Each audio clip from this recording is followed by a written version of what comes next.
wanted those wings. Camp Toccoa, July through December 1942. The men of Easy Company, 506th Parachute Infantry Regiment, 101st Airborne Division, U.S. Army, came from different backgrounds, different parts of the country. They were farmers and coal miners, mountain men and sons of the Deep South. Some were desperately poor, others from the middle class. One came from Harvard, one from Yale, a couple from UCLA. Only one was from the old Army. Only a few came from the National Guard or Reserves. They were citizen soldiers. They came together in the summer of 1942, by which time the Europeans had been at war for 3 years. By the late spring of 1944, they had become an elite company of airborne light infantry. Early on the morning of D-Day, in its first combat action, Easy captured and put out of action a German battery of 405mm cannon that were looking down on Utah Beach. The company led the way into Carentan, fought in Holland, held the perimeter at Bastogne, led the counteroffensive in the Battle of the Bulge, fought in the Rhineland campaign, and took Hitler's Eagle's Nest at Berchtesgaden. It had taken almost 150% casualties. At the peak of its effectiveness, in Holland in October 1944, and in the Ardennes in January 1945, it was as good a rifle company as there was in the world. The job completed, the company disbanded, the men went home. Each of the 140 men and 7 officers who formed the original company followed a different route to its birthplace, Camp Toccoa, Georgia, but they had some things in common. They were young, born since the Great War. They were white because the U.S. Army in World War II was segregated. With 3 exceptions, they were unmarried. Most had been hunters and athletes in high school. They were special in their values. They put a premium on physical well-being, hierarchical authority, and being part of an elite unit. They were idealists, eager to merge themselves into a group, fighting for a cause, actively seeking an outfit with which they could identify, join, be a part of, relate to as a family. They volunteered for the paratroopers, they said, for the thrill, the honor, and the $50 for enlisted men or $100 for officers' monthly bonus paratroopers received.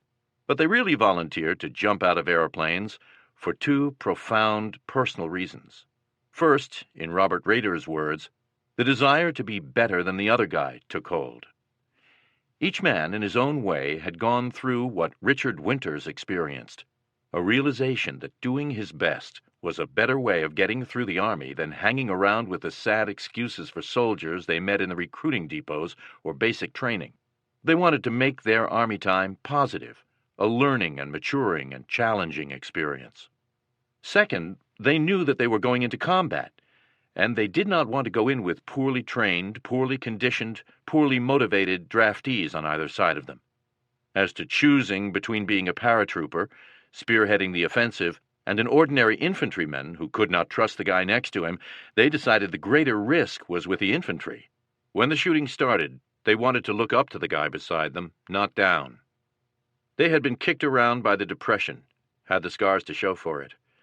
They had grown up, many of them, without enough to eat, with holes in the soles of their shoes, with ragged sweaters, and no car, and often not a radio.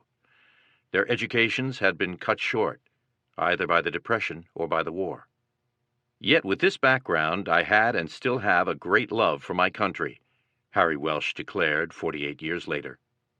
Whatever their legitimate complaints about how life had treated them, they had not soured on it, or on their country. They came out of the Depression with many other positive features.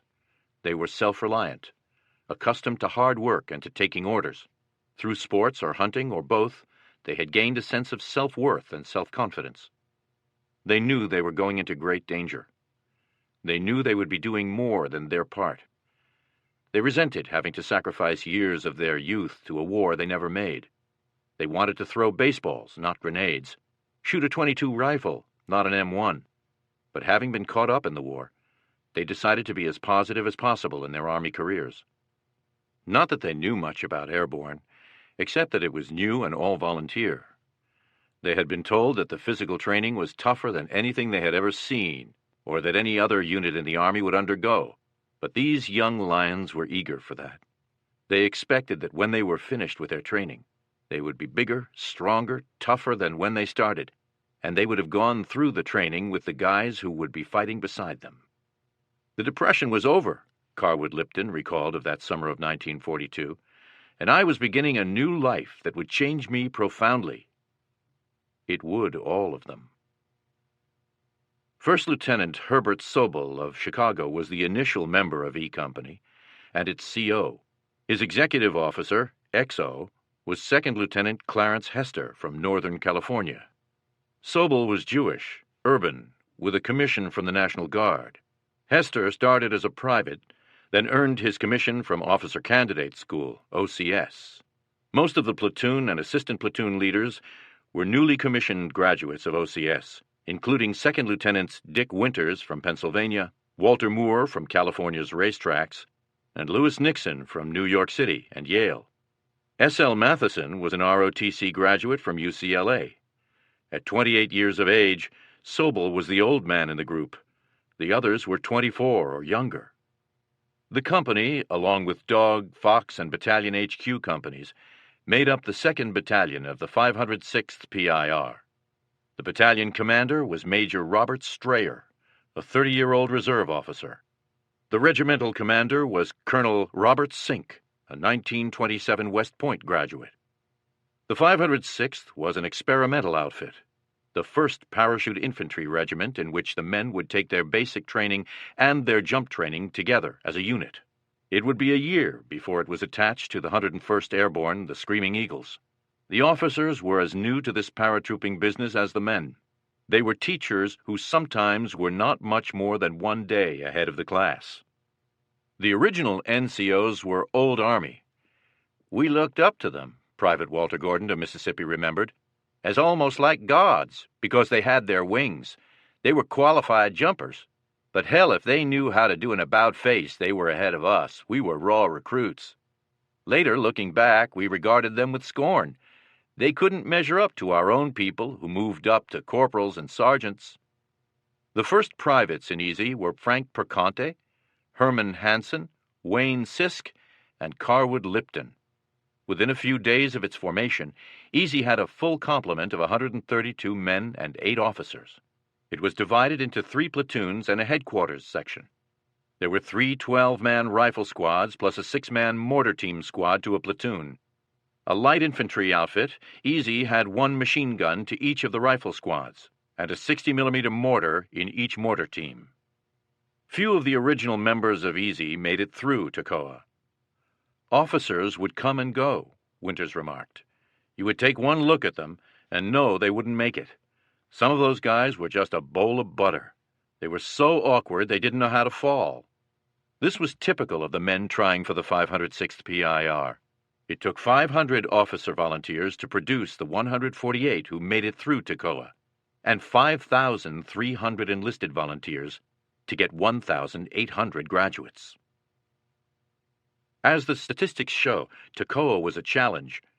Colonel Sink's task was to put the men through basic training, harden them, teach them the rudiments of infantry tactics, prepare them for jump school, and build a regiment that he would lead into combat.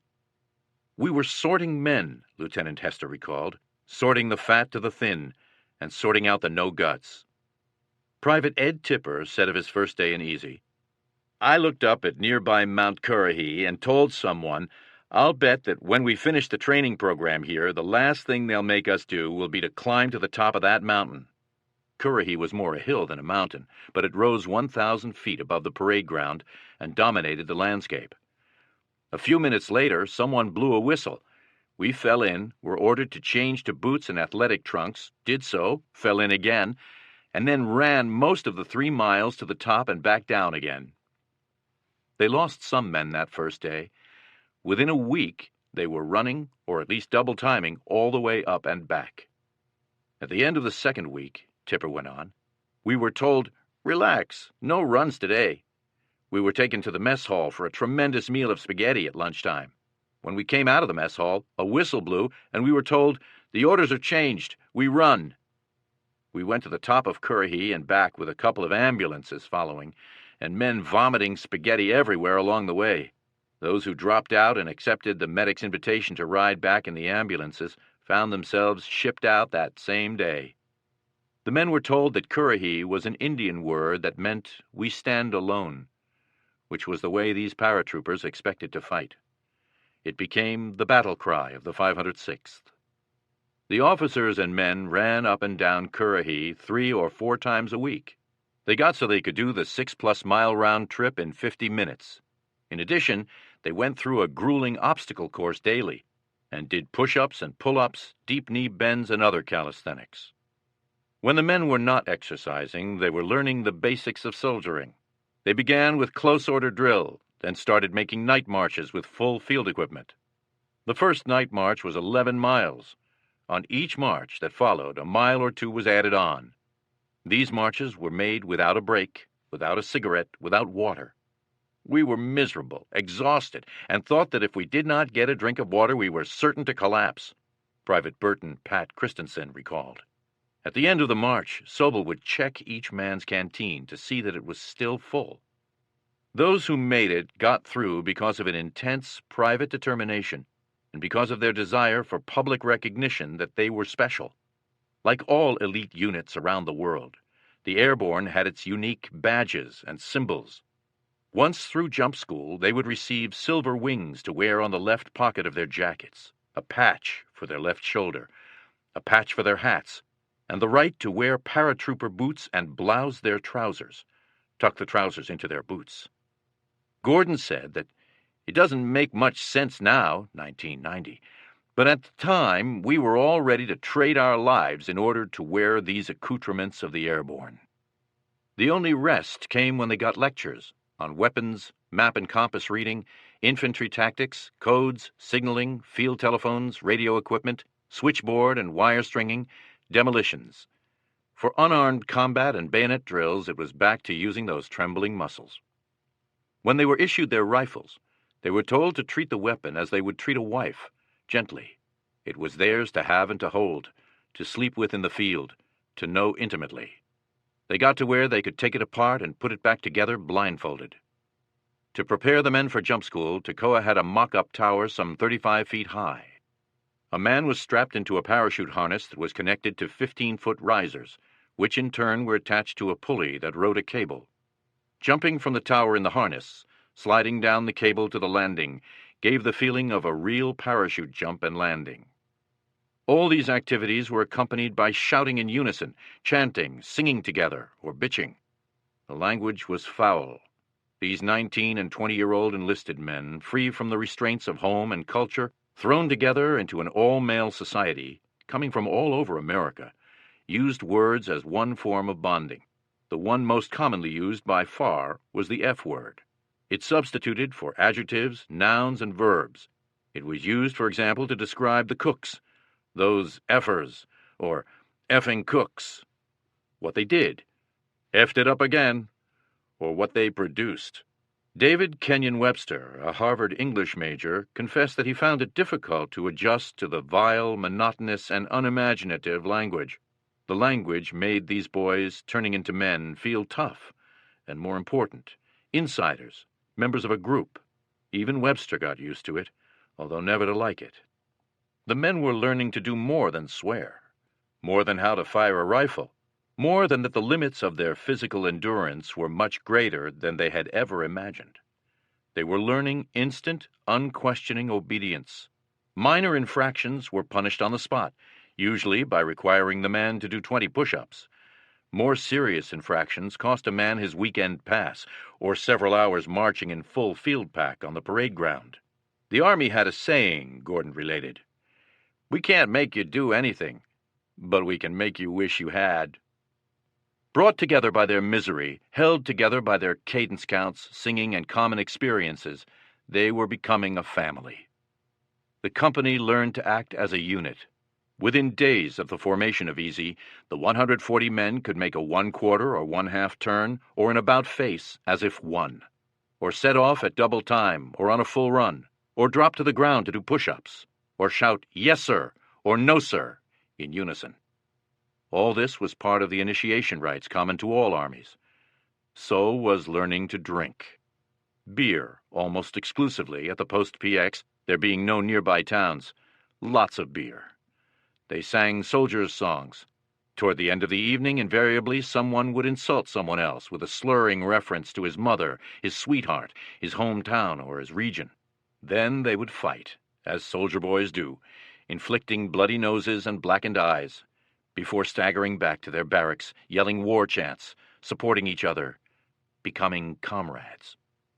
The result of these shared experiences was a closeness unknown to all outsiders. Comrades are closer than friends, closer than brothers. Their relationship is different from that of lovers. Their trust in and knowledge of each other is total. They got to know each other's life stories, what they did before they came into the Army, where and why they volunteered, what they liked to eat and drink, what their capabilities were. On a night march, they would hear a cough and know who it was. On a night maneuver, they would see someone sneaking through the woods and know who it was from his silhouette.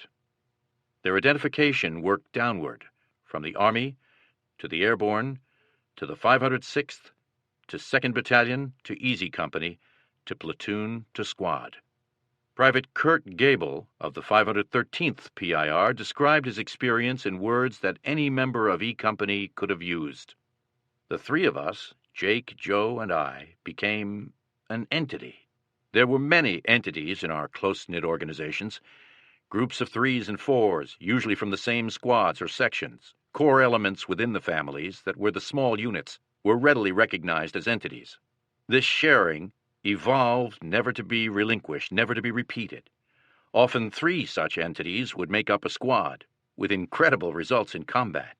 They would literally insist on going hungry for one another, freezing for one another, dying for one another, and the squad would try to protect them or bail them out without the slightest regard to consequences, cussing them all the way for making it necessary. Such a rifle squad, machine gun section, scout observer section, pathfinder section was a mystical concoction. Philosopher J. Glenn Gray, in his classic work The Warriors, got it exactly right. Organization for a common and concrete goal in peacetime organizations does not evoke anything like the degree of comradeship commonly known in war. At its height, this sense of comradeship is an ecstasy.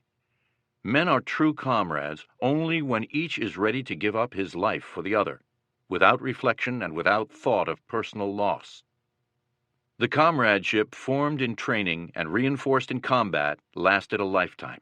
49 years after Toccoa, Private Don Malarkey of Oregon wrote of the summer of 1942, "So this was the beginning of the most momentous experience of my life, as a member of E Company. There is not a day that has passed since that I do not thank Adolf Hitler for allowing me to be associated with the most talented and inspiring group of men that I have ever known." Every member of EASY interviewed by this author for this book said something similar. The NCOs came up from the ranks, gradually replacing the old Army cadre types who quit as the training grew more intense. Within a year, all 13 sergeants in EASY were from the original group of privates, including First Sergeant William Evans, Staff Sergeants James Deal, Salty Harris, and Myron Ranney, and Sergeants Leo Boyle, Bill Guarneri, Carwood Lipton, John Martin, Robert Rader, and Amos Taylor. These were men, as one private said, who were leaders that we respected and would follow anywhere. The officers were also special, and except for Company Commander Sobel, universally respected. We couldn't believe that people like Winters, Matheson, Nixon, and others existed, Private Rader remembered. These were first-class people, and to think these men would care and share their time and efforts with us seemed a miracle. They taught us to trust. Winters, Rader went on, turned our lives around. He was openly friendly, genuinely interested in us and our physical training. He was almost shy. He wouldn't say shit if he stepped in it. Gordon said that if a man called out, "Hey, Lieutenant, you got a date tonight?" Winters would turn beet red. Matheson, who was soon moved up to battalion staff as adjutant, and who eventually became a regular Army Major General, was the most military-minded of the young officers. Hester was fatherly. Nixon flamboyant. Winters was none of these, nor was he humorous or obstinate. Nor at any time did Dick Winters pretend to be God, nor at any time did he act other than a man, according to Rader. He was an officer who got the men to perform because he expected nothing but the best. And you liked him so much you just hated to let him down. He was and is all but worshipped by the men of E Company. Second Lieutenant Winters had one major continuing problem. First Lieutenant, soon promoted to Captain, Sobel. The CO was fairly tall, slim in build, with a full head of black hair. His eyes were slits, his nose large and hooked. His face was long and his chin receded. He had been a clothing salesman and knew nothing of the out-of-doors. He was ungainly, uncoordinated, in no way an athlete. Every man in the company was in better physical condition. His mannerisms were funny. He talked different. He exuded arrogance. Sobel was a petty tyrant, put into a position in which he had absolute power. If he did not like a man, for whatever reason, he would flunk him out for the least infraction, real or imagined. There was a cruelty to the man. On Saturday morning inspections, he would go down the line, stop in front of a man who had displeased him in some way, and mark him down for dirty ears. After denying 3 or 4 men their weekend passes on those grounds, he would shift to dirty stacking swivels, and keep another half-dozen or so in barracks for that reason. When someone was late returning on Sunday night, the next evening, after a full day's training, Sobel would order him to dig a 6 by 6 by 6 foot pit with his entrenching tools. When the pit was finished, Sobel would tell him to fill it up. Sobel was determined that his company would be the best in the regiment. His method of ensuring this result was to demand more of Easy's men. They drilled longer, ran faster, trained harder. Running up Currahee, Sobel was at the head of the company, head bobbing, arms flapping, looking back over his shoulder to see if anyone was dropping out. With his big flat feet, he ran like a duck in distress. He would shout, "The Japs are going to get you!" Or, "Hi-ho, Silver!" I remember many times finishing a long run, Tipper said, everyone at the point of exhaustion and waiting in formation for the command, "Fall out." Sobel would be running back and forth in front of his men, shouting, "Stand still! Stand still!" He would not dismiss us until he was satisfied that we had the discipline to impersonate statues at his command. Impossible, of course, but we did what he wanted when he wanted. We wanted those wings. Gordon developed a lifelong hatred of Sobel. "Until I landed in France, in the very early hours of D-Day," Gordon said in 1990, "my war was with this man." Along with other enlisted men, Gordon swore that Sobel would not survive 5 minutes in combat, not when his men had live ammunition. If the enemy did not get him, there were a dozen or more men in Easy who swore that they would. Behind his back, the men cursed him, effing Jew being the most common epithet. Sobel was as hard on his officers as on the enlisted men. Their physical training was the same, but when the men heard the final fallout of the day, they were free to go to their bunks, while the officers had to study the field manuals, then take a test on the assignments Sobel had given them. When he held officers' meetings, Winter recalled, he was very domineering. There was no give and take. His tone of voice was high-pitched, rasp-like. He shouted instead of speaking in a normal way. It would just irritate you. The officers' nickname for their captain was the Black Swan. Sobel had no friends. Officers would avoid him in the officers' club. None went on a pass with him. None sought out his company. No one in Easy knew anything about his previous life, and no one cared. He did have his favorites, of whom number 1 was Company First Sergeant William Evans. Together, Sobel and Evans played men off against one another, granting a privilege here, denying one there. Anyone who has ever been in the Army knows the type. Sobel was the classic chicken shit. He generated maximum anxiety over matters of minimum significance. Paul Fussell, in his book Wartime, has the best definition. Chicken shit refers to behavior that makes military life worse than it need be.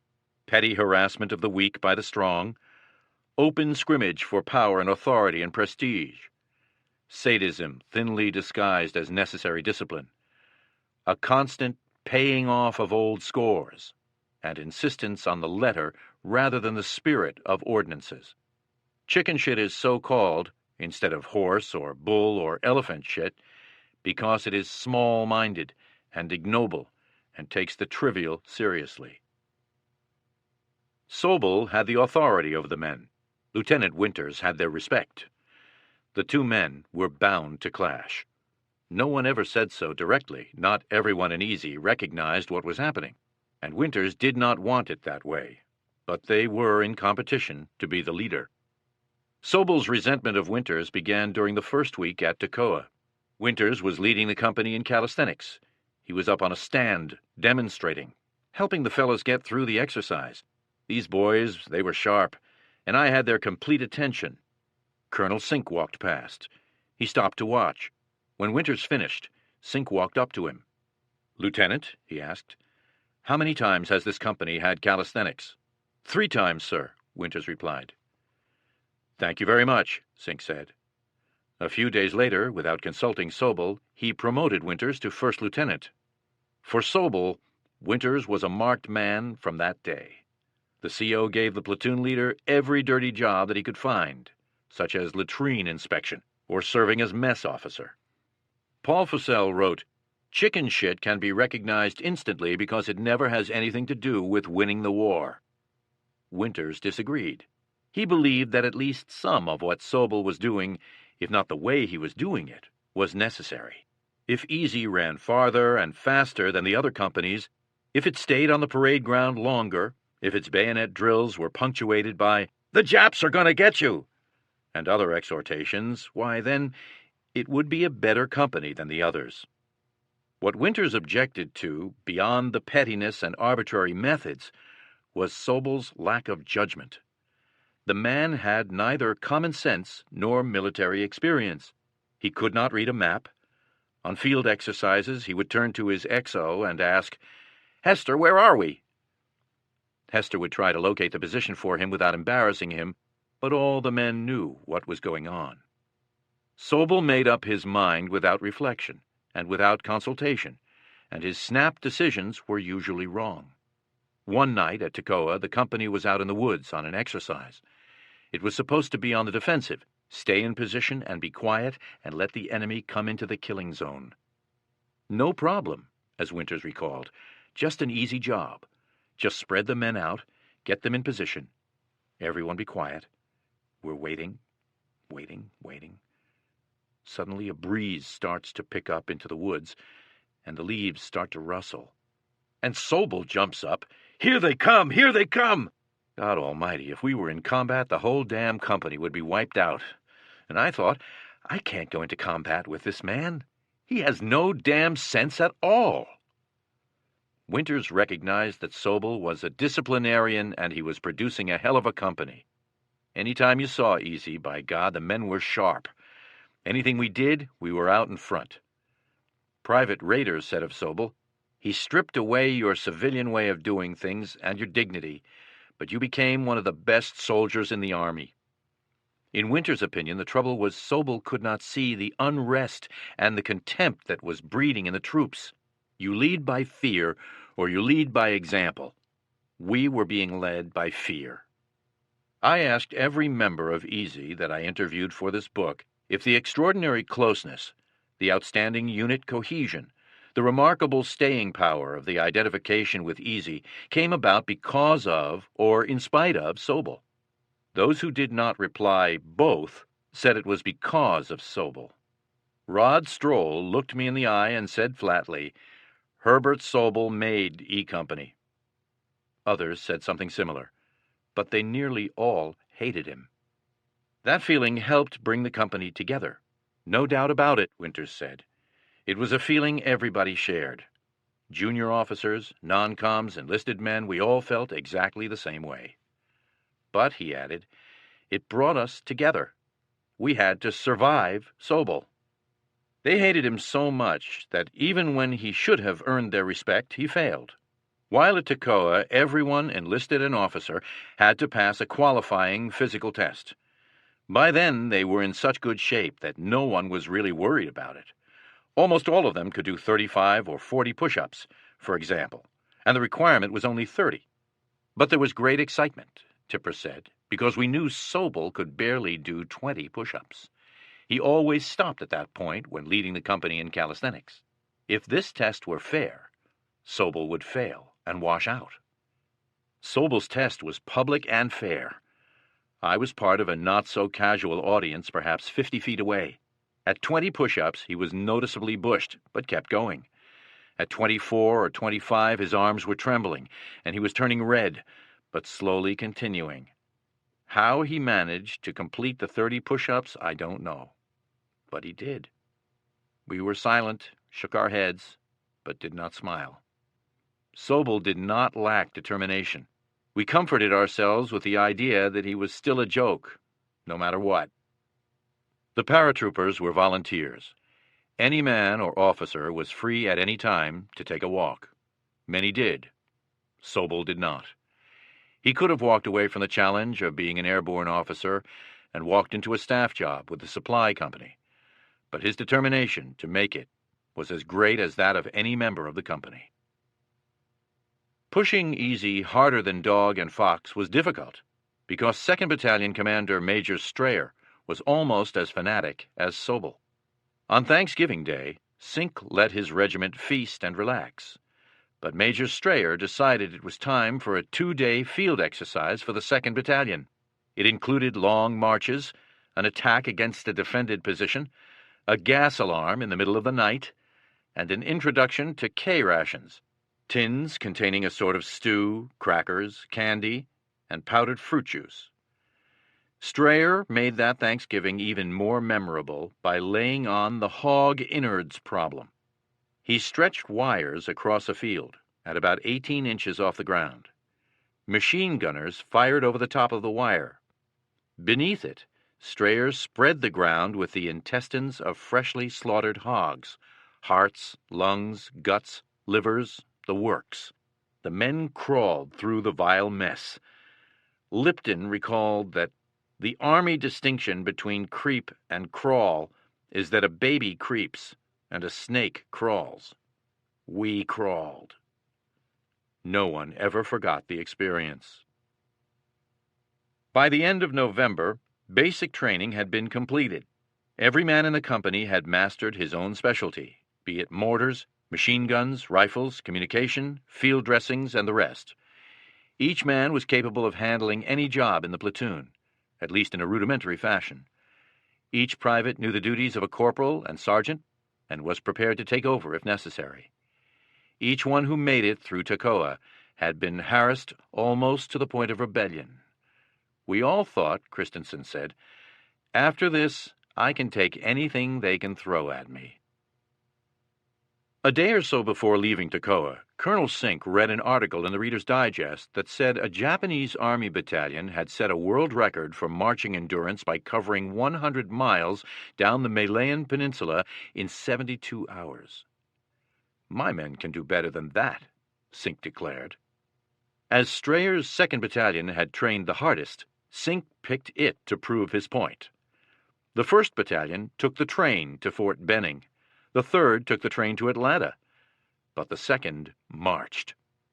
At 0700, December 1st, Dog, Easy, Fox, and Battalion HQ companies set out, each man wearing all his gear and carrying his weapon. That was bad enough for the riflemen, terrible for those like Malarkey in the mortar squad or Gordon, who carried a machine gun.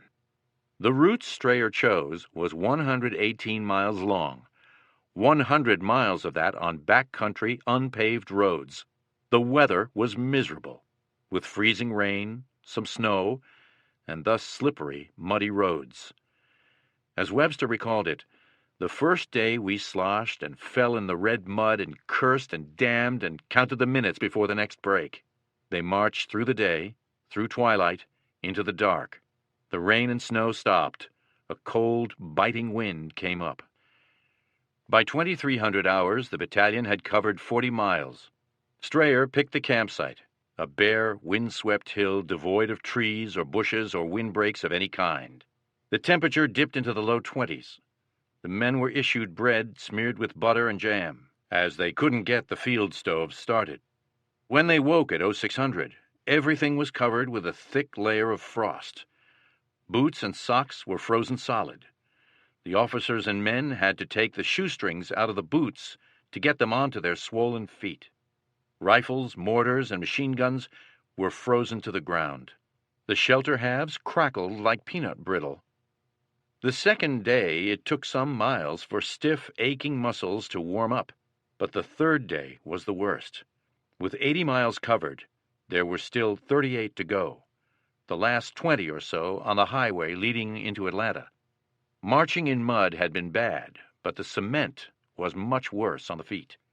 The battalion camped that night on the grounds of Oglethorpe University on the outskirts of Atlanta.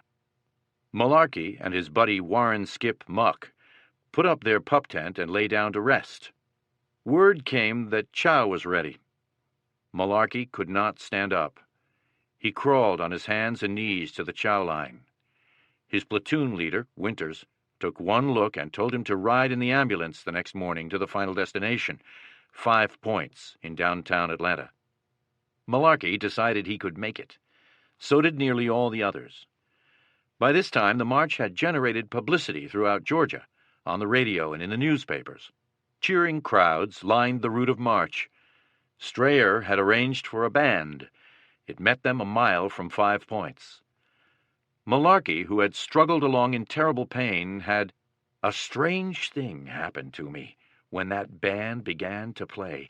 I straightened up, the pain disappeared, and I finished the march as if we were passing in review at Toccoa."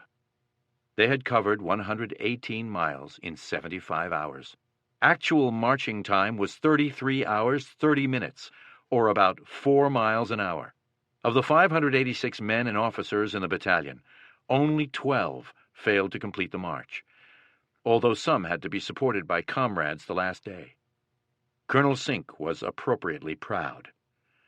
"Not a man fell out," he told the press, "but when they fell face forward." Lieutenant Moore's 3rd Platoon of Easy was the only one in the platoon in which every man walked every step of the way on his own. As a reward, it led the parade through Atlanta. Chapter 2. Stand Up and Hook Up. Benning, McCall, Bragg, Shanks. December 1942 through September 1943. Benning was, if possible, even more miserable than Toccoa, especially its infamous frying pan area, where the jump training went on. This was the regimental bivouac area, consisting of scrubby little wooden huts set on barren, sandy soil. But Benning was a welcome relief to the men of E Company in the sense that they were getting realistic training for becoming paratroopers, rather than spending most of their waking hours doing physical exercises. Parachute school was supposed to begin with physical training, A stage, followed by B, C, and D stages, each lasting a week. But the 506th skipped A stage. This happened because the 1st Battalion arrived ahead of the others, went into A stage, and embarrassed the jump school sergeants who were assigned to lead the calisthenics and runs. The Toccoa graduates would laugh at the sergeants. On the runs, they would begin running backward, challenge the sergeants to a race, ask them, after a couple of hours of exercises that left the sergeants panting, when they were going to get past the warm-up and into the real thing.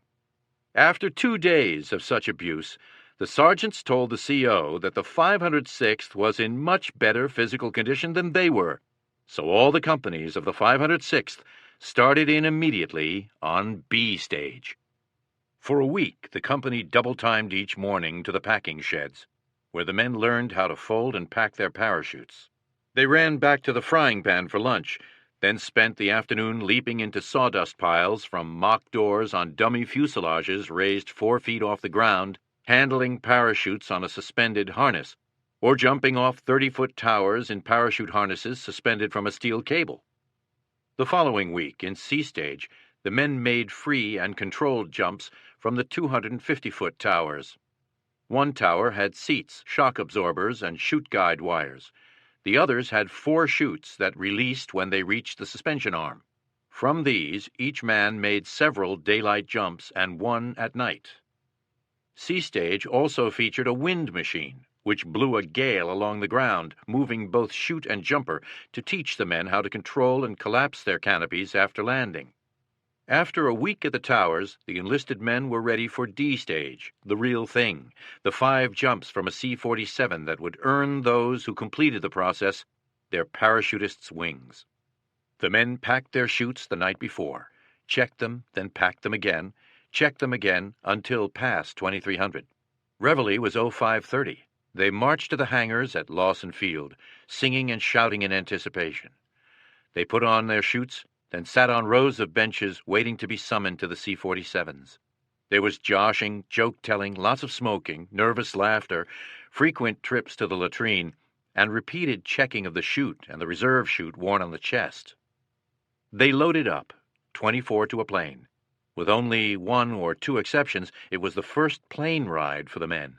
When the C-47 reached 1,500 feet, it circled. The red light went on.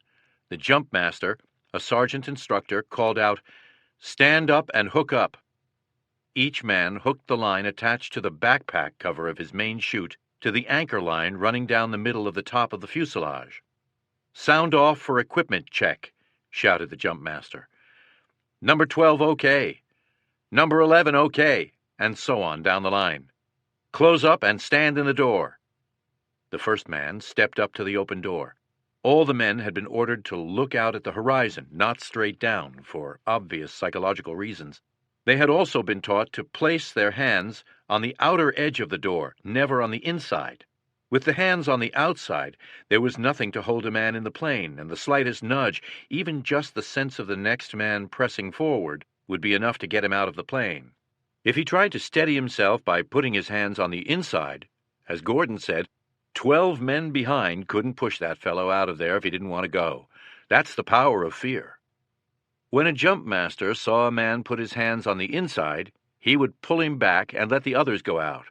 Most of the men, according to Gordon, were so psyched up and in the swim of this thing that we would almost have gone out without a parachute. It was almost that bad. Overall, 94% of the men of the 506th qualified, which set a record that still stands. On the first jump, the men went out one at a time. As soon as he was in the door, the jump master tapped him on the leg. Out he went. "I shuffled up to the door and leaped into a vast, breathtaking void," Webster remembered. "My heart popped into my mouth, my mind went blank." The static line attached to the hook on the anchor line in the plane pulled the back cover off his main chute. A brake cord, tied to the apex of the chute, pulled the canopy out of the pack and then parted. The prop blast inflated the chute, and he felt the terrific opening shock. From then on, the jump was fun. I drifted down, oscillating, or as civilians would say, swinging to and fro, and joyously looking around. The sky was filled with high-spirited troopers shouting back and forth. Standing in that open door was an obvious moment of truth. Men who had been outstanding in training, men who later won medals for bravery in combat as ordinary infantry, would freeze. Sometimes they were given a second chance, either on that flight after the others had jumped, or the next day. Usually, however, if a man froze once, he would never jump. 2 members of E Company froze. They refused to jump. One of them, Private Joe Ramirez, was pushed to the back of the plane, but after everyone jumped out, he told the jump master that he wanted to jump. The plane circled the field. On the second pass, he jumped. As Private Rod Stroll put it, that took more guts than for a guy to go out the first time. Easy made its second jump that afternoon, with the men again going out one at a time. The next jump was a mass affair, the jump master shouting, "Go, go, go," as the 12 men in the stick moved into the doorway. The sticks cleared the plane in 6 seconds, to the astonishment of the jump master. Carson wrote in his diary, "I think I am getting jump crazy, because when I'm on the ground, I think of the thrill of jumping and I want to jump some more."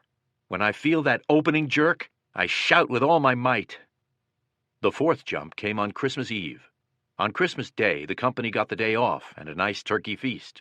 It was the first Christmas away from home for virtually every man in the company. Carson wrote, "It don't seem like Christmas. No snow, no tree, no presents, no mom and dad." On December 26th, the last jump, each man got a certificate declaring that he was entitled to be rated from this date as a qualified parachutist. Then the proudest moment of all, the one toward which they had been working for 6 months, the pinning on of the silver wings. From that moment, never to be forgotten, each member of Easy, every member of the 506th, was forever special. Colonel Sink held a regimental parade, then gathered the men around him. Standing on a platform, he read out an order of the day. The men later got printed copies. "You are a member of one of the finest regiments in the United States Army," Sink declared, "and consequently in the world." He said he was sending them home on a 10-day furlough and reminded them that there were certain things that are expected of you, not only while on furlough, but also a creed by which you are expected to govern your life. They should walk with pride and military bearing, take care of their personal appearance, and remember our battle cry and motto, Currahee, and its meaning, standing alone. We stand alone together. He ordered the men to stay out of jail and dismissed them. Wearing their wings, their boots polished, the trousers bloused into the boots, off they went. When they got home, they were objects of wonder to their parents and friends, obviously because of their physical fitness, but even more because of the self-confidence they had acquired in the past half-year. They had been through a training course that 3 out of 5 volunteers could not complete. They had survived Sobel's wrath and harassment. They had jumped out of an airplane in flight. They were elite. Not so elite, however, that they were free to ignore Army rules and regulations. Colonel Sink had warned them to get back to Benning when the furlough was up. But what with the inadequacies of the air, rail, and bus transportation systems in America in January 1943, an alarming number of the 506th were late reporting back for duty. Colonel Sink held a regimental parade. The men turned out in their Class A or dress uniforms. They were marched down a sandy street to an empty lot behind the cook's hutments. Sink called them to attention, then gave the command at ease. They watched and listened in silence as a lieutenant read a list of names, one from each company, from among the men who had reported in last. "Private John Doe, E Company," the lieutenant called out. A drummer, standing beside the lieutenant, beat a soft, mournful roll. 2 sergeants bearing submachine guns moved to Private Doe. He stepped from the ranks. His face was pale. The sergeants, one on each side, escorted him forward. The drum continued to roll. They stopped in front of the lieutenant. He read out the orders. Private Doe was being drummed out of the paratroopers, condemned to the infantry. The lieutenant ripped the 506th patch from the private's arm, the wings from his chest, the parachute patch from his hat, and threw them all on the ground. It was so humiliating that the officers and men were cursing under their breath. Webster wrote his mother, "One thing stirred us all up to a fighting madness. Some cheap lieutenant without any sense of decency or good taste stood beside the drummer, snapping pictures of all the fellows who came up. Bad enough to be humiliated before your friends, but to be photographed in your disgrace. That lieutenant ought to be shot." There was more. A jeep drove up and dumped out Private Doe's barracks bags. He had to take off his boots, put on regular shoes, wear his pants down like a regular infantryman, straight legs, as the paratroopers called them. He picked up his bags, and, followed by the submachine gunners, marched sadly away, the drum continuing to roll, a picture of bleak loneliness. This was repeated 9 times. After that, the 506th had little problem with men returning late from a furlough. In late January, Easy and the rest of the 506th moved across the Chattahoochee River to the Alabama side of Fort Benning. It was like going from prison to freedom. The barracks were comfortable and the food good. There was a fine PX and a movie theater. The training concentrated on squad problems, especially house-to-house fighting, which was fun, with lots of explosions, firing blanks at one another, tossing smoke grenades. The men made their 6th jump, the first with rifles. Carson's diary entries capture the flavor of those winter days. February 8.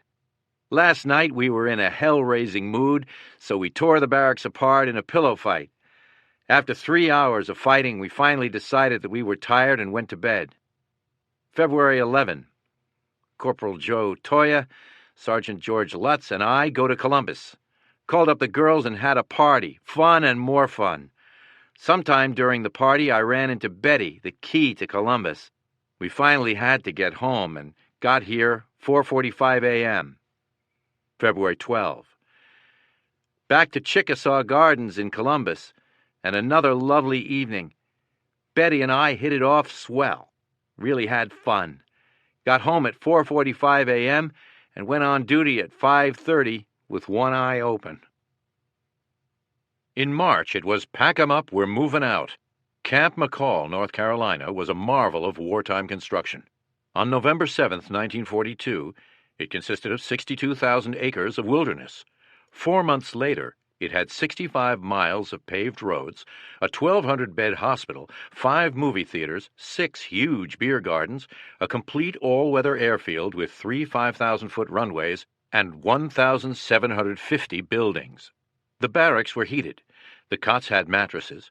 It was named for Private John T. McCall of the 82nd Airborne Division, the first American paratrooper to be killed in combat in World War II. He died on November 8th, the day construction began, in North Africa. Camp McCall was home to the Airborne Command.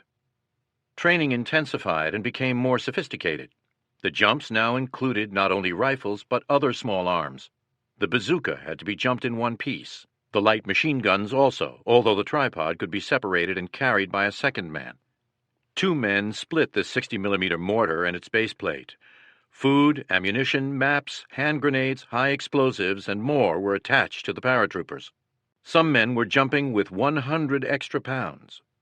After the jumps, there were 2- and 3-day exercises in the woods, with the main focus on quick troop movements and operating behind enemy lines as large forces. At dusk, platoon leaders were shown their location on maps, then told to be at such-and-so by morning. Captain Sobel made Private Robert Popeye Wynn his runner. He sent Wynn out to locate his platoons. Wynn managed to get lost and spent the night catching up on his sleep. In the morning, Sobel demanded to know why Wynn got lost. "Because I can't see in the dark," Wynn replied. "You had better learn to see in the dark," Sobel rejoined, and sent Wynn back to his squad, replacing him with Ed Tipper as runner. "With my help," Tipper recounted, "Sobel was able to mislay his maps, compass, and other items when he most needed them. He was getting similar assistance from others and was disoriented and lost even more than usual. We were all hoping that he'd screw up so badly that he'd be replaced and we wouldn't have to go into combat under his command." "Your rifle is your right arm," Sobel would tell his men.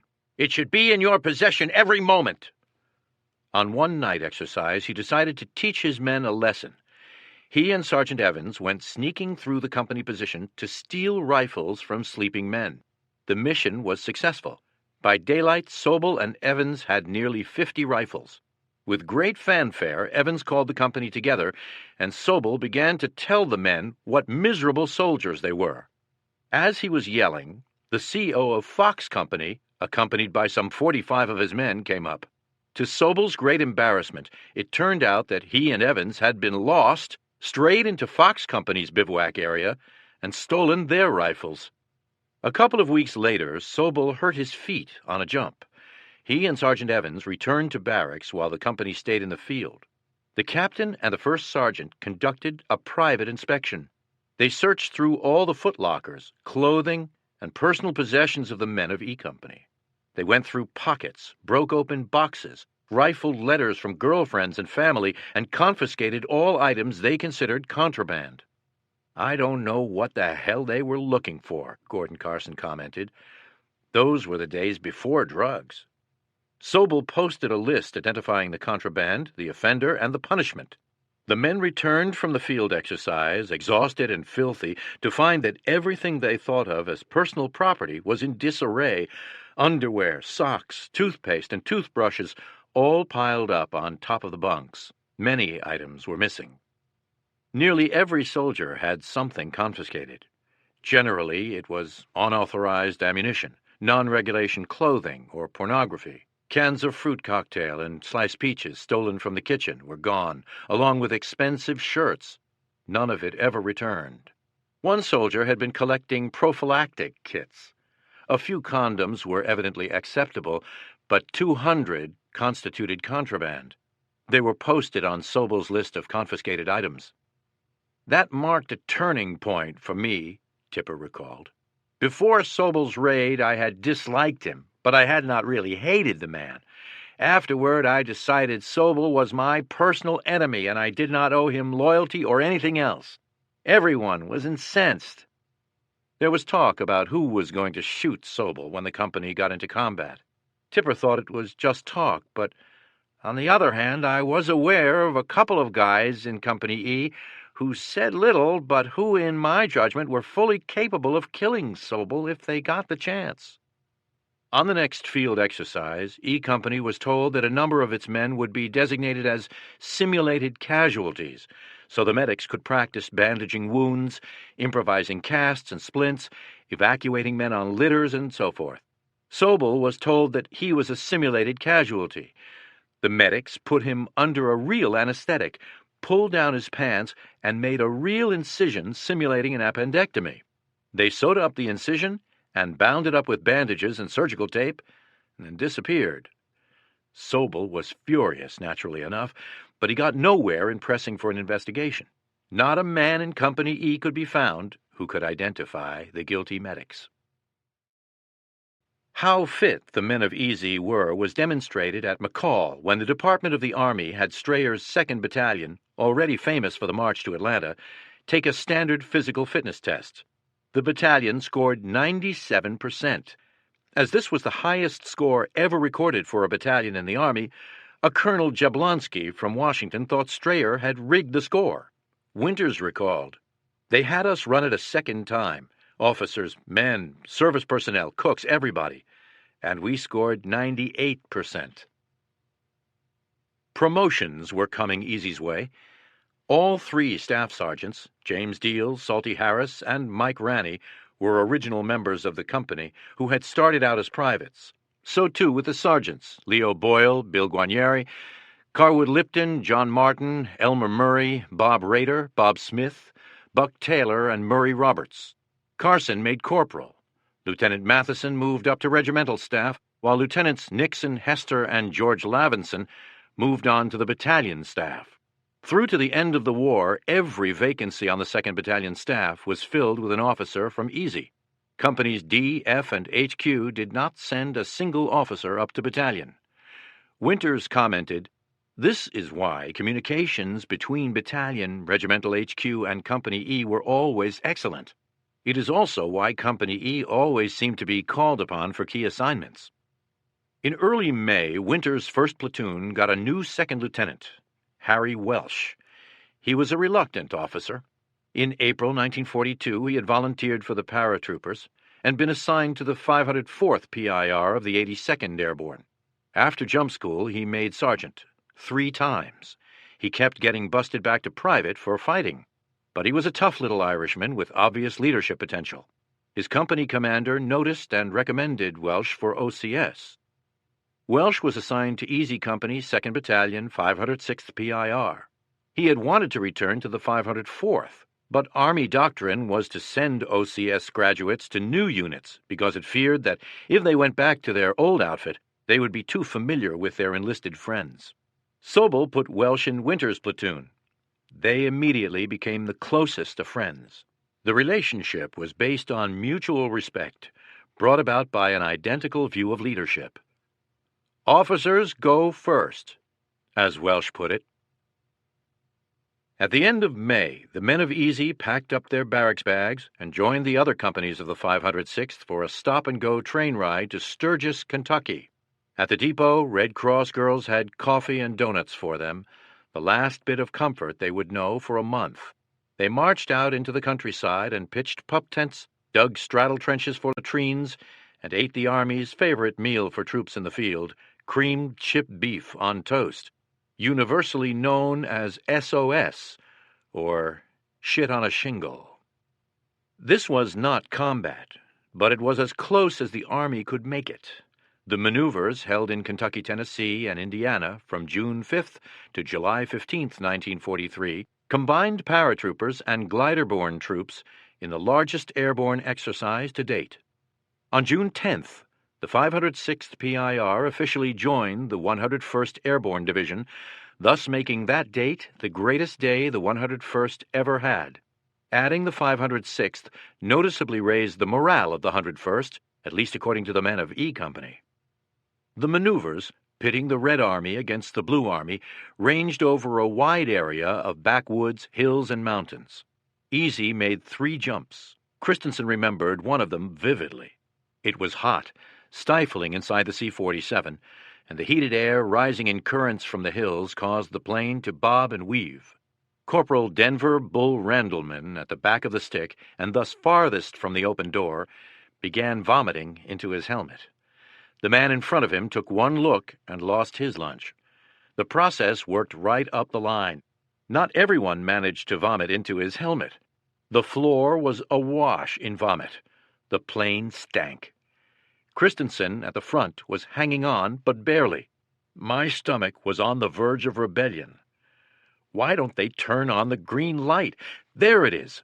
From behind, shouts of, "Go, go, God damn it, go!" Out I went into the clean, fresh air.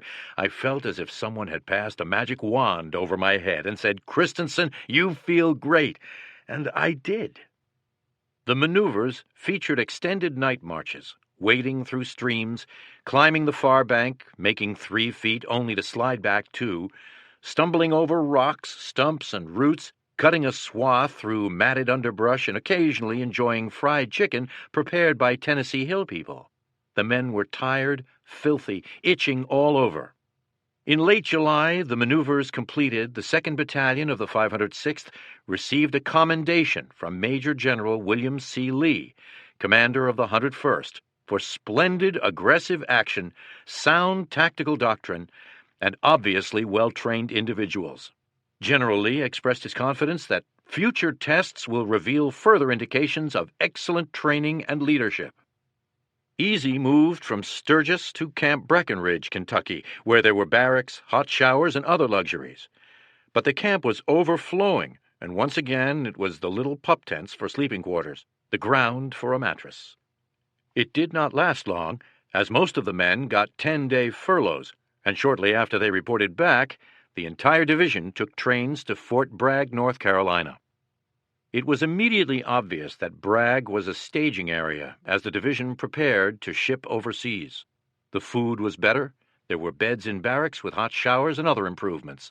But the real giveaway was a total re-outfitting. The men got new clothes, new weapons, new gear. They spent their days on the firing range, sighting in the rifles and machine guns. Where they were going, east or west, the European, Mediterranean, or Pacific theater, no one knew. Rumors flew from platoon to platoon. Bets were made. On weekends, the men went into Fayetteville to prime the pump at the town pump, one of the local bars. Brawls were frequent. Most were started by the paratroopers, who would pitch into the regular soldiers stationed at Bragg. They also goaded the glider troops, who were part of the 101st.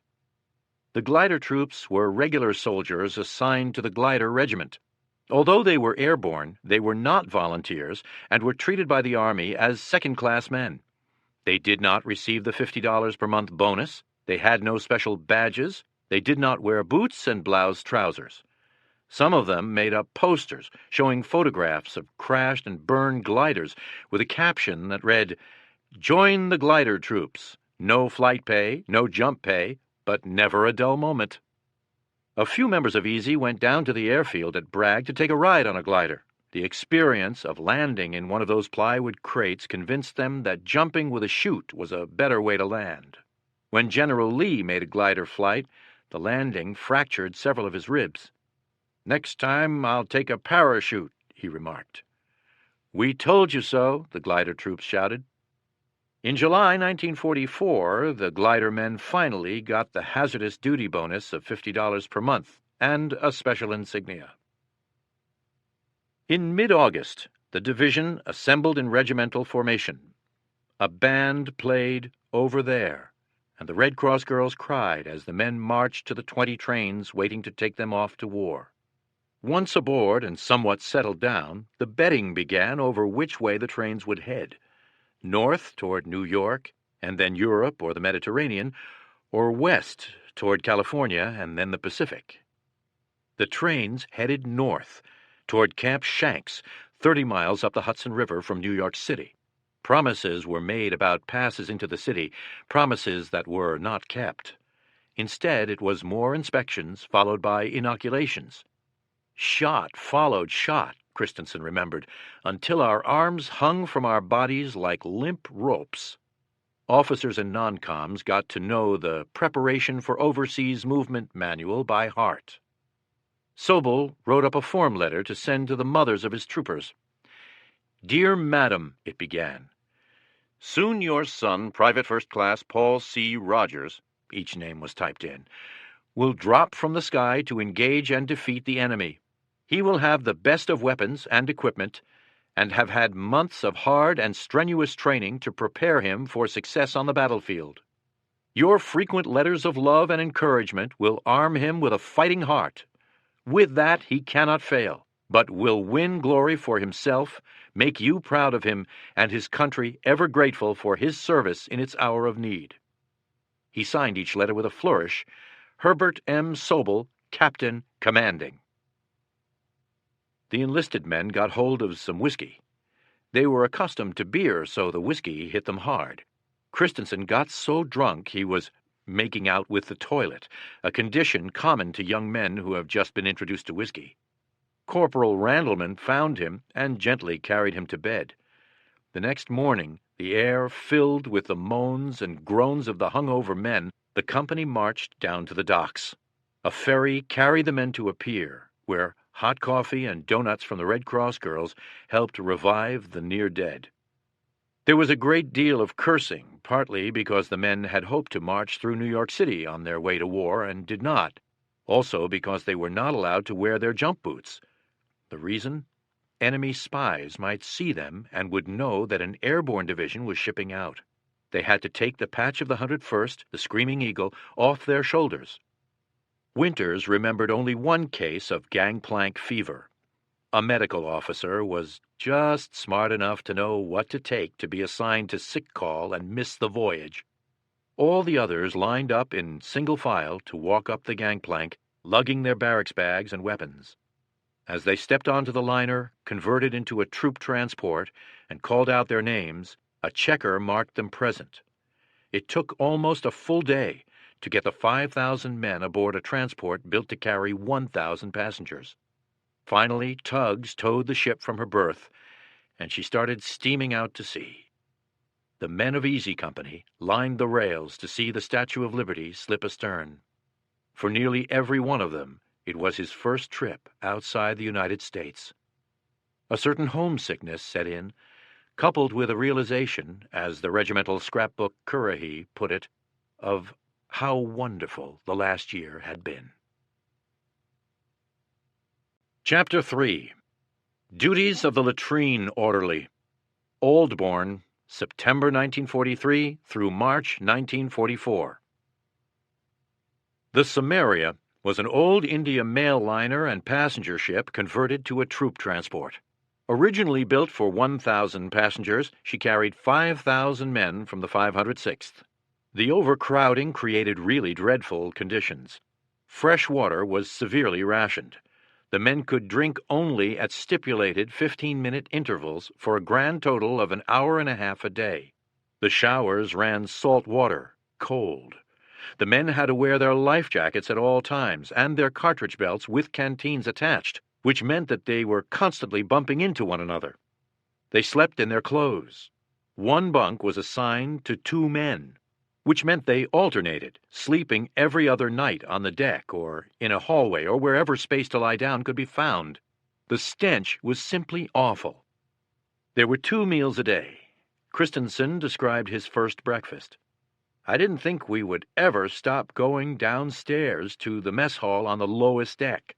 Stairs that were slippery with grease, and when we finally reached the bottom, the stench was almost overpowering. They fed us from large pots containing boiled fish and tomatoes.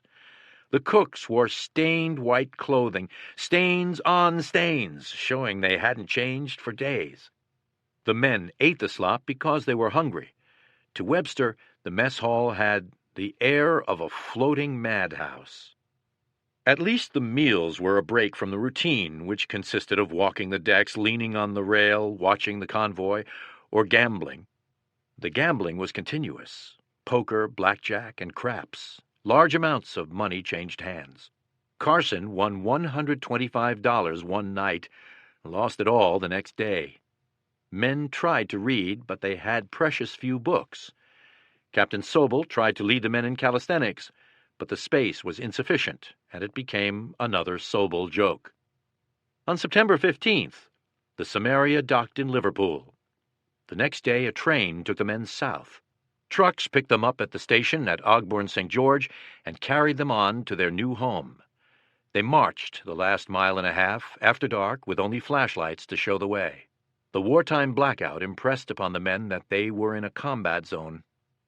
They got to their barracks, which were Nissen huts, heated by twin pot-bellied stoves, were given mattress covers and shown the straw they could stuff into them, along with heavy wool blankets that itched, and went to bed.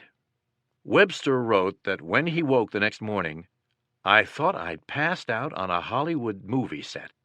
All around the area were fairy book cottages with thatched roofs and rose vines on their sides. Vast horses shaking long manes stomped down the narrow winding cobblestone lanes.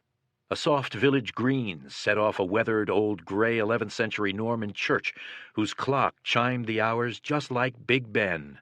And 5 ancient public houses, their signboards swinging in the breeze, bade us welcome to the land of mild and bitter beer.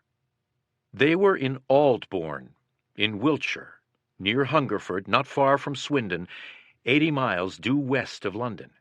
It would be home for Company E for almost 9 months, by far the longest period it stayed in one place. Aldbourne was vastly different from Toccoa, Benning, or Bragg. There the men of Easy had been in self-contained, isolated posts, completely military. In Aldbourne they were in the midst of a small English village where the people were conservative, set in their ways, apprehensive about all these young Yanks in their midst. The danger of friction was great, but the Army put together an excellent orientation program that worked well. Beginning that first morning and continuing most of the week, the men were briefed in detail on English customs, manners, habits. Well disciplined as they were, the men quickly caught on to the basic idea that they should save their hell-raising for Swindon, Birmingham, or London. In Aldbourne, they were to drink their beer quietly in the pubs in the British manner. They also learned to eat what the British were eating: powdered milk, powdered eggs, dehydrated apricots, dehydrated potatoes, horse meat, Brussels sprouts, turnips, and cabbage. The PX goods were rationed, 7 packs of cigarettes per week, plus 3 candy bars, 1 pack of gum, 1 cake of soap, 1 box of matches, 1 package of razor blades. Sobel didn't change. At the end of the first week, the men got passes to go to Swindon for a Saturday night dance. Sobel put out a regulation. No man would take his blouse off while dancing. Private Tom Burgess, a farm boy from central Illinois, got to sweating while dancing in a wool shirt with a wool blouse over it, so he took off the blouse. Monday morning, Sobel called Burgess into his office. "Burgess, I understand you were in town Saturday night with your blouse off at a dance." "That's right, Captain Sobel," Burgess replied. "But I checked Army regulations, and it's very plainly written that you can take your blouse off if you've got a wool shirt on and you are moving about or dancing or whatever." Sobel looked him up and down. "I'll tell you what I'm going to do, Burgess. You're going to wear your blouse over your fatigues all week. You're going to sleep with it on every night." Burgess wore his blouse during the day, but he figured Sobel would not be checking on him at night, so he hung it on the edge of the bed. The following Saturday, he went to Sobel's office to get a pass to go to the dance. Sobel looked him over. "Burgess," he said, "that blouse don't look to me like you slept in it all night. No pass." They were in England to prepare for the invasion of Europe, not to dance, and the training schedule was intense. Malarkey thought he was back in Toccoa. 6 days a week, 8 to 10 hours a day, they were in the field. They made 15, 18, 21, and 25-mile hikes, went on night operations, spent an hour daily in close combat exercises, did some street fighting, and got training in map reading, first aid, chemical warfare, and the use and characteristics of German weapons. They made a 25-mile hike with full field equipment in 24 hours. Then a few days later, a 25-mile hike with combat pack in 12 hours. There were specialized courses on booby traps, removal of mines, communications, and the like. Once a week or so, they went out on a 2 or 3 day exercise.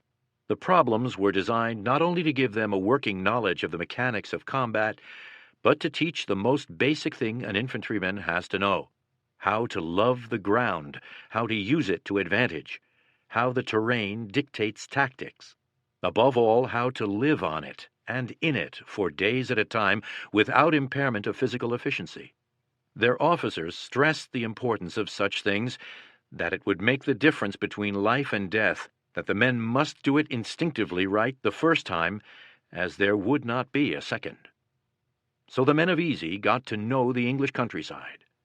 They attacked towns, hills, and woods. They dug countless foxholes and slept in them, learning how to do it despite rain and cold and hunger. In early December, back in the field again, the company dug in around a high, barren, wind-swept hill.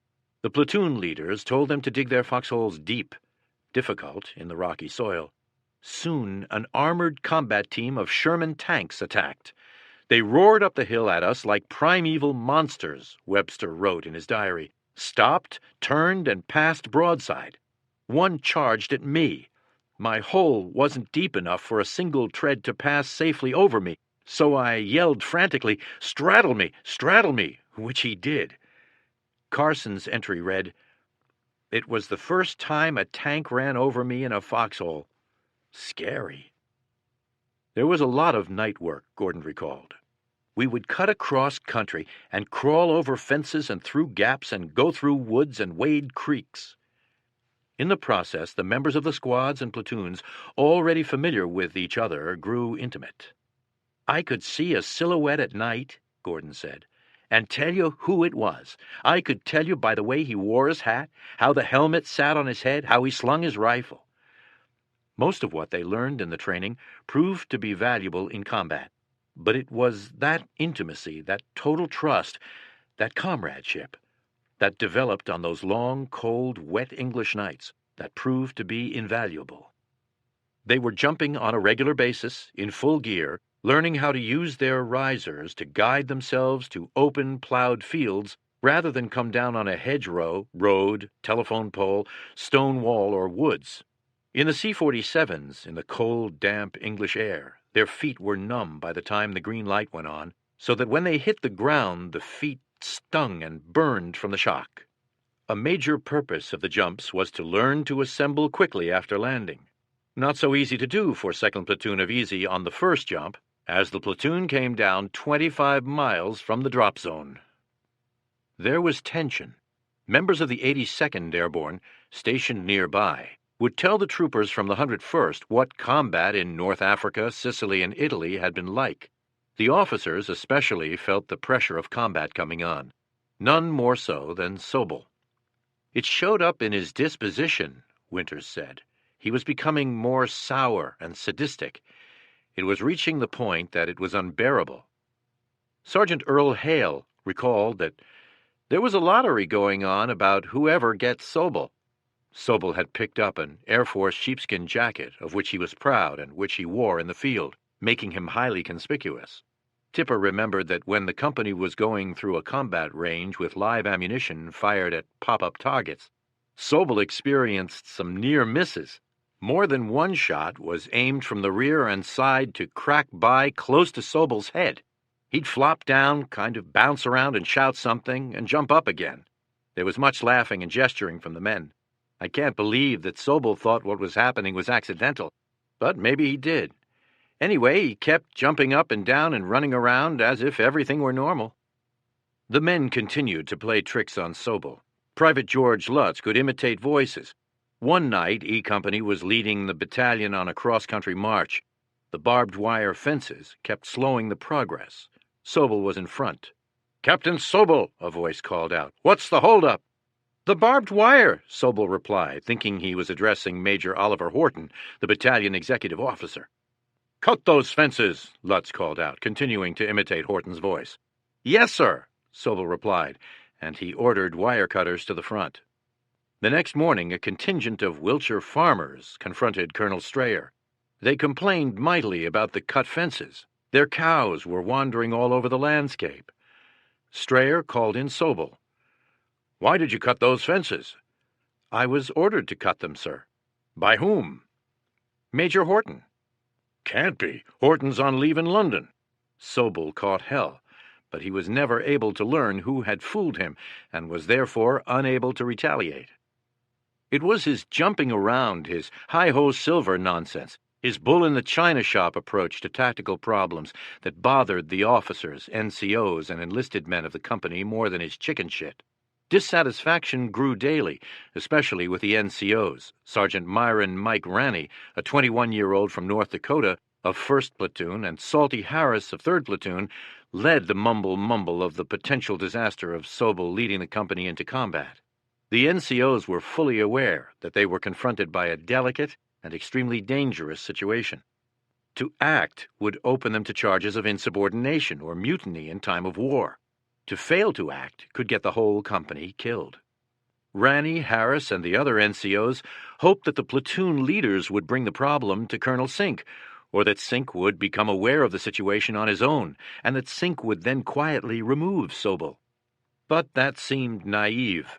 How could young officers whose responsibility was to back up their CO go to the colonel to complain about the CO? And what would they complain about? Company E continued to lead the way in the regiment, in the field, in barracks, in athletic contests. How could the NCOs expect Colonel Sink to do other than support his company commander in the face of dissension and pressure from a group of sergeants and corporals?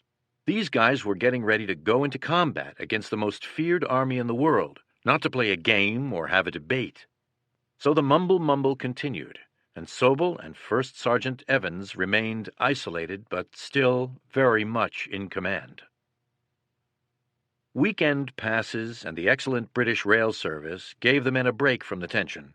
England in the late fall and early winter of 1943 was a wonderland for the boys from the States. Most of the British boys their age were off in Italy or in training camps far from their homes. So there were lonely, bored, unattached young women everywhere. The American soldiers were well paid, much better than the British, and the paratroopers had that extra $50 per month. Beer was cheap and plentiful. Once out of Altbourne, all restraints were removed. They were getting ready to kill or be killed.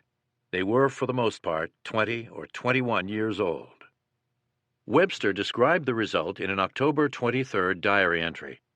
"Although I do not enjoy the Army, most of the men in this outfit find it a vacation. Boys who had been working steadily at home enter the Army and are relieved of all responsibilities. It is unanimously agreed that they never pitched such glorious drunks back home."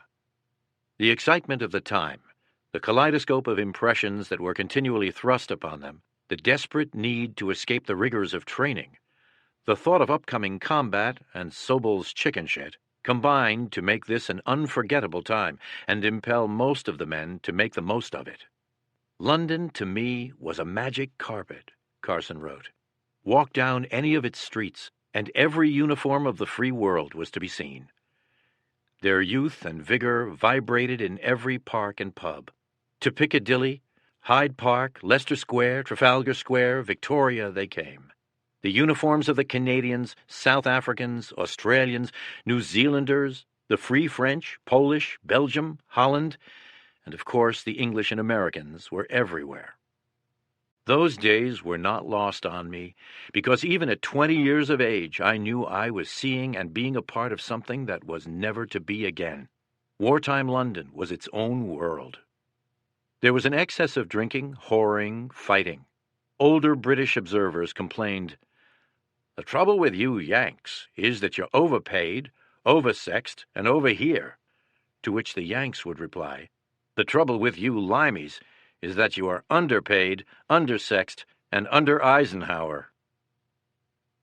E Company was adding officers with the aim of having 2 lieutenants per platoon, in expectation of casualties when combat began.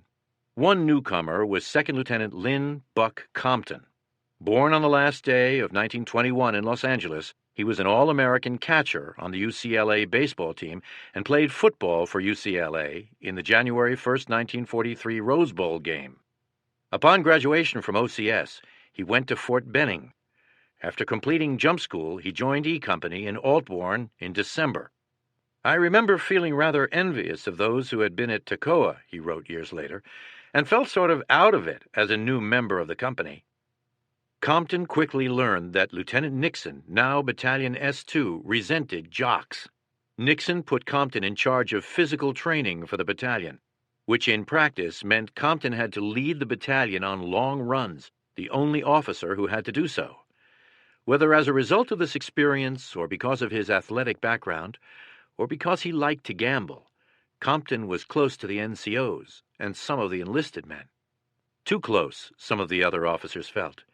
He got caught playing craps with some of the men and drew a reprimand from the XO, Lieutenant Winters. At 1100 hours on October 30th, Lieutenant Colonel Strayer was scheduled to inspect E Company.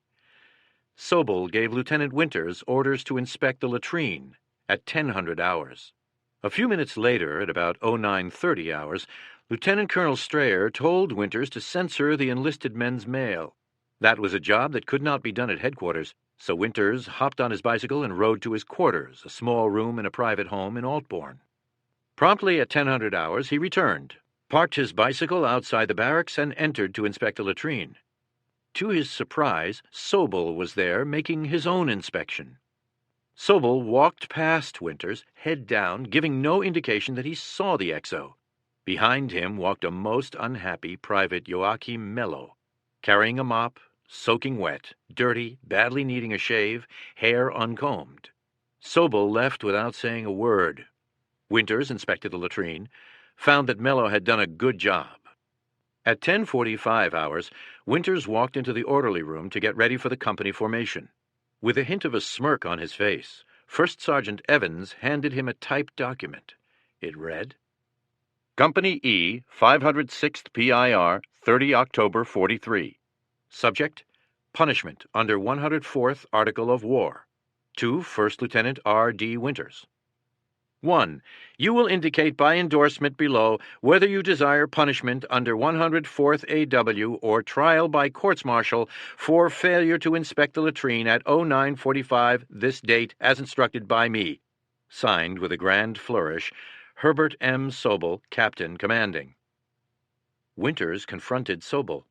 "Captain," he said after saluting and asking permission to speak, "my orders were to inspect the latrine at 1000 hours. I changed that time to 0945. No one told me. I telephoned and I sent a runner." Winters bit his tongue. There was no telephone in his room, and no runner had come. It was time for inspection. Strayer went down the ranks and through the barracks. Everything, including the latrine, was satisfactory. Winters, meanwhile, made up his mind on how to respond to Sobel. On the bottom of the typed sheet, he wrote by hand, "Subject, punishment under 104th AW or trial by courts-martial. To Captain H. M. Sobel. 1. I request trial by courts-martial for failure to inspect the latrine at 0945 this date. Lieutenant R. D. Winters, XO, Company E." Sobel replied the following day. 1. You will be denied a 48-hour pass until after December 15, 1943. 2. In accordance with the procedure outlined in the courts-martial manual, you will inmutate Sergeant Evans evidently had trouble either typing or spelling initiate. Your own letter of appeal with your reasons for objection and also a request for trial by courts-martial. Winters simmered for 3 days. So far as he could make out, Sobel was saying, "Look, don't be silly. Take the punishment and forget the courts-martial." Sobel knew that the punishment was a matter of indifference to Winters, as Winters spent his weekends on the post, reading or playing sports. But Winters had had enough. He wanted to force the moment to a crisis. The competition he had never wanted, between himself and Sobel for leadership of E Company, had to be settled. The company was not big enough for both of them. On November 4th, Winters appealed his punishment under the 104th Article of War. Sobel made an endorsement the next day. 1. Punishment for the above offense given by the undersigned will not be lifted by him. 2. When given another task to perform by a ranking officer to myself, Strayer's order to censor the mail, you should have delegated your task to another officer to inspect the latrine and not let it go until such time that there was little time for corrective measures to be taken before the arrival of the general officer about 10 minutes later. He signed with his usual flourish. Winters' request for a court-martial, meanwhile, was posing a problem that was not as funny as it sounded for the 2nd Battalion staff. The officers got out the court-martial manual and studied it intensively to try to figure out some way to get out from under this embarrassment. They finally did, and Strayer set aside the punishment and declared the case closed. No court-martial. Sobel was not finished. The next day, November 12th, Evans handed Winters another typed order. Subject: Failure to instruct latrine orderly. To First Lieutenant R.D. Winters. 1. You will reply by endorsement hereon your reason for failure to instruct Private J. Mello in his duties as latrine orderly. 2. You will further reply why he was permitted to be on duty at 10:30 hours, October 30th, in need of a shave. I give up, Winters decided. Go ahead and shoot me. In that mood, he replied by endorsement. 1. Reason for failure to instruct Private J. Mello in his duties as latrine orderly, no excuse. 2. Reason why he was permitted to be on duty at 10:30 hours in need of a shave, no excuse. The next day, Strayer decided, for the good of E Company, where naturally the long-anticipated showdown between Sobel and Winters was the talk of the barracks, to transfer Winters out of Easy. Strayer made him battalion mess officer. That was an insult to Winters, in his view. You only give a job like that to a guy that can't do anything right. With Winters gone, Sobel still in charge, and combat coming, the NCOs were in an uproar. Sergeants Ranney and Harris called a meeting. With the exception of Evans and one or two others, all the NCOs in E Company attended. Ranney and Harris proposed that they present Colonel Sink with an ultimatum. Either Sobel be replaced or they would turn in their stripes. They stressed that they would have to act together, with no dissenters and no identifiable leader. This radical proposal elicited much comment, many questions, great concern. But in the end, the group decision was that going into battle under Sobel's command was unthinkable. The only way they could let Strayer and Sink know how strongly they felt was to turn in their stripes. Each non-com thereupon wrote out his own resignation. Lipton's went as follows. I hereby turn in my stripes. I no longer want to be a non-commissioned officer in Company E. Lipton was CQ that night, charge of quarters, the sergeant who slept in the orderly room to be available to handle any problems that came up during the night, to wake the men in the morning, etc. He gathered up the resignations and put the stack in Sobel's in-basket. The NCOs then thought further about what they were doing and decided to consult with Winters. He was invited to the orderly room, where on arrival Ranney told him what the group had done. Don't, said Winters. Don't even think about it. This is mutiny. The NCOs protested. As the discussion continued, Sobel walked in. Everyone was speechless. Sobel did not say a word. He just walked over to his desk and picked up a book. As he turned to leave, Ranney said in a normal voice, Now, Lieutenant Winters, what are we going to do about improving our athletic program? Sobel gave no hint of concern. He just walked out. Winters felt that Sobel had to have known what was going on. Hell, there was no secret about it. Ranny had invited Evans to the meeting. It was all but certain Evans had told Sobel. Indeed, by this time, the whole battalion was talking about Sobel's battles, first with Winters, now with his NCOs. Sink would have to have been deaf, dumb, and blind not to have been aware. He should also have been grateful that Winters had talked the NCOs out of presenting him with an ultimatum. A few days later, Sink came down to Company E, called all the non-coms together, and, as Lipton recalled, gave us hell. He told us we had disgraced our company, and that he could put every one of us in the guardhouse for years. As we were preparing for combat, he said that it could be called mutiny in the face of the enemy, for which we could be shot. Fortunately for Sink, the 101st Airborne had just established a parachute jumping school at the nearby village of Chilton Foliat. In order to qualify as paratroopers, doctors, chaplains, communications men, forward artillery observers, and others who would be jumping on D-Day. Who better than Sobel to run a training camp? Sink sent Sobel to Chilton Foliat and brought First Lieutenant Patrick Sweeney from Able Company to be XO of Easy. He made First Lieutenant Thomas Meehan of Baker the CO of Easy, and he brought Winters back as leader of the 1st Platoon. Sergeant Ranny was busted to private, and Harris was transferred. The Sobel era of Easy Company had come to an end. Meehan was Sobel's opposite. Slender, fairly tall, willowy, he had common sense and competence. He was strict but fair. He had good voice command. Under Meehan, Winters said, we became a normal company. Training intensified. On December 13th, the company made a night jump and lost its first man, Private Rudolf Dittrich of 1st Platoon, due to parachute failure. Platoons and squads were being sent out on 3-day problems, with different men being put in command, as lieutenants and sergeants were declared out of action. Imagine me a platoon leader, Carson wrote in his diary on December 12th. No, it can't be. But it was. They were learning to be resourceful, which included learning to live off the land. This included fishing by tossing hand grenades into the streams, and improving their diet by finding deer on the country estates that were willing to walk into a bullet in the head. Christmas was a day off, with all the turkey a man could eat. New Year's Eve was quiet. We just waited up for the new year, Carson wrote. I wonder what it shall bring. Wonder how many of us will see 1945.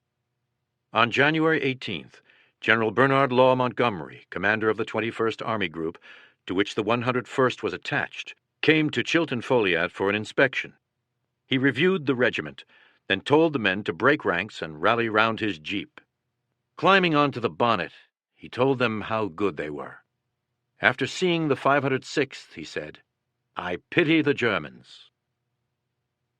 As the days slowly began to lengthen, meaning decent fighting weather was approaching, tension increased. Inevitably, the young men thought of death. Few made their thoughts articulate, but Webster dealt with his directly. He wrote his mother, instructing her to stop worrying about me. I joined the parachutists to fight. I intend to fight. If necessary, I shall die fighting. But don't worry about this, because no war can be won without young men dying. Those things which are precious are saved only by sacrifice. In February, training became more big unit oriented as the 101st and indeed the entire invasion force of more than 7 divisions began rehearsals for the attack on Normandy. On March 23rd, the 2nd and 3rd Battalions of the 506th made a combined jump, by far the largest of the war to date for the regiment. The occasion was an inspection visit by Prime Minister Winston Churchill, Supreme Allied Commander Dwight D. Eisenhower, U.S. First Army Commander Omar Bradley, General Maxwell Taylor, commander of the 101st, General Lee had a heart attack in February and was forced to return to the States, and numerous other big shots. The jump was a huge success. The C-47s came roaring through the sky in a perfect V of V's. Churchill and the generals were watching from a specially constructed grandstand. The troopers began leaping out of their planes, stick after stick, more than 1,000 men and parachutes filling the sky in a seemingly unending deluge. The instant they hit the ground, the troopers were twisting out of their chutes and heading for the assembly area on a dead run, putting their weapons together without slackening speed. The visitors were amazed at the rapidity of the movement. As the regimental scrapbook put it, the boys from Currahee had made a grand impression. Later, the regiment assembled in front of the reviewing stand. Taylor invited Churchill and Eisenhower to inspect the ranks. They did, stopping occasionally to ask a question or two of one of the men.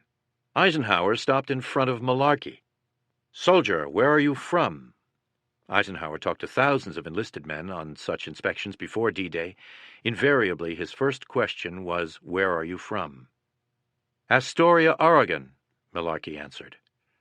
"What did you do before the war?" Malarkey said he was a student at the University of Oregon. Ike wanted to know who won last fall's Oregon State football game and whether Malarkey intended to return to college after the war. Then he turned to Churchill and suggested that the Prime Minister might have a question. "Well, son, how do you like England?" Malarkey assured him that he liked it very much, and he had always enjoyed English literature and history. Churchill promised to get him back to the States as soon as possible. "It was," said Malarkey, "a very memorable occasion." Even larger maneuvers were held immediately after the Churchill jump, with the purpose of dovetailing the paratroopers, glider-borne units, and ground forces with the air forces and naval elements. Exercises were held throughout southwest England with mass airdrops and amphibious operations. On one maneuver, Guarnieri told Privates Warren Muck and Malarkey to drop a mortar shell on a 6-foot square white target situated on a dune about 600 yards to their front. Malarkey fired once, too long. A second time, too short. At that moment, some staff officers came up, accompanied by General Taylor. One of the staff officers told Guarnieri to have his mortar squad fire at the target as a demonstration for the general. Guarnieri told Malarkey and Muck to fire 3 rounds. In rapid succession, they dropped 3 rounds down the barrel. Boom! The first hit the target dead center. Boom! Boom! The other 2 came down on top of the destroyed target.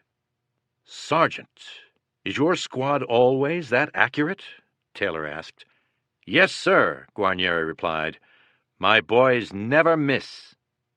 The 101st took trains back to barracks in Wiltshire and Berkshire. General Taylor and his staff were well aware that there were many kinks to work out. The boys from Currahee had learned their lessons about small unit tactics well. Now it was up to the generals to fit them properly into the larger whole. Chapter 4. Look out, Hitler, here we come. Slapton Sands, a Pottery, April 1st through June 5th, 1944. The 101st Airborne, the 82nd Airborne, and the 4th Infantry Division made up the 7th Corps. The 7th Corps and the 5th Corps, 1st Infantry and 29th Infantry Divisions, made up the U.S. First Army, General Omar Bradley commanding. Eisenhower had given Bradley the task of establishing a beachhead on each side of the mouth of the Douve River, where the French coast makes a right angle. Running to the east is the Calvados coast, running to the north is the base of the Cotentin Peninsula. The 5th Corps was to take the Calvados coast, code name for the target area Omaha Beach, while the 7th Corps was to take the base of the Cotentin, code name Utah Beach. The 7th Corps, at Utah, would be on the extreme right flank of the invasion area, which stretched from the mouth of the Orne River on the left, east, some 65 to 70 kilometers to the Cotentin. Eisenhower needed to provide sufficient width to the invasion to bring in enough infantry divisions in the first wave to overpower the enemy dug in behind Hitler's Atlantic Wall. Hitler made only one big mistake when he built his Atlantic Wall, the paratroopers like to say. He forgot to put a roof on it. In one way, Utah was the easiest of the 5 assault beaches. At the British and Canadian beaches, Sword, Juno, and Gold, east of Omaha, the numerous vacation homes, small shops, and hotels and casinos that lined the coast provided the Germans with excellent protection for machine gun nests, while at Omaha, a bluff rising from the beach to a height of 200 to 300 feet gave the German defenders, dug into a trench system on a World War II scale, the ability to shoot down on troops coming out of the landing craft.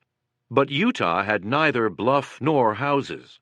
There were some fixed defenses made of reinforced concrete, containing artillery and machine guns.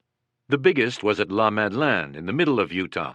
The fortification took its name from a nearby religious shrine that dated back to Viking days. But the gradual slope and low sand dunes at Utah meant that getting across and beyond the beach was not going to be as difficult as at Omaha. The problem at Utah was what lay inland. Behind the sand dunes was low ground, used by the Norman farmers for grazing cattle. 4 narrow, unimproved roads ran inland from the beach. These roads were raised a meter or two above the ground.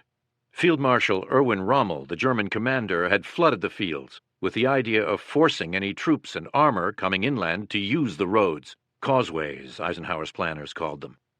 Rommel had most of his artillery in camouflaged positions or reinforced casements and bunkers back from the flooded area, where it could bombard the roads.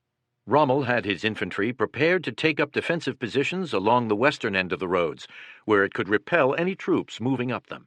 The task Eisenhower gave the 101st was to seize these causeway exits. The method to be used was a night drop. The aim was to disrupt the Germans, create surprise and havoc, and get control of those exits and destroy the big guns before the Germans could react. It would be an intricate, tricky, and risky operation. To have any chance of success, it would be necessary to practice.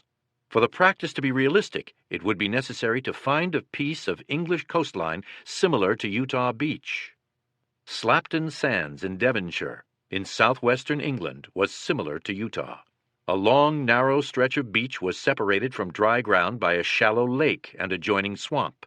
2 bridges crossed from the shoreline to high ground. And so it was that the 7th Corps carried out its rehearsal for the part it was to play on D-Day at Slapton Sands. At the end of April, the entire 7th Corps participated in Exercise Tiger. E Company rode in trucks to a resort hotel on the seashore at Torquay, where it spent a comfortable night. The next day, April 26th, it was back into the trucks for a ride to an area back from Slapton Sands from which all civilians had been evacuated. The company slept in the field until midnight, when trucks brought the men forward to a simulated drop zone. After assembly, the company marched overland through a mist to an elevated point a mile back from the beach and set up a defensive position guarding the bridge. At dawn, Webster wrote, "We could see a vast fleet of amphibious craft moving slowly into land. I've never seen so many ships together at one time. An invasion fleet is the most impressive sight in the world." What he had not seen was the disaster of the previous evening. German torpedo boats had slipped in among the LSTs and other big assault craft carrying the 4th Infantry. The Germans sank 2 LSTs and damaged others. More than 900 men drowned. The incident was covered up by the Allies for fear that it would hurt morale among the troops scheduled to go to France in LSTs. It remained covered up for more than 40 years, evidently out of embarrassment. Webster, watching the men of the 4th Infantry come up from the beach and pass through E Company's positions, noted that they were sweating, cursing, panting. He also recorded that the officers informed the men that, "We cannot write about our Torquay excursion." In the afternoon, the company made a 25-mile march and then bivouacked in a woods for the night. In the morning of April 28th, it rode in trucks back to Altbourne. That weekend, Malarkey, Chuck Grant, Skip Muck, and Joe Toya got passes to London, with Muck's best friend from Tonawanda, New York, Fritz Nieland of the 501st PIR.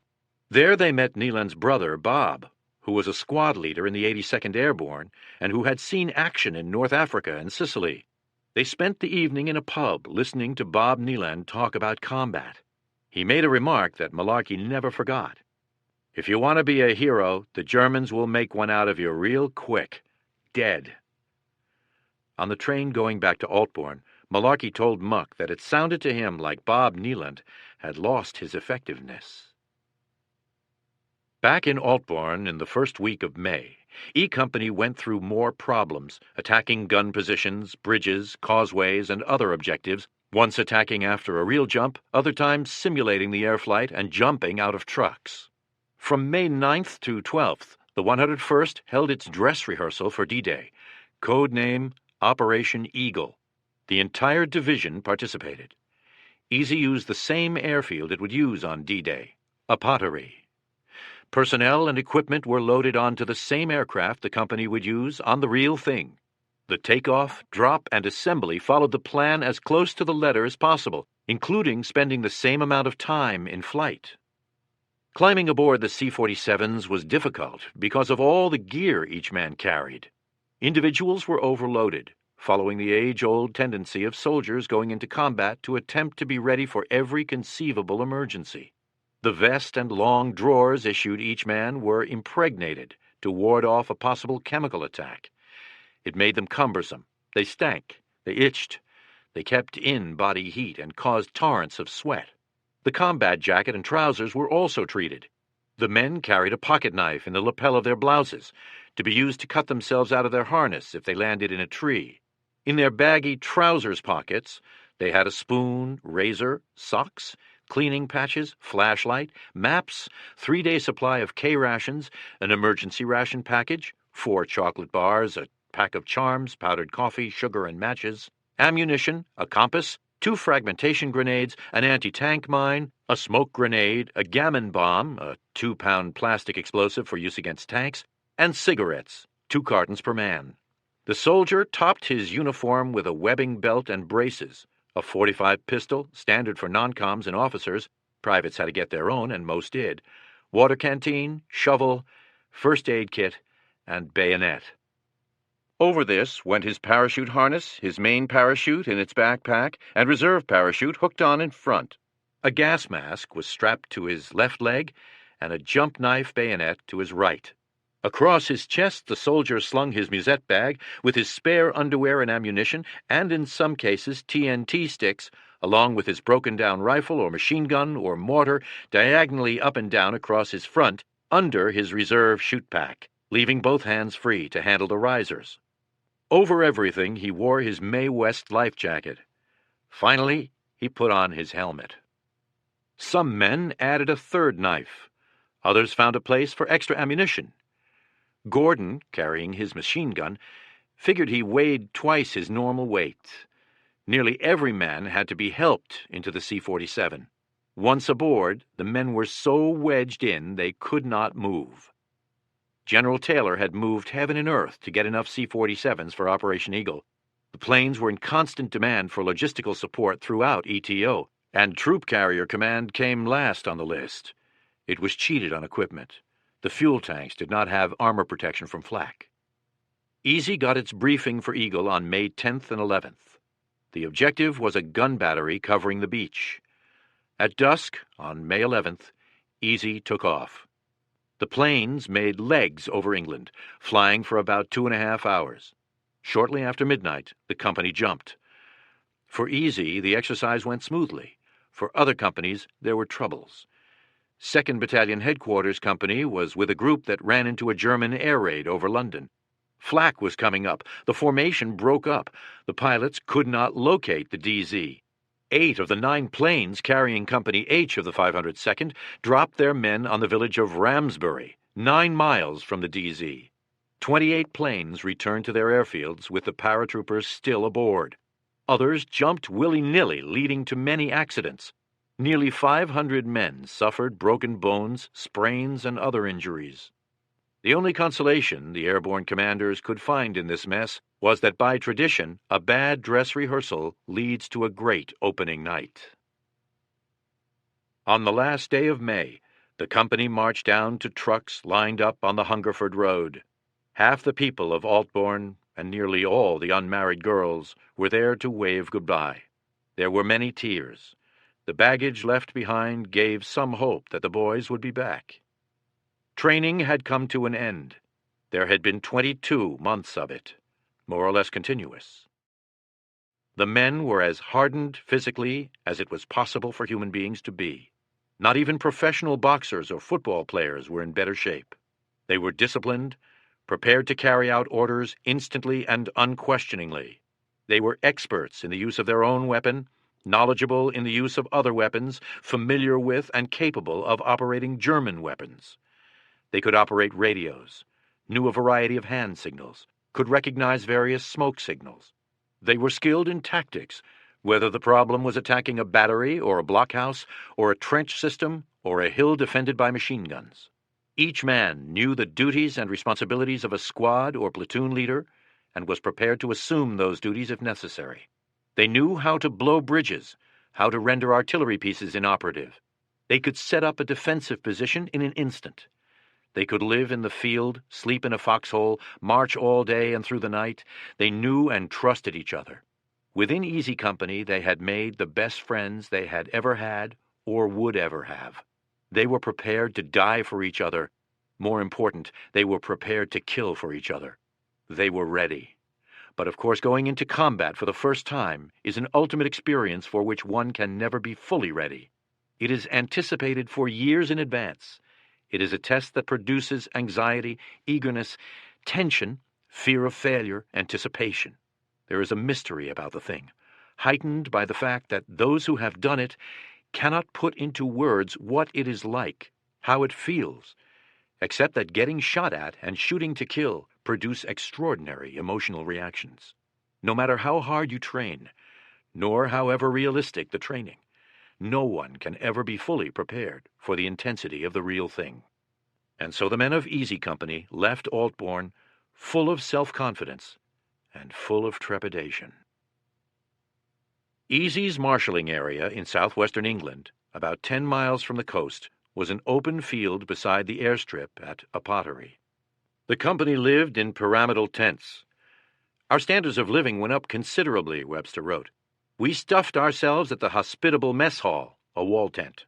Want some more, boys? Just help yourselves. Take all you want. On such luxuries as fried chicken, fruit cocktail, white bread with lots of butter, the realization that we were being fattened for the slaughter didn't stop us from going back for seconds. Troops wearing German uniforms and carrying German weapons roamed constantly through the marshalling area to familiarize the men with what the enemy looked like and what weapons they carried. On June 2nd, the company officers got their briefings from former E Company officers, First Lieutenant Nixon, now 2nd Battalion S2, and Captain Hester, S3. On sand tables, they showed terrain features, houses, roads, dunes, and the rest, and on maps. Nixon and Hester explained that Easy would be dropping near Sainte-Marie-du-Mont, about 10 kilometers south of Sainte-Mère-Église, with the objective of killing the German garrison in the village and seizing the exit at Causeway No. 2, the road coming up from the coast just north of the village of Poupeville. The 3rd Platoon was given the task of blowing up a communications line leading inland from La Madeleine. The detailed information given out by Nixon and Hester and by other intelligence officers briefing other companies was truly amazing. They passed around aerial photographs of the DZ that showed not only roads, buildings, and the like, but even foxholes.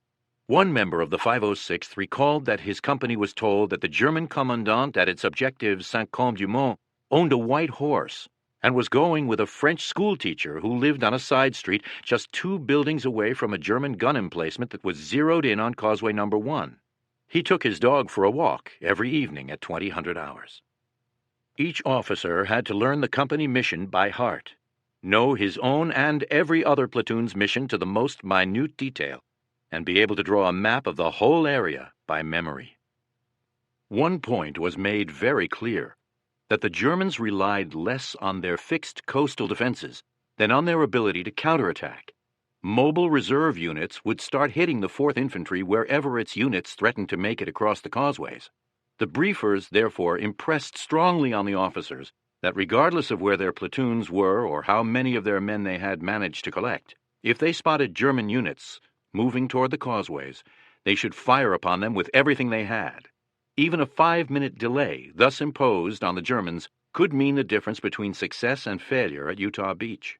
The importance of each mission was likewise emphasized, most effectively. Winters said, "I had the feeling that we were going in there and win the whole damn thing ourselves. It was our baby."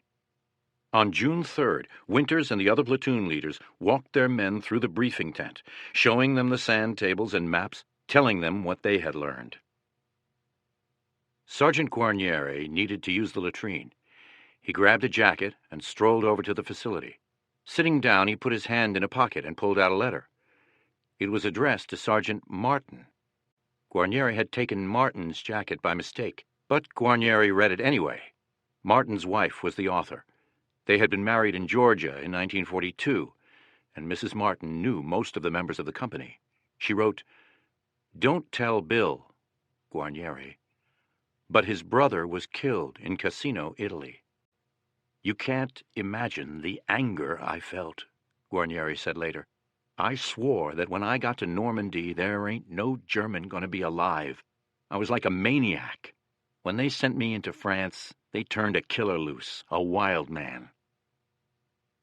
On June 4th, Easy was issued its ammunition, $10 worth of new French francs just printed in Washington, an escape kit containing a silk map of France, a tiny brass compass, and a hacksaw. The men were given an American flag to sew on the right sleeves of their jump jackets. Officers removed their insignia from their uniforms and painted vertical stripes on the back of their helmets. NCOs had horizontal stripes. Everyone was given the verbal challenge, flash, the password, thunder, and the response, welcome. They were also given small metal dime store crickets for alternative identification. One squeeze, click-clack, to be answered by two, click-clack, click-clack. The men spent the day cleaning weapons, sharpening knives, adjusting the parachutes, checking the equipment over and over, chain-smoking cigarettes. Many of the men shaved their heads or got mohawk haircuts, bald on each side with a 1 or 2 inch strip of short hair running from the forehead to the back of the neck. Privates Forrest Guth and Joseph Liebgott did the cutting at 15 cents per man. Colonel Sink came around, saw the haircutting going on, smiled, and said, "I forgot to tell you, some weeks ago we were officially notified that the Germans are telling French civilians that the Allied invasion forces would be led by American paratroopers, all of them convicted felons and psychopaths, easily recognized by the fact that they shave their heads, or nearly so." First Lieutenant Raymond Schmitz decided to ease the tension with some physical activity. He challenged Winters to a boxing match. "Come on, Winters, let's go out there behind the tents and box." "No, go away." Schmitz kept after him. Finally he said, "Okay, let's wrestle." "Damn it, enough. You've been egging me long enough. Let's go." Winters had been a wrestler in college. He took Schmitz down immediately, but he threw him too hard. Schmitz suffered 2 cracked vertebrae, went to the hospital, and did not get to go to Normandy.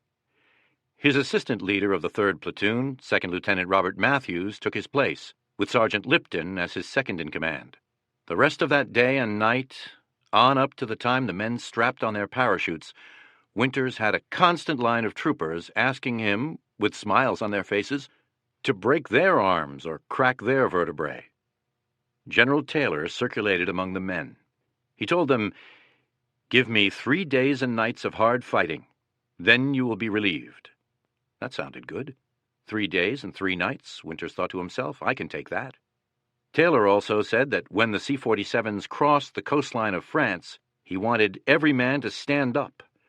If a trooper got hit by flak, he wanted him to be standing and take it like a man. There was a point to the order that went beyond bravado. If a plane got hit, the men hooked up and ready to jump would stand some chance of getting out. Taylor told Malarkey's platoon to fight with knives until daylight, and don't take any prisoners. That night, June 4th, the company got an outstanding meal.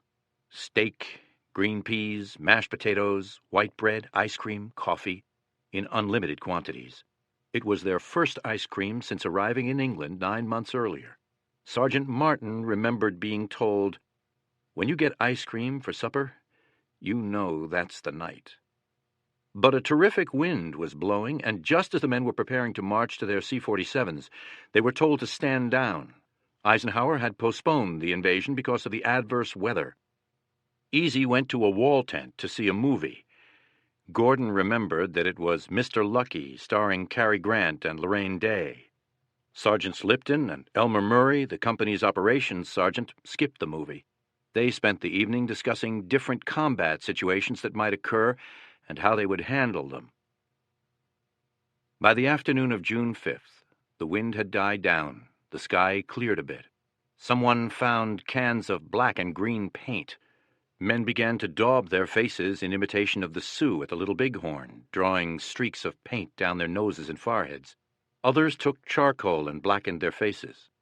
At 20:30 hours, the men lined up by the plane load, 18 to a group, and marched off to the hangars. Nobody sang. Nobody cheered, Webster wrote. It was like a death march. Winters remembered going past some British anti-aircraft units stationed at the field. And that was the first time I'd ever seen any real emotion from a Limey. They actually had tears in their eyes. At the hangars, each jump master was given 2 packs of papers, containing an order of the day from Eisenhower and a message from Colonel Sink to pass around to the men. "Tonight is the night of nights," said Sinks. "May God be with each of you fine soldiers." Eisenhower's began, "Soldiers, sailors, and airmen of the Allied Expeditionary Force, you are about to embark upon the great crusade, toward which we have striven these many months. The eyes of the world are upon you. Good luck, and let us all beseech the blessing of Almighty God upon this great and noble undertaking." In addition to the exhortations, the jump masters passed around air sickness pills. Who thought of the pills is a mystery. Why they were passed around, an even greater mystery, as air sickness had seldom been a problem. Something else was new. The British airborne had come up with the idea of leg bags. These bags contained extra ammunition, radios, machine gun tripods, medical gear, high explosives, and other equipment. They were to be attached to individual paratroopers by a quick-release mechanism and fastened to his parachute harness by a coiled 20-foot rope. When the chute opened, the trooper was supposed to hold the weight of the leg pack, pull its release to separate it from his leg, and let it down to the end of the rope. It would hit the ground before he did. In theory, the trooper would land on top of the bundle and not have to waste any time looking for his equipment. It seemed sensible, but no one in the American Airborne had ever jumped with a leg bag. The Yanks liked the idea of the thing and stuffed everything they could into those leg bags: mines, ammunition, broken-down Tommy guns, and more. The men threw their kits, parachutes, and leg bags into the waiting trucks, climbed in themselves, and were driven out to the waiting planes. "With that done," Winters wrote in his diary, "we went to work harnessing up. It's here that a good jump master can do the most for his men, getting all that equipment on, tied down, make it comfortable and safe. Then a parachute over the top calls for a lot of ingenuity and sales talk to satisfy the men that all's well." Dressed for battle, they sat under the wings of the planes, waiting. The nervousness increased. "This is the jump where your problems begin after you land," they told one another. It was the $10,000 jump. The men had $10,000 GI life insurance. Men struggled to their feet to go to the edge of the runway to relieve themselves, got back, sat down, and 2 minutes later repeated the process. Joe Toya recalled Lieutenant Meehan coming over to his plane to tell the men, "No prisoners. We're not taking any prisoners." At 2200, mount up. The jump masters pushed their men up the steps, each of them carrying at least 100 pounds, many 150 pounds. One 101st Trooper spoke for all 13,400 men in the 2 airborne divisions when he got to the door of his C-47, turned to the east, and called, "Look out, Hitler! Here we come!" At 2310, the C-47s began roaring down the runway. When they reached 1,000 feet, they began to circle, getting into a V of V's formation, 3 planes to each V. As they straightened out for France, most of the men found it difficult to stay awake. This was the effect of those pills. Through that night and into the next day, paratroopers had trouble staying awake. Joe Toya did fall asleep on his flight. "I was never so calm in all my life," he recalled. "Jesus, I was more excited on practice jumps." On Winter's plane, Private Joe Hogan tried to get a song going, but it was soon lost in the roar of the motors. On Gordon's plane, as on most, men were lost in their own thoughts or prayers. Private Wayne Sisk of West Virginia broke the mood by calling out, "Does anybody here want to buy a good watch?" That brought a roar of laughter and a lessening of the tension. Winters prayed the whole way over. prayed to live through it, prayed that he wouldn't fail. Every man, I think, had in his mind, how will I react under fire? With Lieutenant Schmidt in hospital, Sergeant Lipton was jumpmaster on his plane. The pilot gave the paratroopers a choice. They could ride with the door off, giving them fresh air and a chance to get out if the plane was hit, or ride with the door in place, which would allow them to smoke. They chose to take it off, which allowed Lipton to lie on the floor with his head partly out the door. Most of the men were asleep, or nearly so, a consequence of the air sickness pills. As the C-47 crossed the channel, Lipton saw a sight no one had ever seen before, nor would anyone ever see again, a sight that every man who was in the air that night never forgot. The invasion fleet, 6,000 vessels strong, heading toward Normandy. Gordon Carson was with Lieutenant Welsh. As the plane crossed the channel, Welsh told the men near the front, "Look down." They did, and all you could see was wakes. No one ever saw so many ships and boats before.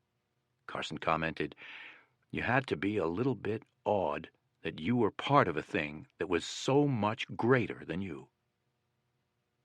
At 0100, June 6th, the planes passed between the islands of Guernsey and Jersey.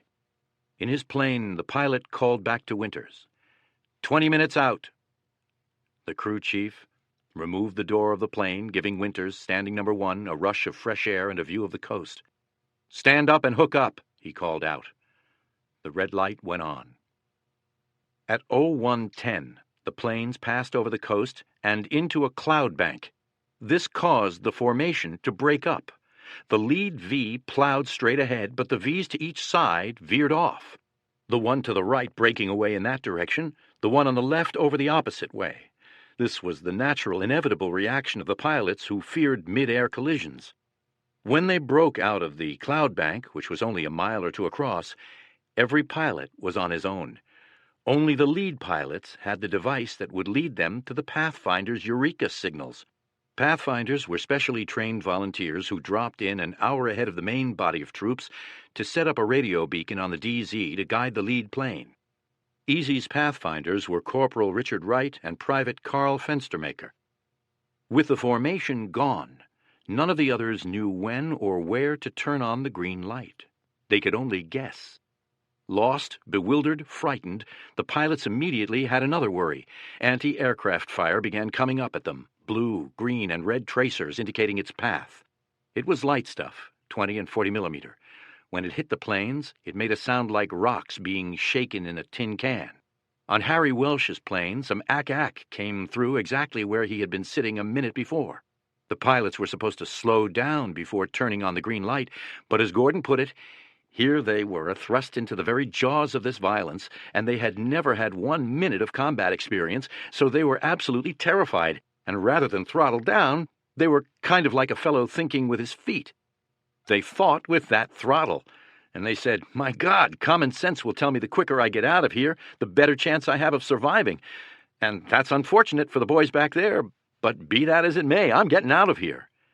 So they increased speed, up to 150 miles per hour in many cases, and although they did not have the slightest idea where they were, except that it was somewhere over Normandy, they hit the green light. Men began shouting, "Let's go! Let's go!" They wanted out of those planes. Never had they thought they would be so eager to jump. Lipton's plane was bouncing and weaving, and the men were yelling, "Let's get out of here!" They were only 600 feet up, the 40-millimeter anti-aircraft tracers coming closer and closer. About the time the tracers were popping right past the tail of the plane, Lipton remembered, the green light went on. He leaped out. Private James Alley was number 2, Private Paul Rogers number 3. Alley had been told to throw his leg bag out the door and follow it into the night. He did as told and ended up flat on the floor with his head and half his body out of the plane, his bag dangling in the air, about to pull him in half. Rogers, who was strong as a bull, threw him out the door and jumped right behind. Leo Boyle was the last man in the stick on his plane. There was this tremendous turbulence as the green light went on and the men began leaping out into the night. The plane lurched. Boyle was thrown violently down to the floor. The plane was flying at a tilt. Boyle had to reach up for the bottom of the door, pull himself to it, and roll out of the C-47 into the night. Tracers were everywhere. The lead plane in Stick 66, flown by Lieutenant Harold Capilouto, was hit with bullets going through it and out the top, throwing sparks. The plane maintained course and speed for a moment or two, then did a slow wing-over to the right. Pilot Frank DeFleeta, just behind, remembered that Capilouto's landing lights came on, and it appeared they were going to make it when the plane hit a hedgerow and exploded.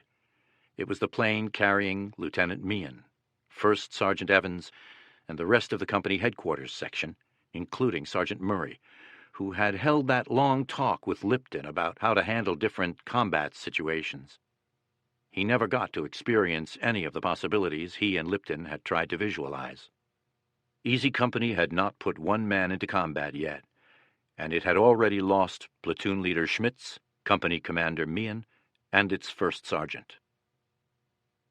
Private Rod Stroll was one of those so overloaded that he could not put on his reserve chute. I remember thinking, well, hell, if you need it and it doesn't open, it's going to be over in a hurry. And if you don't need it, you don't need it. His plane got hit and started going down. As his stick went out, the pilot and co-pilot came out with us. George Lutz was on Welsh's plane. He had barely made it, as in addition to all the regular gear, he was carrying a radio and batteries, and had been unable to get into the plane until a bunch of Air Corps guys pushed him in.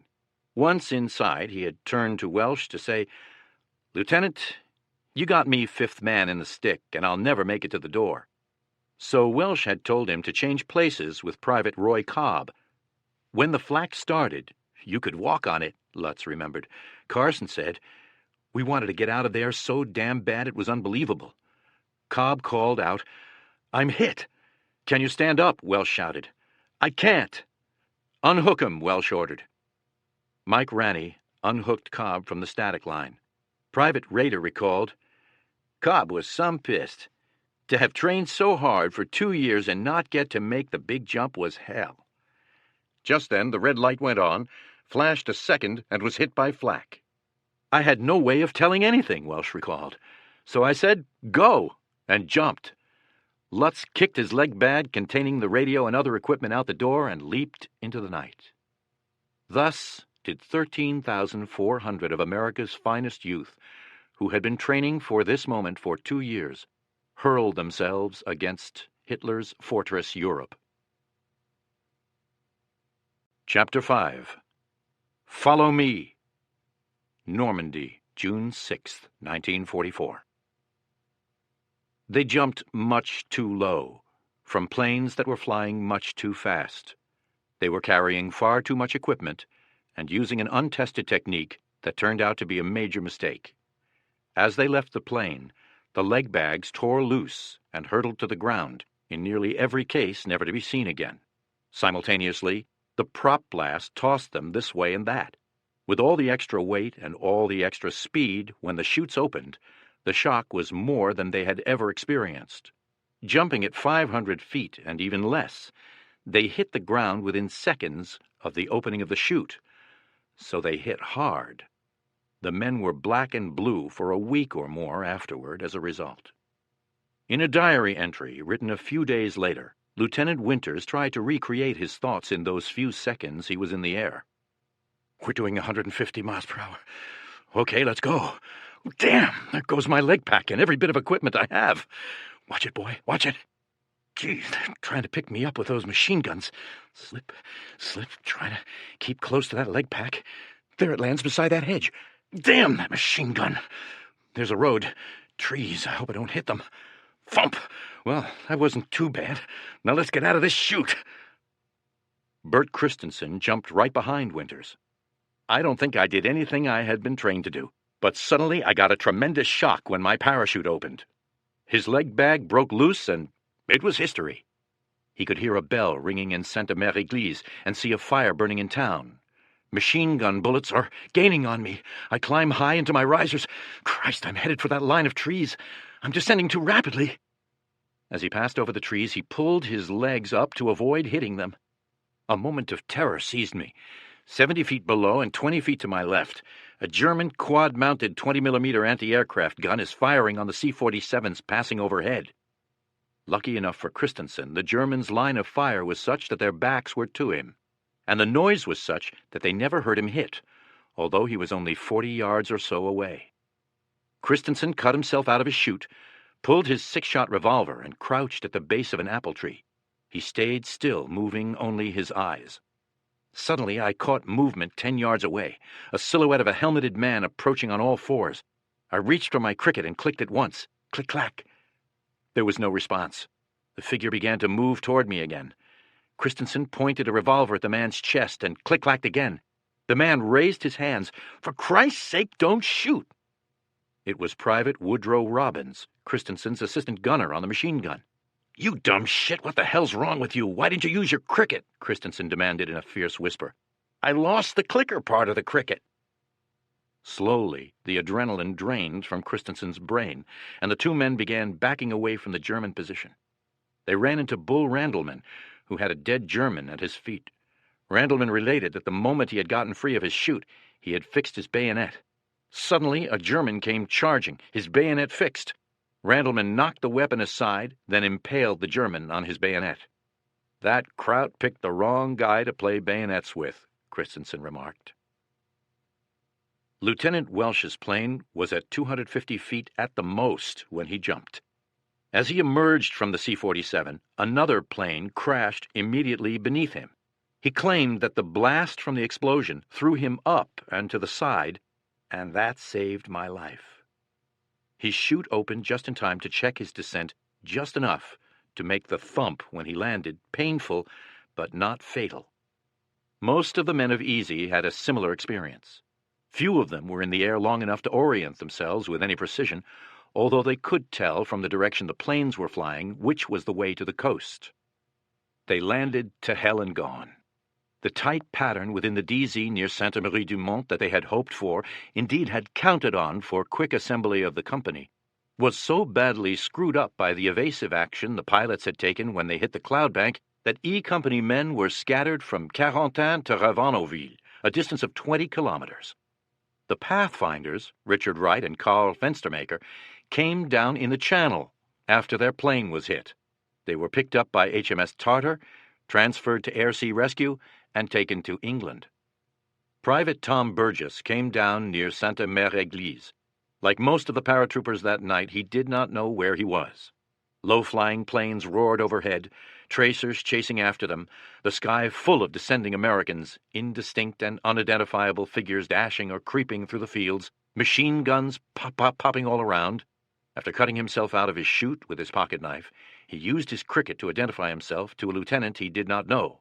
Together they started working their way toward the beach, hugging the ubiquitous hedgerows. Other troopers joined them, some from the 82nd, also badly scattered in the jump, some from different regiments of the 101st. They had occasional brief firefights with German patrols. The lieutenant made Burgess the lead scout. At first light, he came to a corner of the hedgerow he was following. A German soldier hiding in the junction of hedgerows rose up. Burgess didn't see him. The German fired downward.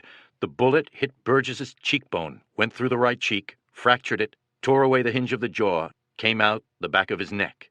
Blood squirted out his cheek. From the back of his neck and from his ear, he nearly choked to death. "I wanted to live," Burgess recalled 45 years later. "They had hammered into us that the main thing if you get hit is don't get excited. The worst thing you can do is go nuts." So he did his best to stay calm. The guys with him patched him up as best they could, got bandages over the wounds, and helped him into a nearby barn where he collapsed into the hay. He passed out. At midnight, a French farmer came out to the barn and sat there and held my hand. He even kissed my hand. He brought a bottle of wine. On the morning of June 7th, the farmer fetched 2 medics and lent them a horse-drawn cart, which they used to take Burgess down to the beach. He was evacuated to England, then back to the States. He arrived in Boston on New Year's Eve, 1944. He was on a strictly liquid diet until March 1945, when he took his first bite of solid food since his last meal at a pottery, June 5th, 1944. Private Gordon hit hard. He had no idea where he was, but he had a definite idea of what he was determined to do first: assemble his machine gun. He tucked himself into a hedgerow and did the job. As he finished, I noticed this figure coming, and I realized it was John Eubanks from the way he walked. Shortly thereafter, Forrest Guth joined them. Another figure loomed in the dark. "Challenge him," Gordon to Eubanks. Before Eubanks could do so, the man called out, "Flash!" Eubanks forgot the countersign, thunder, and forgot that the clicker was an alternative identification option, and instead said, "Lightning." The man lobbed a grenade in on the 3 E Company men. They scattered. It went off. Fortunately, no one was hurt. The soldier disappeared, which was probably good for the group, as he was clearly much too nervous to trust. Gordon, Eubanks, and Guth started moving down a hedgerow toward the beach. They saw an American paratrooper running through the field, crouch, and jump into a drainage ditch. There was a 3/4 moon that night, and few clouds over the land, so visibility was fair. Gordon told the others to stay still. He would check it out. He crept to the ditch, where I encountered these 2 eyeballs looking up at me and the muzzle of a pistol right in my face. "Gordon, is that you?" It was Sergeant Floyd Talbot. Now there were 4. Together they continued creeping, crawling, moving toward the beach. A half hour or so before first light, Guth heard what he was certain was the howling and whining of a convoy of 2.5-ton GI trucks going past. How could that be? The seaborne invasion hadn't even started, much less put truck convoys ashore. Some tremendous bursts coming from inland answered the question. The noise Guth heard came from the shells passing overhead, shells from the 16-inch naval guns on the battleships offshore.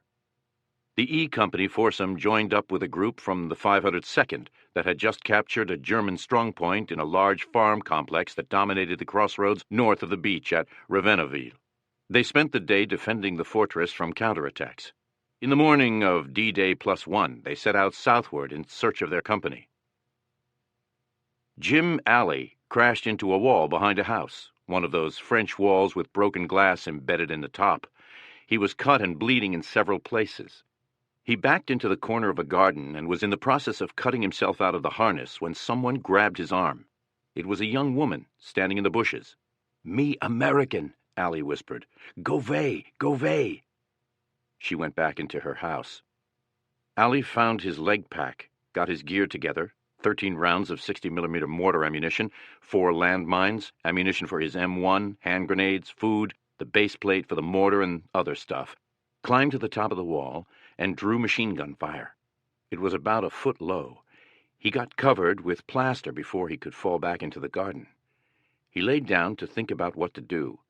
He ate one of his Hershey bars and decided to go out the front way. Before he could move, the young woman came out of the house, looked at him, and proceeded out the front gate.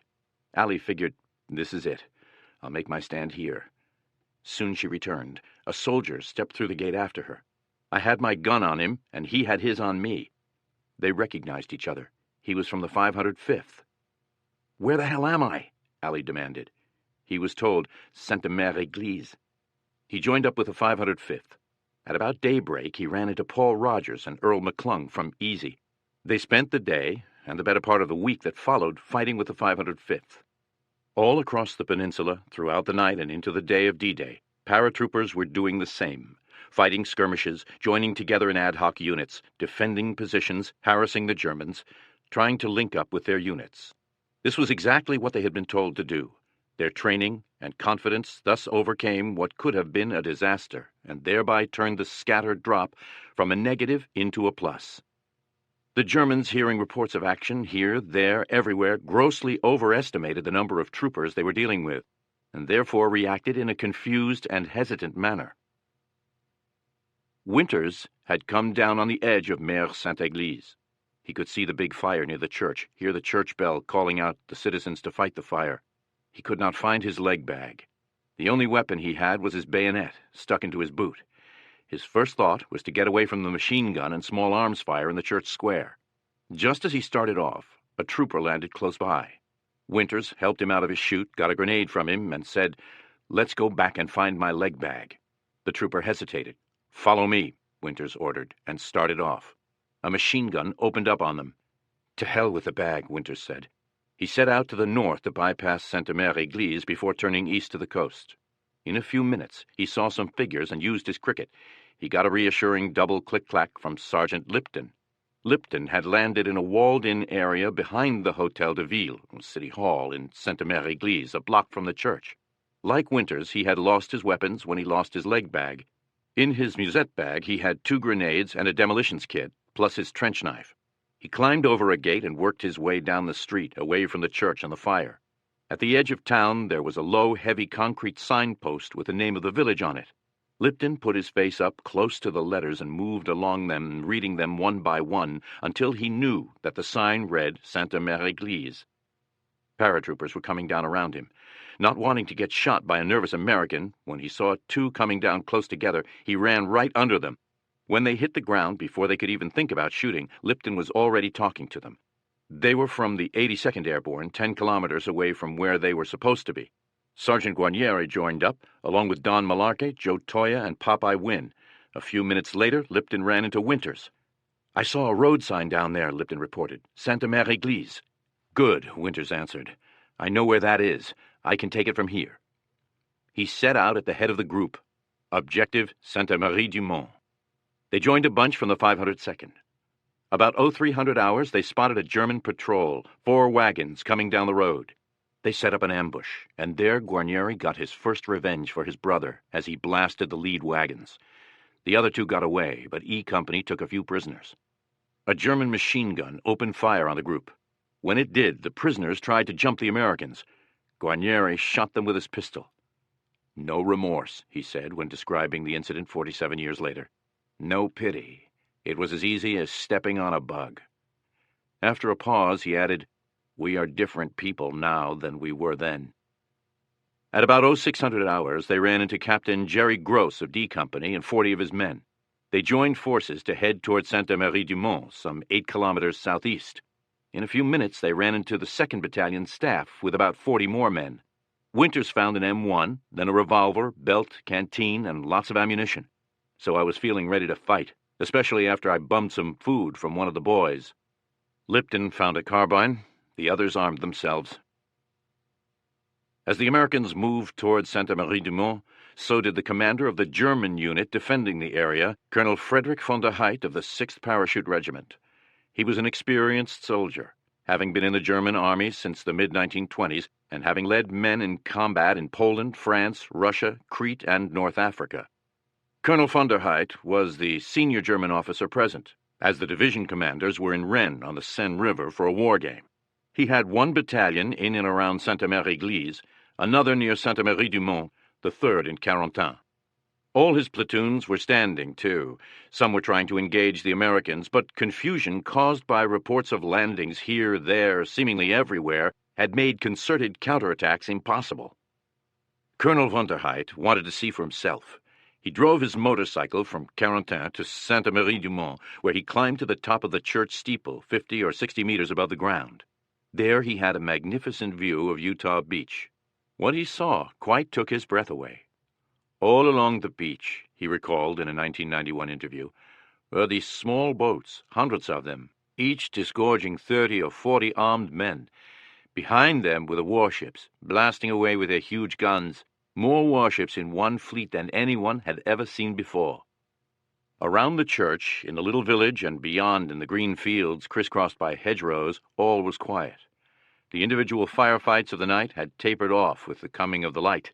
Von der Heydt could see neither American nor German units.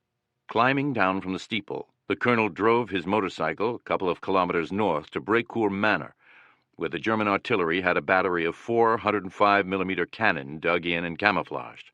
There were no artillerymen around. Evidently they had scattered in the night after the airborne landings began. Von der Heydt roared back to Carentan, where he ordered his 1st Battalion to occupy and hold Sainte-Marie-du-Mont and Brécourt, and to find some artillerymen to get that battery working. It was perfectly placed to lob shells on the landing craft at Utah Beach and to engage the warships out in the channel. By this time, about 0700, E Company consisted of 2 light machine guns, 1 bazooka, no ammunition, 1 60mm mortar, 9 riflemen, and 2 officers. As the 2nd Battalion moved into a group of houses in a tiny village called Le Grand Chemin, just 3 kilometers or so short of Sainte-Marie-du-Mont, it drew heavy fire from up front. The column stopped. Winters and his men sat down to rest. 10 or 15 minutes later, Battalion S1 Lieutenant George Lavinson, formerly of E Company, came walking down the road. "Winters," he said, "they want you up front." Captain Hester, S3, and Lieutenant Nixon, S2, both close friends of Winters, told him there was a 4-gun battery of German 105mm cannon a few hundred meters across some hedgerows and open fields, opposite a large French farmhouse called Brécourt Manor. Intelligence had not spotted the cannon, as they were dug into the hedgerow, connected by an extensive trench system covered by brush and trees. There was a 50-man platoon of infantry defending the position, part of Colonel von der Heydt's 1st Battalion. The cannon had just gone into action, firing on Utah Beach, some 5 or 6 kilometers to the northeast. The 2nd Battalion was less than 100 men strong at that point. Lieutenant Colonel Strayer had responsibilities in all 4 directions from Le Grand Chemin. He was trying to build his battalion up to somewhere near its full strength of 600 men and to defend from counterattacks. He could only afford to send 1 company to attack the German battery. Hester told Winters to take care of that battery. It was 0830. Captain Sobel was about to get a little revenge on Hitler. The U.S. Army was about to get a big payoff from its training and equipment investment. The American people were about to get their reward for having raised such fine young men. The company that Sobel and the Army and the country had brought into being and trained for this moment was going into action. Winters went to work instinctively and immediately. He told the men of E Company to drop all the equipment they were carrying except weapons, ammunition, and grenades. He explained that the attack would be a quick frontal assault, supported by a base of fire from different positions as close to the guns as possible. He set up the 2 machine guns to give covering fire as he moved the men forward to their jump-off positions. The field in which the cannon were located was irregular in shape, with 7 acute angles in the hedgerow surrounding it. This gave Winters an opportunity to hit the Germans from different directions. Winters placed his machine guns, manned by Private John Plesha and Walter Hendricks on one gun, Cleveland Petty and Joe Leapgott on the other, along the hedge leading up to the objective, with instructions to lay down covering fire. As Winters crawled forward to the jump-off position, he spotted a German helmet. The man was moving down the trench, crouched over with only his head above ground. Winters took aim with his M1 and squeezed off 2 shots, killing the Jerry. Winters told Lieutenant Compton to take Sergeants Guarnieri and Malarkey, get over to the left, crawl through the open field, get as close to the first gun in the battery as possible, and throw grenades into the trench. He sent Sergeants Lipton and Ranney out along the hedge to the right, alongside a copse of trees, with orders to put a flanking fire into the enemy position. Winters would lead the charge straight down the hedge. With him were Privates Gerald Lorraine of Regimental HQ, he was Colonel Sink's jeep driver, and Popeye Wynn, and Corporal Joe Toya. Here the training paid off. "We fought as a team without standout stars," Lipton said. "We were like a machine. We didn't have anyone who leaped up and charged a machine gun. We knocked it out or made it withdraw by maneuver and teamwork or mortar fire. We were smart. There weren't many flashy heroics. We had learned that heroics was the way to get killed without getting the job done. And getting the job done was more important." When Ranney and Lipton moved out along the hedge, they discovered they could not see the German positions because of low brush and ground cover. Lipton decided to climb a tree, but there were none of sufficient size to allow him to fire from behind a trunk. The one he picked had many small branches. He had to sit precariously on the front side facing the Germans, exposed if they looked his way, balancing on several branches. About 75 meters away, he could see about 15 of the enemy, some in the trenches, others prone in the open, firing toward E Company, too intent on the activity to their front to notice Lipton. Lipton was armed with a carbine he had picked up during the night. He fired at a German in the field. The enemy soldier seemed to duck. Lipton fired again. His target did not move. Not certain that the carbine had been zeroed in, Lipton aimed into the dirt just under the man's head and squeezed off another round. The dirt flew up right where he aimed. Lipton now knew that the carbine's sights were right, and his first shot had killed the man. He began aiming and firing as fast as he could from his shaky position. Lieutenant Compton was armed with a Thompson submachine gun that he had picked up during the night. He got it from a lieutenant from D Company who had broken his leg in the jump. Using all his athletic skill, he successfully crawled through the open field to the hedge, Guarnieri and Malarkey alongside him. The Germans were receiving fire from the machine gun to their left, from Lipton and Ranney to their rear, and from Winter's group in their front. They did not notice Compton's approach. When he reached the hedge, Compton leaped over and threw it. He had achieved complete surprise and had the German gun crew and infantry dead in his sights, but when he pulled the trigger on the borrowed Tommy gun, nothing happened. It was jammed. At that instant, Winters called, "Follow me," and the assault team went tearing down the hedge toward Compton. Simultaneously, Guarnieri leaped into the trench beside Compton. The German crew at the first gun, under attack from 3 directions, fled. The infantry retreated with them, tearing down the trench away from Compton, Guarnieri, and Malarkey. The Easy Company men began throwing grenades at the retreating enemy. Compton had been an All-American catcher on the UCLA baseball team. The distance to the fleeing enemy was about the same as from home plate to second base. Compton threw his grenade in a straight line, no arch, and it hit a German in the head as it exploded. He, Malarkey, and Guarnieri then began lobbing grenades down the trench. Winters and his group were with them by now, firing their rifles, throwing grenades, shouting, their blood pumping, adrenaline giving them Superman strength. Wynne was hit in the butt and fell down in the trench, hollering over and over, "I'm sorry, Lieutenant. I goofed off. I'm sorry." A German potato masher sailed into the trench. Everyone dived to the ground. "Joe, look out!" Winters called to Toye. The grenade had landed between his legs as he lay face down. Toye flipped over. The potato masher hit his rifle and tore up the stock as it exploded. But he was uninjured. "If it wasn't for Winters," Toye said in 1990, "I'd be singing high soprano today." Winters tossed some grenades down the trench, then went tearing after the retreating gun crew. Private Lorraine and Sergeant Guarnieri were with him. 3 of the enemy infantry started running cross-country, away toward Brecourt Manor. "Get 'em!" Winters yelled. Lorraine hit one with his Tommy gun. Winters aimed his M1, squeezed, and shot his man through the back of his head. Guarnieri missed the 3rd Jerry, but Winters put a bullet in his back. Guarnieri followed that up by pumping the wounded man full of lead from his Tommy gun. The German kept yelling, "Help! Help!" Winters told Malarkey to put one through his head. A 4th German jumped out of the trench about 100 yards up the hedge. Winters saw him, lay down, took careful aim, and killed him. 15 or 20 seconds had passed since he had led the charge. Easy had taken the first gun. Winters' immediate thought was that there were plenty of Germans further up the trench, and they would be counterattacking soon. He flopped down, crawled forward in the trench, came to a connecting trench, looked down, and sure enough, there were 2 of them setting up a machine gun, getting set to fire. I got in the first shot and hit the gunner in the hip. The second caught the other boy in the shoulder. Winters put Toye and Compton to firing toward the next gun, sent 3 other men to look over the captured cannon, and 3 to cover to the front. By this time, Lipton had scrambled out of his tree and was working his way to Winters. Along the way, he stopped to sprinkle some sulfa powder on Wynne's butt and slap on a bandage. Wynne continued to apologize for goofing off. Warrant Officer Andrew Hill from Regimental HQ came up behind Lipton. "Where's Regimental HQ?" he shouted. "Back that way," Lipton said, pointing to the rear.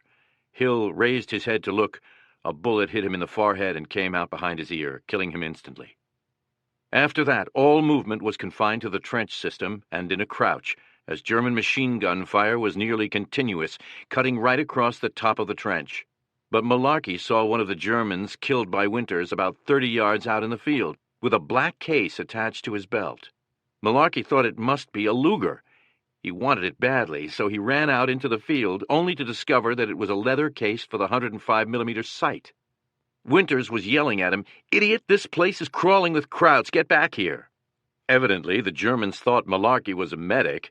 In any case, the machine gunners did not turn on him until he started running back to the trench. With bullets kicking up all around him, he dived under the 105. Winters was at the gun, wanting to disable it, but without a demolition kit. Lipton came up and said he had one in his musette bag, which was back where the attack began. Winters told him to go get it. Time for the second gun, Winters thought to himself. He left 3 men behind to hold the first gun, then led the other 5 on a charge down the trench, throwing grenades ahead of them, firing their rifles. They passed the 2 Jerrys at the machine gun who had been wounded by Winters and made them prisoners. The gun crew at the second gun fell back. Easy took it with only 1 casualty. With the second gun in his possession and running low on ammunition, Winters sent back word for the 4 machine gunners to come forward. Meanwhile, 6 German soldiers decided they had had enough. They came marching down the connecting trench to the second gun, hands over their heads, calling out, "No make dead! No make dead!" Private John D. Hall of A Company joined the group. Winters ordered a charge on the third gun. Hall led the way and got killed, but the gun was taken. Winters had 3 of his men secure it. With 11 men, he now controlled 3 105s. At the second gun site, Winters found a case with documents and maps showing the positions of all the guns and machine gun positions throughout the Cotentin Peninsula. He sent the documents and maps back to battalion, along with the prisoners and a request for more ammunition and some reinforcements, because we were stretched out too much for our own good. Using grenades, he set about destroying the gun crew's radio, telephone, and rangefinders. Captain Hester came up, bringing 3 blocks of TNT and some phosphorus incendiary grenades. Winters had a block dropped down the barrel of each of the 3 guns, followed by a German potato masher grenade. This combination blew out the breeches of the guns like half-peeled bananas. Lipton was disappointed when he returned with his demolition kit to discover that it was not needed. Reinforcements arrived, 5 men led by Lieutenant Ronald Spears of D Company. One of them, Rusty Hooch of F Company, raised up to throw a grenade into the gun positions and was hit several times across the back and shoulders by a burst from a machine gun. He died instantly. Spears led an attack on the final gun, which he took and destroyed, losing 2 men killed. Winters then ordered a withdrawal, because the company was drawing heavy machine gun fire from the hedges near Breakwell Manor, and with the guns destroyed, there was no point to holding the position. The machine gunners pulled back first, followed by the riflemen. Winters was last. As he was leaving, he took a final look down the trench. Here was this one wounded Jerry we were leaving behind trying to put a machine gun on us again, so I drilled him clean through the head. It was 11:30. About 3 hours had passed since Winters had received the order to take care of those guns. With 12 men, what amounted to a squad, later reinforced by Spears and the others, Company E had destroyed a German battery that was looking straight down Causeway No. 2 and onto Utah Beach. That battery had a telephone line running to a forward observer who was in a pillbox located at the head of Causeway No. 2. He had been calling shots down on the 4th Infantry as it unloaded. The significance of what Easy Company had accomplished cannot be judged with any degree of precision, but it surely saved a lot of lives, and made it much easier, perhaps even made it possible in the first instance, for tanks to come inland from the beach. It would be a gross exaggeration to say that Easy Company saved the day at Utah Beach, but reasonable to say that it made an important contribution to the success of the invasion. Winters' casualties were 4 dead, 2 wounded. He and his men had killed 15 Germans, wounded many more, and taken 12 prisoners. In short, they had wiped out the 50-man platoon of elite German paratroops defending the guns, and scattered the gun crews. In an analysis written in 1985, Lipton said, "The attack was a unique example of a small, well-led assault force overcoming and routing a much larger defending force in prepared positions. It was the high morale of the E Company men, the quickness and audacity of the frontal attack, and the fire into their positions from several different directions that demoralized the German forces and convinced them that they were being hit by a much larger force." There were other factors, including the excellent training the company had received, and that this was their baptism of fire. The men had taken chances they would not take in the future. Lipton said he would never have climbed that tree, and so exposed himself had he been a veteran. But we were so full of fire that day. "You don't realize your first time," Guarnieri said. "I'd never do again what I did that morning. Compton would not have burst through that hedge had he been experienced. I was sure I would not be killed," Lipton said. "I felt that if a bullet was headed for me, it would be deflected, or I would move." Paul Fussell, in wartime, writes that the soldier going into combat the first time thinks to himself, "It can't happen to me. I am too clever, agile, well-trained, good-looking, beloved, tightly laced, etc." That feeling soon gives way to, "It can happen to me, and I'd better be more careful. I can avoid the danger by watching more prudently the way I take cover, dig in, expose my position by firing my weapon, keep extra alert at all times, etc." In his analysis, Winters gave credit to the Army for having prepared him so well for this moment. My apogee, he called it. He had done everything right, from scouting the position to laying down a base of covering fire, to putting his best men, Compton, Guarnieri, and Malarkey, in one group, Lipton and Ranney in the other, on the most challenging missions, to leading the charge personally at exactly the right moment. Winters felt that if Sobel had been in command, he would have led all 13 men on a frontal assault and lost his life, along with the lives of most of the men. Who can say he was wrong about that? But then who can say that the men of Easy would have had the discipline, the endurance? They had been marching since 0130 after a night of little or no real sleep. They were battered and bruised from the opening shock and the hard landing, or the weapons skills to carry off this fine feat of arms, had it not been for Sobel. Sink put Winters in for the Congressional Medal of Honor. Only one man per division was to be given that ultimate medal for the Normandy campaign. In the 101st, it went to Lieutenant Colonel Robert Cole for leading a bayonet charge. Winters received the Distinguished Service Cross. Compton, Guarnieri, Lorraine, and Toya got the Silver Star. Lipton, Malarkey, Ranney, Liebgott, Hendricks, Plescia, Petty, and Wynne got Bronze Stars. A month or so later, Winters was called into Regimental HQ. Sink, Strayer, and the staff were sitting in a tent. At the head of a table was S.L.A. Marshall, the Army's combat historian. The atmosphere around the table was electric, Winters remembered. Those West Pointers would have killed to have the opportunity I had to be sitting in the chair across from Marshall. "Okay, Lieutenant," Marshall said. "Tell me what you did out there on D-Day. You took that battery of 105s, didn't you?" "Yes, sir, that's right." "Tell me how you did it." "Well, sir, I put down a base of fire. We moved in under the base of fire, and we took the first gun. And then we put down another base of fire, and we moved to the second gun, and the third gun, and the fourth gun." "Okay, anything else?" "No, sir, that's basically it." As a junior officer facing all that brass, Winters figured he had better not lay it on too thick. So he made it sound like a routine training problem. When Marshall wrote his book, Night Drop, to Winters' disgust, he left out Easy Company, except to say the deployed 2nd Battalion had kept the German battery entertained at long range. He did give a full account of the capture of a battery at Holdy, near Causeway No. 1, by the 1st Battalion, 506th. Marshall wrote that the battalion had 195 men lined up to take the battery. Winters commented, "With that many E Company men, I could have taken Berlin." Marshall has come in for considerable criticism for the mistakes in his work, especially from paratroopers who were there. I have sympathy for him. Writing accurately about a battle for which you have conflicting testimony from the eyewitnesses and participants is a challenge, and then some. Military historians do the best they can. At about 12:15, Sergeant Leo Boyle joined up. He had been dropped in the 82nd's DZ, gotten lost, figured out where he was, marched toward Sainte-Marie-du-Mont, and found his company. The first man I met was Winters. He was tired. I reported into him. He grunted, and that's all I got out of him. I thought maybe he'd be a little more happy to see me, but he'd been under tremendous stress.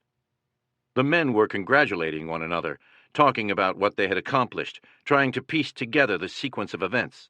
They were the victors, happy, proud, full of themselves. Someone found some cider in a cellar. It got passed around. When the jug got to Winters, he decided he was thirsty as hell and needed a lift. He shocked his men by taking a long pull, the first alcohol he had ever tasted. I thought at the time it might slow down my thoughts and reactions, but it didn't. Lieutenant Welsh reported for duty. He had been in various firefights alongside some men from the 82nd. In his backpack, he was carrying his reserve parachute. He carried it throughout the Normandy campaign. "I wanted to send it back to Kitty to make a wedding gown for our marriage after the war." Optimism?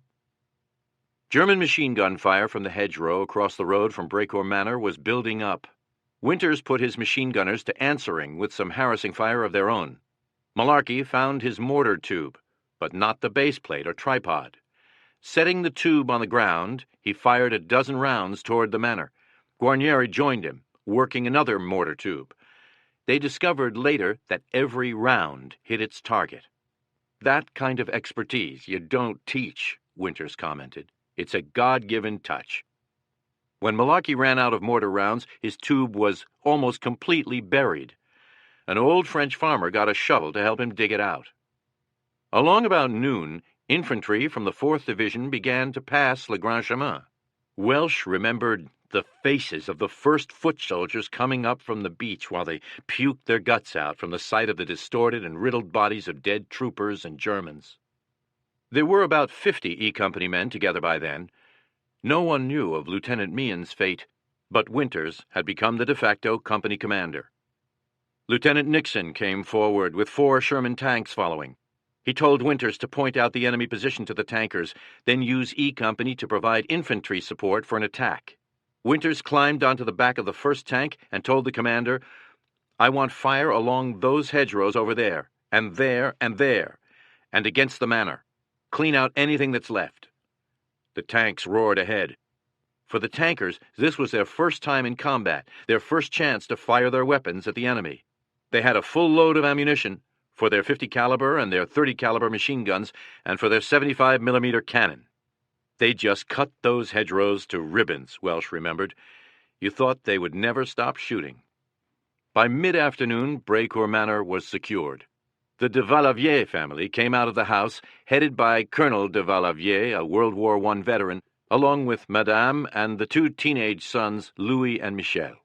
Michel stepped into the entry into the courtyard with his hands raised over his head, alongside some German soldiers who had remained behind to surrender. An American paratrooper shot Michel in the back, either mistaking him for a German or thinking he was a collaborator. He lived, although his recovery in hospital, he was the first Frenchman evacuated from Utah Beach to England, took 6 months. Despite the unfortunate incident, the brothers became close friends with many of the E Company men. Michel became mayor of Sainte-Marie-du-Mont and the founder and builder of the museum at Utah Beach. By late afternoon, the Germans had pulled out of Sainte-Marie-du-Mont as Easy and the rest of 2nd Battalion moved in, then marched south-southwest a couple of kilometers to the 6-house village of Couleauville, where Strayer had 2nd Battalion CP. Winters got the men settled down for the night, with his outposts in place. The men ate their K-rations. Winters went on a patrol by himself. Outside the village, he heard troops marching down a cobbled road. The sound of hobnail boots told him they were Krauts. He hit the ditch. The German squad marched past him. He could smell the distinct odor of the Germans. It was a combination of sweat-soaked leather and tobacco. That's too close for comfort, Winters thought.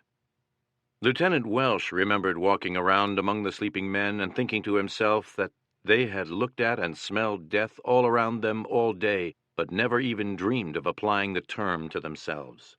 They hadn't come here to fear. They hadn't come to die. They had come to win. Before Lipton went to sleep, he recalled his discussion with Sergeant Murray before they jumped on what combat would be like and what they would do in different situations. He drifted off feeling gratified and thankful that the day had gone so well.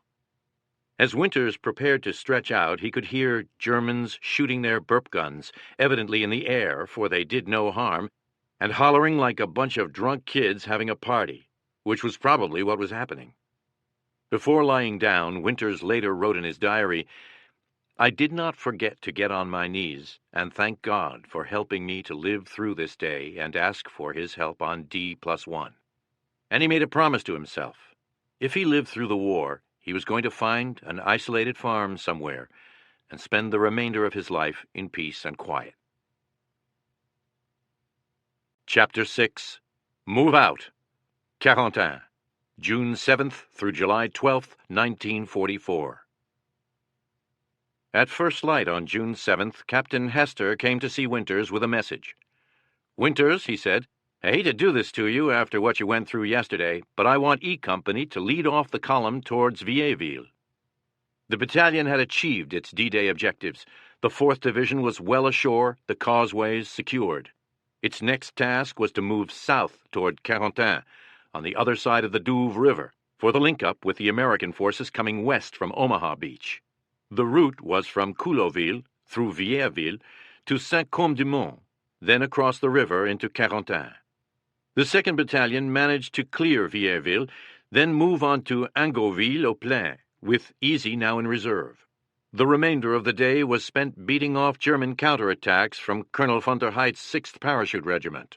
The following day, 1st Battalion of the 506th took Saint-Côme-de-Mont, about 3 kilometers north of Carentan, on the last high ground overlooking the Douve Valley and Carentan beyond. Colonel Sink set up his CP at Ingoville-au-Plain, with Easy Company taking position to defend Regimental HQ. That remained its task for the next 3 days. Easy used the time to catch its breath and build its strength. Men joined up in a steady stream coming from all over the Cotentin Peninsula. Sleep was still hard to come by because of sniper fire, occasional counterattacks, artillery, and mortar fire. Burying dead bodies, human and animal, was a problem, as the bodies were beginning to bloat and smell. Another problem emerged, one that was to plague the airborne forces throughout the next year. Every liberated village in France, and later in Belgium, Holland, Germany, and Austria, was full of wine, cognac, brandy, and other fine liquor of a quality and of a quantity quite unknown to the average enlisted man. Private Shifty Powers and a friend found a wine shop in Saint-Côme-de-Mont. They broke in and began sampling the bottles to find the kind we liked. They took a bottle each and went out back to drink in peace. Every once in a while there's a sniper trying to shoot us, and he's trying to ricochet one in on us, and we would hear that bullet hit and ricochet around. We kind of enjoyed that. Lieutenant Welsh found a bottle of cognac, and I think he was trying to drink it all by himself, Winters recalled. There were times when I talked to Harry and I realized later that he hadn't heard a word I'd said, and it was not because his hearing was bad. We got that problem straightened out in a few days. It didn't stay straightened out. There was just too much booze around, and the young warriors were under too much tension for any simple solution. On June 10th, Private Alton Moore asked Malarkey to join him on an expedition to Sainte-Mère-Église to look through some musette bags that he had seen stacked up there in a vacant lot. Moore was a rugged John Wayne type, son of a saloon keeper in Casper, Wyoming. He had married his high school sweetheart, and their first child had been born while he was in England. Malarkey agreed to go, but when they arrived, he felt a bit uneasy when he realized the musette bags had been removed from dead troopers. Nevertheless, he joined Moore in emptying the bags upside down, picking up candy bars, toilet articles, rations, and money. Suddenly, Alton dropped to his knees and, in an almost inaudible voice, said, "Let's get the hell out of here." Malarkey glanced over and saw Moore looking at a knitted pair of baby booties. They dropped what they had collected and returned to Saint-Côme-de-Mont, resolving that in the future they would be more respectful of their dead comrades. German dead were another matter. Souvenir hunting went on whenever there was a lull. Lugers were a favorite item, along with watches, daggers, flags, anything with a swastika on it. When Rod Stroll finally joined up on D-Day +4, Liebgott saw him and came running up. "Hey, Stroll! Stroll! I've got to show you mine." He produced a ring he had cut off the finger of a German he had killed with his bayonet. By this time, the 29th Division, coming west from Omaha Beach, had taken Isigny, 12 kilometers from Carentan. Carentan, with a population of about 4,000, lay astride the main highway from Cherbourg to Caen and Saint-Lô. The Paris-Cherbourg Railroad ran through it. The German 6th Parachute Regiment, having failed to hold the high ground to the north, was now defending Carentan. Colonel von der Heydt had orders from Field Marshal Erwin Rommel to defend Carentan to the last man. On June 10th, the 29th Division, coming from Omaha, linked up with the 101st northeast of Carentan. This made the beachhead secure, but it could not be developed or extended inland until the Americans drove the Germans out of Carentan. Progress was excruciatingly slow, for 3 major reasons: the lack of sufficient armor or artillery, the skill and determination of the defenders, and the hedgerows, often 6 feet high or even more, with narrow lanes that were more like trenches, so solid that they could stop a tank. Each hedgerow was a major enemy position, and there were so damn many of them. Take one hedgerow after an all-out effort, and there was another one 50 meters or less away. This was about as bad a place to mount an infantry assault as could be imagined. As bad as clearing out a town house by house or room by room. As bad as attacking a World War I trench system. But it had to be done. General Collins had 7th Corps attacking north in the direction of Cherbourg, the largest port in Normandy and a major strategic objective, and west toward the coast, in order to cut off the Germans in the Cotentin from their line of communications. But gains were limited and little progress could be expected until the bottleneck at Cotentin had been broken. The task fell to the 101st. General Taylor decided to attack from 3 directions simultaneously. The 327th Glider Infantry Regiment would come in from the north, the 501st from the northeast, while the 506th would undertake a night march, swinging around the almost surrounded Carentan to the southwest. Coordinated attacks were scheduled to begin at dawn, 0500, June 12th. Captain Sobel had seen to it that Easy Company had spent months of training at night. Forced night marches cross-country, through woods, night compass problems, every conceivable problem of troop movement and control of troops at night. The men were completely at ease working at night. Indeed, some of them insisted they could see better in the dark than in daylight. According to Winters, who was by now the acting company commander, Meehan was still listed as missing in action rather than KIA, the ones who could not handle the night were the regimental staff officers.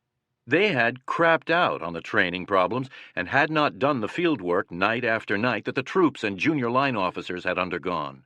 It had shown up on D-Day night, Winters said. They were the ones who had the problems getting oriented and finding their objectives. They had the big problem getting through hedgerows.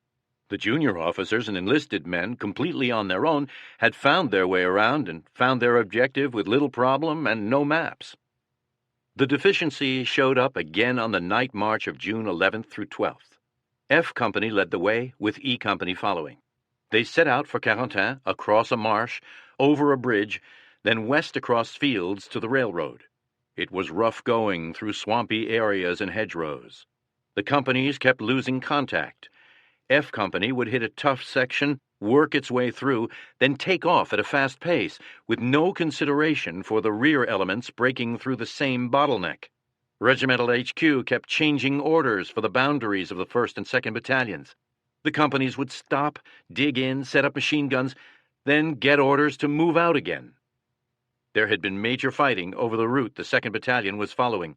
The area was strewn with bodies, American and German, weapons and equipment, difficult to see clearly in the dark.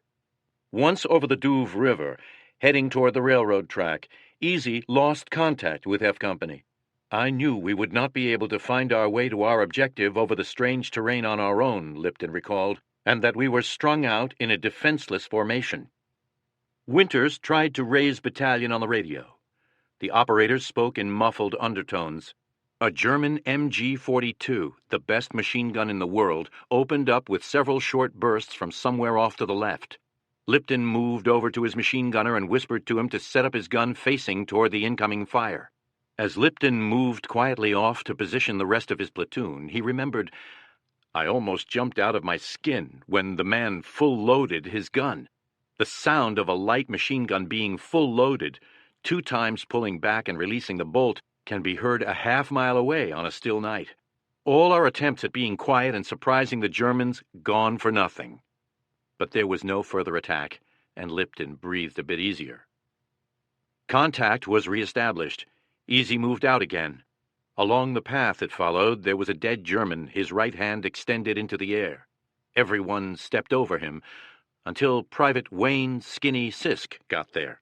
Sisk reached out and shook the hand, meanwhile stepping on the bloated stomach. The corpse went, bleh. Sorry, buddy, Sisk whispered and moved on. The path took an abrupt turn to the right. Carson recalled that there was a German there with a rifle pointed right at you. He must have scared half the company. I said to myself, why the hell doesn't he shoot and get it over with? But he was dead, and rigor mortis had set in. He was just like a statue there. Easy reached the railroad line and set up another defensive position. The word came to expect German armor. Lipton put Tipper and his bazooka on the bank, with no line of retreat position, a do-or-die situation. "Tipper," Lipton whispered, "we're depending on you. Don't miss." "I won't." Tipper soon had a problem. His ammunition carrier, Private Joe Ramirez, seemed awfully nervous. "We'll be okay, Joe," Tipper told him. "Just be sure you have 2 bazooka rounds ready to go, with absolutely no time lost, not a fraction of a second." Ramirez went back and returned with 2 bazooka rounds, stumbling and crashing around. To Tipper's horror, he said he had removed the pins. With the safety pin gone, an armed bazooka rocket would explode if dropped from 2 or 3 feet. "Stick those pins back in," Tipper whispered. "I'll tell you when I want them out."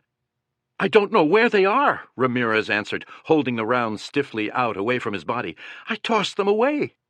"Good God Almighty, find them!" Ramirez could not. Tipper got down on his hands and knees to help look. They found the pins. Ramirez's arms were twitching as Tipper carefully reinserted the pins. When the disarming was accomplished, Tipper said, Joe calmed down and his twitching stopped. Mine started at that point. No attack developed. This was because Colonel von der Heydt, short on ammunition after 6 days of heavy fighting with no supplies reaching him, had pulled most of his force out of Carentan. He left behind 1 company to hold the city as long as possible, while he got resupplied and prepared a counterattack from the southwest. The 50-man company in Carentan had a machine gun position to shoot straight up the road leading to the southwest, and 80mm mortars zeroed in on the critical T-junction on the edge of town. Easy moved out again, headed northeast. By 0530, the 2nd Battalion of the 506th was in position to attack Carentan. The objective was the T-junction, defended by the company from the 6th Parachute Regiment. The last 100 or so meters of the road leading to the T-junction was straight, with a gentle downward slope. There were shallow ditches on both sides. F Company was on the left flank, with E Company going straight down the road and D Company in reserve. The orders were to move into Carentan and link up with the 327th coming in from the north. All was quiet, no action. Lieutenant Lavinson, formerly of E Company, now Battalion S1, went into a field to take a crap. The men could see his white fanny in the early dawn light. A German sniper fired 1 shot and hit Lavinson in the butt. He was evacuated to England. Later, as he was being flown back to the States, his plane went down over the Atlantic. By this time, Winters was furious. It had taken all night for regiment to get the men in position. Stop, move out, so many times that the men were worn out. It shouldn't have been, Winters said. It wasn't that difficult. We had screwed away the night, just getting into position. There was no time for a reconnaissance. Easy had no idea what lay ahead. There was no artillery preparation or airstrikes. The order came down, attack at 0600. Winters had his old platoon, the 1st, under Lieutenant Welsh, on the left side of the road, just past where the road curved and then straightened out, with 2nd Platoon on the right and 3rd Platoon in reserve. The men lay down in the ditches by the side of the road, awaiting orders. The German defenders had not revealed their machine gun position or fired any mortars. Everything was quiet. At 0600, Winters ordered, "Move out." Welsh kicked off the advance, running down the road toward the T-junction, some 50 meters away, his platoon following. The German machine gun opened fire straight down the road. It was in a perfect position, at the perfect time to wipe out the company. The fire split the platoon. The 7th man behind Welsh stayed in a ditch. So did the rest of the platoon, almost 30 men. They were face down in the ditches on both sides of the road, trying to snuggle in as close as they could. Winters jumped into the middle of the road, highly agitated, yelling, "Move out! Move out!" It did no good. The men remained in place, heads down in the ditch. From his rear, Winters could hear Lieutenant Colonel Strayer, Lieutenants Hester and Nixon, and other members of the battalion HQ hollering at him to "Get them moving, Winters! Get them moving!" Winters threw away his gear, holding on to his M1, and ran over to the left side, hollering like a madman, "Get going!" He started kicking the men in the butt.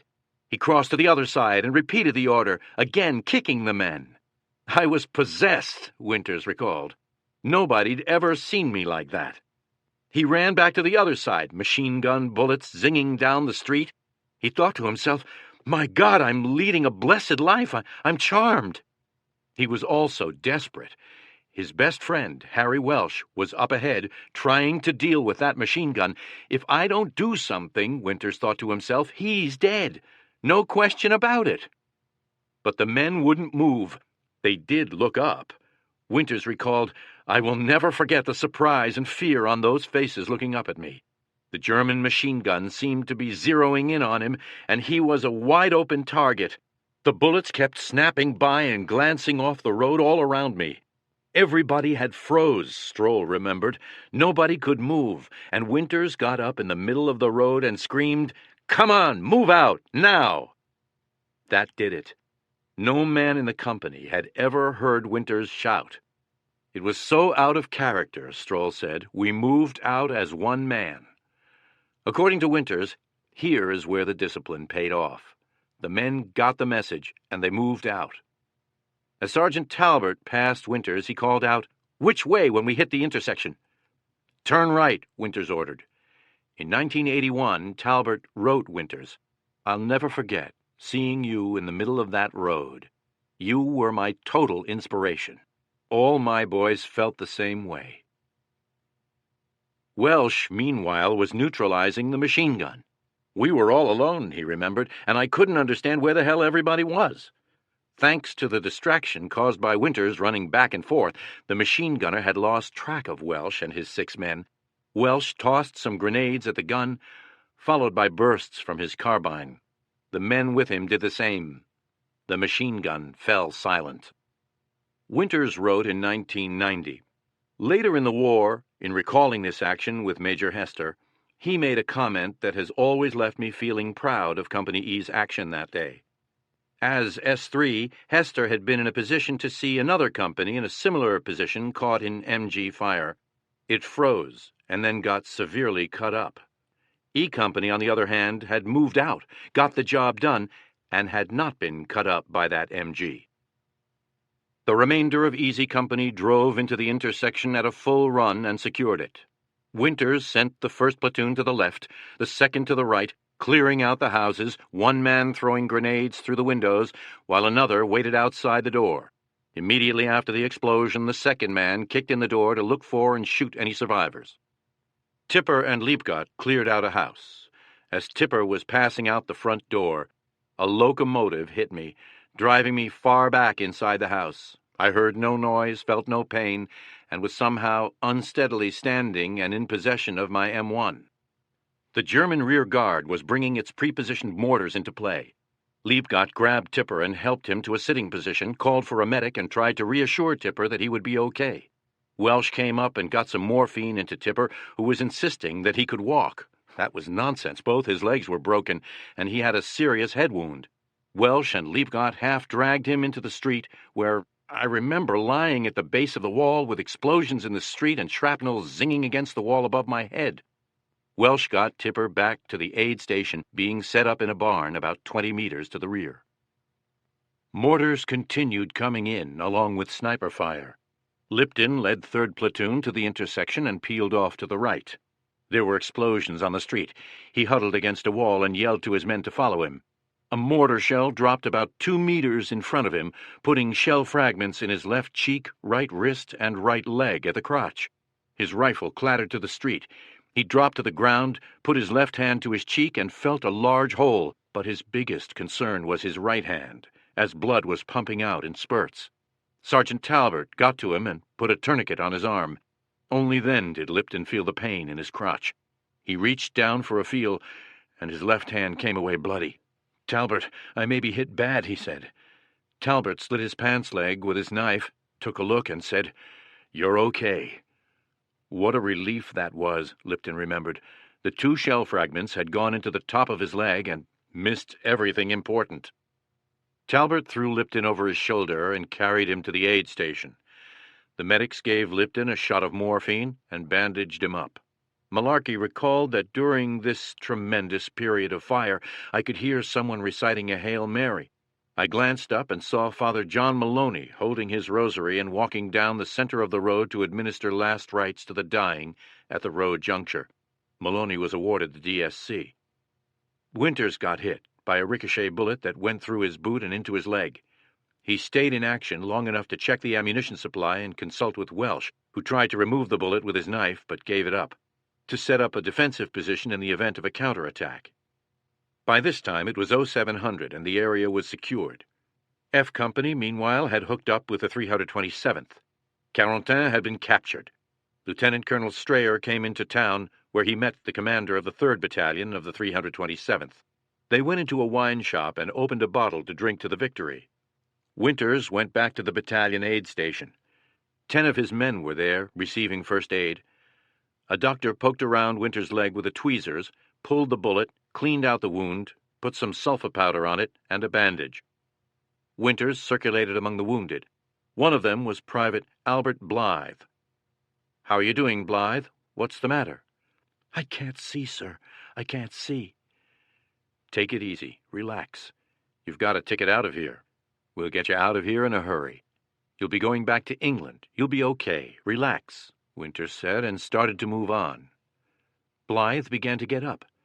"Take it easy," Winters told him. "Stay still." I can see, sir. I can see you." Blythe got up and rejoined the company.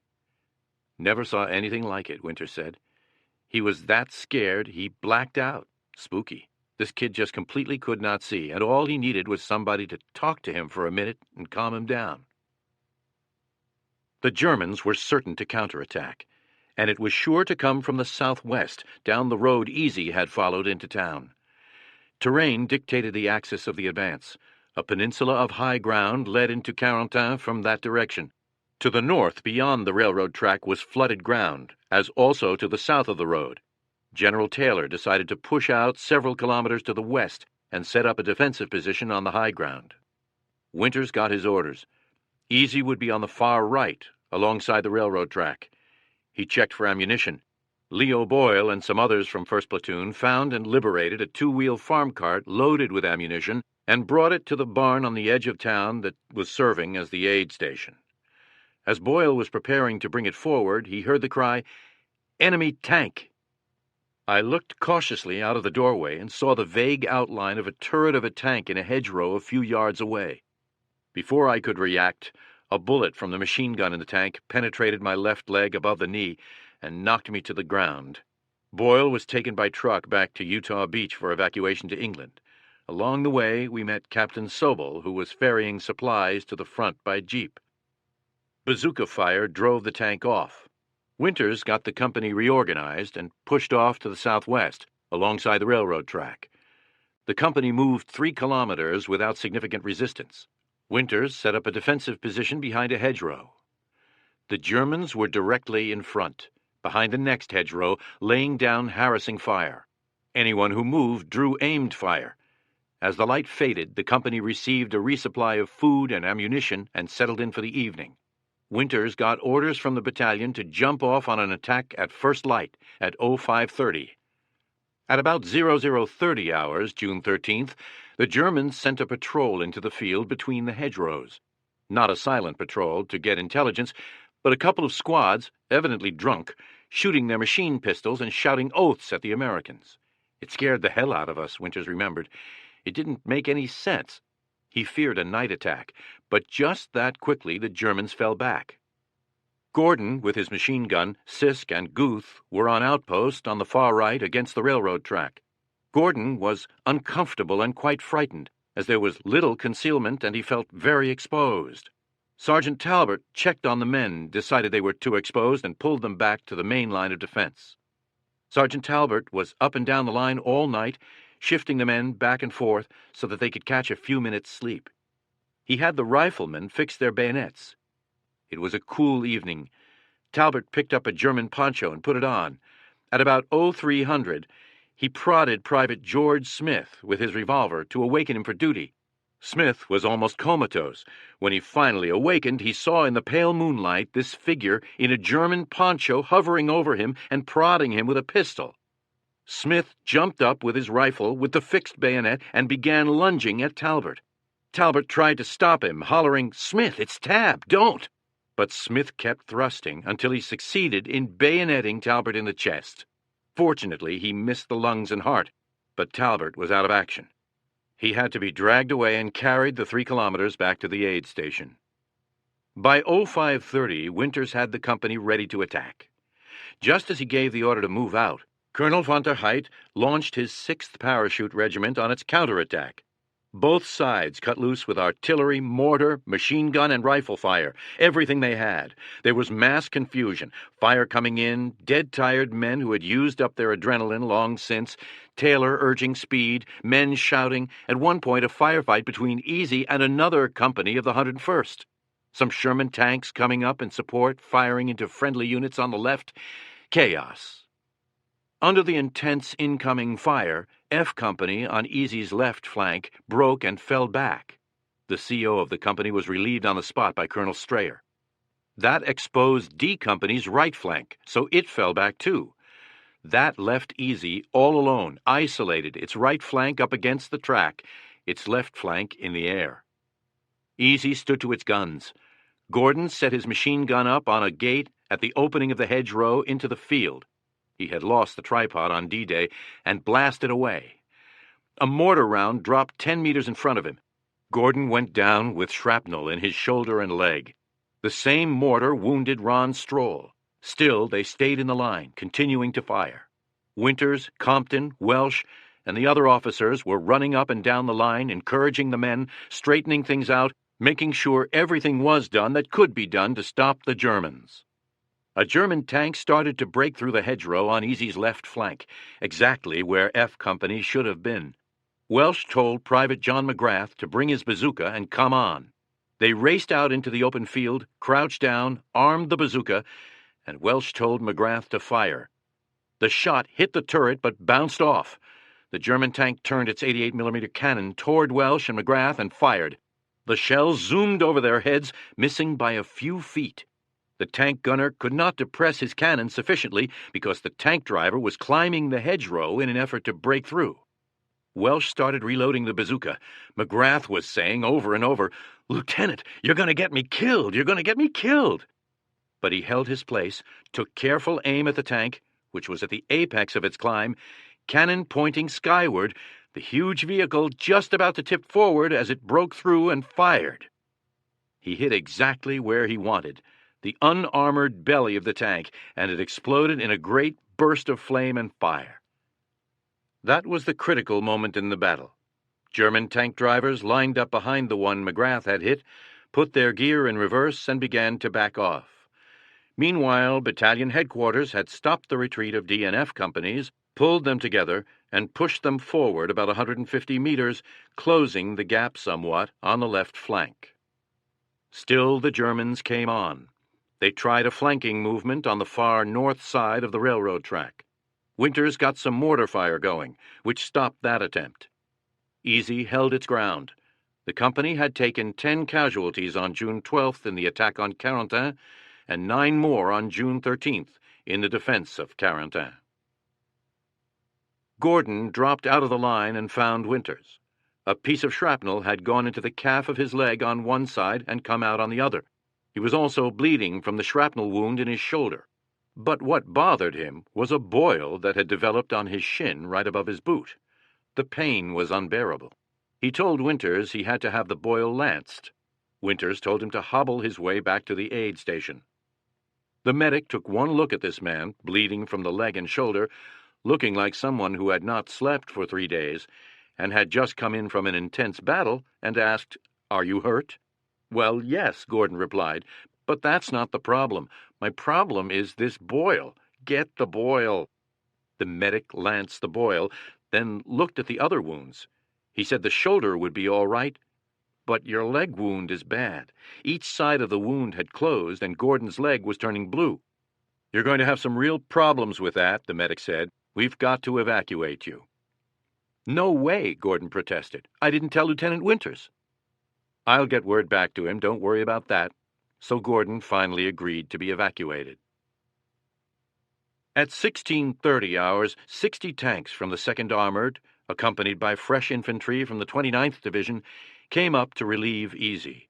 Winters recalled what a wonderful sight it was to see those tanks pouring it to the Germans with those heavy 50-caliber machine guns and just plowing straight from our lines into the German hedgerows with all those fresh infantry soldiers marching along beside the tanks. Oh, what a mess they made, Welsh remembered, rubbing his hands with glee as he thought about it 47 years later. At 2300, Easy and the rest of the 506th was withdrawn into Division Reserve in Carentan. The officers found billets for the men in undestroyed houses. Winters found a deserted hotel for his billet. Before going to bed, the officers checked on the men. Welsh returned to the hotel from his rounds, sat down on the steps, and fell asleep right there. Winters slept between the sheets. It was a sleep he never forgot. The following day, June 14th, the barber shops had opened for business, and the men were queuing up for haircuts. They would help themselves to liquor, food, or whatever in abandoned shops and homes, but they paid for services. Winters went to the aid station to have his leg wound attended to. For the next 5 days, he took it easy. It was during this period that he wrote the diary entries about his D-Day experiences quoted in the preceding chapter. Welsh ran the company. Colonel Sink dropped by to thank Winters for the job Easy had done on June 13th, when it held the right flank and prevented a German breakthrough that might well have been decisive in the struggle for Carentan. Sink also said he was recommending Winter for the Congressional Medal of Honor for the action at Brécourt Manor on D-Day. Winters thought that was very nice, but wondered what about medals for the men? As for the action at Carentan, Colonel Sink told reporter Walter McCallum of the Washington Star, it was Lieutenant Winters' personal leadership which held the crucial position in the line and tossed back the enemy with mortar and machine gun fire. He was a fine soldier out there. His personal bravery and battle knowledge held a crucial position when the going was really rough. The company went into a defensive position south of Carentan. The second day in this static situation, someone came down the hedgerow line asking for Don Malarkey and Skip Muck. It was Fritz Neeland. He found Muck, talked to him, then found Malarkey, and had only enough time to say goodbye. He was flying home. A few minutes after Neeland left, Muck came to Malarkey, his impish Irish smile replaced by a frown. Had Neeland explained to Malarkey why he was going home? No. Muck told the story. The previous day, Neeland had gone to the 82nd to see his brother Bob, the one who had told Malarkey in London that if he wanted to be a hero, the Germans would see to it fast, which had led Malarkey to conclude that Bob Neeland had lost his nerve. Fritz Neeland had just learned that his brother had been killed on D-Day. Bob's platoon had been surrounded, and he manned a machine gun, hitting the Germans with harassing fire until the platoon broke through the encirclement. He had used up several boxes of ammunition before getting killed. Fritz Neeland next hitched a ride to the 4th Infantry Division position to see another brother who was a platoon leader. He, too, had been killed on D-Day on Utah Beach. By the time Fritz returned to Easy Company, Father Francis Sampson was looking for him to tell him that a third brother, a pilot in the China-Burma-India theater, had been killed that same week. Fritz was the sole surviving son, and the Army wanted to remove him from the combat zone as soon as possible. Fritz's mother had received all 3 telegrams from the War Department on the same day. Father Sampson escorted Fritz to Utah Beach, where a plane flew him to London on the first leg of his return to the States. The company dug in. Neither side was making infantry assaults south of Carentan, but the incoming and outgoing mail was tremendous, since both sides were receiving reinforcements in artillery and heavy weapons, the Americans from the beach and the Germans from the French interior. In their foxholes, the men of Easy stayed underground, ready to repel any ground attack, but otherwise remaining out of sight during daylight hours. Lieutenant Nixon, Battalion Intelligence Officer S2, wanted to know the strength of the German infantry opposite Easy's position.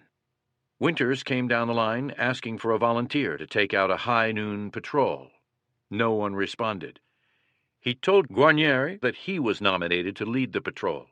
Guarnieri got a briefing from Nixon, who gave him a map showing all the hedgerows and a cluster of farm buildings that seemed to be a German command post almost a kilometer away. Guarnieri, Privates Blythe, and Joseph Lesniewski of Erie, Pennsylvania, and 2 others set out. Using the hedgerows for concealment, they moved forward. Blythe was at the point. He reached the last hedgerow leading to the farm buildings. A German sniper put a bullet into his neck. "Get the hell out of here," Guarnieri shouted. As the patrol fell back, German machine pistols opened up. When the patrol got back to Easy's lines, the company's machine guns answered the fire. Later, Malarkey led another patrol in an attempt to get information on the enemy. On this patrol, Private Sheehy at the point moved up next to a hedgerow. Malarkey joined him there. But as he moved forward, he stepped on a tree limb, breaking it. Immediately, a German helmet raised up right across the hedgerow. Sheehy got him full in the face with a blast from his Tommy gun. Seeing more Germans, Malarkey pulled the patrol back at a full run. Rob Bain, carrying a 300 radio, had trouble keeping up. After they had gotten back safely, Bain's comment was, "Apparently, patrols are quite necessary, but it appears to me to be a good way to get your tail shot off." The next day was relatively quiet. Fat Norman cattle were grazing in the field behind the company's position. Private Woodrow Robbins, 1st Squad machine gunner, was dug in about 15 feet from Christensen's foxhole. "Hey, Chris," he called out, "let's get some of that meat in the field." Christensen did not want to leave his foxhole, but Bill Howell joined Robbins as he crawled up to a cow and shot her. They butchered the animal, then returned with a hind quarter. Robbins cut up steaks for the whole squad. They fried the meat over open fires in their foxholes. That night, Robbins and Howell tied the remainder of the carcass to a tree to the rear. They covered it with a poncho. The squad figured to be eating beef rather than K-rations for a few days. What they had not figured on was all the shrapnel flying around from the incessant artillery barrages. It perforated the meat. At the next feast, the men of the squad were continually cutting their gums on shrapnel. June 23rd. A sniper fired at Christensen from 600 meters. Chris ducked behind a hedgerow and shouted to Robbins to spray the area from which the bullet came. Robbins fired 50 rounds at the distant trees. I could hear a nervous grumbling from the men down the line, Christensen remembered. Tension always grew when, out of complete silence, a machine gun fires that many rounds. In the far distance, the sound of mortars belched. Whump, whump, whump, whump. This nerve-wracking sound confirmed that 4 mortar bombs were heading in our direction. The suspense of waiting is eerie, indescribable, miserable. Then, boom! The first one exploded not more than 7 feet in front of Robbins and Howell's gun. Howell jumped out of his position and ran to Christensen's foxhole, as the second mortar round exploded almost on top of the first. So close that you could taste the pungent gunpowder. Howell leaped into Christensen's foxhole. "I was all bent over and unable to move," Chris said, "because of my doubled-up, cramped position. It was difficult to breathe, yet I was laughing hysterically, for Howell's eyes were as big as teacups. He was muttering things like, 'Christ's sake, oh my God,' at each shell burst. The pressure this big man was putting on me suddenly threw me into a state of panic, for I was suffocating. Fortunately, the shelling stopped." After 2 weeks on the main line of resistance, MLR, the men of Easy stank. They had not had a bath or shower or an opportunity to shave. Many had dysentery. All were continually drenched with sweat. Their hair was matted from dirt and dust, made worse by the profuse sweating caused by wearing their helmets constantly and by the impregnated clothes they had been wearing since June 6th. They looked like Bill Maudlin's Willie and Joe characters. On June 29th, the 83rd Infantry Division came up to relieve the 101st. They were so clean-looking, Christensen remembered, with a full complement of men in each unit. Even the paint on their helmets looked as if they had just been unpacked. The impact of seeing such a disheveled, motley group as we were was a shock to them. For Easy, To get off the front line, even if it was only for a few days, was a deliverance. The thought of an uninterrupted full night's sleep, not being harassed by gunfire or being sent out on patrol, to get something hot to eat, to sleep dry, and most of all to get a shower, was good beyond description. Easy had jumped into Normandy on June 6th with 139 officers and men. Easy was pulled out of line on June 29th with 74 officers and men present for duty. The 506th had taken the heaviest casualties of any regiment in the campaign, a total of 983, or about 50%. The Easy men killed in action were Lieutenants Thomas Meehan and Robert Matthews, Sergeants William Evans, Elmer Murray, Murray Robert, Richard Owen, and Carl Riggs, Corporals Jerry Wenzel, Ralph Weimer, and Herman Collins, Privates Sergio Moya, John Miller, Gerald Snyder, William McGonigal, Ernest Oates, Elmer Telstad, George Eliot, and Thomas Warren. For the 101st, Carentan was the last action of the Normandy campaign. The division was gradually pulled back to a field camp north of Utah Beach, complete with radio, telephone, bulletin board, policing the area, keeping weapons clean, parade ground formations, and a training schedule. To compensate, there were hot showers and nearly unlimited opportunities for scrounging. Private Alton Moore was the master scrounger in Easy Company. He found a way to get into the main supply depot near Utah. On his first foray, he returned carrying 2 cardboard boxes, one of fruit cocktail and the other of pineapple. It tasted like the best thing you ever ate in your life, Harry Welsh remembered, and I was never so sick in my life. We weren't used to that food. Thereafter, Moore brought in a more varied diet from his daily expeditions. General Taylor stopped by to congratulate the company on its lonely stand on the far right flank at Carentan. The men wanted to know what about his "give me 3 days and nights of hard fighting and I'll have you out of here" pre-D-Day promise. General Omar Bradley appeared for an award ceremony. Standing on a little platform in the field, he read out the citations for the Distinguished Service Cross for 11 men, including General Taylor, Chaplain Maloney, and Lieutenant Winters. That was a proud moment, Winters said. He recalled that after the ceremony, Bradley had the troops break formation and gather round him. "Are there any reporters here, any correspondents?" he asked. "If there are, I don't want this recorded."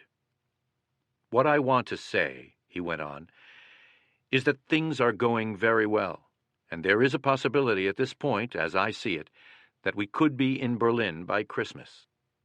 Winters thought to himself, "God, I can make it till Christmas. Just let me go home for Christmas." On July 1st, Winters received news of his promotion to captain. On July 10th, the company moved down to Utah Beach to prepare to embark for England. Seeing the beach for the first time, Winters recalled, with that armada of ships as far as the eye could see in every direction, and seeing the American flag on the beach, left me feeling weak in the knees for a few moments and brought tears to my eyes. Private Moore pulled one last raid on that vast supply dump. He broke into the main motor pool and stole a motorcycle complete with sidecar. He hid it behind a sand dune, then asked Captain Winters if he could put it on the LST and take it back to England. "Up to you," Winters replied. The next day, as the company marched up the ramp of the gigantic LST, Moore moved the motorcycle up to the inland side of the forward dune. He had arranged with Malarkey for a hand signal when everyone was aboard and it was time to go. Malarkey tipped off the Navy personnel. At the proper moment, standing on the ramp, Malarkey gave the signal and Moore came roaring over the dune and up the ramp. On the LST, the skipper said to Welsh, "Lieutenant, what would your men like to have? Chicken or steak? Ice cream? Eggs?" Sailing in convoy, the LST got back to Southampton the night of July 12th. The next morning, a train took the men, except Moore and Malarkey, who rode their motorcycle, to Altbourne. It was wonderful to be back, Winters remembered. Everybody was glad to see us. It was just like home. Chapter 7. Healing Wounds and Scrubbed Missions. Airborne, July 13th through September 16th, 1944. "It's the only time I ever saw the Army do anything right," Gordon Carson said. "They put us on those LSTs, brought us into Southampton, took us back to Airborne, gave us 2 sets of complete, all-new uniforms, all our back pay, $150 or more, and a 7-day pass. And by 7, 8 in the morning, we're on our way to London." The men of Easy have little memory of that week in London. The American paratroopers were the first soldiers to return to England from Normandy. The papers had been full of their exploits. Everyone in town wanted to buy them a meal or a beer, for the first day or so. But the young heroes overdid it. They drank too much, they broke too many windows and chairs, they got into too many fights with non-paratroopers. It was one of the wildest weeks in London's history. One newspaper compared the damage done to the Blitz. A joke went around. The MPs in London were going to receive a presidential citation for duty above and beyond during the week the 101st was in town. Not everyone went to London. Harry Welsh traveled to Ireland to see relatives. Winters stayed in Airborne to rest, reflect, and write letters to the parents of men killed or wounded. Gordon and Lipton, after recovery from their wounds, went to Scotland to see the sights. In the hospital, after his evacuation from Normandy, Gordon had been given skin grafts, then had his leg enclosed in a cast that ran from hip to toe. He was the only combat-wounded man in his ward. The others were ill or had been hurt in accidents in England. He was therefore an object of great respect. They were in awe of me. 3 times officers came in to pin a Purple Heart on his pillow. I would lower my eyes modestly and murmur thanks to the small group who had gathered to see the hero. Then he would hide the medal and wait for the next one. After 8 weeks in the hospital, he returned to E Company. It was airborne policy to return recovered men to their original company. In the infantry, when wounded became fit for duty, they went wherever they were needed. The former was, in the opinion of every paratrooper, one of the wisest things the airborne did. The latter policy was, in everyone's opinion, one of the dumbest things the Army did. Sergeant Talbot got back to Easy at the same time Gordon did. As his wound had been inflicted by Private Smith's bayonet rather than by a German, he was disqualified from receiving the Purple Heart. Gordon told him not to worry. He could fix him up with one of his extra ribbons. The 3rd platoon got together and conducted an appropriate ceremony for Talbot.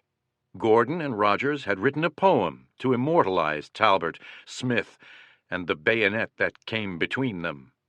The title was The Night of the Bayonet. Fortunately for posterity, the poem has not survived, or at least the authors refused to give it to me for this book. The indignant Talbot declared, "I could have shot the little bastard 6 times as he lunged toward me, but I didn't think we could spare a man at the time." Some of the wounded were worried about permanent disability. Malarkey found this out when he and Don Moon were sitting in the mess hall as Lipton passed by. "Hi, Crip," Malarkey called out. Lipton turned and grabbed the 2 men by their throats, lifted them from their chairs, and declared that he would take them on one at a time or together. They went pale and said they didn't mean anything by the crack. Later, Lipton returned, red-faced, and said he was sorry to lose his temper, but he feared that the wound to his hand had inflicted permanent damage that would prevent him from playing college football. Underlying the release of tension in London, or Gordon's feeble attempts at some humor, was the reality these men had faced and their apprehension about what they would be facing. Sergeant Martin looked around the 1st Platoon barracks the first night back from Normandy, and half the men who had been there from September 1943 to May 1944 were gone. He said to Guarnieri, "Jesus, Bill, here we've got a half a hut full of guys, and we aren't even started in the war yet. We don't have a Chinaman's chance of ever getting out of this thing." "If we lost half the barracks in one goddamn little maneuver in Normandy," Guarnieri replied, "forget it. We'll never get home." They took their leave in Scotland, where they got tattoos, figuring, what the hell? Losing that many men in one little deal like that, and the whole war ahead of us, why not? Private David Kenyon Webster had jumped with 2nd Battalion's HQ company on D-Day, been wounded a few days later, evacuated to England, and returned to Altbourne before the battalion returned. He hid in the shadows of the Red Cross hut as the thin, tired column of survivors marched into the area, hoping that no one would look him in the face and ask, "Where the hell were you, Webster, when the Krauts made the big counterattack on the other side of Carentan, and F Company gave ground and E Company's flank was exposed?"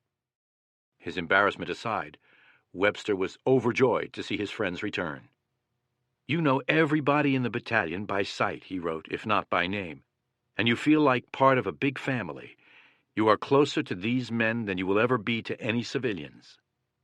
He applied for a transfer back to E Company, because with HQ Company he had been an ammunition carrier most of the time, had fired his machine gun only once in Normandy, and I craved action.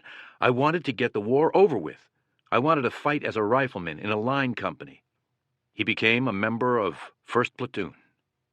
Webster's attitude was, as he wrote his parents, "I am living on borrowed time. I do not think I shall live through the next jump. If I don't come back, try not to take it too hard. I wish I could persuade you to regard death as casually as we do over here. In the heat of battle, you expect casualties. You expect somebody to be killed, and you are not surprised when a friend is machine-gunned in the face. You have to keep going. It's not like civilian life where sudden death is so unexpected." When his mother wrote to express her considerable alarm at this attitude, and her worries about his younger brother who had just joined the paratroopers, Webster was blunt in his reply. "Would you prefer for somebody else's son to die in the mud? You want us to win the war, but you apparently don't want to have your sons involved in the actual bloodshed. That's a strangely contradictory attitude. Somebody has to get in and kill the enemy. Somebody has to be in the infantry and the paratroops. If the country all had your attitude, nobody would fight. Everybody would be in the quartermaster. And what kind of a country would that be?" Lipton felt that when men are in combat, the inevitability of it takes over. They are there. There is nothing they can do to change that, so they accept it. They immediately become callous to the smell of death, the bodies, the destruction, the killing, the danger. Enemy bodies and wounded don't affect them. Their own wounded and the bodies of their dead friends make only a brief impression, and in that impression is a fleeting feeling of triumph or accomplishment that it was not them. "Thank God it was him and not me" is a common feeling to many combat soldiers when their comrades fall. Later, it can produce guilt feelings. There is still work to be done, a war to be won, and they think about that. Once out of the line, back in the rest camp, Lipton goes on, they begin to think. They remember how their friends were wounded or killed. They remember times when they were inches or seconds from their own death. Far from combat, death and destruction are no longer inevitable. The war might end. The missions might be canceled. With these thoughts, men become nervous about going back in. As soon as they are back in, however, those doubts and that nervousness are gone. The callousness, the cold-bloodedness, the calmness return. Once more, there's a job to be done. The old confidence comes back, the thrill of combat returns, and the drive to excel and win takes over again. If that sounds idealized, it can't be helped. That is the way Lipton and many others in Easy, and many others in the Airborne and throughout the American Army, and come to that, in the German and Red Armies too, fought the war. But by no means does Lipton's analysis apply to all soldiers. Millions of men fought in World War II. No one man can speak for all of them. Still, Lipton's insights into the emotional state of the combat soldier provide guidance into attempting to understand how men put up with combat. Coming out of Normandy, many of the men of Easy were fighting mad at the Germans and absolutely convinced the Allies would win the war. "I hope to go back soon," Webster told his parents, "for I owe the Germans several bullets and as many hand grenades as I can throw." The Germans had cut the throats of paratroops caught in their harnesses, bayoneted them, stripped them, shot them, wiped out an aid station. Because of these atrocities, we do not intend to show them mercy. As to the outcome, after seeing that beachhead, a breathtaking panorama of military might, I know we cannot lose. As for the paratroopers, they are out for blood. I hope to be back in on the kill." Promotions were made. Welsh and Compton moved up from second to first lieutenant. Regiment needed new junior officers to replace casualties. Winters recommended Sergeant James Deal, who had acted as company first sergeant in Normandy, for a battlefield commission. Colonel Sink approved, so Deal became a second lieutenant and was assigned to another company in the 506th. Winters moved Lipton up to replace him as company first sergeant. Leo Boyle became staff sergeant at company HQ. Bill Guarnieri became a staff sergeant. Don Malarkey, Warren Muck, Paul Rogers, and Mike Ranney jumped from private to sergeant. Ranney had been a sergeant but was busted to PFC during the Sobel Mutiny. Pat Christensen, Walter Gordon, John Plesha, and Levon Reese were promoted from private to corporal. Webster was an aspiring novelist, an avid reader of the best in English literature, a Harvard man, a combat veteran who praised and damned the Army on the basis of personal observation and keen insight. His long letters home provide snapshots of some of the men of Easy Company, following its first combat experience. Private Roy Cobb, who had been hit on Harry Welsh's plane over Normandy and thus did not make the jump, was an old soldier with some 9 years to his credit. He managed to keep one long, easy jump ahead of the Army. His varied and colorful wartime career had thus far included 1. An assault landing in Africa with the 1st Armored Division, 2. A siege of Yellow Jaundice and an evacuation to America on a destroyer after his troopship had been torpedoed, 3. Several months training at the parachute school, 4. A timely leg wound from flak over Normandy, tall, lean, thirsty, and invariably good-natured.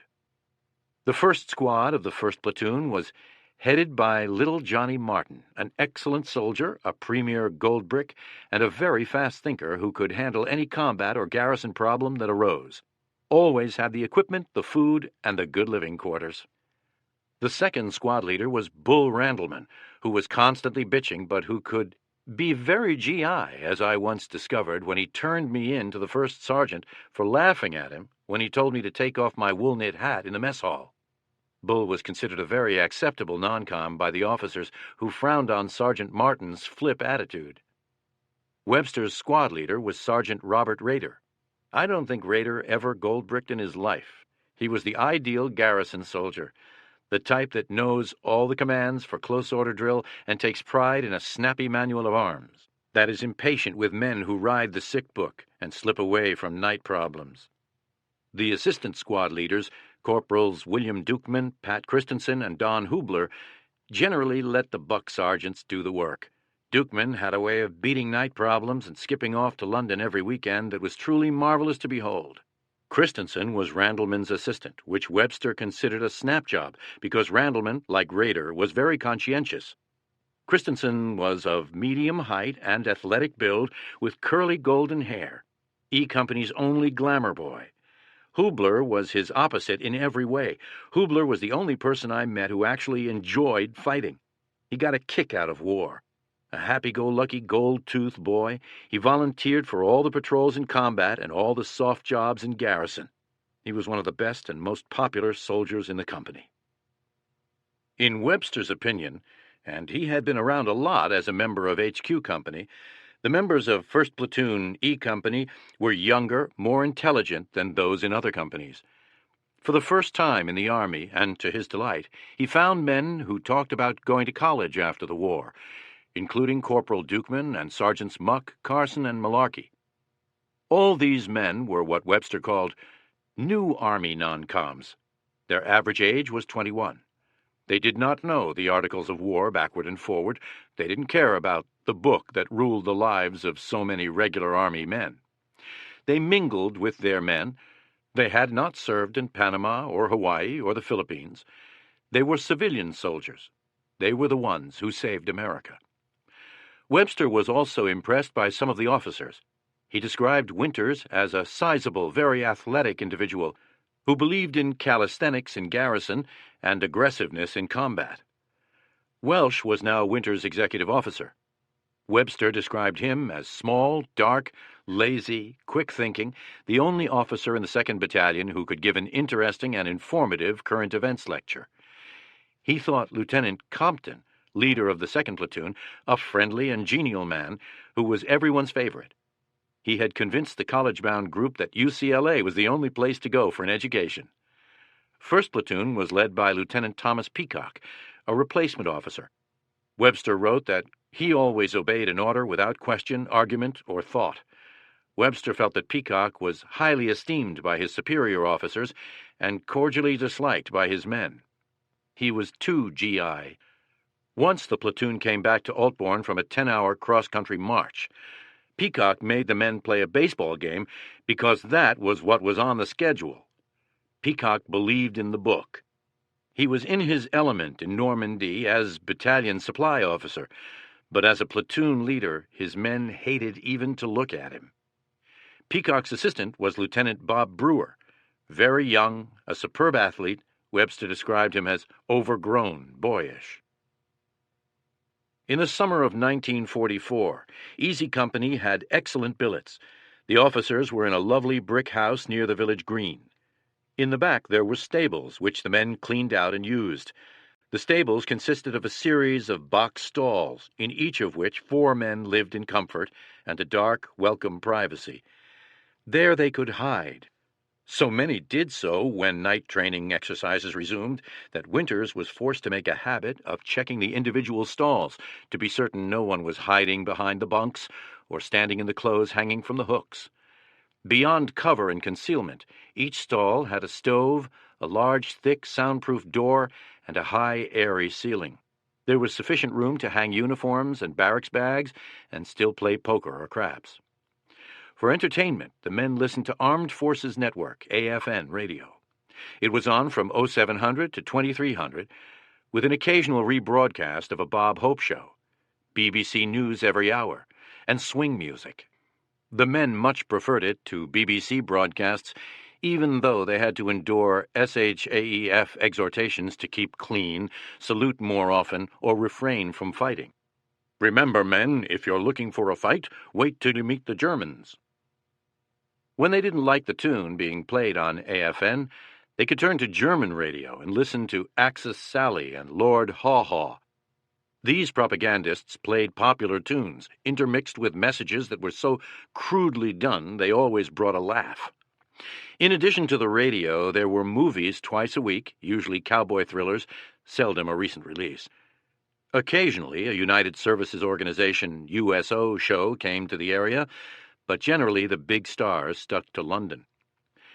Glenn Miller was an exception. For Malarkey, the big thrill of the summer came on July 25th, when he was one of 6 men in the company to get a ticket to a concert given by Miller and his Army Air Force Band in Newbury. 47 years later, Malarkey could remember the program. Miller started with Moonlight Serenade, the most thought-provoking theme song ever written, according to Malarkey, followed by In the Mood.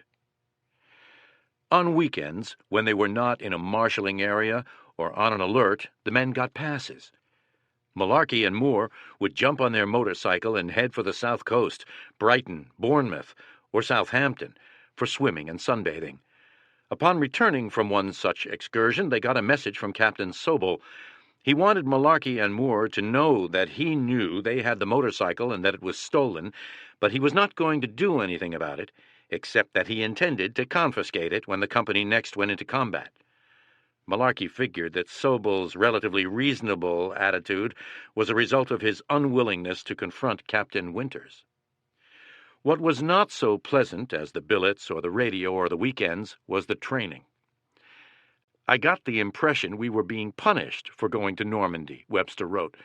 There was a dreary list of parades, inspections, field problems, night problems, and trips to the firing range. Winters had smuggled some live ammunition back to Altbourne from Normandy. He used it to give the replacements the feel of advancing in an attack under covering fire.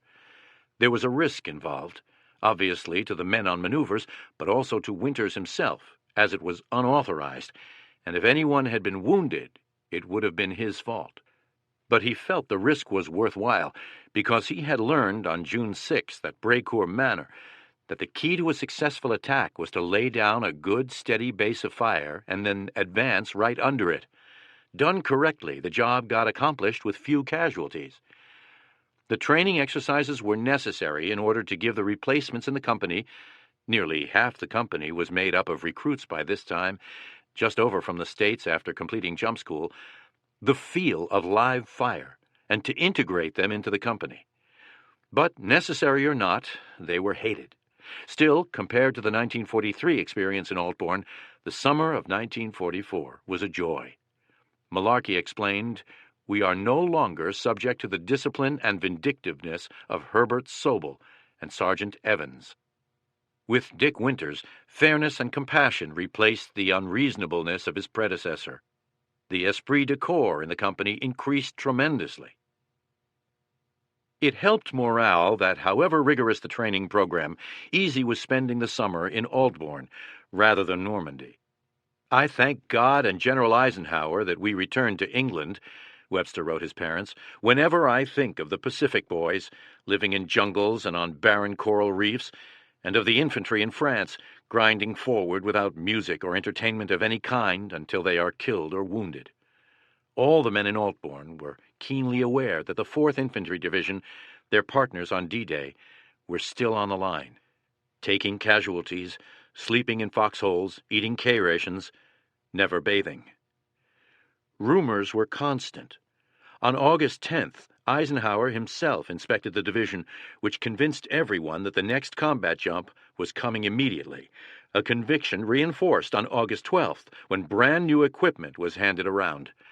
Some were sure it was off for the South Pacific, others thought India, others Berlin. Those rumors were ridiculous, of course, but what fed them was the fact that the division made plans for 16 operations that summer, each one of which was canceled. The problem was that through to the end of July, the front line in Normandy was nearly static. Then Bradley's First Army broke out at Saint-Lô. Patton's Third Army went over to Normandy, and the American ground forces overran proposed drop zones before the paratroopers could complete their plans and make the jump. On August 17th, Easy was alerted and briefed for a drop near Chartres to set up roadblocks to cut off supplies and reinforcements for the Germans in Normandy and to block their escape route. The company, along with the rest of the battalion, took buses to the marshalling area at Membury Airdrome, outside Altborn. They were fed steak and eggs, fried chicken, white bread, milk, ice cream. They checked their weapons and equipment, went over their briefing, discussed their objective. The recruits were excited, tense, eager, nervous. The veterans were worried. "I hate to think of going again," Webster wrote in his diary. What worried him most of all was the thought of being killed in his chute as he came down, swinging helplessly in the air, or getting caught in a tree or on a telephone pole and being bayoneted or shot before he could free himself. He had acquired a .45 automatic pistol, but it was no match for a distant machine gun. He felt that if he could live through the jump, he could take the rest as it came. Talking to the subdued veterans around him at the airdrome, he noticed that the boys aren't as enthusiastic or anxious to get it over with as they were before Normandy. Nobody wants to fight anymore. Some hope was expressed that, with Patton racing across France, the Allies on the offensive in Italy, the Red Army moving forward relentlessly on the Eastern Front, and the Wehrmacht High Command in turmoil after the July 20th attempt on Hitler's life, Germany might collapse any day. Most of the men would have welcomed such a development, but not Webster, who wrote his parents, "I cannot understand why you hope for a quick end of the war. Unless we take the horror of battle to Germany itself, unless we fight in their villages, blowing up their houses, smashing open their wine cellars, killing some of their livestock for food, unless we litter their streets with horribly rotten German corpses, as was done in France, the Germans will prepare for war, unmindful of its horrors. Defeat must be brought into Germany itself before this mess can come to a proper end.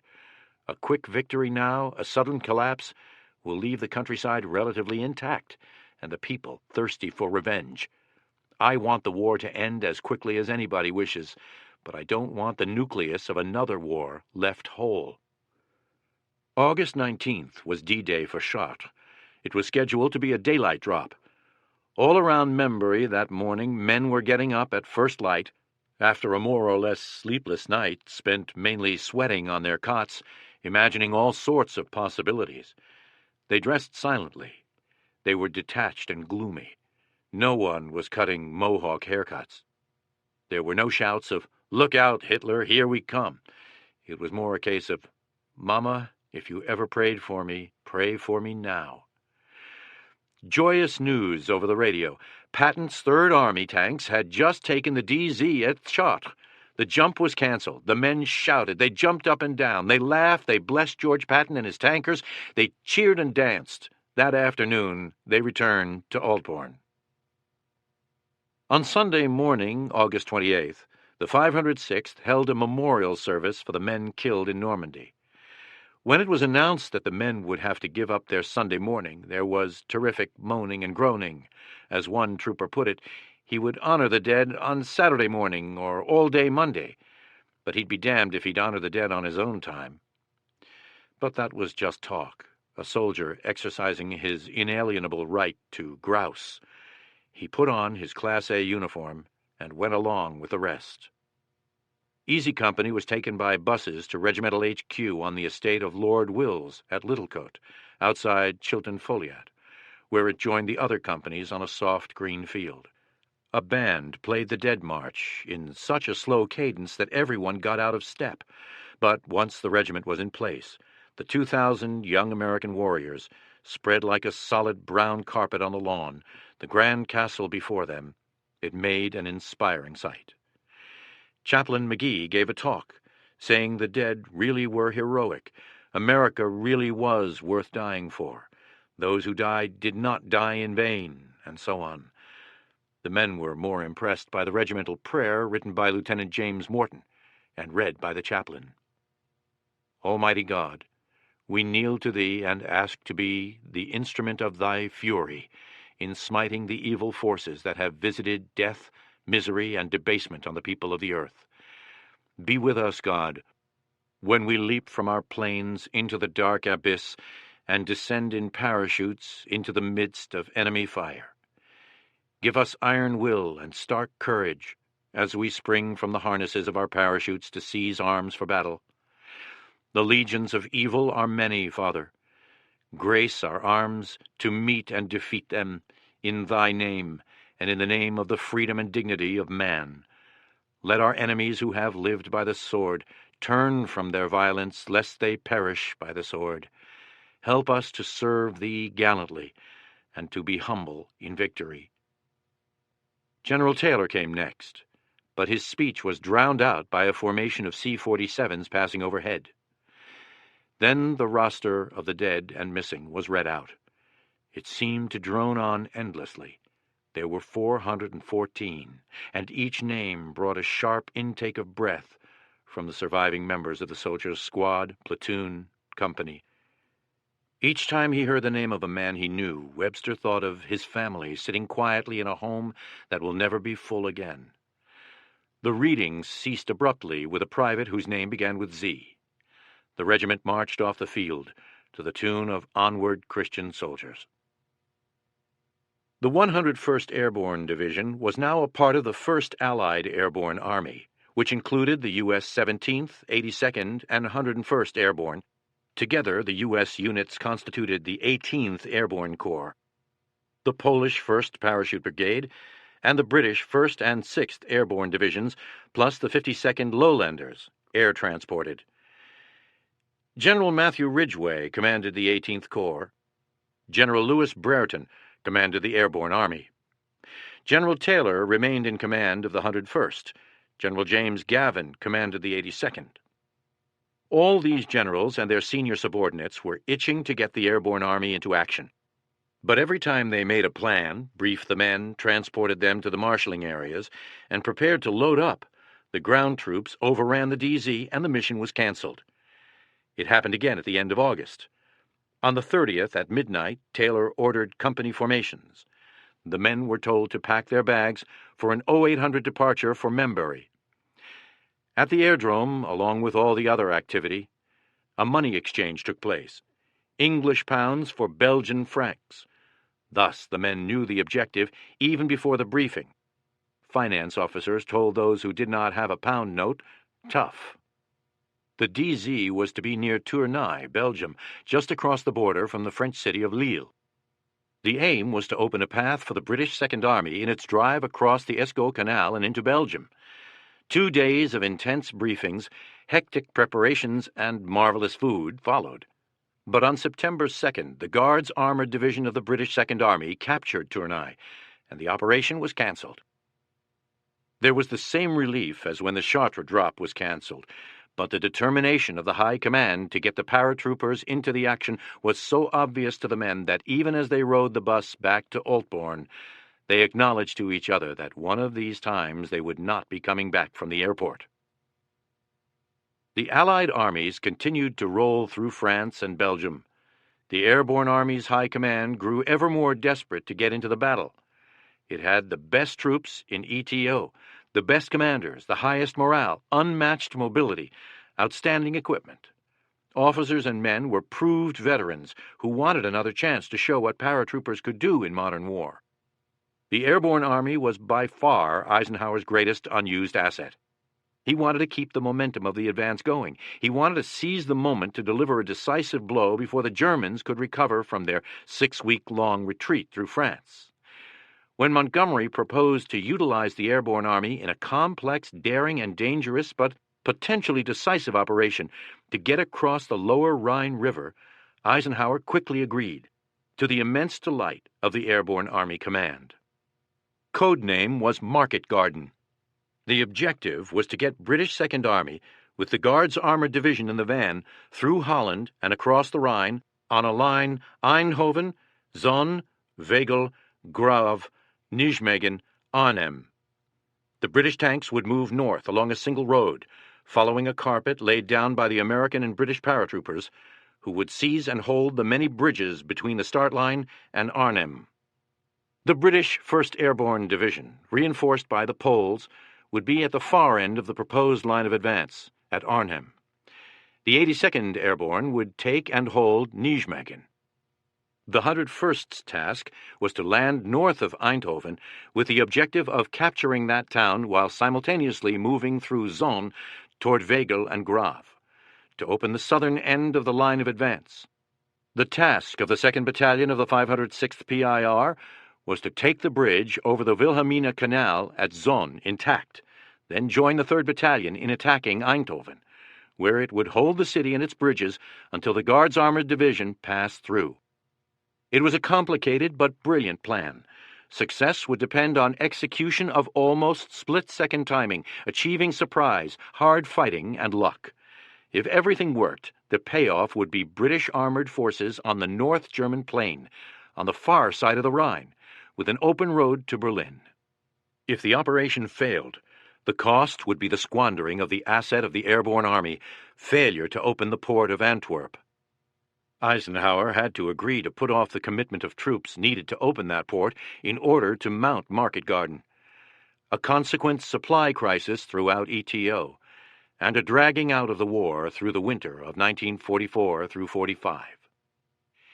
In addition to putting off the opening of Antwerp, Eisenhower had to stop Patton east of Paris to get sufficient fuel for the British Second Army to mount Market Garden.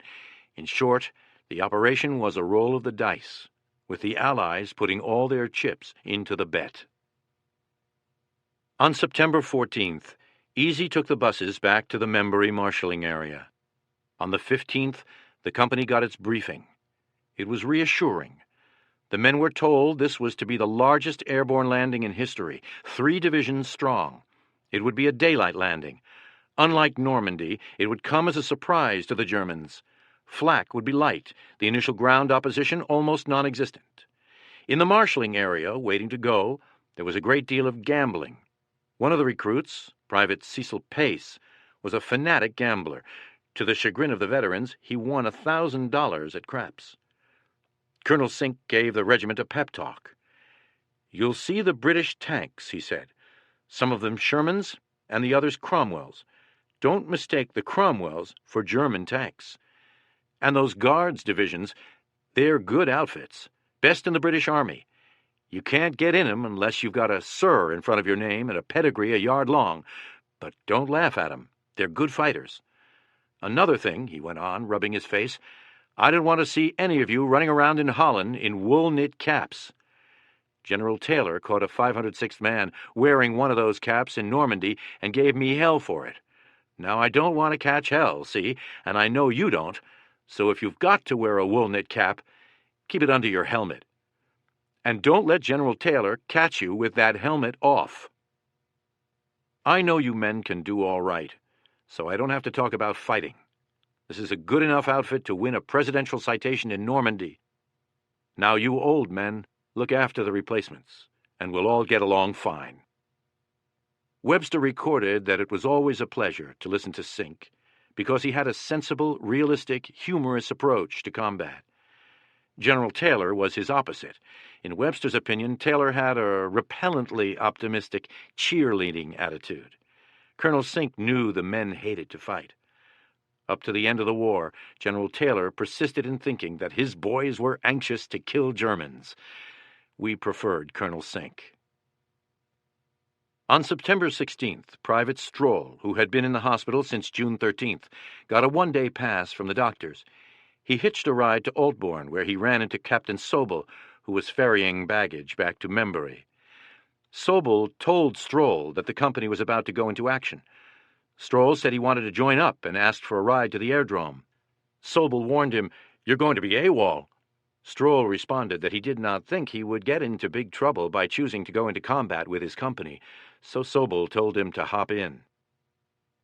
"It was a stupid thing to do," Stroll said 4 decades later. "I was as weak as a pussycat." But he wasn't going to let his buddies go into action without him. He got himself equipped and climbed into a C-47. Popeye Wynne, who had been shot in the butt helping to destroy the battery at Brecourt Manor on June 6th, had been operated on and was recuperating in a hospital in Wales when he was told that if he was absent from his company for more than 90 days, when he was listed fit for combat, he would be assigned to a different outfit. Wynne wanted none of that. He persuaded a sergeant who was in charge of releasing the patients to send him back to Altbourne with light-duty papers. He arrived on September 1st, threw away the papers, and rejoined the 3rd Platoon. He was not fully recovered. During the flight to Holland, he stood up in the back of the stick, as he was too sore to sit. But he was there, where he wanted to be, going into combat with his buddies in easy company. Chapter 8. Hell's Highway. Holland, September 17th through October 1st, 1944. It was a beautiful end-of-summer day in northwest Europe, with a bright blue sky and no wind. The Allied airborne attack came as a surprise to the Germans. There were no Luftwaffe planes to contest the air armada. Once over Holland, there was some anti-aircraft fire, which intensified 5 minutes from the DZ, but there was no breaking of formation or evasive action by the pilots, as there had been over Normandy. Easy came down exactly where it was supposed to be. So did virtually all the companies in the division. The landing was soft, on freshly plowed fields, in the memory of the men of Easy, the softest they ever experienced. Webster wrote his parents, "It was the most perfectly flat jump field I've ever seen." Basically, Holland is just a big, glorified jump field. The official history of the 101st declared that this was the most successful landing that the division had ever had, in either training or combat. The only problem Winters could recall was the need to get off the DZ as soon as possible to avoid getting hit by falling equipment and landing gliders. It was just raining equipment, he said. Helmets, guns, bundles. Malarkey remembered running off the field to the assembly area, marked by smoke grenades. He heard a crash overhead. 2 gliders had collided and came plummeting to earth. There was no German opposition on the ground. The company assembled quickly and set off toward its objective. The objective was a bridge over the Wilhelmina Canal at Zon. The route was over a north-south road that ran from Eindhoven to Wegel to Nijmegen to Arnhem. The road was part asphalt, part brick, wide enough for 2 automobiles to pass each other, but a tight squeeze for 2 trucks. Like most roads in Holland, it was a meter or so above the surrounding fields, meaning that anything moving on it stood out against the horizon. The road was the key to Operation Market Garden. The task for the American airborne troops was to take control of the road and its many bridges to open a path for the British 30th Corps, with the Guards Armored Division in the van, to drive through to Arnhem and thus over the lower Rhine River. Easy landed about 30 kilometers behind the front line, some 15 kilometers north of Eindhoven. The 506th initial objective was Zonn, then Eindhoven, which meant the initial march was south. The regiment moved out with 1st Battalion going through the field to the west of the road, 2nd Battalion down the road, 3rd Battalion in reserve. 2nd Battalion order of march was D Company leading, then E Company, Battalion HQ, and F Company following. The column entered Zonn. The residents were drawn up on each side of the road as for a parade. Unlike Normandy, where the French villagers mainly stayed out of sight, the Dutch were ecstatic to be liberated. The parish priest, Husson of Zonn, handed out cigars. Orange flags, forbidden by the German occupiers, flew from the windows. People gave the passing paratroopers apples and other fruit. Bartenders opened their taps and handed out glasses of beer. Officers had a hard time keeping the men moving. Emerging from Zonn, less than a kilometer from the bridge, the column was fired on by a German 88 and by a machine gun, both shooting straight down the road. There were no casualties. D Company covered the right side of the road, E Company the left. They pushed forward, firing rifles and lobbing mortar shells, which silenced the opposition. But the Germans had done their job, delaying the advance long enough to complete their preparations for blowing the bridge. When the lead American elements were 25 meters or less from the bridge, it blew in their faces. There was a hail of debris of wood and stone. Winters, with Nixon beside him, hit the ground. Big pieces of timber and large rocks rained down around him. Winters thought to himself, "What a hell of a way to die in combat." Colonel Sink ordered 2nd Battalion to lay down a covering fire, while 1st Battalion looked for a way to get over the canal. Corporal Gordon Carson of Easy spotted a couple of waterlogged rowboats on the far side and decided an immediate action. He stripped stark naked, made a perfect racing dive into the water, swam across and fetched a boat that carried some men from the 1st Squad about halfway over the canal before it sank. Other men from 1st Battalion, more practical, took the doors off a nearby barn and, with the help of Sergeant Lipton and several E Company men, laid them across the bridge pilings. The German rear guard, its mission accomplished, withdrew. Engineers, attached to the regiment, improved the footbridge over the canal, but it was so weak that it could bear only a few men at a time. It took the battalion hours to get across. It was getting dark. Sink got word that the Guards Armored Division had been held up by 88s a few kilometers south of Eindhoven, and he did not know the state of German defenses in the city. He ordered a halt for the night. The platoon leaders posted outposts. Those not on duty slept in haystacks, woodsheds, whatever they could find. Privates Hubler and Webster of Sergeant Rader's 2nd Squad 1st Platoon found a farmhouse. The Dutch farmer welcomed them. He led them through the barn, already occupied with Regimental Headquarters Company. "You shoot 'em, we loot 'em" was its motto, who resented their presence. On to the kitchen, where the Dutchman gave them half a dozen mason jars filled with preserved meat, peaches, and cherries. Hubler gave him some cigarettes, and Webster handed him a D-ration chocolate bar. He sucked in the smoke greedily, the first decent cigarette he had enjoyed in 5 years, but saved the candy for his little boy, who had never tasted chocolate. Webster decided on the spot that he liked the Dutch much better than the British or French. In the morning, the march resumed, with 2nd Battalion following 1st Battalion on the road south. On the edge of Eindhoven, a city of 100,000 that rose abruptly from the rich black soil, Colonel Sink spread his regiment, sending 2nd Battalion out to the left, with Easy on the far left flank.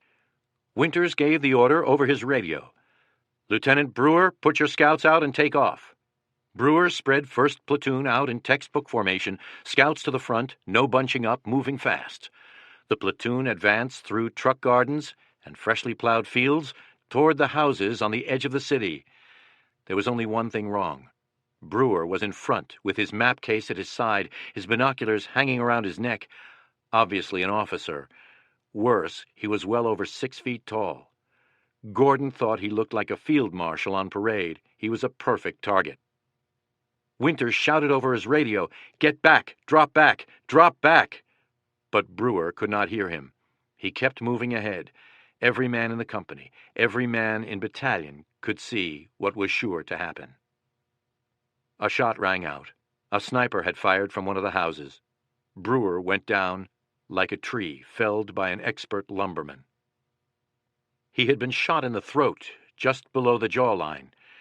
Gordon and a couple of other enlisted men ran over to him, even though their orders were to keep moving and leave any wounded for the medics. They looked down at Brewer, bleeding profusely from his wound. "Ah, hell, forget him," someone said. "He's gone. He's going to die." They moved on, leaving Brewer lying there. He heard it all and never forgot it, and never let the men forget it when he recovered and rejoined the company. After that, there was only light, scattered resistance, mainly from snipers. The 506th got into Eindhoven without further difficulty. The Dutch were out to welcome them. Many spoke English. "So nice to see you," they called out. "Glad you have come. We have waited so long." They brought out chairs, hot tea, fresh milk, apples, pears, peaches. Orange flags and orange armbands, hidden for years, blossomed on all the houses and shirt sleeves. The applause was nearly deafening. The men had to shout to each other to be heard. It was the most sincere Thanksgiving demonstration any of us were to see, Webster wrote, and it pleased us very much. It took most of the rest of the day to push through the crowds to secure the bridges over the Dommel River. It did not matter. The British tankers did not show up until late that afternoon. They promptly stopped, set up housekeeping, and proceeded to make tea. Winters set up outposts. Those not on duty joined the celebration. They posed for pictures, signed autographs, some signing Monty, others Eisenhower, drank a shot or two of cognac, ate marvelous meals of fresh vegetables, roast veal, applesauce, and milk. The civilians continued to mob them as if they were movie stars. Winters still shakes his head at the memory. It was just unbelievable. The company spent the night in hastily dug foxholes in Toncherre, a suburb on the east side of Eindhoven. On the morning of September 19th, Winters got orders to march east to Helmond in order to broaden the Eindhoven section of the corridor and to make contact with the enemy. A squadron of Cromwell tanks from the Hussars accompanied Easy. Some of the men rode on the backs of the Cromwells.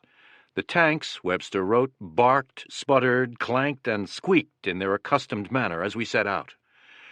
Winters led a forced march to Nuenen, about 5 kilometers, encountering no opposition, but once again cheering Dutch, offering food and drink. Webster remarked that this was the village in which Vincent van Gogh had been born. "Who the hell's that?" Rader asked. Beyond Nuenen, the picnic ended. The Germans had recovered from their surprise and were beginning to mount counterattacks. "Kraut tanks! Kraut tanks!"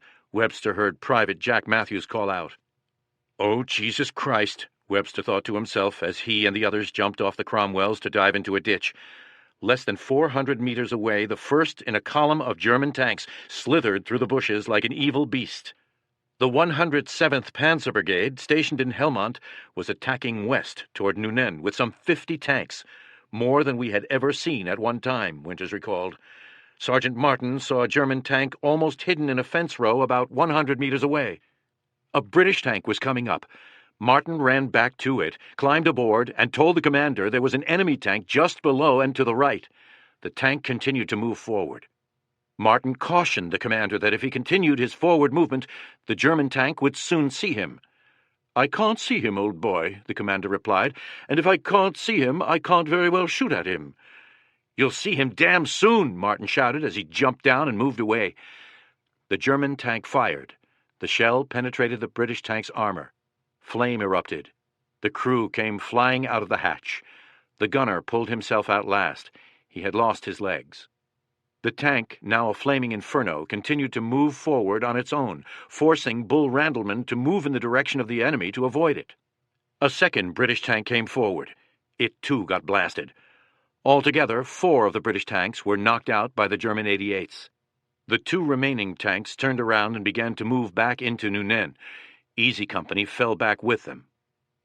Sergeant Rogers had been hit. He was bleeding badly. "They kind of pinked you a little, didn't they, Paul?" Lipton said. Rogers let out a string of profanity that lasted a full minute. Lipton remembered, most unusual for him. Lieutenant Buck Compton got hit in the buttocks. Medic Eugene Rowe went to Compton's aid. Malarkey, Private Ed Heffron, and a couple of others came forward to help. As Heffron reached to help, Compton looked up and moaned, "She always said my big ass would get in the way." He looked at the 5 men gathered around him. "Take off," Compton ordered. "Let the Germans take care of me." He was such a big man, and the fire was so intense that the troopers were tempted to do just that. But Malarkey, Guarnieri, and Joe Toya pulled a door off a farm outbuilding and laid Compton face down on it.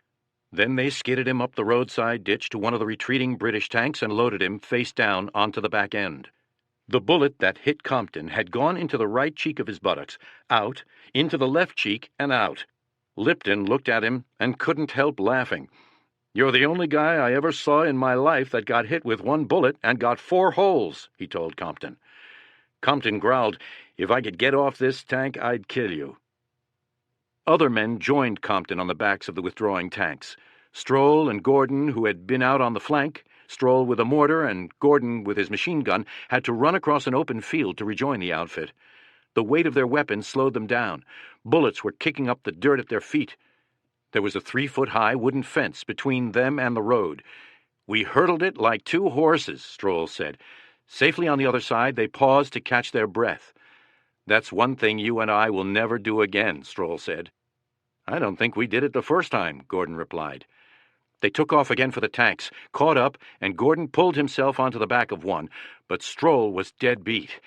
He put his hand up. Gordon grabbed it as Stroll passed out. Gordon hauled him aboard and got him secured. Randleman, who had been in the van, got hit in the shoulder and cut off from his squad. He ducked into a barn. A German soldier came running in behind him. Randleman bayoneted the man, killed him, and covered his body with hay. Then he covered himself up with hay and hid out. Once in town, men found shelter in buildings that they used as cover to move around and set up some semblance of a return fire. Easy managed to hold up the Germans, but was unable to force them back. Sergeant Chuck Grant got hit, among many others. Private Robert Van Klinken was killed by a machine gun burst when he tried to run forward with a bazooka. Private James Miller, a 19-year-old replacement, was killed when a hand grenade went off on his kidneys. Private Ray Cobb had the shakes.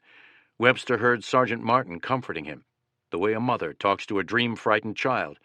"That's all right, Cobb, don't worry. We're not going back out there. Just relax, Cobb, take it easy." Martin went over to a Cromwell, hiding behind a building. He pointed out the church steeple and asked the commander to take it out, as the Germans were using it as an observation post. "So sorry, old man, we can't do it," the commander replied. "We have orders not to destroy too much property. Friendly country, you know."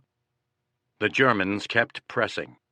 Their aim was to get through to the highway leading from Eindhoven to Nijmegen, Hell's Highway, as the 101st named it, and cut it. But they could not get through Nuenen. Winters had decided to withdraw under the cover of darkness, but before giving ground he wanted a prisoner for interrogation.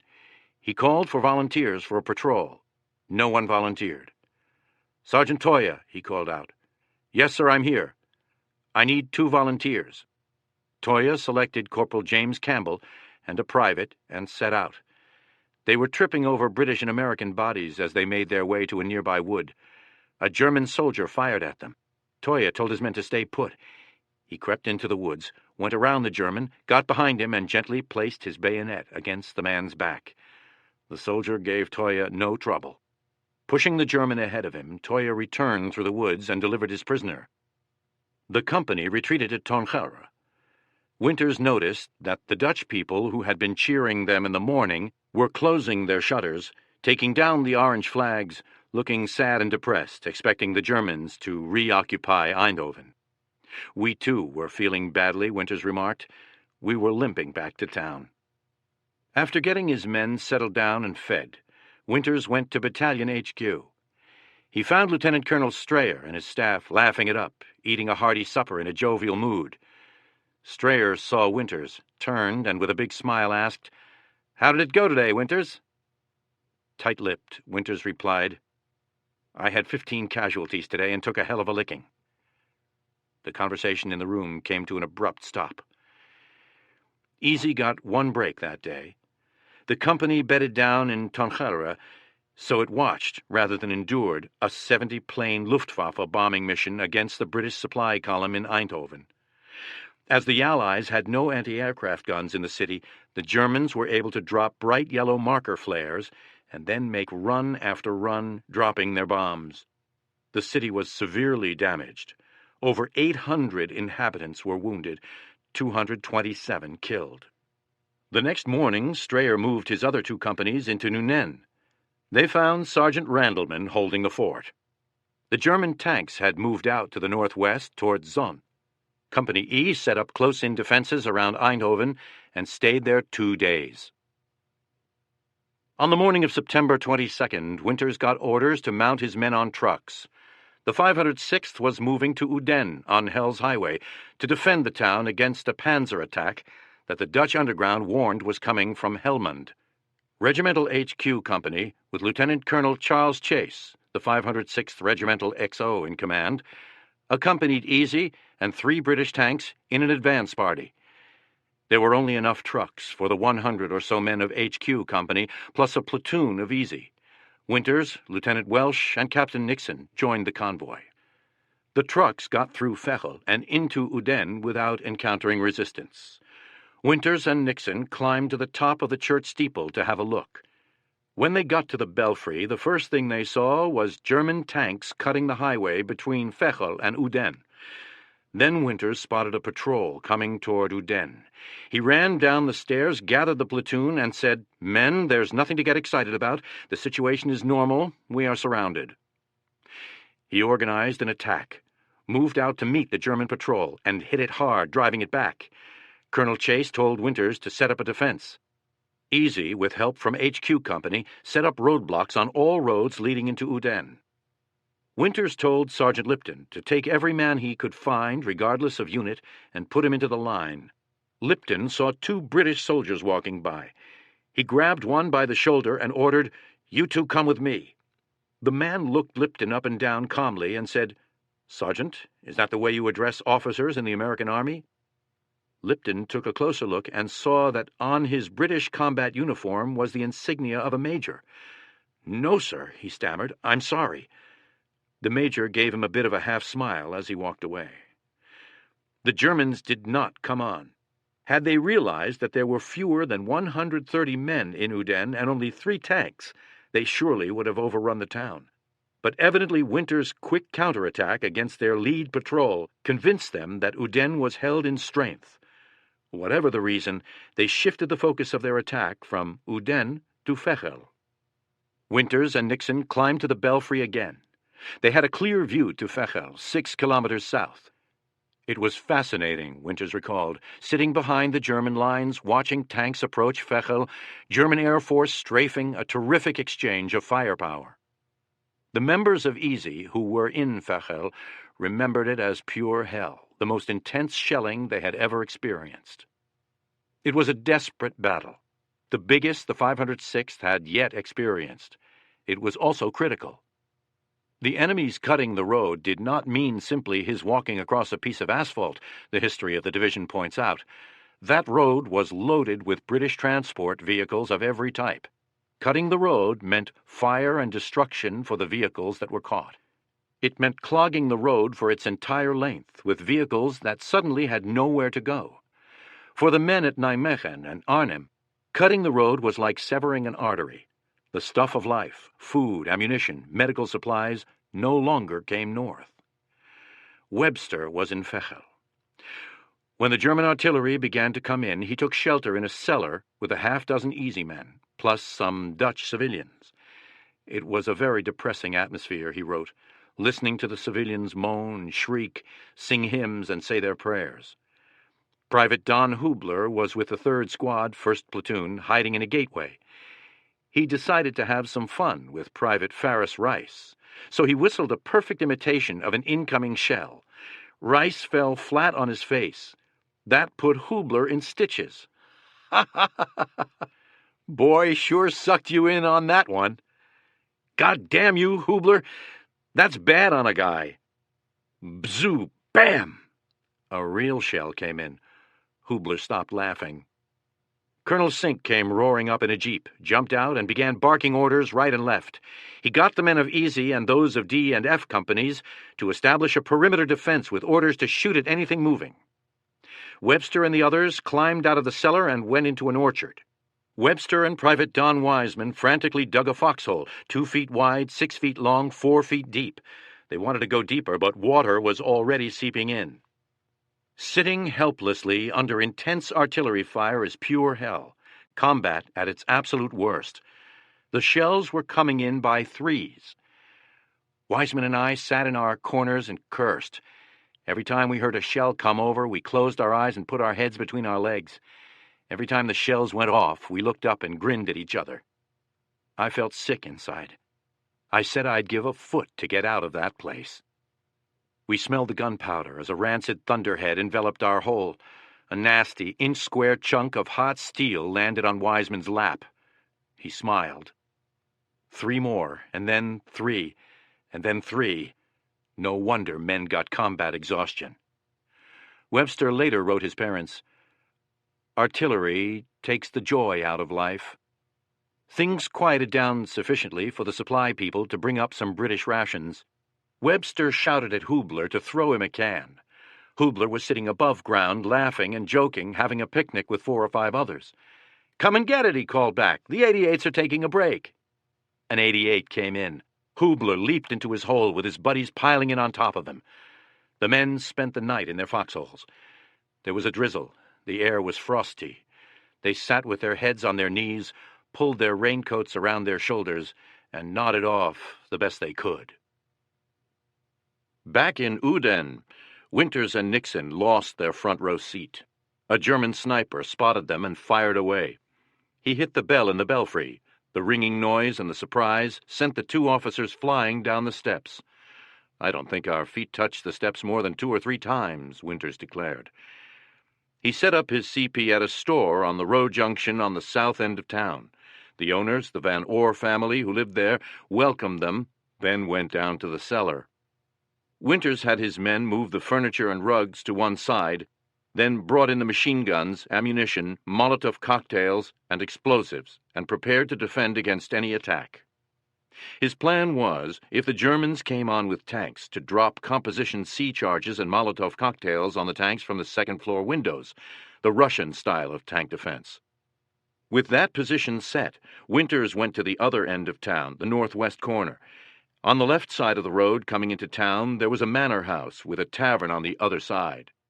Winters told Welsh to put the roadblock between the 2 buildings, backed up by one of the British tanks. He indicated he wanted Welsh to set up his CP in the manor. Winters checked his other roadblocks, then at 2200 he returned to the northwest corner for one last look around. The British tank was where it was supposed to be, but there was no one in it or around it. Nor were there any E Company men at the roadblock. Highly agitated, Winters ran over to the manor and knocked on the door. A maid answered. She spoke no English, he spoke no Dutch, but somehow she figured out that he wanted to see the soldiers. She escorted him down a hallway and opened the door to a large, lavishly furnished living room. The sight that greeted my eyes left me speechless, Winters recalled. Sitting on the floor, in front of a large, blazing fire in a fireplace, was a beautiful Dutch girl, sharing a dinner of ham and eggs with a British lieutenant. She smiled at Winters. The lieutenant turned his head and asked, "Is my tank still outside?" Winters exploded. The lieutenant got moving. Winters went back to the street to look for Welsh and his men. Where the hell can Harry be? He looked at the tavern across the street, and his question answered itself. He went in and found Welsh and his men sacked out on the top of the bar.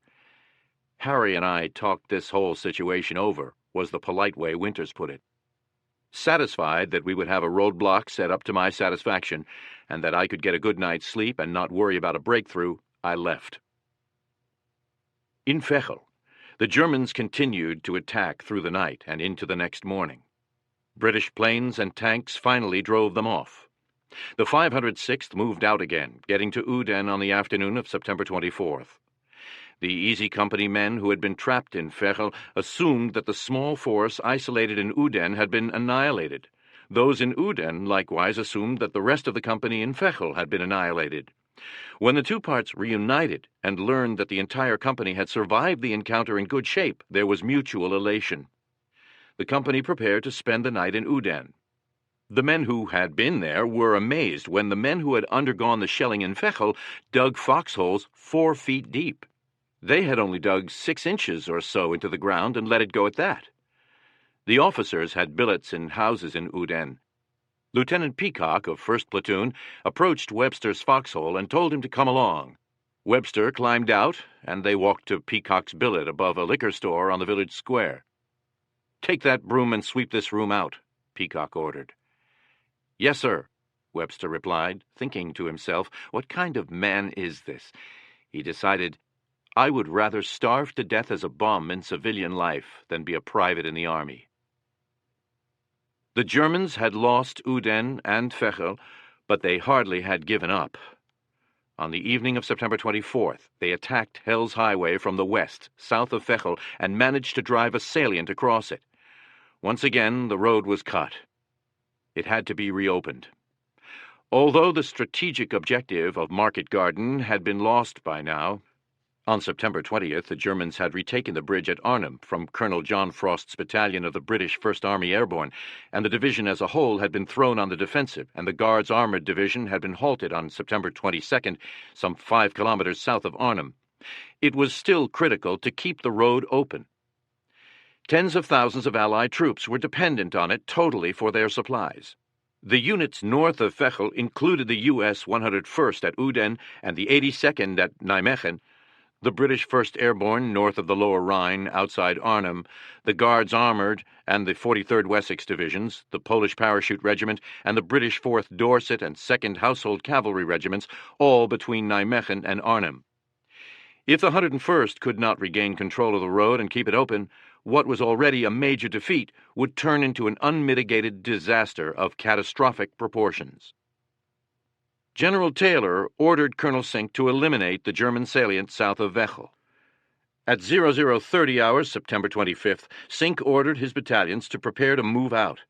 At 0445, the 506th began marching, in a heavy rain, south from Uden toward Fechel. The order of march was 1st Battalion on the right, 3rd Battalion on the left, 2nd Battalion in reserve. At about 0700, the weary men passed through Fechel. At 0830, the 1st and 3rd Battalions began the attack on the salient. Initially, the advance went well, but soon the German artillery and mortar fire thickened. German tanks, brand-new Tiger Royals with 88mm guns dug in along the road, added their own machine gun and shell fire. They were supported by Colonel von der Heydt's 6th Parachute Regiment, Easy's old nemesis at Sainte-Marie-du-Mont and Carentan. The concentration on the narrow front was murderous. About noon, the battalions were forced to halt and dig in. Sink ordered Lieutenant Colonel Strayer to have 2nd Battalion make an end run, a flanking move to the left. It would be supported by British Sherman tanks. There was a wood of young pine trees along the left-east side of the highway to provide a screen for the flanking movement. Company E led the way for the battalion. Company E's first attack in Holland had been to the south, toward Zonn and then Eindhoven. The 2nd had been to the east, toward Nuenen. The 3rd had been to the north, into Uden. Now it would be attacking to the west, thus completing the points of the compass. That was the way surrounded troops fight. That was the way the airborne had been trained to fight.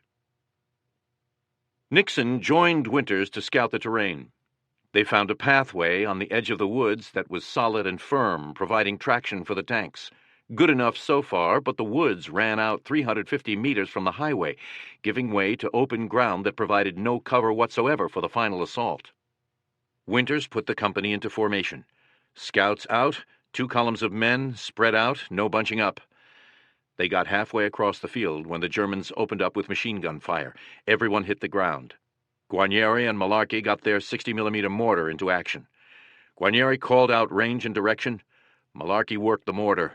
He was the only man in the field at that point who was not flat on his stomach. His first round knocked out a German machine gun post. Winters was shouting orders. He wanted machine guns to go to work. The crews found a slight depression in the ground and set up the gun. They began to lay down a base of fire. Winters spotted a Tiger Royal dug in hull defilade on the other side of the road and told the machine gunners to take it under fire.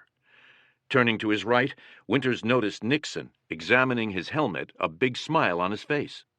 A German machine gun bullet from the first burst had gone through the front of his helmet and exited out the side at such an angle that the bullet simply left a burn mark on his forehead. It did not even break the skin. The German fire was too intense. Winters decided to pull the company back to the woods. The process would be to maintain the base of fire from the machine guns while the riflemen backed off the field. When the riflemen reached the woods, they would begin firing to permit the machine gunners to pull back. When Lipton reached Winters on the edge of the woods, Winters told him, "They, the machine gunners, will need more ammo. Get some out there to them." Lipton ran to a Sherman tank.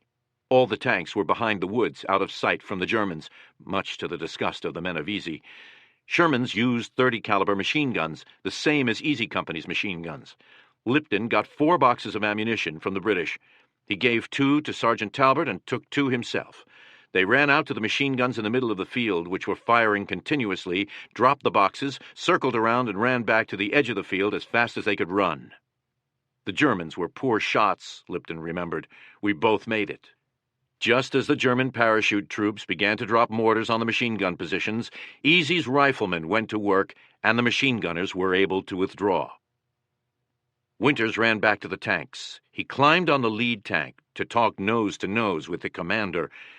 He pointed out that there was a Tiger Royal dug in on the far side of the road. "If you pull up behind the bank on the edge of the woods, you will be hull defilade and you can get a shot at him." As Winters climbed down, that tank and the one to its left cranked up and began plowing straight through that stand of small pine trees, knocking them down. As the first tank got to the far edge of the woods, it wheeled left to line up for a shot at the Tiger. Wham! The Tiger laid an .88 into it. The shot hit the cannon barrel and glanced off the hull. Evidently, the German commander had fired blind, lining up on the falling tops of the trees. The British commander threw his tank into reverse, but before he could back out, the Tiger put a second round dead center through the turret. It penetrated the armor. The commander's hands were blown off.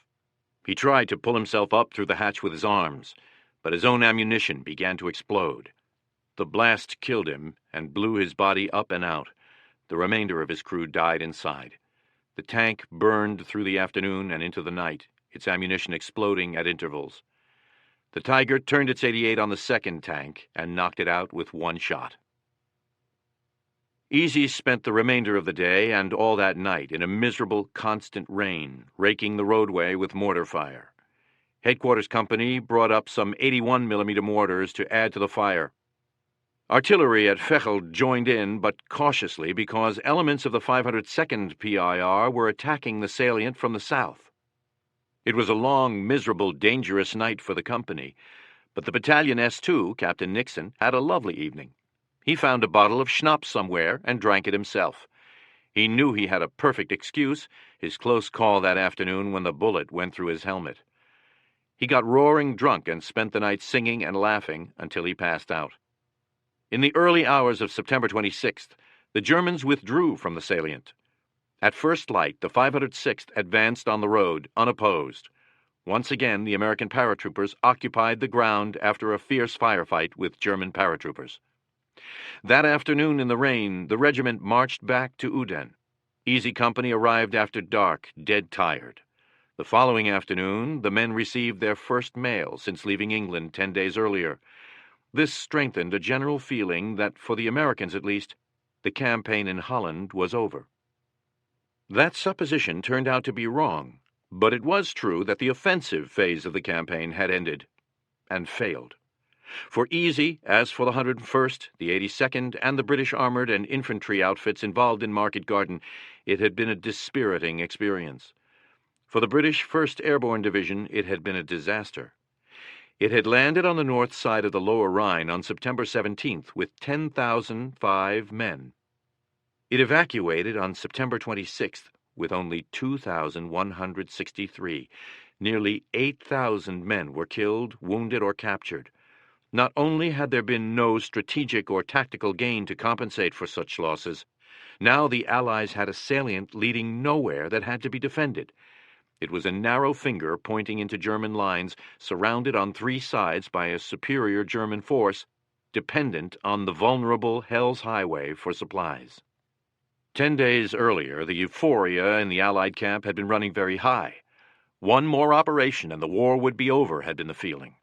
The Germans had been on the run ever since the breakout in Normandy, from the beginning of August right on through the middle of September.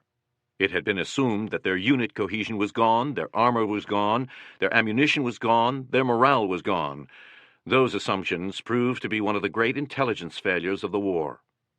In fact, by mid-September, the Germans were well on their way to pulling off what came to be called the miracle of the West. They put their units back together, resupplied and refitted them, brought in replacements, established a coherent defensive line. Eisenhower learned from the experience. In March 1945, he wrote his wife, "I never count my Germans until they're in our cages or are buried." Market Garden was a high-risk operation that failed. It was undertaken at the expense of two other possible offensives that had to be postponed because Eisenhower diverted supplies to Market Garden. The first was the Canadian attack on the approaches to Antwerp, Europe's greatest port and essential to the support of any Allied offensive across the Rhine. In the event, Antwerp was not opened and operating until the end of 1944, which meant that through the fall the Allied Expeditionary Force, AEF, fought with inadequate supplies. The second postponed offensive was that of Patton's Third Army, south of the Ardennes.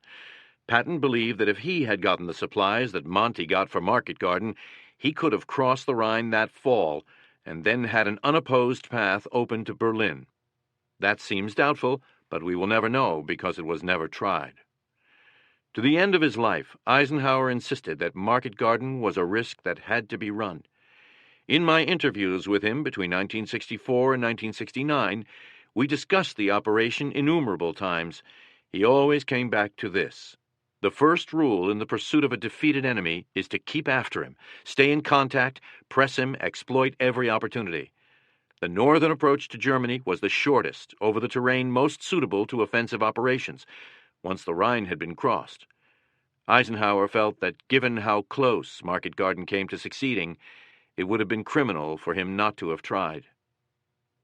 Until I undertook this study of Easy Company, I agreed with his analysis. Now I wonder. Easy Company was as good as any company in the AEF. It had won spectacular victories in Normandy. Its morale was high, its equipment situation good when it dropped into Holland.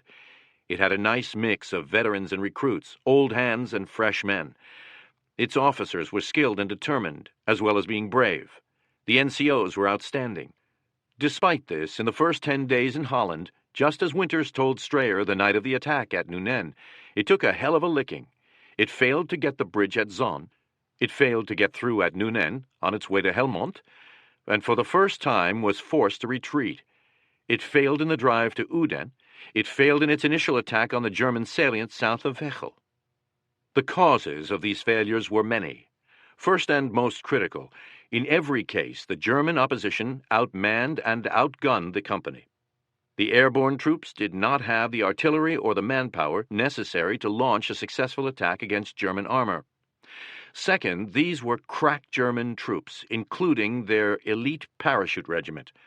They did not outfight the men of Easy, but they fought as well as the Americans did.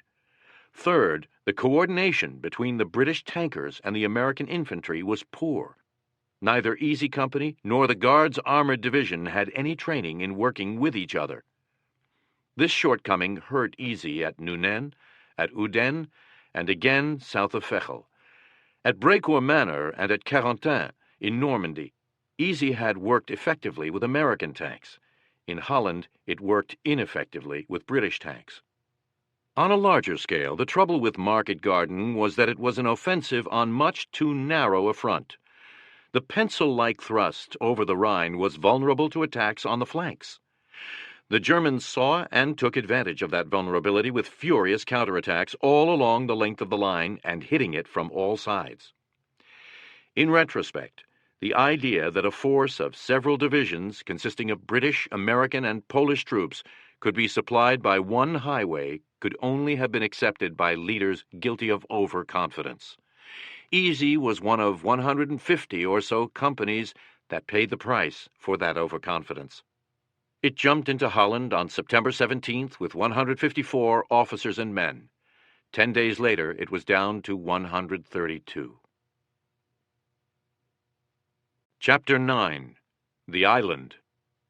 Holland, October 2nd through November 25th, 1944. Easy Company, like all units in the American Airborne Divisions, had been trained as a light infantry assault outfit, with the emphasis on quick movement, daring maneuvers, and small arms fire.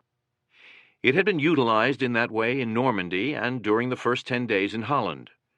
From the beginning of October until almost the end of November 1944, however, it would be involved in static trench warfare, more reminiscent of World War I than World War II.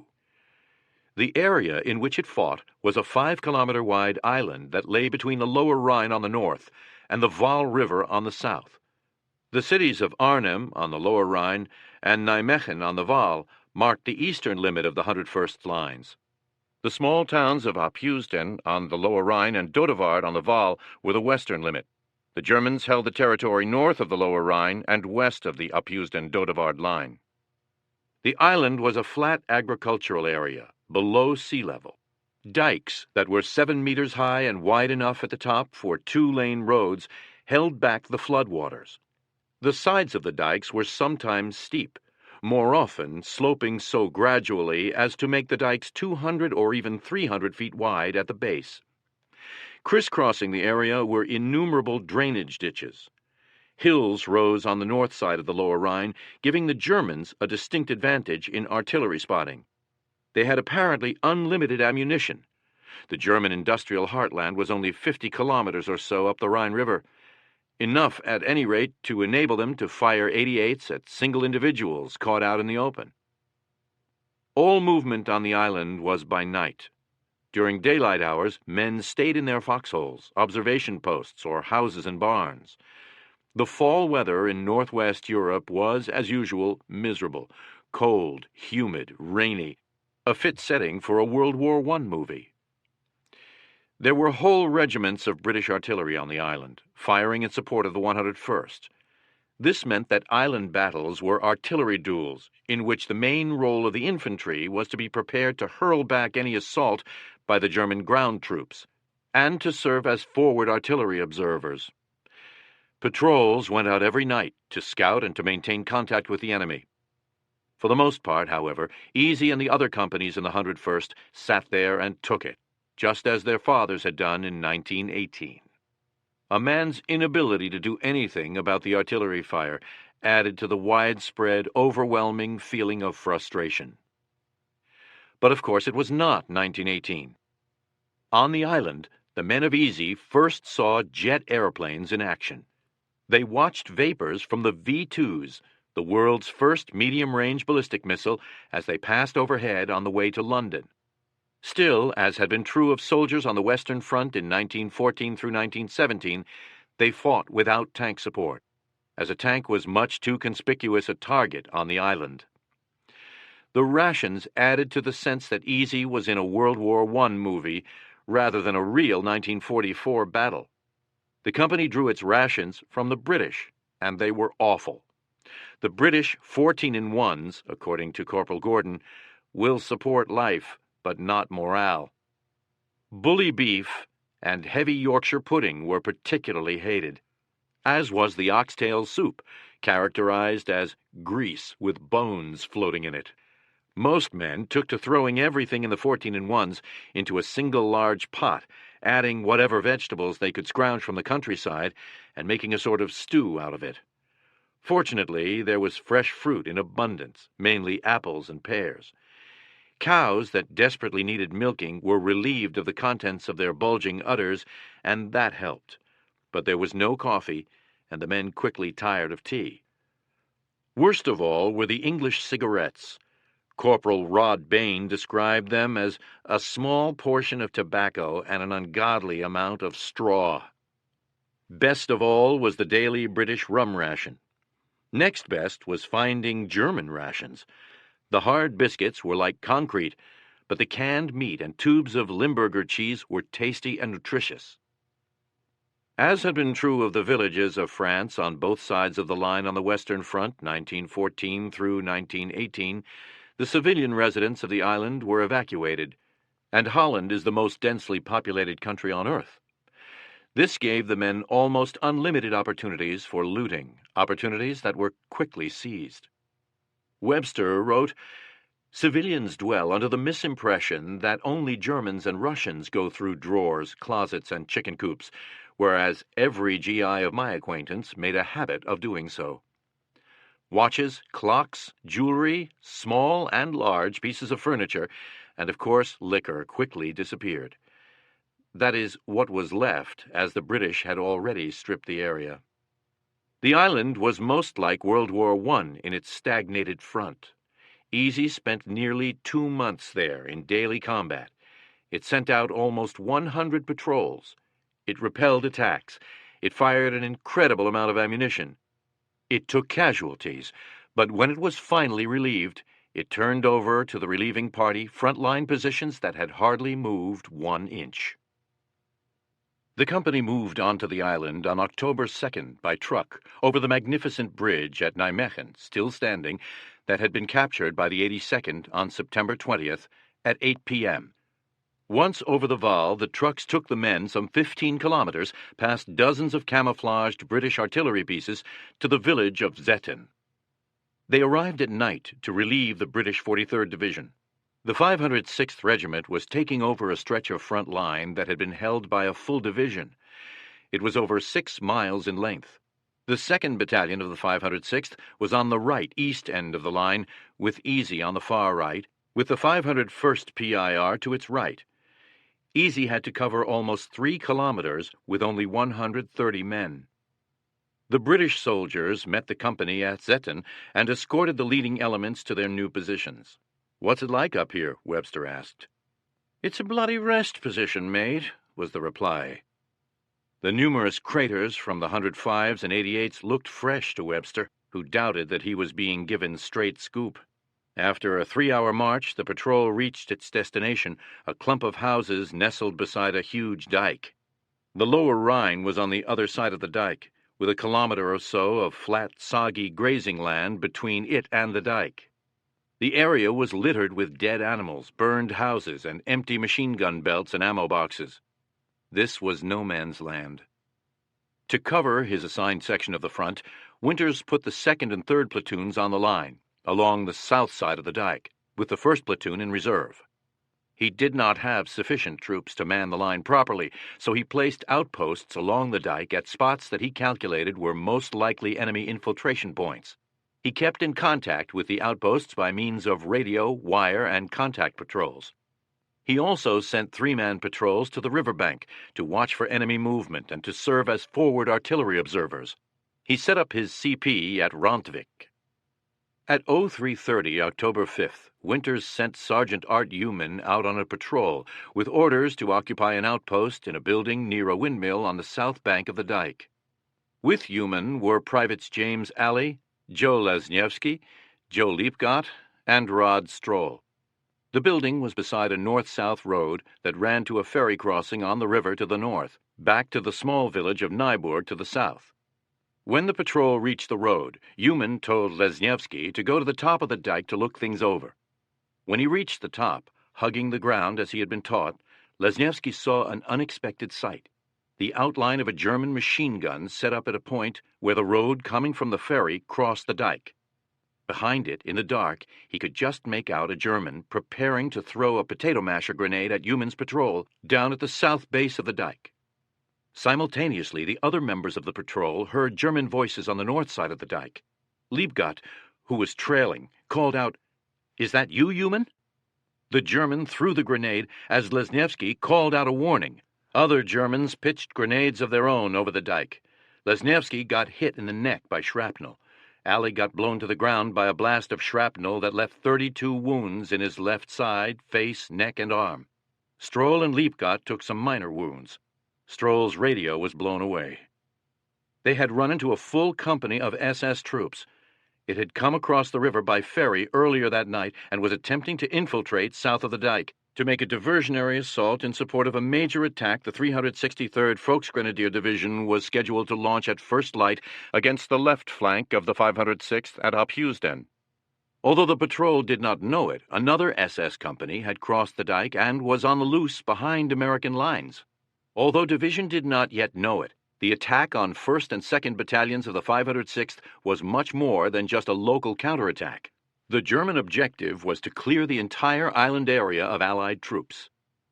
After the skirmish with the 1st SS Company, the E Company patrol fell back. It was a full kilometer to Winter's CP. "Come on, Allie," Stroll kept saying. "We've got to get our asses out of here." I'm coming," the limping Allie replied.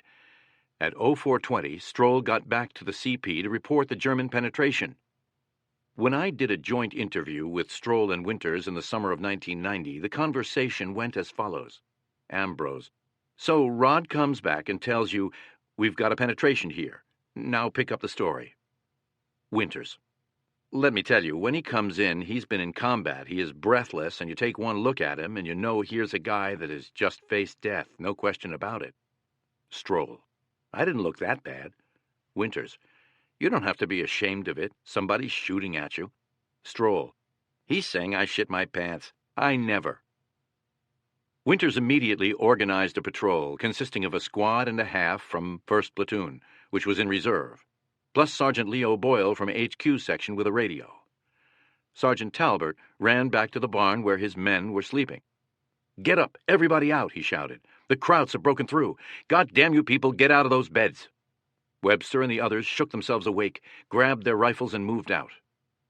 Winters and his 15-man patrol moved forward quickly along the south side of the dike. As they approached the SS Company, he could see tracer bullets flying off toward the south. The firing made no sense to him. He knew there was nothing down that way and guessed that the Germans must be nervous and confused. He decided to stop the patrol and make his own reconnaissance. Leaving the patrol under Sergeant Boyle's command, he crawled to the top of the dike. On the other north side, he saw that there was a 1-meter deep ditch running parallel to the dike. It would provide some cover for an approach to the road. He returned to the patrol, ordering 2 men to stay where they were, as rear and right flank protection, and took the remainder up and over the dike to the ditch on the north side. The group then moved forward cautiously down the ditch toward the road. When he was 200 meters from the road, Winters stopped the patrol again and moved forward alone to scout the situation. As he neared the road, which was raised a meter or so above the field, he could hear voices on the other side.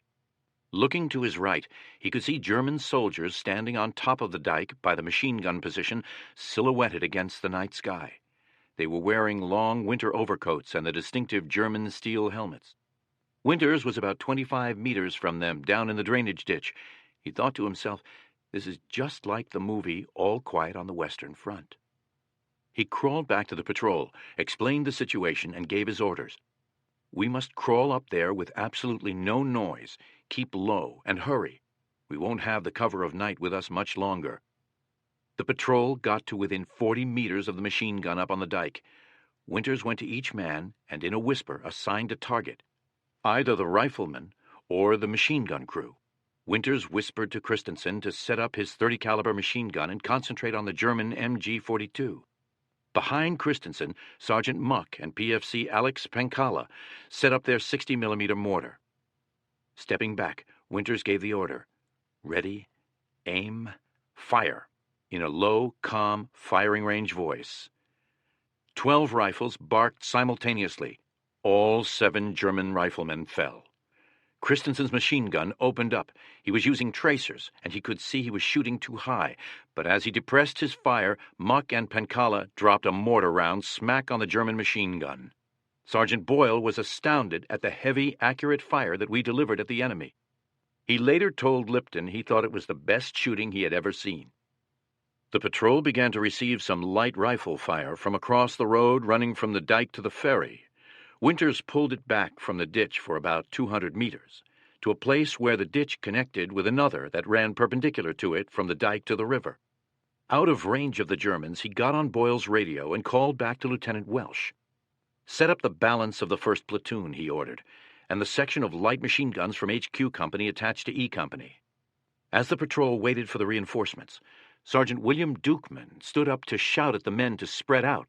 As Gordon Carson, who recalled the incident, remarked, "The men will congregate in a minute."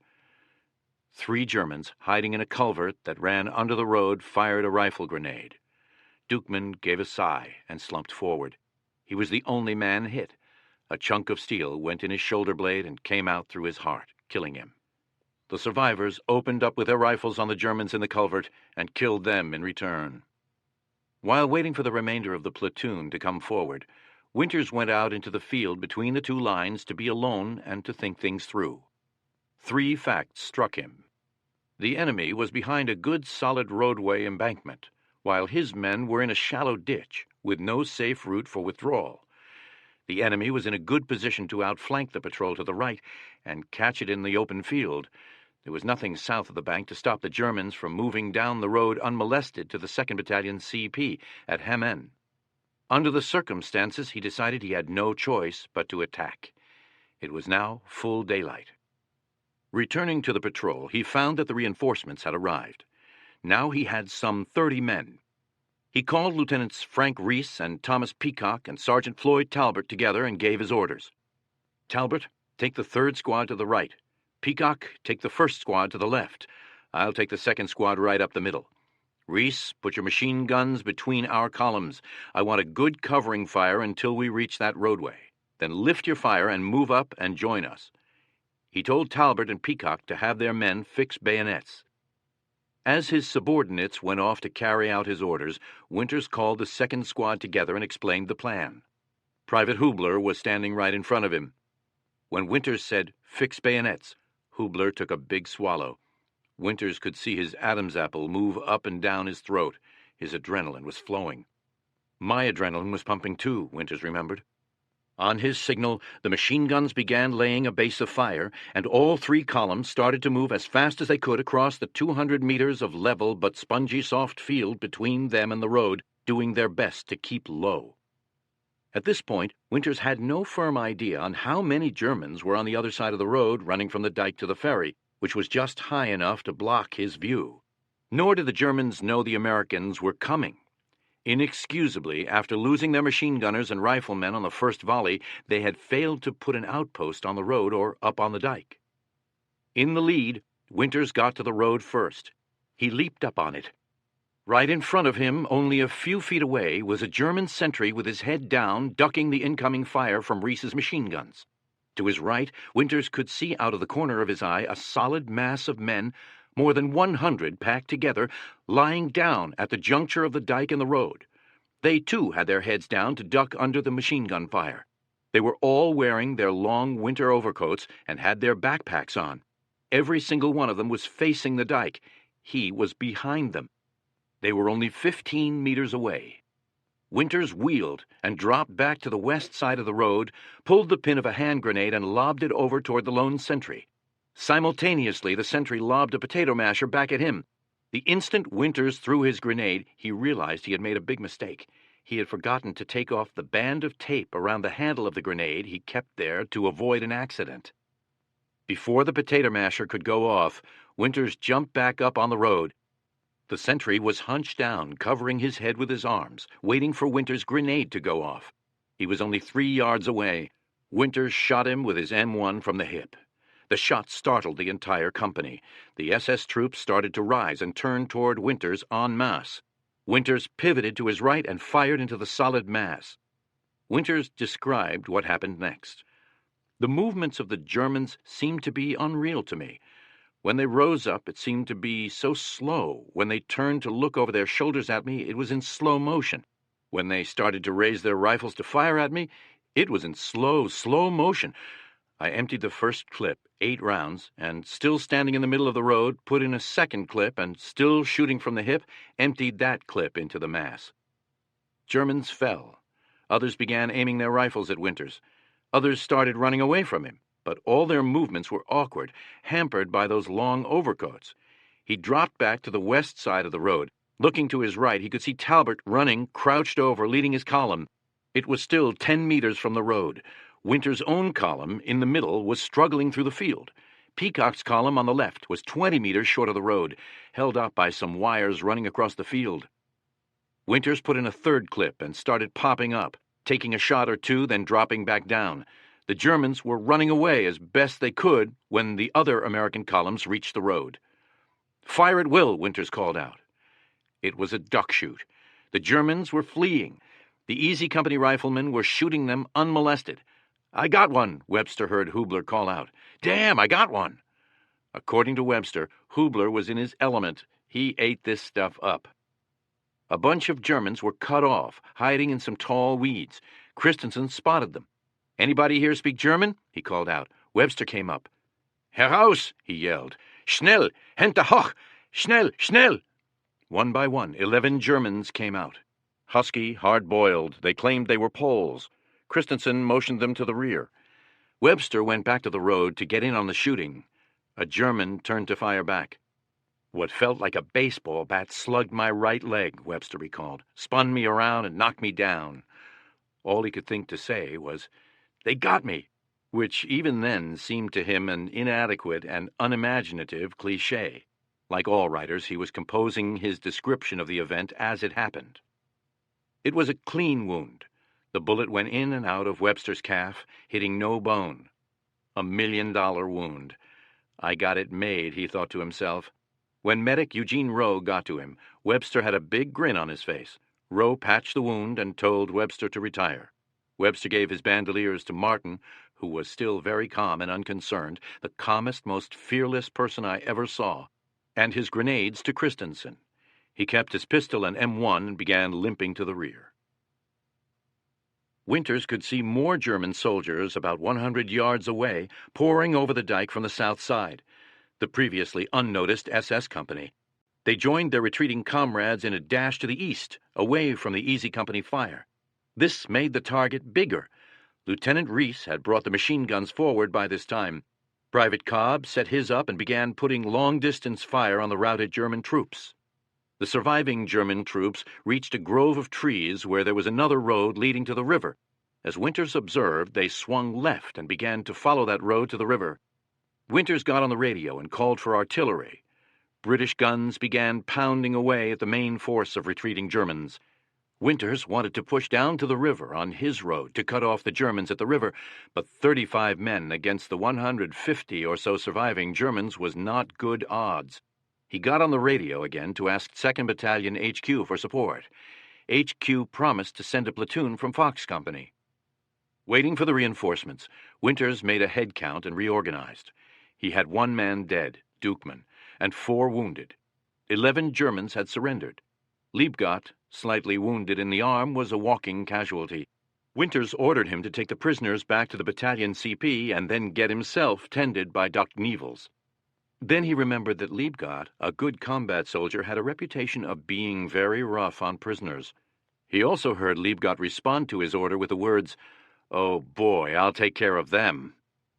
"There are 11 prisoners," Winters said, "and I want 11 prisoners turned over to battalion." Liebgott began to throw a tantrum. Winters dropped his M1 to his hip, threw off the safety, pointed it at Liebgott, and said, "Liebgott, drop all your ammunition and empty your rifle." Liebgott swore and grumbled, but did as he was ordered. "Now," said Winters, "you can put 1 round in your rifle. If you drop a prisoner, the rest will jump you." Winters noticed a German officer who had been pacing back and forth, obviously nervous and concerned over Liebgott's exuberance when he first got the assignment. Evidently, the officer understood English. When he heard Winters' further orders, he relaxed. Liebgott brought all 11 prisoners back to Battalion HQ. Winters knew that for certain, as he checked later that day with Nixon. The ferry crossing the Germans had used to get over, and now would need to get back, was at the end of the road Easy Company was on.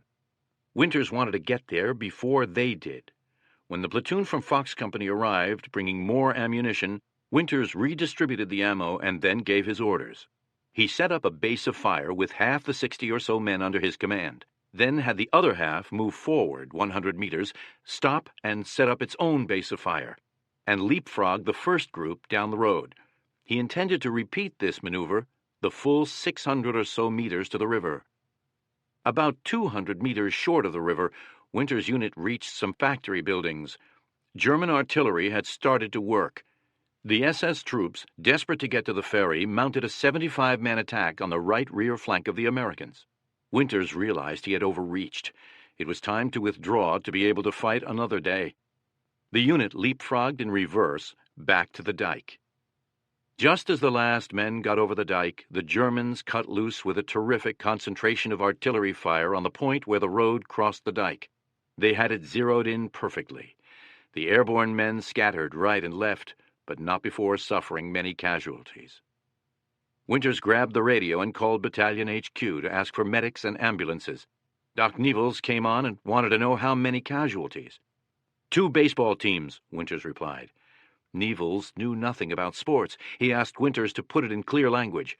"Get the hell off the radio so I can get some more artillery support," Winters shouted back, "or we'll need enough for 3 baseball teams."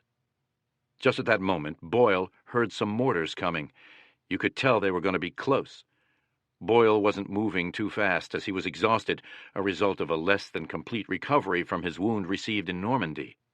I pitched forward on the dike. A shell hit just behind me on the left and tore into my left leg from the hip to the knee, and that was it. A terrible blow, but no pain. Just before he lost consciousness, Winters tapped him on the shoulder and told him he would be taken care of. Guarnieri and Christensen cut his pants leg off and sprinkled sulfa powder on the horrible wound. Most of the flesh on Boyle's left thigh had been torn away.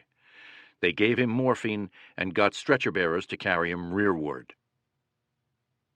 Webster, alone, was trying to cross an open field to get to an aid station. He was crawling along a cow path, lower than he had ever gotten in training, crawling through mud and cow dung. He ripped his pants on barbed wire fence. On the far side, he risked getting up and limping the last 100 yards to safety. A German observer saw him and called down some 88s. 3 explosions, one on each side, one behind, made Webster feel terrified and self-conscious. He managed to get out of the field before the 88 completed the bracket. Some F Company men helped him to a road junction. 2 medics with a jeep coming back from the dike picked him up, laid him across the engine hood, and told me to relax. They said we would be going fast because the man on the rear stretcher, Sergeant Boyle, was badly wounded and in need of immediate medical attention. Altogether, the 2 platoons from Easy and Fox Company took 18 casualties from that artillery bombardment, none killed. Winters set up strong points to cover the place where the road crossed the dike. Captain Nixon came up. "How's everything going?" he asked. For the first time since the action began, Winters sat down. "Give me a drink of water," he said. As he reached for Nixon's canteen, he noticed that his hand was shaking. He was exhausted. So was Christensen. He couldn't understand it until he counted up. He realized that he had fired a total of 57 clips of M1 ammunition, 456 rounds. That night, while trying to stay awake on outpost duty and trying to calm down after being so keyed up, Christensen pissed 36 times. With 35 men, a platoon of Easy Company had routed 2 German companies of about 300 men. American casualties, including those from Fox Company, were 1 dead, 22 wounded. German casualties were 50 killed, 11 captured, about 100 wounded. Later, Winters realized that he and his men had been very, very lucky. In an analysis, he said the main reason for success was the poor quality of German leadership. The Germans had let the first squad get away with sitting in the field waiting for reinforcements. They had bunched up in one big mass, inexcusable in Winters' view. They had allowed 2 machine guns to pin them down while the 3 columns of Easy ran 200 yards across the field in a bayonet charge. They had reacted much too slowly when Winters fired on them from the road. They failed to put together an organized base of fire when the shooting started. Easy, by contrast, did almost everything right. Winters called this the highlight of all E Company actions for the entire war, even better than D-Day, because it demonstrated Easy's overall superiority in every phase of infantry tactics: patrol, defense, attack under a base of fire, withdrawal, and above all, superior marksmanship with rifles, machine gun, and mortar fire. More can be said. For example, the physical fitness of the Easy men was a sine qua non. They put out more energy than a heavyweight boxer in a 15-round title match. Way more. They put out more energy than a man would playing 60 minutes in 3 consecutive football games. Also notable was the company's communication system, with radio messages, runners, and hand signals being used effectively. The leapfrog advances and retreats put into play the training they had undergone at Toccoa and were carried out in textbook fashion. The evacuation of the wounded was likewise carried out with calm efficiency. The coordination with British artillery was outstanding. So was Winters. He made one right decision after another, sometimes instinctively, sometimes after careful deliberation. The best was his decision that to attack was his only option. He provided not only brains, but personal leadership. Follow me was his code. He personally killed more Germans and took more risks than anyone else. But good as Easy Company of the 506th was, and there was no better light infantry company in the Army, there was nothing it could do about that terror of the battlefield, modern artillery. Easy had to cross the dike to get home. It could not stay in the open field and get pounded. But in crossing the dike, the company exposed itself to zeroed-in German artillery. A few minutes of total terror, and the company had taken more casualties than it had in its encounter with German riflemen by the hundreds earlier in the day. Artillery is a terrible thing, Webster said. God, I hate it. The Public Relations Office of the 101st Airborne Division gave the action extensive publicity in typical wartime jargon. Winters' order had to be and was for a bayonet attack. As a result of that brave order, 2 companies of SS were heavily battered and forced to withdraw without getting an opportunity to start their attack, which was scheduled to start at almost that very instant. Insofar as the German 363rd Volksgrenadier Division launched a major attack at Oppusden at dawn that day against the left flank of the 506th, the small action at the dike may have been crucial. Had the German SS companies proceeded unmolested south of the dike, they would have hit Regimental HQ at exactly the moment Colonel Sink had to concentrate his attention on Oppusden. Sink was appreciative. He issued a general order citing 1st Platoon of Easy for gallantry in action. After describing the bayonet charge, he wrote, "By this daring act and skillful maneuver against a numerically superior force, the platoon inflicted heavy casualties on the enemy and turned back the enemy's attempt to attack Battalion HQ from the rear." A couple of days after the bayonet attack, Colonel Sink paid Winters a visit. "Do you think you could handle the battalion?" he asked, indicating that he was considering making Winters the XO of 2nd Battalion. Major Oliver Horton had been killed in the Battle of Oppusden on October 5th. Winters, 26.5 years old, a captain and company commander for only 3 months, gulped and replied, "Yes, sir. I know I can handle our battalion in the field. Combat doesn't worry me. It's the administration. I've never had administration." "Don't worry," Sink assured him. "I'll take care of that part." On October 9th, he made Winters the XO of 2nd Battalion. Winters' replacement as Easy Company commander failed to measure up. He came in from another battalion. Private Ralph Stafford was scathing in his description. "He really screwed up. He not only didn't know what to do, he didn't care to learn. He stayed in bed, made no inspections, and sent for more plums." He was shortly relieved. Other replacement officers had also failed. Christensen said of one, "Indecision was his middle name. In combat, his mind became completely disoriented, and he froze. We, the NCOs of the platoon, took over and got the job done, and never did he complain, for he realized his inability to command under pressure. Webster wrote about a platoon leader in the Nunen fight. "I never saw him in the fracas. He never came to the front. He failed to live up to his responsibilities. The old men in the platoon never forgave him. For an enlisted man to fail in a grave situation was bad, but for an officer who was supposed to lead his men, it was inexcusable." Malarkey related that in that fight, Guarnieri was giving hell to some officer who had his head buried in the sand, telling him he was supposed to be leading the platoon. The same officer was later seen at an aid station, shot through the hand, suspected of being self-inflicted. A combination of new officers and men who had not been trained up to the standard of the original Currahee group, the rigors of constant pounding by artillery, and the danger of night patrols was taking a toll on Easy. The conditions exacerbated the situation.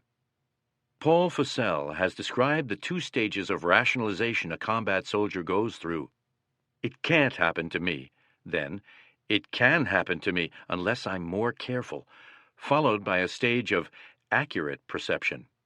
"It is going to happen to me, and only my not being there, on the front lines, is going to prevent it."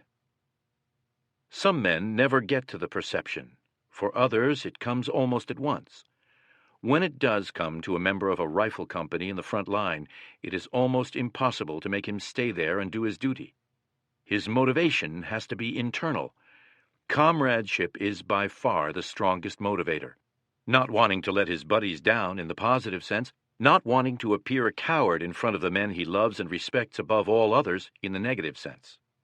Discipline won't do it, because discipline relies on punishment, and there is no punishment the Army can inflict on a front-line soldier worse than putting him on the front line. Except certain death.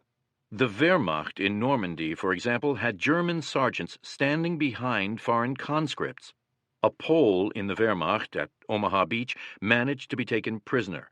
At his interrogation, he was asked how the frontline troops stood up to the air and naval pounding. "Your bombs were very persuasive," he replied, "but the sergeant behind me with a pistol in his hand was more so." But the American Army didn't do things that way. One reason for this is what Glenn Gray calls the tyranny of the present in a foxhole. The past, and more important, the future, do not exist. He explains that there is more time for thinking and more loneliness in foxholes at the front than in secure homes, and time is measured in other ways than by clocks and calendars. To the soldier under fire who has reached his limit, even the most horrible Army jail looks appealing. What matters is living through the next minute. Gray speculates that this is why soldiers will go on such extraordinary lengths to get souvenirs. At Brecourt Manor, Malarkey ran out into a field being raked by machine gun fire to get what he thought was a Luger from a dead German. In Holland, on October 5th, as Webster was limping back to the rear in an open field under fire from a German 88, he spotted a German camouflage poncho, an ideal souvenir. He stopped to scoop it up. Gray explains the phenomenon. Primarily, souvenirs appeared to give the soldier some assurance of his future beyond the destructive environment of the present. They represented a promise that he might survive. It is almost impossible to think of anything but survival in a life-threatening situation, which accounts for the opposite phenomenon to souvenir grabbing, the soldier's casual attitude toward his own possessions, his indifferent attitude toward money. In campaigns of extreme hazard, Gray writes, soldiers learn more often than civilians ever do that everything external is replaceable, while life is not. What is not replaceable is the esteem of comrades. But to the replacement soldier just arrived, there is no comradeship, so there is nothing to hold him to his post. Gray tells the story of a deserter he found in a woods in France in November 1944. The lad was from the Pennsylvania mountains. He was accustomed to camping out. He had been there a couple weeks and intended to stay until the war ended.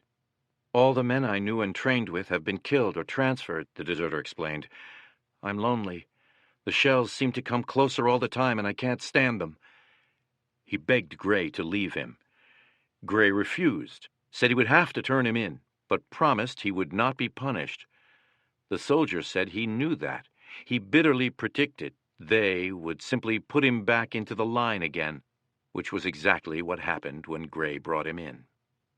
At the front, not only spit and polish discipline breaks down, orders can be ignored, as supervision is not exact where danger of death is present.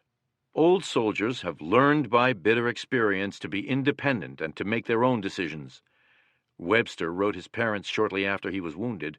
Once our lieutenant told my squad leader to take his 8 men and knock out some anti-aircraft guns that were firing on a flight of gliders. 9 men with rifles fighting dual-purpose 88s and 40 millimeters. The sergeant said, "Yes," censored. By using his own judgment, he saved our lives in a situation where a new man would have rushed in blindly. This same lieutenant later ordered 2 scouts into a German position, but they, knowing better, got censored.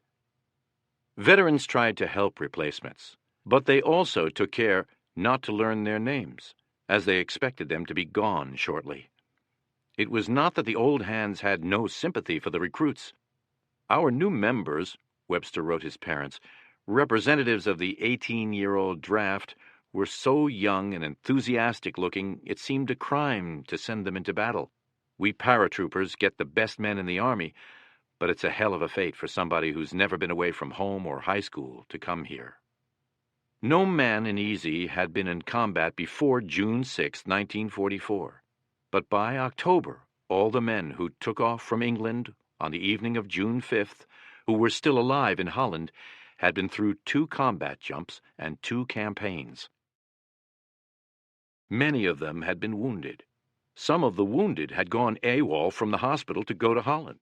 This was not because they had a love of combat, but because they knew if they did not go to war with Easy, they would be sent to war with strangers, as the only way out of combat for a rifleman in ETO was death or wounds serious enough to cost a limb. If they had to fight, they were determined it would be with their comrades. Replacements could seldom reach this level of identification. Further, as the Army was speeding up the training process to provide men for the battle, the replacements were not of the quality of the original Currahee men. At Fechel, Webster saw a replacement named Max moaning and clutching his right hand. Help me, somebody help me." "What's wrong? Shot anywhere else?" No, it hurts." "Why don't you get up and run?" He didn't feel like it. He was in shock so bad he just wanted to lie there and moan. It's a funny thing about shock. Some boys can have their foot blown off and come limping back to the aid station under their own power, while others, like Max, freeze up at the sight of blood and refuse to help themselves. They say that shock is largely physical, but it seems to me that one's mental attitude has a lot to do with it. Max wasn't aggressive, he wasn't hard, he wasn't well-trained. That officers and men broke under the constant strain, tension, and vulnerability is not remarkable. What is remarkable is that so many did not break. With Winter's replacement gone, First Lieutenant Fred Moose Heiliger took over the company. Heiliger was an OCS graduate who had led the HQ Company mortar platoon in Normandy, where he was promoted to First Lieutenant, and Holland. He had been in E Company back in the States. From the first, Winters liked him immensely. Heiliger was a good CO. He visited the outposts at night. He went on patrols himself. He saw to the men as best could be done. Like the men in the foxholes, he never relaxed. The tension was always there. His company was spread much too thin to prevent German patrols from penetrating the line, and the dangerous possibility of another breakthrough of the size of that of October 5th was in his mind constantly. He bore up under the responsibility well, took the strain, did his duty. The British are masters of intrigue, according to Corporal Walter Gordon. I wouldn't necessarily want them on my flank for an assault on some target, but I sure would like to have them plan it, because they are very good at planning. He was referring to the rescue, which took place at midnight, October 22nd to 23rd. A week earlier, Colonel O. Doby, nicknamed the Mad Colonel of Arnhem, of the British 1st Airborne Division, who had escaped from a German hospital after being made prisoner, had swum across the Rhine and contacted Colonel Sink. Doby said there were 125 British troops, some 10 Dutch resistance fighters who were being sought by the Germans, and 5 American pilots hiding out with the Dutch underground on the north side of the lower Rhine. He wanted to get them back, and he needed help. Sink agreed to cooperate. As the crossing point was across from Easy's position, Sink volunteered Heiliger to lead the rescue patrol. Or, as Gordon put it, we would furnish the personnel, the British would furnish the idea and, I suppose, the Band-Aids. A fair swap by British standards. Doby was in contact with the Dutch underground on the far side by telephone. For some reason, the Germans had never cut those lines. He designated the night of October 22nd, 23rd for the operation. The American 81st AAAT Battalion would fire tracers over the river with their Bofors guns to mark the spot where the Dutch would bring the men waiting to be rescued. To allay German suspicion, for several nights before the operation, the 81st fired tracers at midnight. On the appointed night, Heiliger, Lieutenants Welsh and Edward Shames, and 17 men selected by Heiliger followed engineer tape from the dike down to the river, where British canvas collapsible boats had been hidden the previous evening. It was, as usual, a murky night, with a drizzle adding to the obscurity. The shivering men edged the boats into the river. At midnight, the Bofors fired the tracers straight north. The Dutch underground blinked the V for victory signal with red flashlights from the north bank. Easy began paddling as silently as possible across the river. The men crossed with pounding hearts, but without incident. They leaped out of the boats and moved forward. Gordon had the machine gun on the left flank. He set it up and prepared to defend against attack. Corporal Francis Mellett had the machine gun on the right flank. Private Stafford was at the point for the column seeking contact with the Dutch underground, Heiliger immediately behind him. Stafford moved forward stealthily. There was no firing, no illumination. This was enemy territory completely unfamiliar to the Americans, and it was pitch black. The absolute quiet was almost petrifying to me, Stafford remembered. Stafford took another cautious step. A large bird flew up not more than a foot away from his face. I am positive my heart stopped beating, Stafford recalled. I flipped off the safety on my M1 and was about to fire when Lieutenant Heiliger calmly said, "Easy." They continued on and shortly met the British troops. The first one Stafford saw hugged me and gave me his red beret, which I still have. A British brigadier stepped forward and shook Heiliger's hand, saying he was the finest-looking American officer he had ever seen. Heiliger motioned for the British to move in column to the boats, urging them to keep silent, but they just could not. Private Lester Hashey recalled once saying, "I never thought I'd be so glad to see a bloody Yank." Lieutenant Welsh, who was in charge down at the boats, grew exasperated with the Brits, who kept calling out, "God bless you, Yank," and told them they would all get killed if they didn't shut up.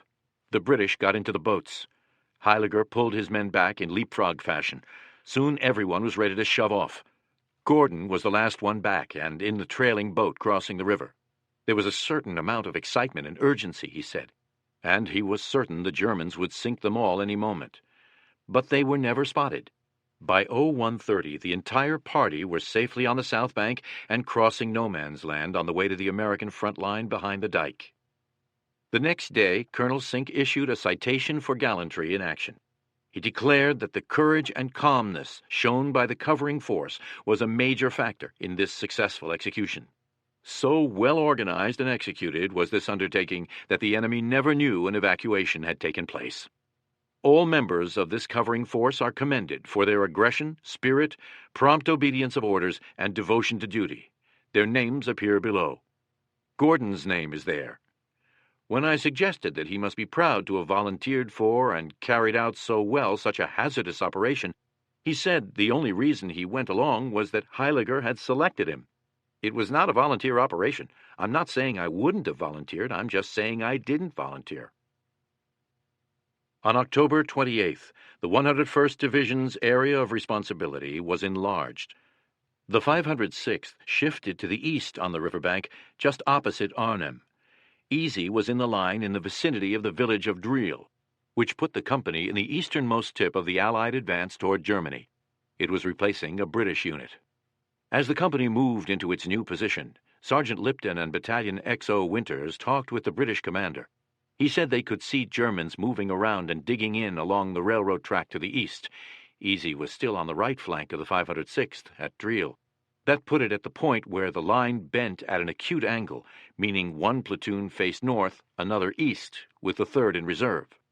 "Well, when you see them, why don't you fire on them?" Winters asked. Because when we fire on them, they just fire back." Winters and Lipton looked at each other in disbelief. Easy always tried to keep the German heads down and on the defensive whenever it occupied the front line. It did so at Driel and kept up active patrolling. The artillery continued to pound away. The Germans still had the advantage of holding the high ground north of the river, so movement by day was impossible. The platoons in the front line lived in foxholes. The rain was all but constant. No one ever got really dry. No shaves, no showers, no relaxation. A miserable existence. To the rear, at the CPs and further back, conditions improved somewhat. Artillery was a problem, of course, but there was hot food and other compensations. The men listened to Arnhem Annie, a German propagandist broadcaster, over the radio. Between American songs, she invited them to cross the river, surrender, and live in comfort until the war was over. The supply people were able to bring copies of Yank and Stars and Stripes to the men. The 101st's daily news sheet, the Kangaroo Chronicle, resumed publishing. The Germans dropped leaflets. "Why fight for the Jews?" The 506th POW interrogation team broadcast over a loudspeaker surrender invitations to the Germans. The only effect of the propaganda, by both sides, was to bring a good laugh. Winters was bored. Being XO was a letdown, a tremendous letdown. The most fun I had in the Army, the most satisfying thing I did, was company commander. Being a junior officer was a tough job, taking it from both sides, from the men and from Captain Sobel. But as a company commander, I was running my own little show.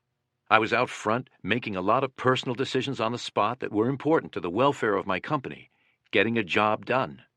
But as Battalion XO, I was an administrator, not making any command decisions or such, just recommendations to the battalion commander, to the Battalion S2.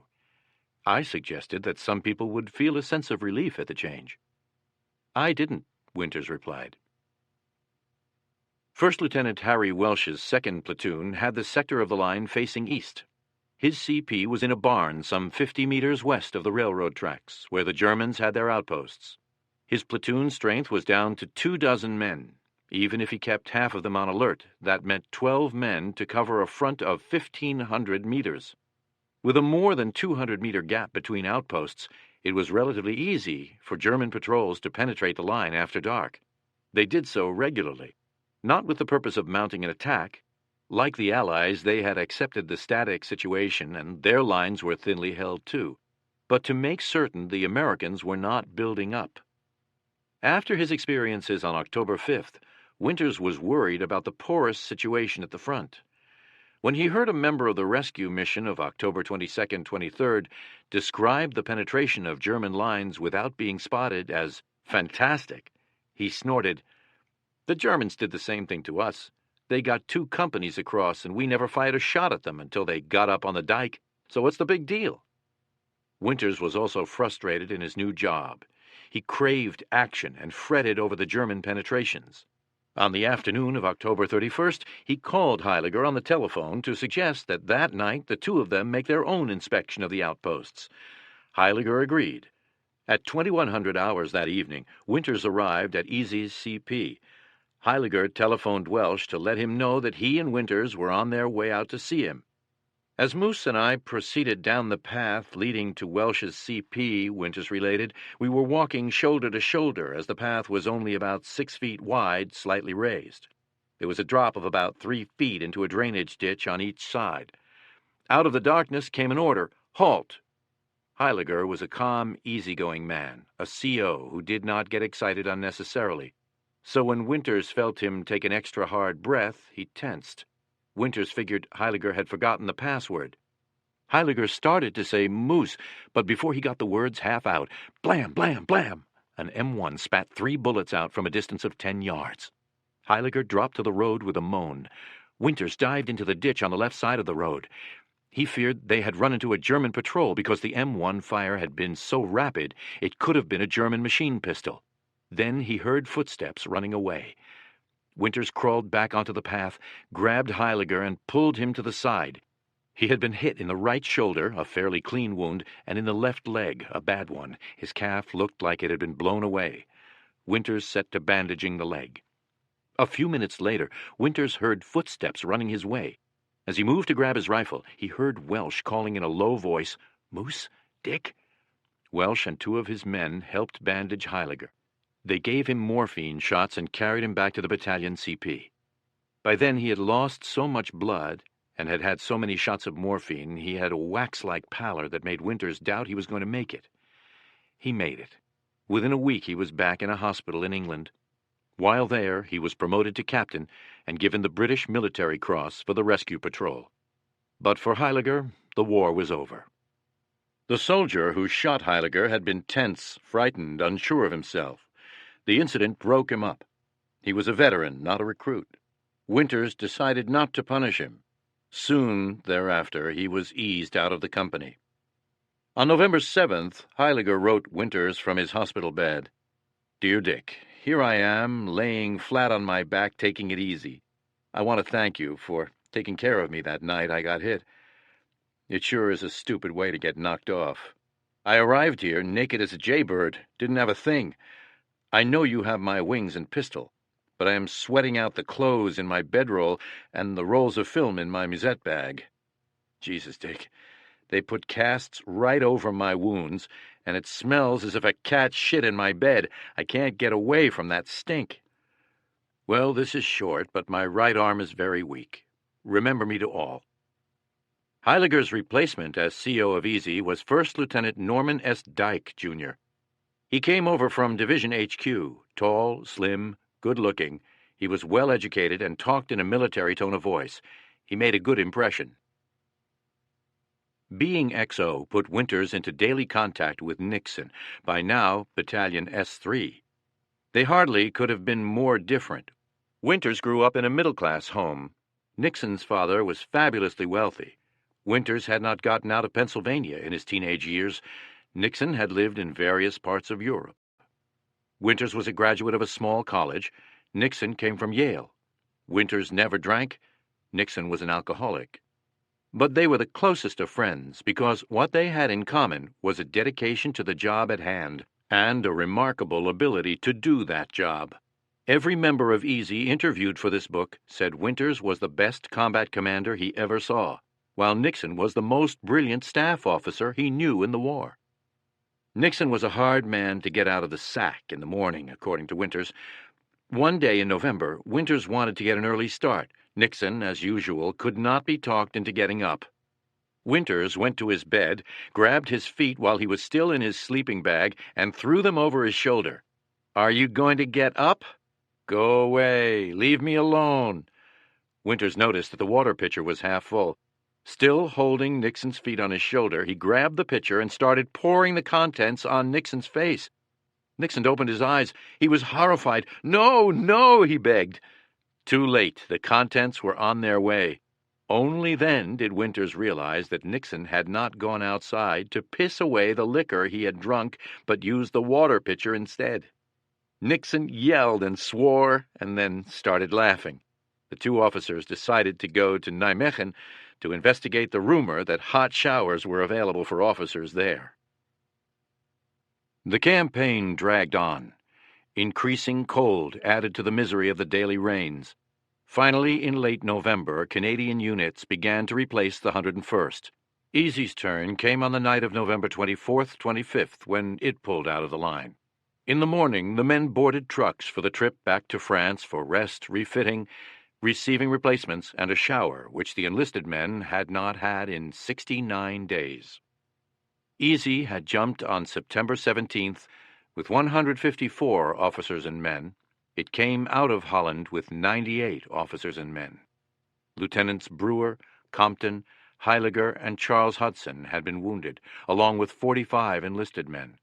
The EASY men killed in action were William Dukeman, Jr., James Campbell, Vernon Menza, William Miller, James Miller, Robert Van Klinken. The company had taken 65 casualties in Normandy, so its total at the end of November was 120. Some of these men had been wounded in both campaigns, of whom not one was a prisoner of war. As the trucks rolled back down Hell's Highway, the Dutch lined the roads to cheer their liberators. September 17th, they shouted as the convoy moved through Nijmegen, Uden, Veghel, Eindhoven. The men of Easy did not feel like conquering heroes. Sergeant Lipton summed it up. Arnhem Annie said over the radio, "You can listen to our music, but you can't walk in our streets." She was right. We didn't get into Arnhem. Chapter 10. Resting, Recovering, and Refitting. Mourmelon-le-Grand, November 26th through December 18th, 1944. At 0400 November 26th, Easy arrived at Camp Mourmelon, outside the village of Mourmelon-le-Grand. Nearby was the village of Mourmelon-le-Petit, some 30 kilometers from the cathedral town and champagne center of Reims. Mourmelon had been a garrison town for at least 1,998 years. Julius Caesar and his Roman legions had used it as a campground in 54 BC. The French army had had barracks there for hundreds of years and still does in the 1990s. Located on the plain between the Marne River to the south and the Aisne River to the north, on the traditional invasion route toward Paris, or toward the Rhine, depending on who was on the offensive, Mourmelon was in an area that had witnessed many battles through the centuries. Most recently, the area had been torn up between 1914 and 1918. The artillery craters and trenches from the last World War were everywhere. American doughboys had fought in the vicinity in 1918 at Château-Thierry and Belleau Wood. The transition from frontline to garrison duty was quick. The first day in camp featured a hot shower and a chance to launder clothes. The second day, the company had a marching drill. The next day, there was a regular retreat formation with cannon firing and inspection. On November 30th, the mail caught up with the men, boosting morale 100%. One might have thought that after more than 2 months on the front line, the paratroopers would have wanted to sleep for a week.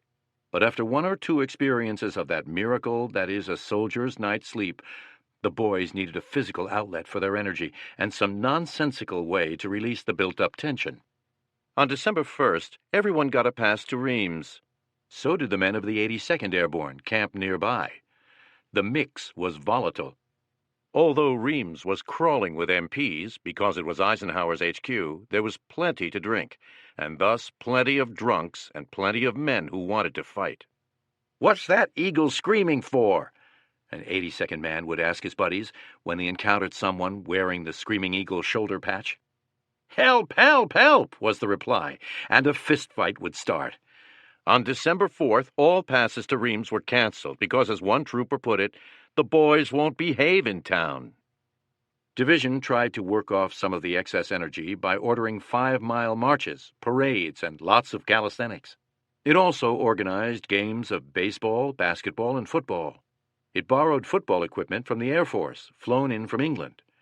Tryouts were held for a Christmas Day Champagne Bowl game between the 506th and the 502nd. Those who made the team practiced for 3 hours and more a day. For other entertainment, Division set up 3 movie theaters and opened a Red Cross club. The chow was superb. Several days after arrival at Mourmelon, the men got paid in the mess hall at the conclusion of dinner. Sergeant Malarkey drew his pay and had started out the door when he noticed a crap game in progress. A hot shooter had piled up a big bankroll. Malarkey thought he could not possibly continue to throw passes, so he started fading the shooter. In a few minutes, he had blown 3 months' pay. He left the mess hall, thinking how dumb he was. Not to have gambled, but to have lost everything without once shooting the dice himself. Back in barracks, he ran into Skip Muck. There was a dice game going on. Malarkey asked Muck if he intended to get in it. "No," Muck replied. He was tired of being broke all the time. Besides, he only had $60 left after paying off his previous gambling debts. Malarkey thereupon talked him into a $60 loan and got into the game. In 15 minutes, he had built himself a bankroll of French francs, British pounds, US dollars, Belgian francs, and Dutch guilders. The arguments about the exchange rate around those crap games were intense. Somehow these guys, most of whom had hated and mostly flunked math in high school, figured it out. Malarkey took his money over to the NCO club and got into a game with some 20 players. He threw $60 of U.S. money into the game, the amount he had borrowed from Muck. He won. He let it ride and won again, and again, and again. On the last throw, he had $3,000 riding. He won. He was afraid to leave the game with more than $6,000, which was damn near the whole company payroll. He put the large francs in his pocket and stayed in the game until he had lost all the American, British, Dutch, and Belgian money.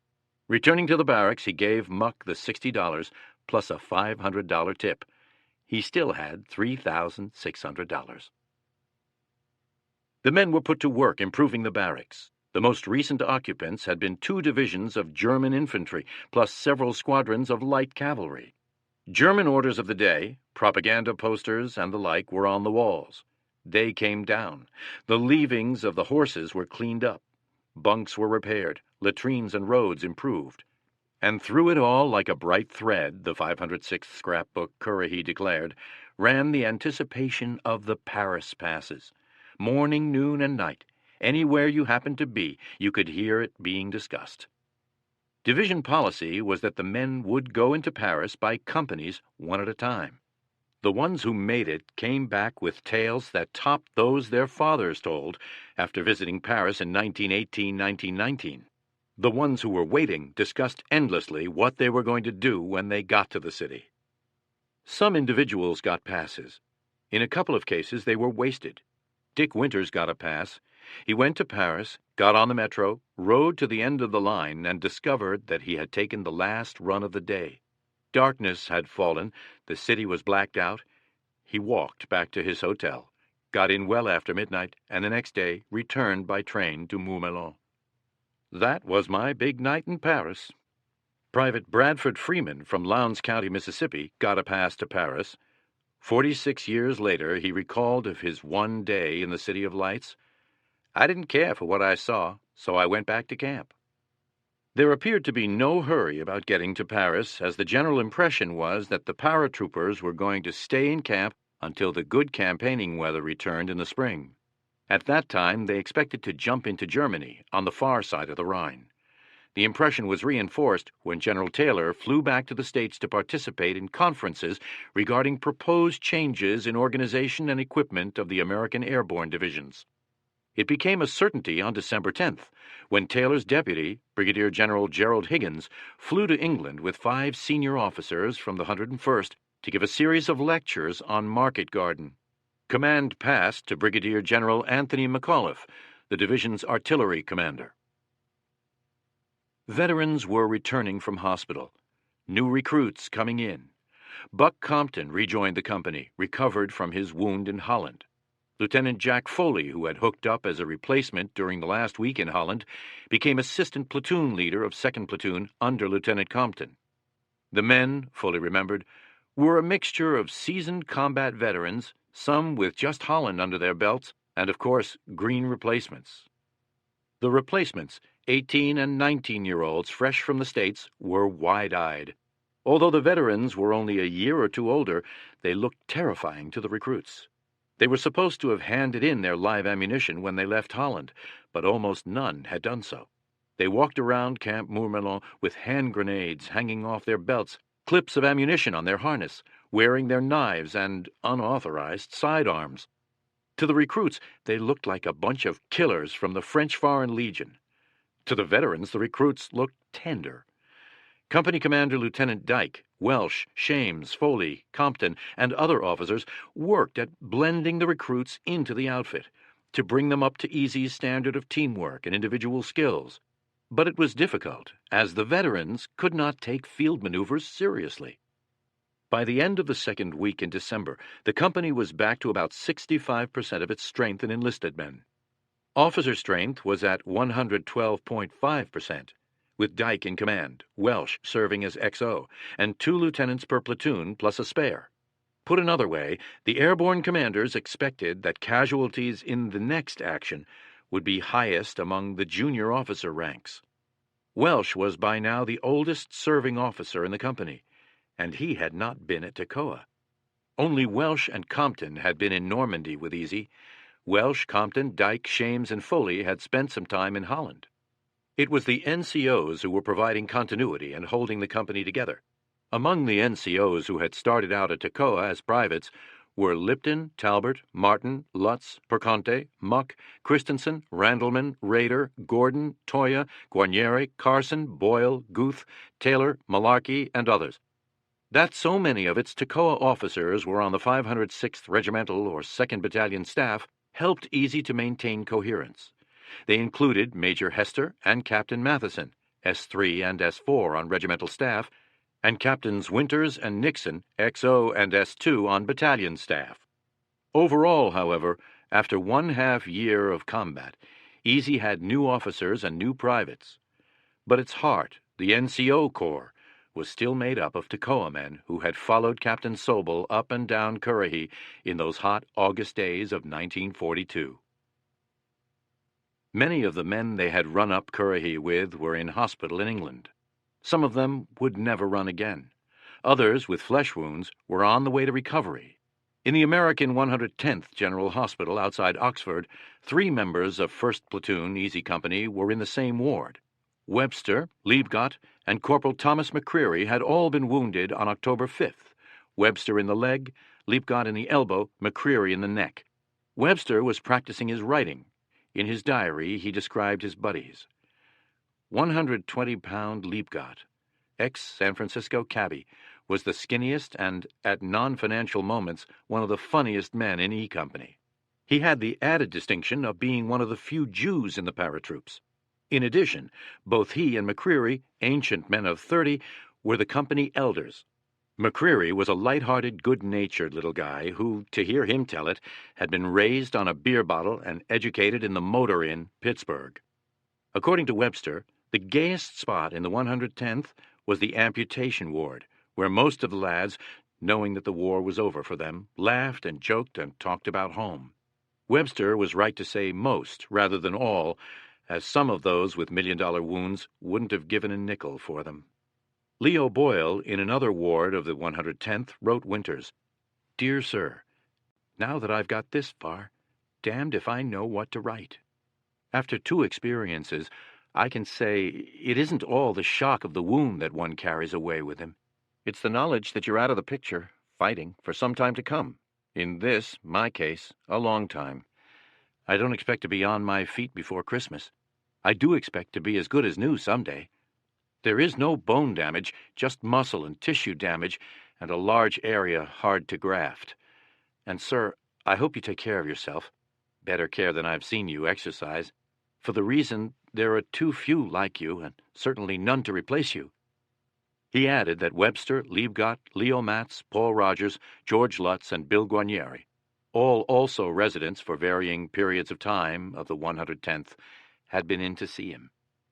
44 years later, Boyle wrote, "I never became fully resigned to the separation from the life as a trooper, separated from my buddies, and never jumping again. I was hooked, or addicted to the life. I felt cheated and was often mean and surly about it during my year-long recuperation in the hospitals."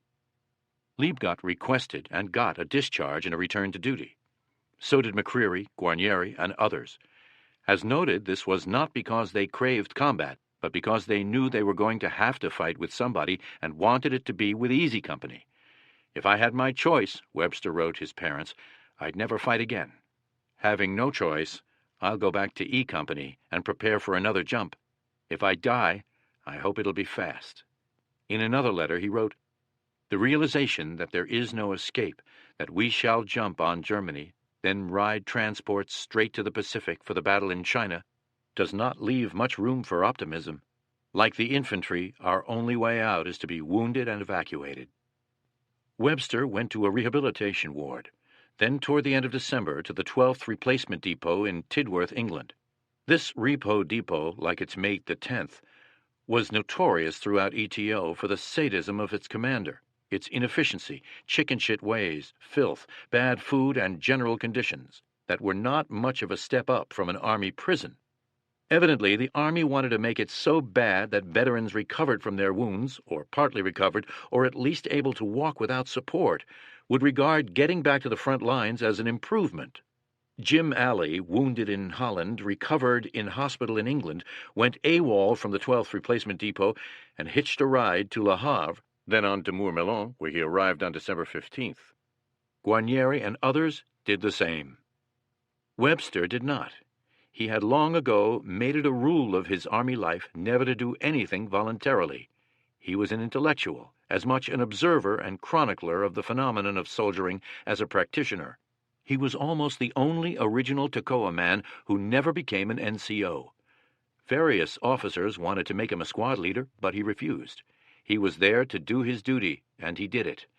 He never let a buddy down in combat, in France, Holland, or Germany, but he never volunteered for anything, and he spurned promotion.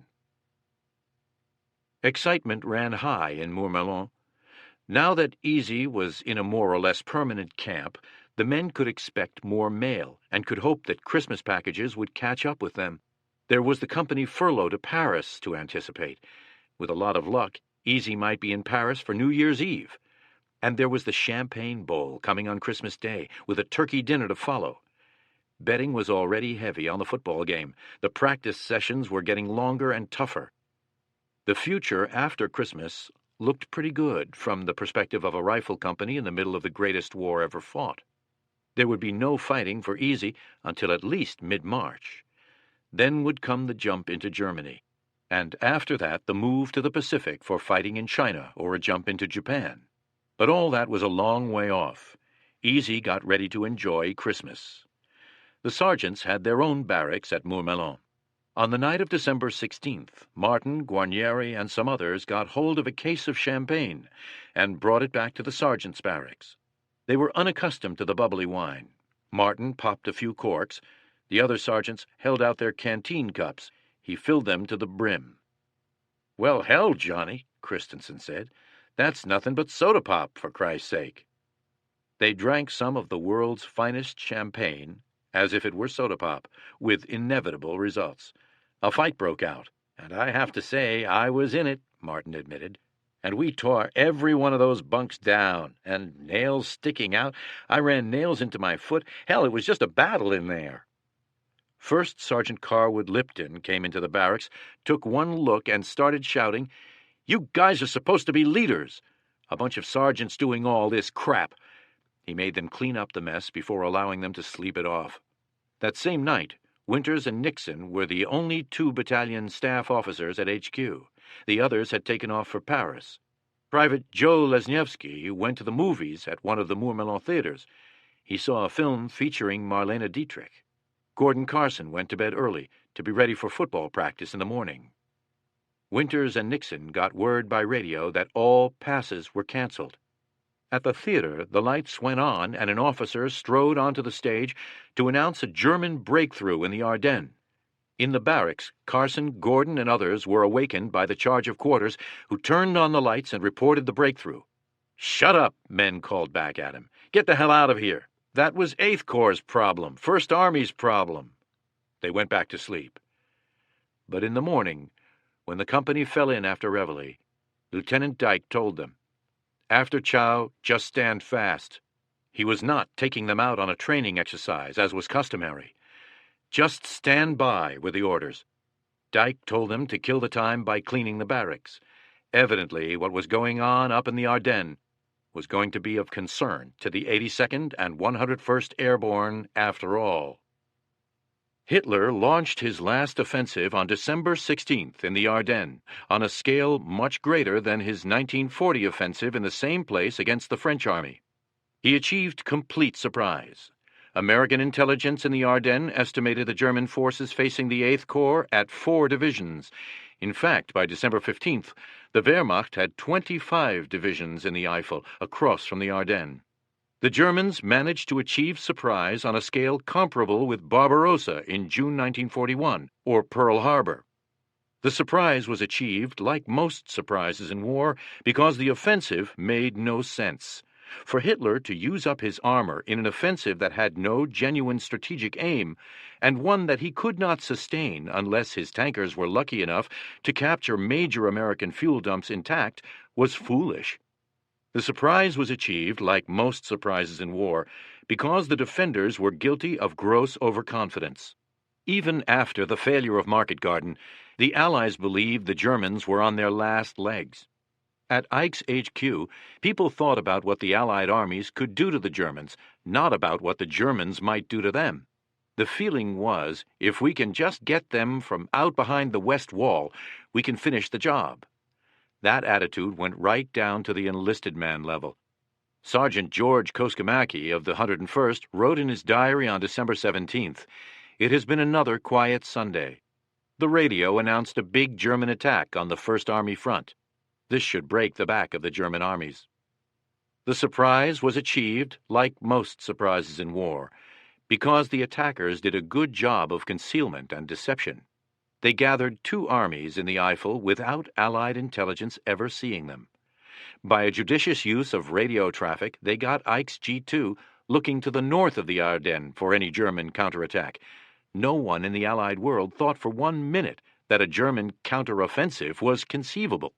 6 months earlier, on the eve of D-Day, Ike and his officers had an almost perfect read on the German order of battle in Normandy. In December, on the eve of the German attack, Ike and his officers had a grossly inaccurate read on the German order of battle. The Allies were also badly deceived about the German will to fight, the German materiel situation, Hitler's boldness, and the skill of the German officers in offensive maneuvers. The American generals in the Allied camp had no experience of defending against a German offensive. The result of all this was the biggest single battle on the Western Front in World War II and the largest engagement ever fought by the U.S. Army. The human losses were staggering. Of the 600,000 American soldiers involved, almost 20,000 were killed, another 20,000 captured, and 40,000 wounded. 2 infantry divisions were annihilated. In one of them, the 106th, 7,500 men surrendered, the largest mass surrender in the war against Germany. Nearly 800 American Sherman tanks and other armored vehicles were destroyed. The battle began on a cold, foggy dawn of December 16th. The Germans achieved a breakthrough at many points in the thinly held 8th Corps lines. Hitler had counted on bad weather to negate the Allies' biggest single advantage, air power. On the ground, in both men and armor, the Germans outnumbered the Americans. Hitler also counted on surprise, which was achieved, and on a slow American response. He figured that it would take Ike 2 or 3 days to recognize the magnitude of the effort the Germans were making, another 2 or 3 days to persuade his superiors to call off the Allied offensives north and south of the Ardennes, and then another 2 or 3 days to start moving significant reinforcements into the battle. By then, the German armor would be in Antwerp, he hoped. It was his last assumptions that were wrong. On the morning of December 17th, Eisenhower made the critical decisions of the entire battle, and did so without consulting anyone outside his own staff. He declared the crossroads city of Bastogne as the place that had to be held no matter what. Bastogne is in a relatively flat area in the otherwise rugged hills of the Ardennes, which is why the roads of the area converge there. Because of his offensives north and south of the Ardennes, Ike had no strategic reserve available, but he did have the 82nd and the 101st resting and refitting and thus available. He decided to use the paratroopers to plug the holes in his lines and to hold Bastogne. Finally, Eisenhower blasted Hitler's assumptions by bringing into play his secret weapon. At a time when much of the German army was still horse-drawn, the Americans had thousands and thousands of trucks and trailers in France. They were being used to haul men, material, and gasoline from the beaches of Normandy to the front. Ike ordered them to drop whatever they were doing and start hauling his reinforcements to the Ardennes. The response can only be called incredible. On December 17th alone, 11,000 trucks and trailers carried 60,000 men, plus ammunition, gasoline, medical supplies, and other materiel into the Ardennes. In the first week of the battle, Eisenhower was able to move 250,000 men and 50,000 vehicles into the fray. This was mobility with a vengeance. It was an achievement unprecedented in the history of war. Not even in Vietnam, not even in the 1991 Gulf War, was the U.S. Army capable of moving so many men and so much equipment so quickly. Easy Company played its part in this vast drama thanks to the Transportation Corps and the drivers, mostly black soldiers of the famous Red Ball Express.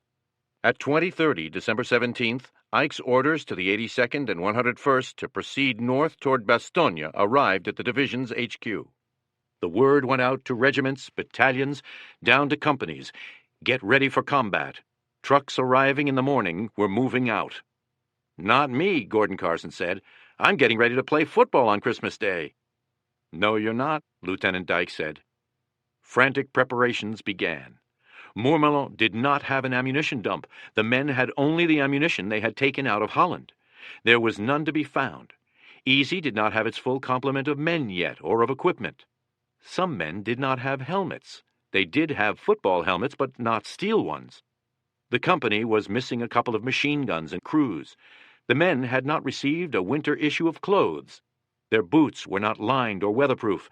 They had no long winter underwear or long wool socks. They scrounged what they could, but it was not much. Even K-rations were short.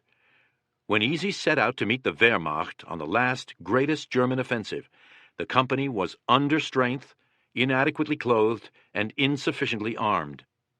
It was also going out blind.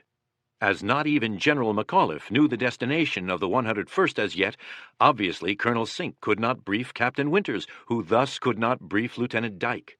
All anyone knew was that the Germans had blasted a big hole in the line, that American forces were in full retreat, that someone had to plug the gap, and that the someone was the Airborne Corps. Weather precluded an airdrop, and in any case it was doubtful if enough C-47s could have gathered quickly enough to meet the need.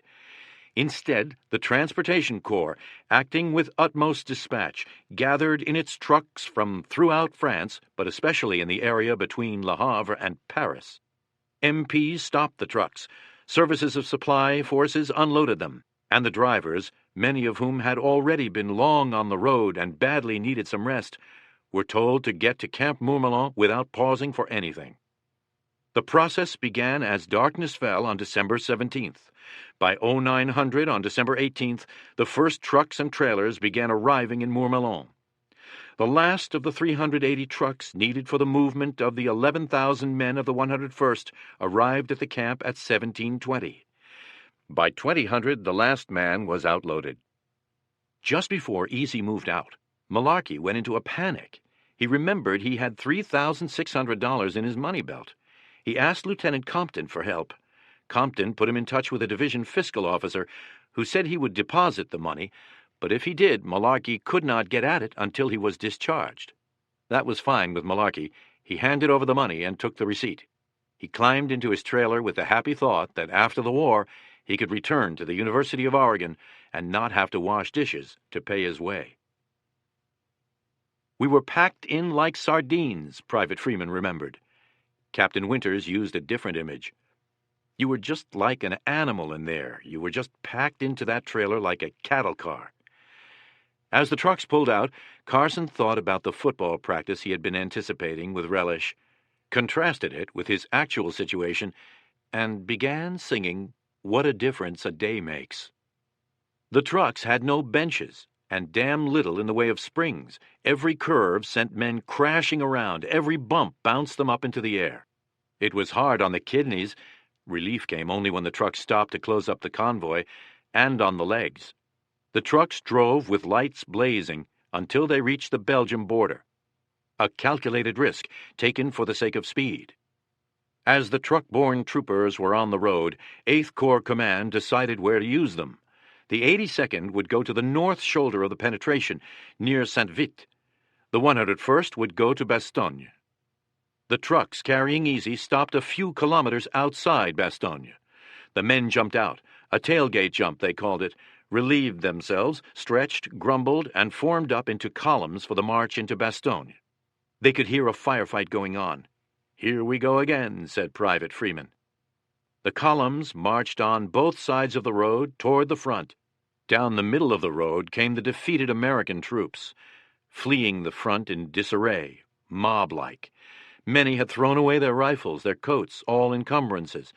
Some were in a panic, staggering, exhausted, shouting, "Run, run, they'll murder you, they'll kill you. They've got everything, tanks, machine guns, air power, everything." They were just babbling, Winters recalled. It was pathetic. We felt ashamed. As Easy and the other companies in 2nd Battalion marched into Bastogne and out again, residents had hot coffee for them, but not much else. Uppermost in every man's mind was ammunition. Where's the ammo? We can't fight without ammo. The retreating horde supplied some. Got any ammo? The paratroopers would ask those who were not victims of total panic. Sure, buddy. Glad to let you have it. Gordon noted sardonically that by giving away their ammo, the retreating men relieved themselves of any further obligation to stand and fight. Still, Easy marched toward the sound of battle without sufficient ammunition. Outside Bastogne, headed northeast, the sound of the artillery fire increased. Soon it was punctuated by small arms fire. Where the hell's the ammo? Second Lieutenant George C. Rice, S4 of Team des Aubry of Combat Command B, 10th Armored Division, which had fallen back under heavy pressure from Noville through Foy, learned of the shortage. He jumped in his jeep and drove to Foy, where he loaded the vehicle with cases of hand grenades and M1 ammunition, turned around and met the column coming out of Bastogne. He passed out the stuff as the troopers marched by, realized the need was much greater, returned to the supply dump at Foy, found a truck, overloaded it and the jeep with weapons and ammunition, drove back to the oncoming column, and had his men throw it out by the handfuls. Officers and men scrambled on hands and knees for the clips of M1 ammo. The firefight noise, coupled with the panic in the faces of the retreating American troops, made it clear that they were going to need every bullet they could get. Lieutenant Rice kept it coming until every man had all he could carry. As Easy moved toward Foy, the sounds of the battle became intense. The 1st Battalion of the 506th was up ahead in Noville, involved in a furious fight, taking a beating. Colonel Sink decided to push 3rd Battalion to Foy and to use 2nd Battalion to protect his right flank. Easy went into an area of woods and open fields. Its left on the east side of the road, Bastogne, Foy, Noville. Fox Company was to its right, dog in reserve. Sounds of battle were coming closer. To the rear, south of Bastogne, the Germans were about to cut the highway and complete the encirclement of the Bastogne area. Easy had no artillery or air support. It was short on food, mortar ammunition, and other necessary equipment, and completely lacked winter clothing, even as the temperature began to plunge below the freezing mark. But thanks to 2nd Lieutenant Rice, it had grenades and M1 ammunition. The Currahee scrapbook spoke for Easy, for 2nd Battalion, for the 506th. We weren't particularly elated at being there. Rumors are that Krauts are everywhere and hitting hard. Farthest from your mind is the thought of falling back. In fact, it isn't there at all. And so you dig your hole carefully and deep and wait, not for that mythical Superman, but for the enemy you had beaten twice before and will again. You look first to the left, then right, at your buddies also preparing. You feel confident with Bill over there. You know you can depend on him. Chapter 11. They got us surrounded, the poor bastards. Bastogne, December 19th through 31st, 1944. On December 19th, Easy went into the line south of Foy as one part of the ring defense of Bastogne. It was, in effect, one of the wagons in the circle.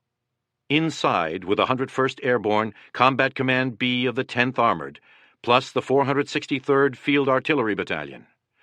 Against this force, the Germans launched as many as 15 divisions, 4 of them armored, supported by heavy artillery. The fighting was furious and costly. During the 19th and 20th, the 1st Battalion of the 506th, supported by Team des Aubry of the 10th Armored, engaged the 2nd Panzer Division at Noville, northeast of Foy. When the battalion pulled back beyond Foy on the 20th, it had lost 13 officers and 199 enlisted men, out of about 600. Together with Team des Aubry, it had destroyed at least 30 enemy tanks and inflicted casualties of between 500 and 1,000. Most important, it had held for 48 hours while the defense was being set up around Bastogne. Easy and the other companies badly needed the time, as the situation in the defensive perimeter was fluid and confused. Easy's left was on the Bastogne-Noville road, linked to 3rd Battalion on the other side. Dog Company on the right flank of 2nd Battalion extended to the railroad station at Halt, but it was not linked to the 501st PIR. Winters worried that the battalion was not in the right position. He sent Nixon back to Regimental HQ to check. Nixon returned to say the battalion was where it was supposed to be. Easy's position was in a wood looking out on a grazing field that sloped down to the village of Foy about a kilometer away. The trees were pines, 8 to 10 inches in diameter, planted in rows. The men dug foxholes to form a main line of resistance, a few meters inside the woods, with outposts on the edge. Winters set up Battalion HQ just behind the company at the south edge of the woods. The first night on the MLR was quiet, even peaceful. The fighting was to the north, in Noville, 4 kilometers away. At dawn on December 20th, a heavy mist hung over the woods and fields. Winters rose and looked around. To his left he saw a German soldier in his long winter overcoat emerge from the woods. He had no rifle, no pack. He walked to the middle of a clearing. 2 men with Winters instinctively brought their rifles to their shoulders, but he gave them a hand signal to hold their fire. The Americans watched as the German took off his overcoat, pulled down his pants, squatted, and relieved himself. When he was finished, Winters hollered in his best German, "Kommen Sie hier!"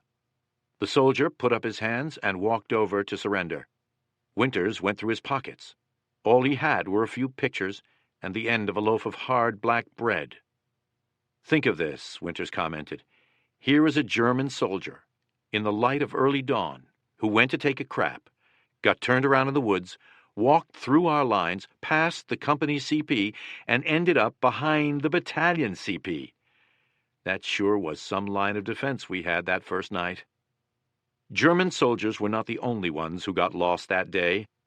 Medic Ralph Spina and Private Ed Babe Heffron went back into Bastogne to scrounge up some medical supplies. At the aid station, Spina got some of what he needed. The 101st was already running low on medical supplies, a major problem.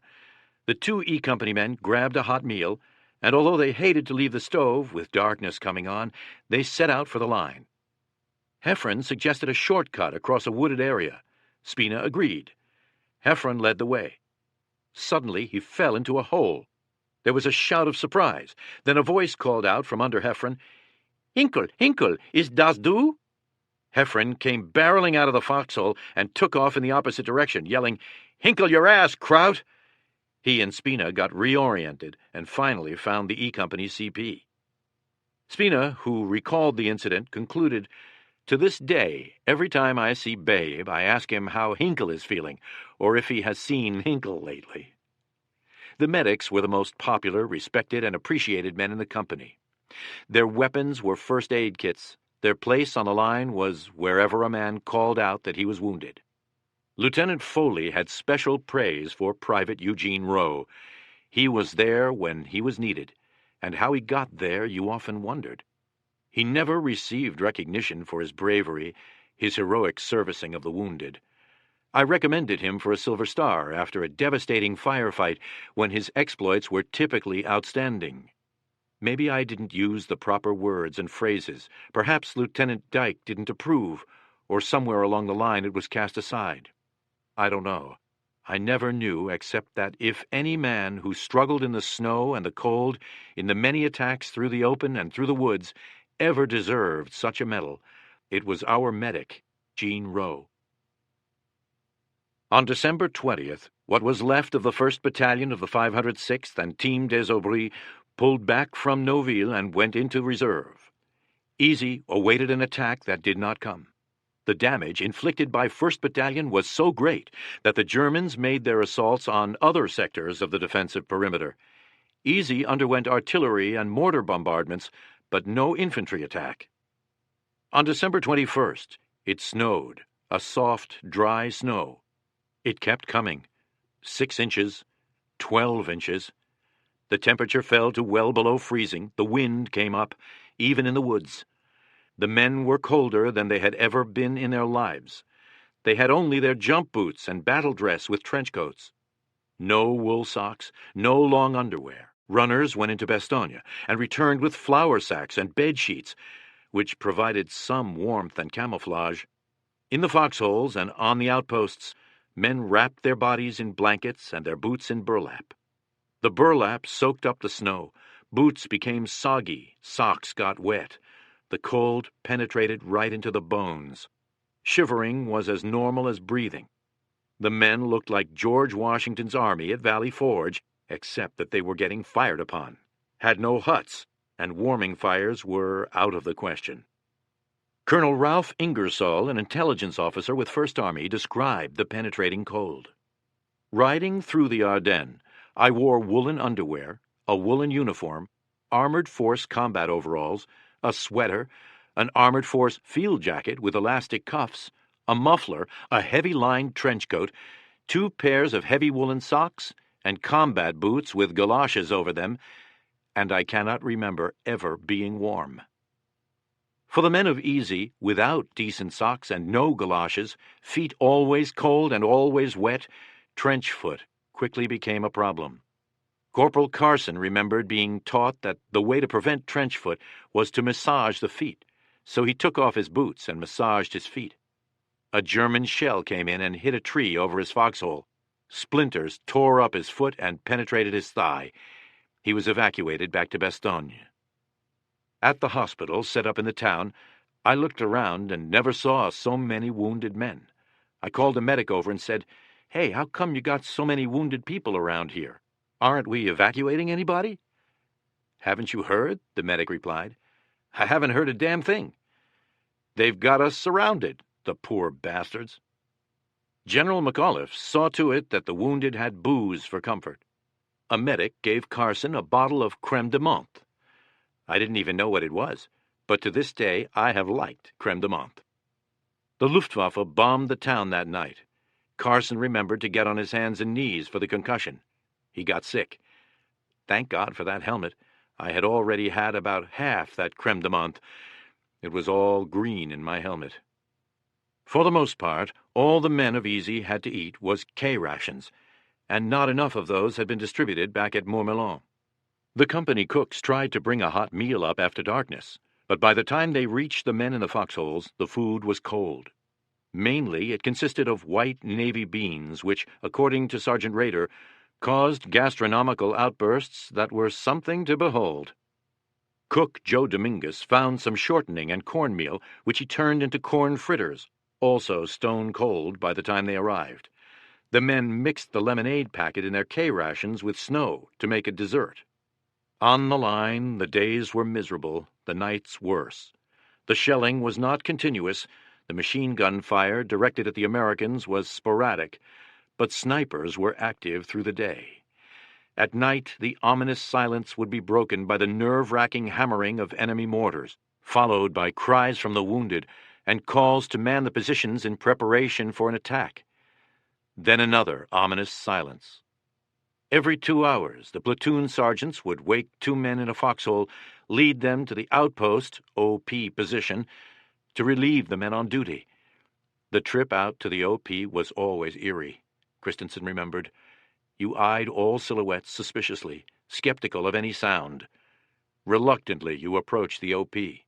The silhouettes of the men in their positions are not clear. Are they Germans? The suspense is always the same. Then finally you recognize an American helmet.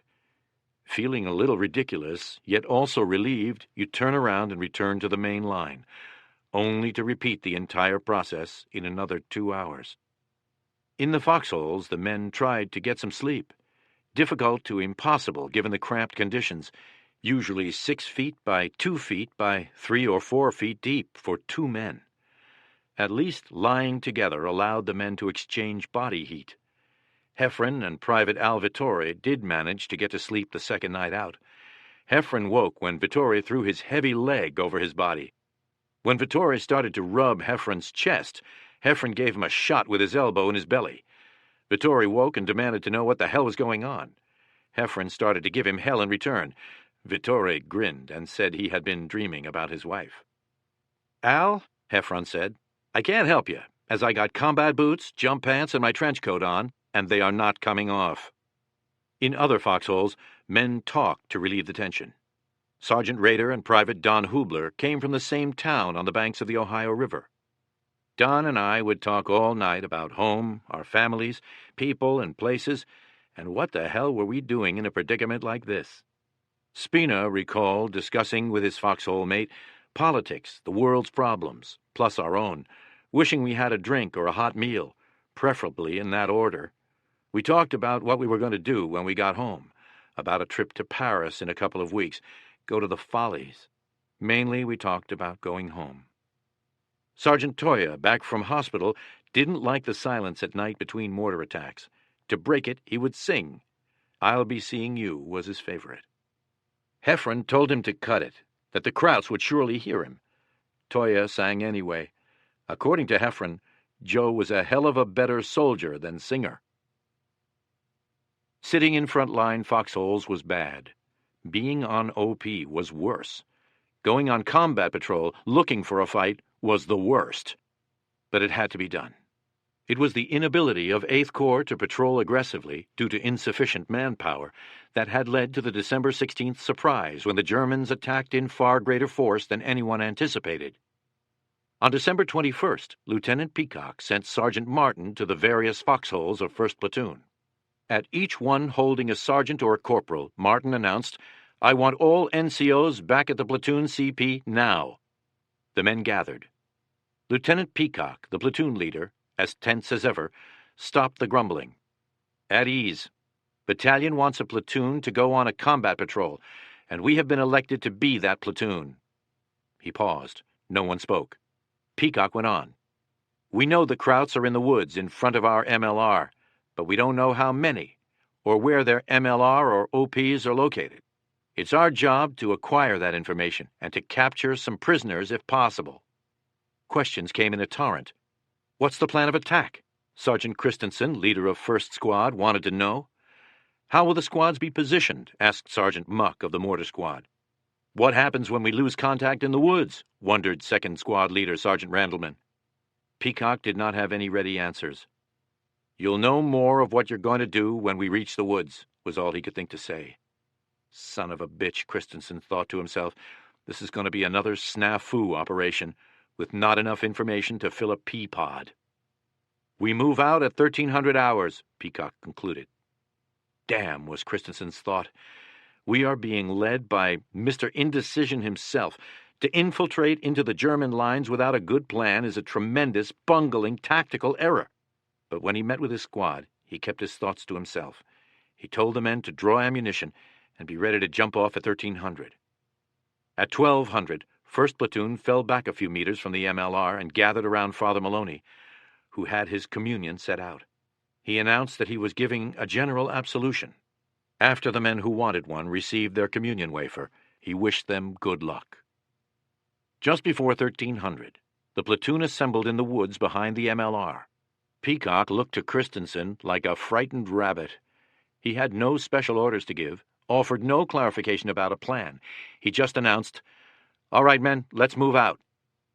The platoon moved to the extreme right flank of the battalion, along the railroad tracks. It moved through D Company's position and began advancing toward the Germans, the tracks to the right, the woods to the left. It proceeded slowly, moving in column, stopping frequently. Some 200 meters beyond the MLR, Peacock called the NCOs forward. He gave his orders. Each squad would form a column of twos abreast of one another, send out 2 scouts on point, proceed into the woods until contact was made. The platoon plunged into the woods. Immediately the columns lost touch with each other. The squads lost touch with their scouts. The snow was soft, not crunchy, and the silence complete. It was broken by a short burst from a German machine gun. Private John Julian, a scout for 2nd Squad, was hit in the neck, and Private James Welling, scouting for 3rd Squad, was also hit. The machine gunners from Easy set up their weapons and prepared to return fire. Private Robert Burr Smith of 1st Squad opened up with a long burst in the direction of the German firebase. When he paused, the Germans let loose another burst of their own. Christensen shouted for Martin. No answer. For Randleman. No answer.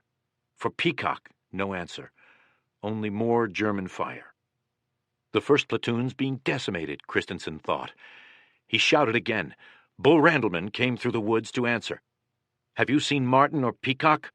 Randleman had not. Another burst of machine gun fire cut through the trees. "We have got to make a move," Randleman said. He joined Chris in calling for Martin. No answer. "Let's get the hell out of here," Chris suggested. Bull agreed. They called out the orders to their men and fell back to the railroad. There they met Martin, Peacock, and the remainder of the platoon. The patrol had not been a great success. First Platoon had uncovered the German MLR and discovered that the German OPs were thinly manned and stretched out, but it had lost one man, killed, Julian, and one wounded, and failed to bring in a prisoner. It spent the night shivering in the foxholes, eating cold beans and fritters, wondering if the weather would ever clear so that the 101st could be resupplied by air. The next couple of days were about the same. Easy sent out patrols, the Germans sent out patrols, occasional mortar attacks, sporadic machine gun fire, bitter cold, inadequate medical supplies, no hot food, not enough food. Constant shivering was burning off energy that was not being replaced. For the privates, not enough sleep. For the NCOs, almost no sleep. This was survival time, and reactions were slow due to the near-frozen limbs. Shell bursts in the trees sent splinters, limbs, trunks, and metal showering down on the foxholes. To protect themselves, the men tried to cover their holes with logs, but not having axes made it a difficult task. One man solved the problem by putting 2 or 3 German stiffs over the top. Most maddening was the inability of the American artillery to respond to German shelling or to disrupt German activity. Easy's OP men would watch with envy as German trucks and tanks moved back and forth behind the German line, bringing in the shells and food that the Americans so badly missed. Back in Bastogne, the Americans had plenty of guns, including 105 and 155 millimeter howitzers. They had been active the first few days of the siege, firing in a complete circle at all German attempts to break through the MLR. But by the 23rd, they were almost out of ammunition. Winters recalled being told that the single artillery piece covering the Foy-Bastogne road, his left flank, was down to 3 rounds. They were being saved for anti-tank purposes in the event of a German panzer attack down that road. In other words, no artillery support for Easy or 2nd Battalion. This at a time when the men of the company were down to 6 rounds per mortar, 1 bandolier for each rifleman, and 1 box of machine gun ammo per gun. That day, however, the snow stopped, the sky cleared, C-47s dropped supplies, medicine, food, ammunition. American artillery got back into action, curtailing German daytime activity, boosting morale on the MLR. K-rations were distributed, along with ammo, but the .30 caliber for the light machine guns and M1s was insufficient to the needs, and the 24,406 K-rations were enough for only a day or so. Not enough blankets had been dropped to ensure that every man had one. Officers watched for signs of breaking. When Winters sensed that Private Liebgott was on the edge, he brought him back to Battalion CP to be his runner. This gave Liebgott a chance to rest up and get away from the tensions of the MLR. Just being back 50 yards off the front line made a tremendous difference in the tension, Winters wrote. The temptation to stay put when a patrol went out was very strong. Even stronger was the temptation to report back at the aid station with trench foot, or frozen feet and hands, or an extreme case of diarrhea. If all the men who had a legitimate reason to leave the MLR and go back to the aid station in Bastogne had taken advantage of their situation, Winters wrote, there just would not have been a front line. It would have been a line of outposts. The temptation to get out altogether via a self-inflicted wound was also strong. It did not get light until 0800. It got dark at 1600. During the 16 hours of night, out in those frozen foxholes, which actually shrank as the night went on and the ground froze and expanded, it was impossible to keep out of the mind the thought of how easy it would be to shoot a round into a foot. A little pain, not much in a foot so cold it could not be felt anyway, and then transport back to Bastogne, a warm aid station, a hot meal, a bed, escape. No man from Easy gave in to that temptation that every one of them felt. One man did take off his boots and socks to get frostbite, and thus a ticket out of there, but for the others, they would take a legitimate way out or none. Winters recalled, when a man was hit hard enough for evacuation, he was usually very happy, and we were happy for him. He had a ticket out to the hospital, or even a ticket home, alive. When a man was killed, he looked so peaceful. His suffering was over. At first light on Christmas Eve morning, Winters inspected his MLR. He walked past Corporal Gordon, his head wrapped in a big towel with his helmet sitting on top. Walter sat on the edge of his foxhole behind his light machine gun. He looked like he was frozen stiff, staring blankly straight ahead at the woods. I stopped and looked back at him, and it suddenly struck me. Damn, Gordon's matured. He's a man. A half hour later, at 08:30, Gordon brewed himself a cup of coffee. He kept coffee grounds in his hand grenade canister, and I'd melted the snow with my little gas stove, and I'd brewed up this lovely cup of coffee. As he started to sip it, the outposts came in with the word that a German force was attempting to infiltrate Easy's lines. His squad leader, Sergeant Buck Taylor, told him to get on that machine gun. Gordon brushed snow from his weapon and the ammo box adjacent to the gun, telling his assistant, Private Stephen Grodsky, to look sharp, pay attention to detail. A shot from a German rifleman rang out. The bullet hit Gordon in the left shoulder and exited from the right shoulder. It had brushed his spinal column. He was paralyzed from the neck down. He slid to the bottom of his foxhole. The canteen cup followed me, and the hot liquid spilled in my lap. I can see the steam rising upward to this very day. Taylor and Earl McClung went looking for the sniper who had shot Gordon. They found and killed him. Shifty Powers was in the next foxhole. As Shames had hoped would happen, he had recovered completely. Shifty was from Virginia, a mountain man, part Indian. He had spent countless hours as a youth hunting squirrels. He could sense the least little movement in a woods. He spotted a German in a tree, raised his M1, and killed the man. Paul Rogers, Gordon's best friend, Jim Alley, and another member of the 3rd Platoon rushed over to Gordon. They hauled him out of the hole and dragged him back into the woods. In Gordon's words, as a gladiator was dragged from the arena. In a sheltered area, they stretched him out to examine him. Medic Rowe came up, took a quick look, and declared that it was serious. Rowe gave Gordon morphine and prepared to give plasma. Sergeant Lipton came over to see what he could do. Walter's face was ashen and his eyes closed, Lipton recalled. He looked more dead than alive. In the extreme cold, it seemed to Lipton that the plasma was flowing too slowly, so he took the bottle from Rowe and put it under his arm inside his clothes to warm it up. As I looked down at Gordon's face, he suddenly opened his eyes. "Walter, how do you feel?" I asked.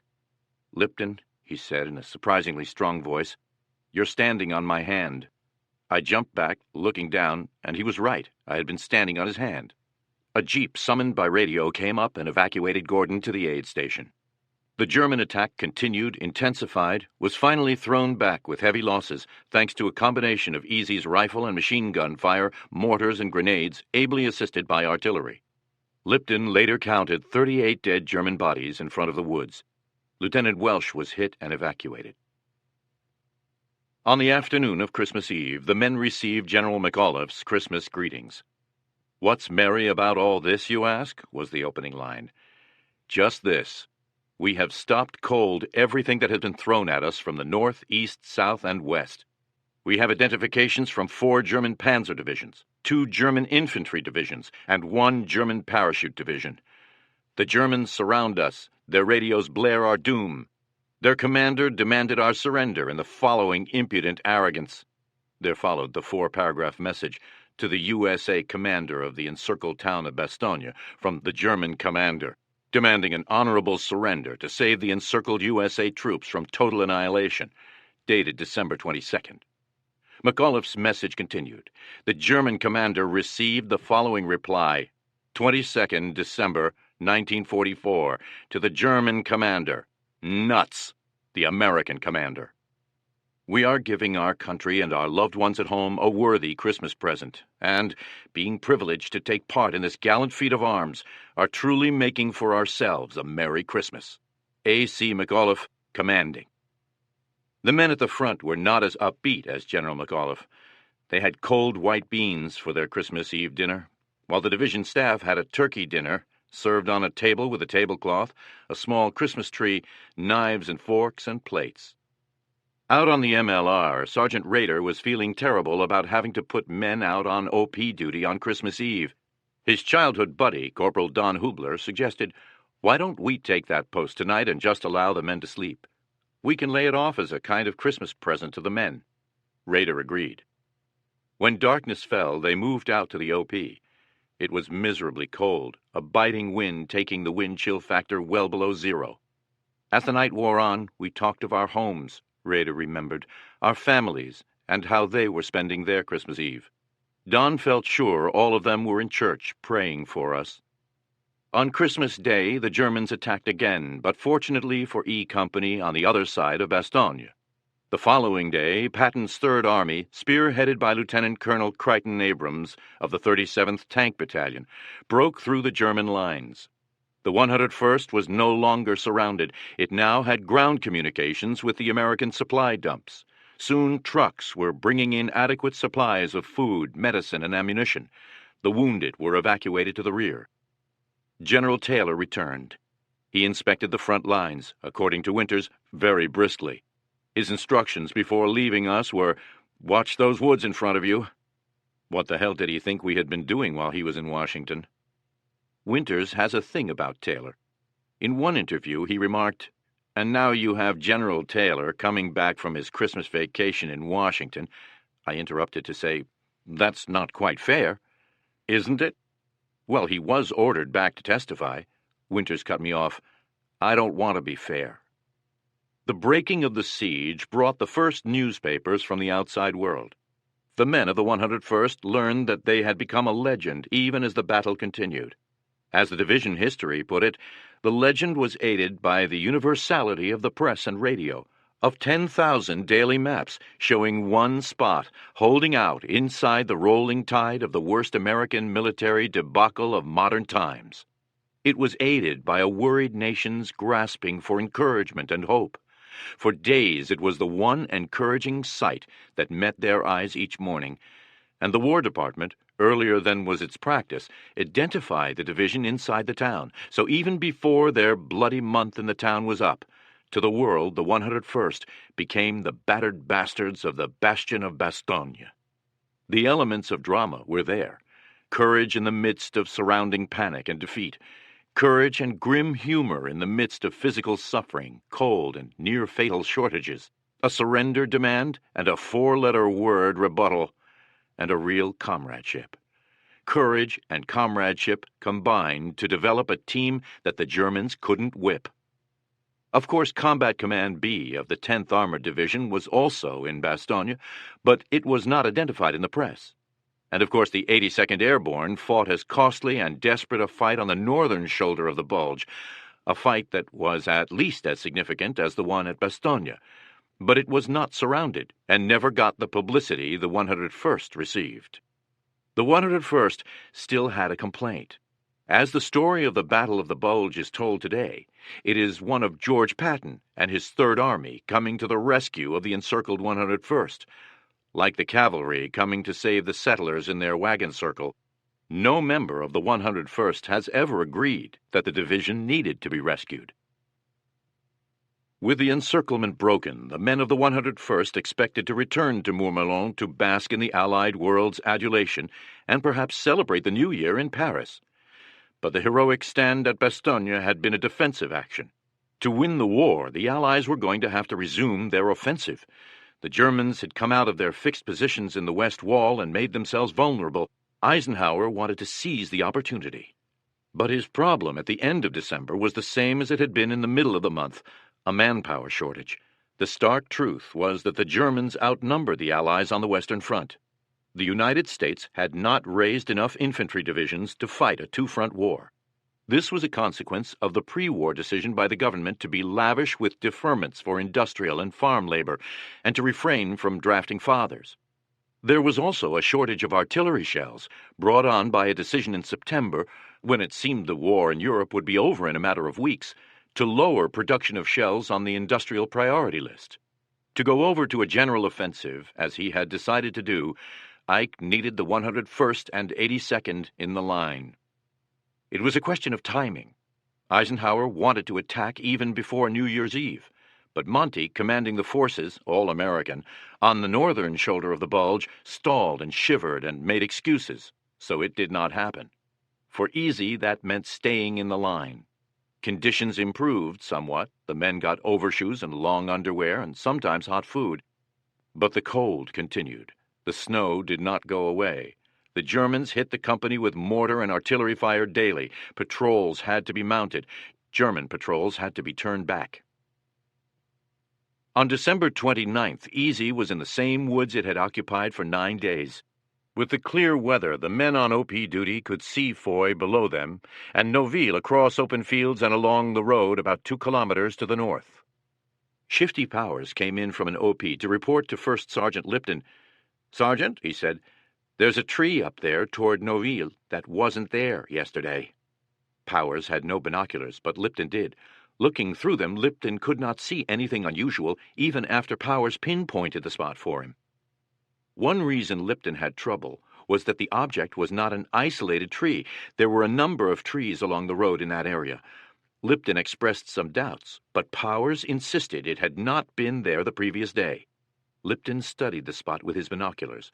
He saw some movement near the tree and then more movement under other trees around it.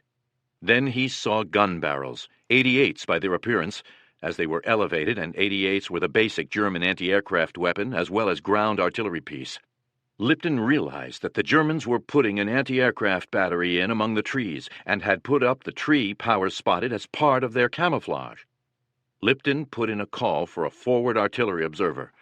When he arrived, he saw what Powers and Lipton had seen. He got on the radio, talking to a battery of 105mm back in Bastogne. When he described the target, he had no trouble getting approval for full battery fire, despite the short supply of artillery ammunition. To zero in on the target, the observer called for a round on a position he could locate on his map, about 300 meters to the right of the trees. One gun fired and hit the target. Then he shifted the aim 300 meters to the left and called for all the battery's guns to lay in on the same azimuth and range.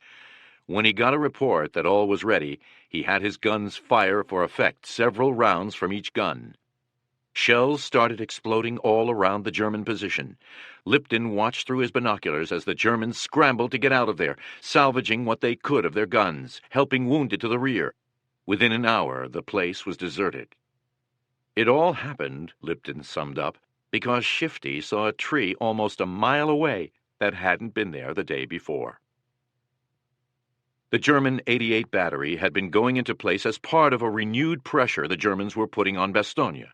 Having failed in their original plan to get across the Meuse River, the Germans needed Bastogne and its road net to hold their position in the bulge and to be prepared for withdrawal.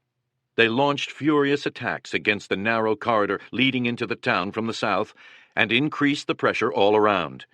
By the end of the year, 8 German divisions, including 3 SS Panzer divisions, were fighting in the Bastogne area. Patton's Third Army was attacking north toward Bastogne. U.S. First Army, under General Courtney Hodges, who was under Monty at this time, was scheduled to begin an attack south sometime soon. If they linked up in time, they would cut off the Germans in the Bulge salient. If the Germans could stop Patton's thrust and take Bastogne, they would have the road net that would enable them to escape. That was the situation on New Year's Eve. At midnight, to celebrate the coming of the year of victory and to demonstrate how much things had changed in Bastogne in the past few days, every gun in Bastogne and every mortar piece on the MLR joined in a serenade of high explosives hurled at the Germans. Corporal Gordon, along with more than a dozen other wounded Easy men, was evacuated to the rear. Another 7 men from the company lay buried in shallow graves in the woods. Easy had put 121 officers and men on the trucks back to Montmelon 12 days earlier. Its fighting strength was down to less than 100. Gordon was taken by ambulance to Sedan, then flown to England and on to a hospital in Wales. He was heavily sedated, paralyzed, hallucinating. He was placed in a plaster cast from waist to the top of his head. Only his face was left unplastered. But the cast that kept him immobile also prevented treatment of the wounds made by the bullet entering and exiting his back. So it was removed and replaced by the device known as the Crutchfield tongs. The apparatus was applied by boring 2 holes in the crown of his head, then inserting steel tongs into the holes and clamping them into place. A line attached through pulleys provided traction while preventing any movement without the need for a cast. He stayed in that position, flat on his back, gazing up at the ceiling for 6 weeks. Slowly he began to have some feeling in his extremities. The doctor, Major M.L. Stadium, told him that had the bullet varied 1/2 inch in one direction, it would have missed him. Had it varied that much in the other direction, the wound would have been fatal. Gordon considered himself to be fortunate, very fortunate, $1 million wound. Only a man who had been in the front line at Bastogne could describe such a wound in such words. Chapter 12. The Breaking Point. Bastogne, January 1st through 13th, 1945. During the siege, Easy had been on the defensive, taking it. The greatest disadvantage to being put on the defensive in the woods was that the pines gave an optimum tree burst to artillery shells. But in other ways, being on the defensive had some decided advantage. By New Year's Day, the snow was a foot deep in some places, frozen on top, slippery. Even the shortest infantry movements were made under the most trying conditions. To advance, a man had to flounder through the snow, bending and squirming to avoid knocking the snow off the branches and revealing his position. Visibility on the ground was limited to a few meters. An attacker had little contact with the men on his left and right, and he could not see a machine gun position or a foxhole until he was almost on top of it. There were no roads, houses, or landmarks in the woods, so an advancing force would report its position by radio only by approximation. Squads on the attack had to move on compass bearings until they bumped into somebody, friend or enemy. Ammunition boxes for resupply were hand-carried to the foxholes, as always, but in this case by men who had no clear idea of direction. Attacking in the cleared grazing fields was equally daunting. There was only one road, Noville, Foy, Bastogne, and it was ice-coated on top with black ice under the snow. German 88s were zeroed in on the road, which was also mined. But the alternative to attacking down the road was to come cross-country over the fields, which offered no concealment. The cultivated woods that had been home to Easy for 12 days were called the Bois Jacques. They extended to Easy's right, east, a couple of kilometers to the railroad track and beyond. To its front, north, an open field sloped down to the village of Foy. The Germans held the Bois Jacques to the northeast. Their position was a wedge into the 101st lines. It was the closest they were anywhere to Bastogne, only 3 kilometers away. Before the 101st could launch any general offensive, the Germans had to be driven from the Bois Jacques and Foy taken. The next objective would be the high ground around Noville.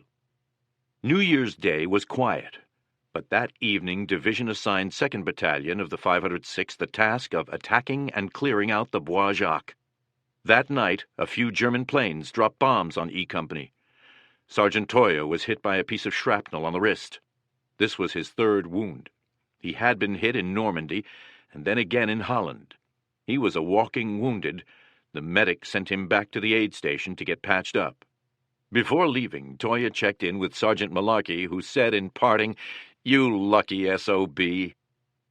To carry out the attack at first light on January 2nd, the battalion shifted to its right, to the railroad track.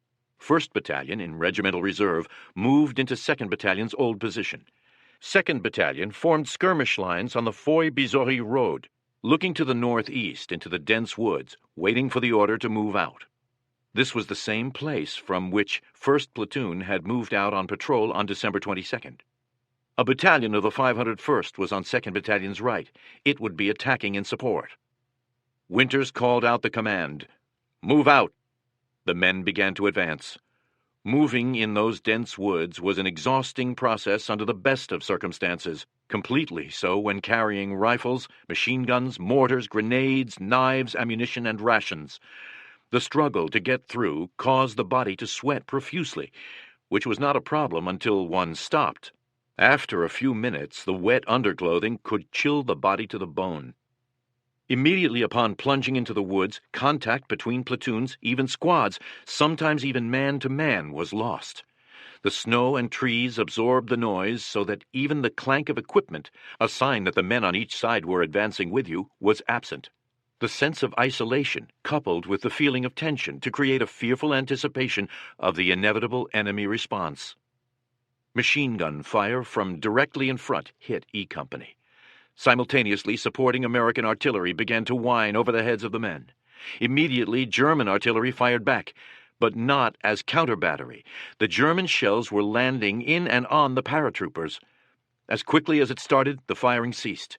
In Sergeant Christensen's analysis, the denseness of the woods was a bewilderment and confusion to the Krauts, whose visibility was no better than ours. Had they known that 2 battalions were moving toward their position in giant skirmish lines, the shelling and machine gun fire would have been much more intense. The advance resumed. Again, machine gun fire broke out as lead elements began to encounter the German OPs. American artillery resumed firing, salvo after salvo. German counterfire became intense. Cries of, "I'm hit!" and shouts for medics could be heard all along the line. Still the advance continued. Men threw grenades and fired their rifles at Germans retreating through the woods. After covering between 800 and 900 meters, Easy Company men refer to this as the 1,000-yard attack, the attackers came to a logging road through the woods. There most of them halted, but some men penetrated a few meters into the woods on the other side to make certain no Germans were hiding there.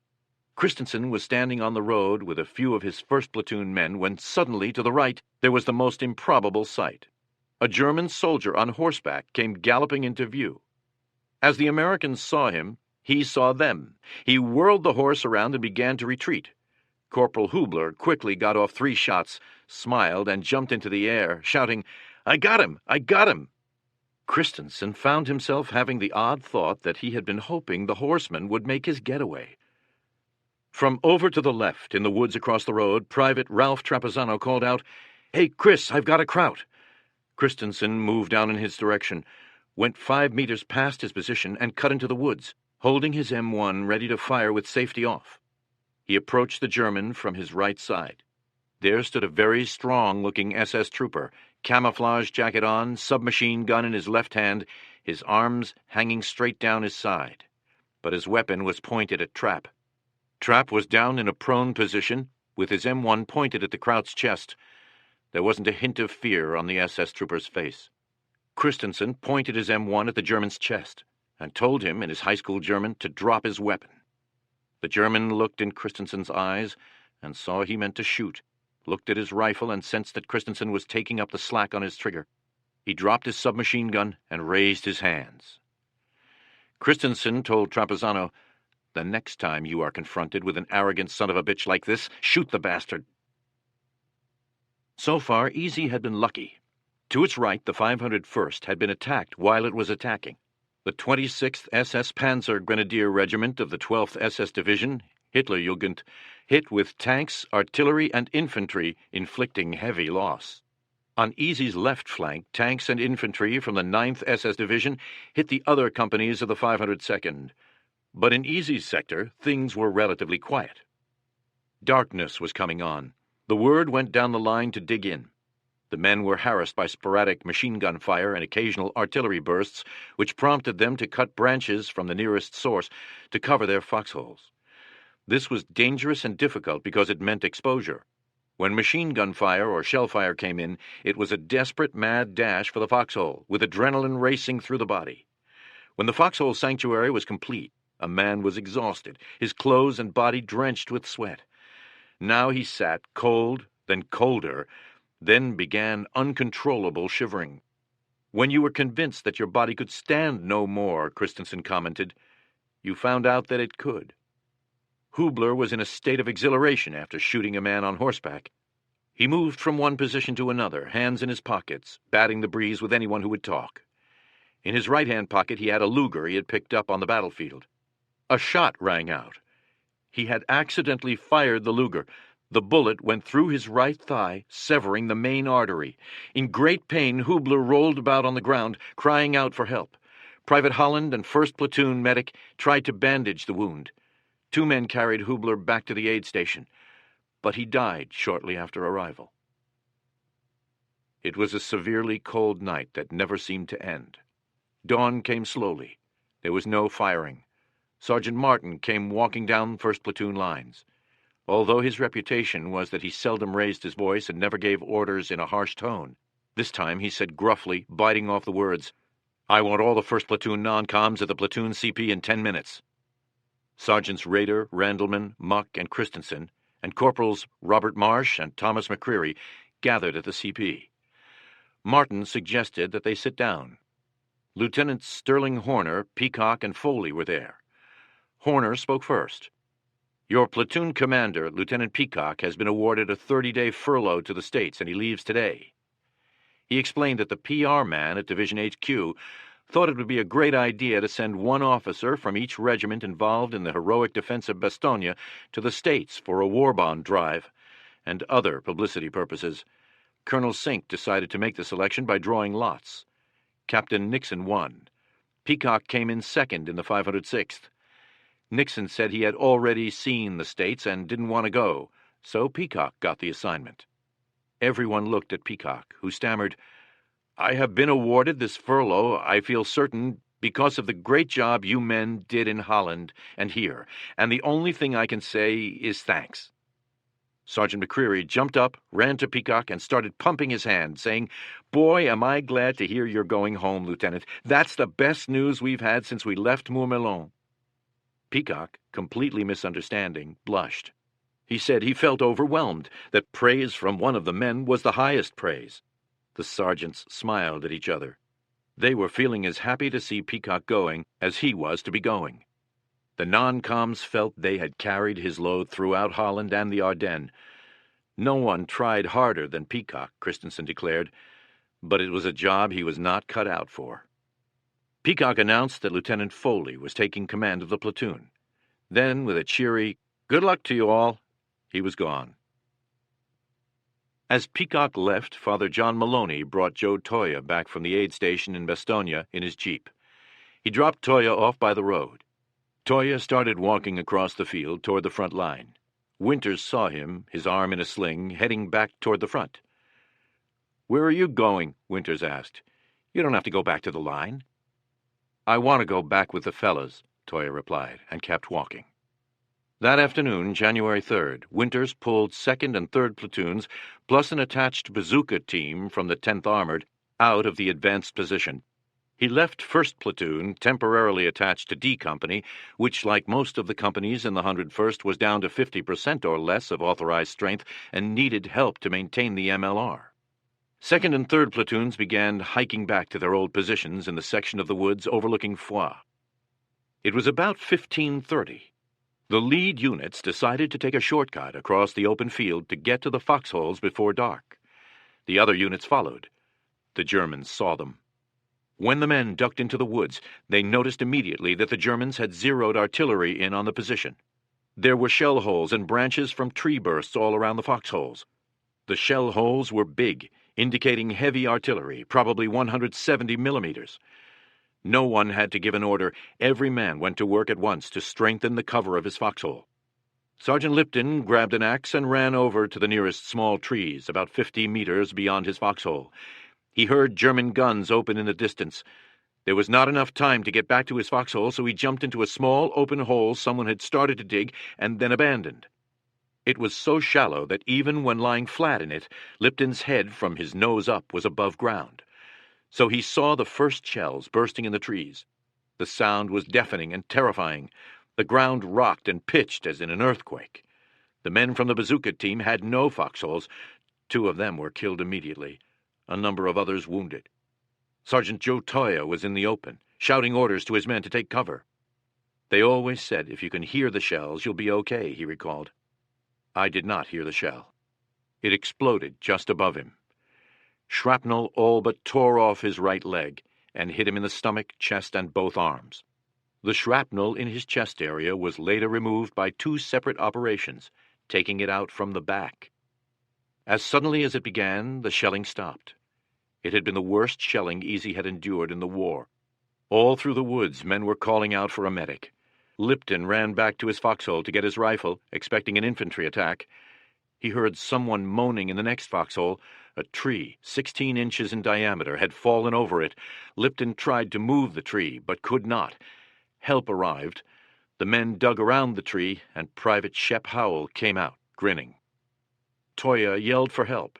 He wanted someone to drag him into his foxhole. Sergeant Guarnieri got to him first and began dragging him over the ground. The shelling resumed. The Germans had planned well. As they anticipated, the pause had brought men out of the foxholes to help the wounded. A shell burst over Guarnieri's head. Shrapnel tore into his right leg, mangling it.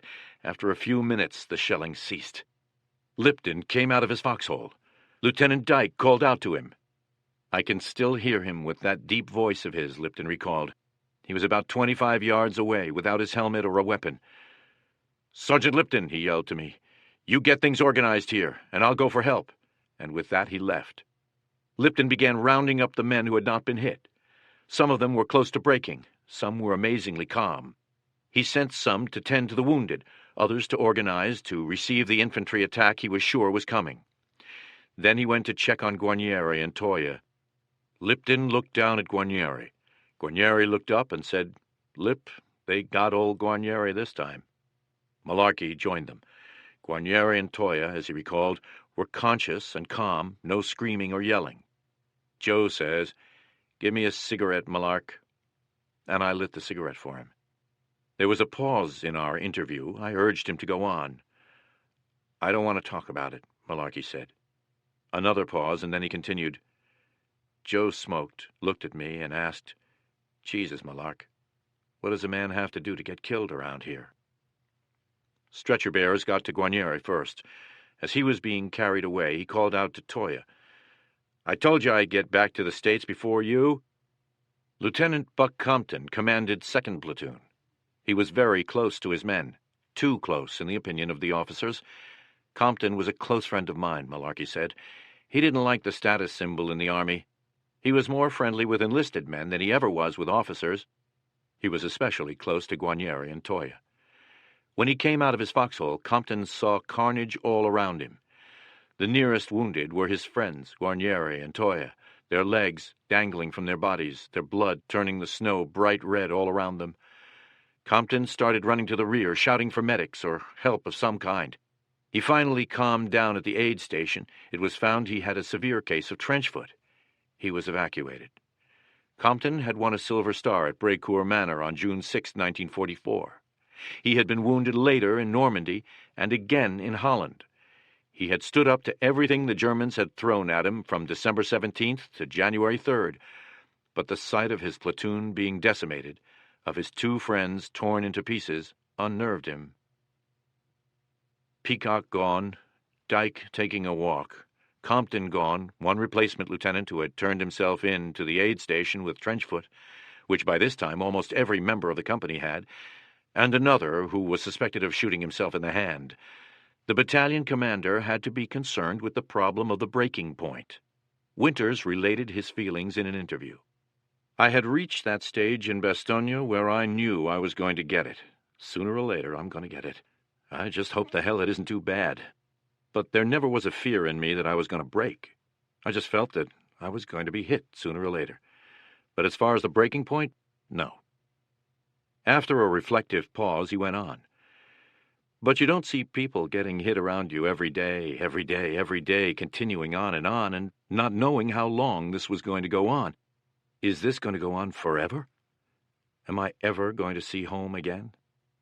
For the officer, he continued, with the additional burden of making decisions constantly under pressure, when there had been a deprivation of sleep and inadequate food, it was no wonder men broke.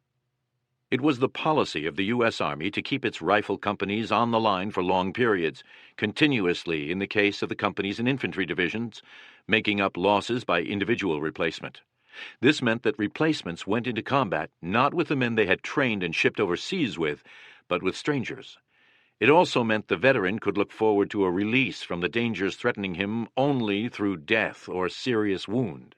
This created a situation of endlessness and hopelessness, as Winters indicated. Combat is a topsy-turvy world. Perfect strangers are going to great lengths to kill you. If they succeed, far from being punished for taking life, they will be rewarded, honored, celebrated.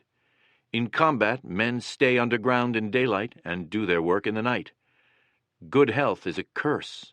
Trench foot, pneumonia, severe uncontrollable diarrhea, a broken leg are priceless gifts. There is a limit to how long a man can function effectively in this topsy-turvy world. For some, mental breakdown comes early. Army psychiatrists found that in Normandy, between 10 and 20% of the men in rifle companies suffered some form of mental disorder during the first week, and either fled or had to be taken out of the line. Many, of course, returned to their units later. For others, visible breakdown never occurs, but nevertheless, effectiveness breaks down. The experiences of men in combat produces emotions stronger than civilians can know.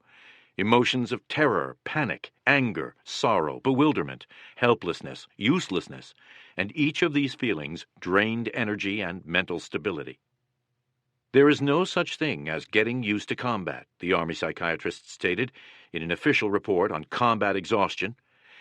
Each moment of combat imposes a strain so great that men will break down in direct relation to the intensity and duration of their exposure. Psychiatric casualties are as inevitable as gunshot and shrapnel wounds in warfare. Most men were ineffective after 180 or even 140 days.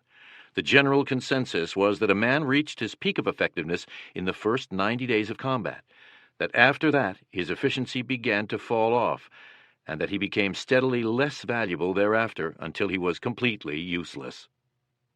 By January 3, 1945, Easy Company had spent 23 days on the front line in Normandy, 78 in Holland, 15 in Belgium, a total of 116.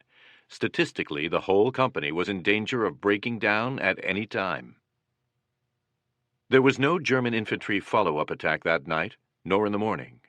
The medics cleared out the wounded. The bodies of the dead stayed out there frozen for several more days. Lieutenant Dyke reappeared. Things got back to normal. On January 5th, E Company was pulled back to regimental reserve south of Foix. There, two men, the acting battalion commander and the first sergeant of E Company, thought about the same problem, the officers of that company. As Winters put it, I look at the junior officers and my company commanders, and I grind my teeth. Basically, we had weak lieutenants. I didn't have faith in them. What the hell can I do about this? He knew that if he were lucky enough to get some additional officers, they would be replacements just over from the States, after completing a hurry-up training program. As to the company commander, Winters stated flatly, Dyke was sent to us as a favorite protege of somebody from Division HQ, and our hands were tied. Winters saw no quick solution. In the meantime, he decided, in a pinch, talk to your sergeants. His first sergeant wanted to talk. Lipton asked for a private conversation. Winters said to meet him in the woods behind Battalion CP that night. They met, and Winters expressed his concern about the company commander. He described Dyke's actions, or lack of them, with damning detail. He ended by saying, Lieutenant Dyke is going to get a lot of E Company men killed. Winters listened intently, asked a few questions, kept his own counsel. Replacements came in. I could not believe it, John Martin confessed. I could not believe that they were going to give us replacements and put us on the attack. I figured, Jesus, they'll take us out of here and give us some clothes or something. But no, they get you some replacements and, come on, boys, let's go. And then that's when we start attacking. He was right. The woods form a U around Foy, with the village smack in the middle. In the attack of January 3rd, the Americans had taken control of the right-hand portion of the U. Next would come an attack on the left-hand portion. On January 9th, the company participated in the clearing operation in the woods west of Foy. Resistance was light. The company reached its objective and dug in. Suddenly a shell burst in the trees, then another and another. They kept coming. Corporal George Lutz was caught out in the open. He began racing toward his foxhole. Sergeant Muck and Private Alex Pencala called out to him to jump in with them, but he decided to get to his own, and with shell bursts all around, splinters and branches and whole trees coming down, made it and dived in. Lipton was sharing a foxhole with Sergeant Bob Mann, the company HQ radio man. The Germans sent over some mail. A shell that was a dud hit just outside their foxhole. Lipton looked at it. Man lighted a cigarette. Lipton had never smoked, but he asked for one, and that night had his first cigarette. Lutz went to check on Muck and Pankala, the men who had offered to share their foxhole with him. The hole had taken a direct hit. Lutz started digging frantically. He found some pieces of bodies and a part of a sleeping bag. The 101st now held all the woods that encircled Foy from the east, west, and south. But Foy, down in its little valley, was not the objective. Noville and the high ground was. General Taylor had wanted to carry on the January 9th attack right into Noville, but for that he needed tank support, and as the tanks could only operate on the road, he had to have Foy. The village had already changed hands 4 times. The 2nd Battalion of the 506th got selected to take Foy. It was pulled out of the line west of Foy and put back in south of the village. Winters picked Easy to lead the assault. It was a simple, brutal operation. Charge across an open, snow-covered field of some 200 meters in length down into the village, where every window could be a machine gun post, where every German had brick-and-mortar protection. That was all there was to it. No subtlety, no maneuvers. Just charge and get close enough to the enemy to use grenades to root them out of rooms. The key was to get across the field quickly. If the men pressed the attack, if the cover fire was heavy enough, it should be simple. If they paused, it could be costly. Division ordered the attack to kick off at 0900. Winters did not like the timing. He argued for a first light start to reduce exposure, but was turned down. Winters was watching as Easy formed up for the attack. Standing behind him was a platoon leader from Dog Company, First Lieutenant Ronald C. Spears. Spears was an officer with a reputation. Slim, fairly tall, dark hair, stern, ruggedly handsome. He cultivated the look of a leader and acted it. One of his fellow D Company junior officers, Lieutenant Tom Gibson, described him as a tough, aggressive, brave, and resourceful rifle platoon leader. His nicknames were Sparky, among his fellow officers, and Bloody, with the enlisted. He had led a bayonet attack and won the Silver Star in Normandy. There were stories. The rumor mill swirled around Lieutenant Spears. No one ever saw it happen with his own eyes, but he knew someone who did. They may be just stories, but they were believed or half-believed by the men of E Company. One story was about the time in Normandy when Spears had a major problem with drinking in his platoon. He put out a blanket order. No more wine. None. The next day, he ran into a drunken non-com. He gave an order. The non-com backtalked him, and he took out his pistol and shot the man between the eyes. The conclusion to the story goes like this. And he never had any trouble with drinking after that. Then there was the day in Normandy when Spears was walking down a road by himself and passed a group of 10 German POWs. They were under guard and were digging a roadside ditch. Spears stopped, broke out a pack of cigarettes, and gave one to each POW. They were so appreciative, he jumped into the ditch and gave them the whole pack. Then he took out his lighter and gave each one a light. He stepped back up on the road and watched them inhale and chat. Suddenly and without warning, he unslung the Thompson .45 caliber submachine gun he always carried and fired into the group. He continued raking back and forth until all the POWs were dead. The guard was stunned. Spears turned and walked away. Tom Gibson, who related this story to me, I heard it from many other sources, although no one saw it happen, commented, I firmly believe that only a combat soldier has the right to judge another combat soldier. Only a rifle company combat soldier knows how hard it is to retain his sanity, to do his duty, and to survive with some semblance of honor. You have to learn to forgive others and yourself for some of the things that are done. Gibson said he had told the story often over the years, never naming names, but using it as an example of what can happen in war. He continued, We all know war stories seem to have a life of their own. They have a way of growing, of being embellished. Whether the details are precise or not, there must be a kernel of truth for such a story to ever have been told the first time. Winters was not thinking about Spears and his reputation. He was watching Easy Company attack. Spears and other officers from the unengaged companies stood behind him.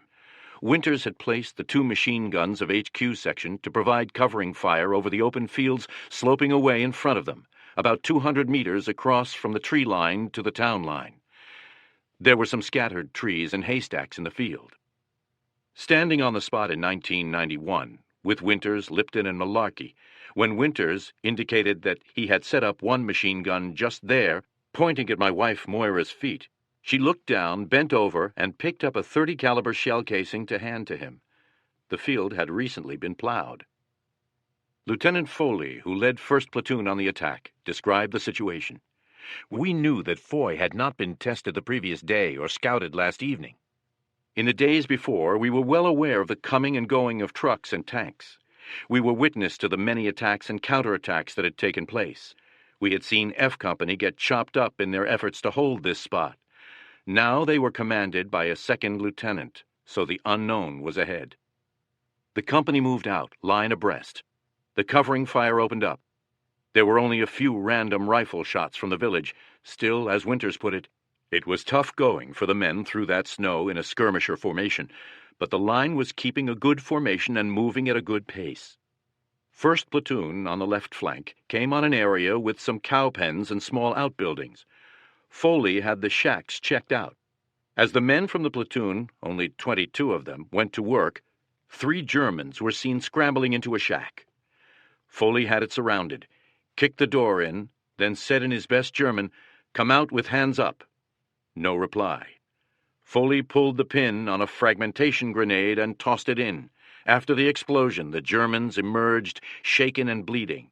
One was a 1st lieutenant, the other 2 were sergeants. Foley started questioning them about the whereabouts of other German troops.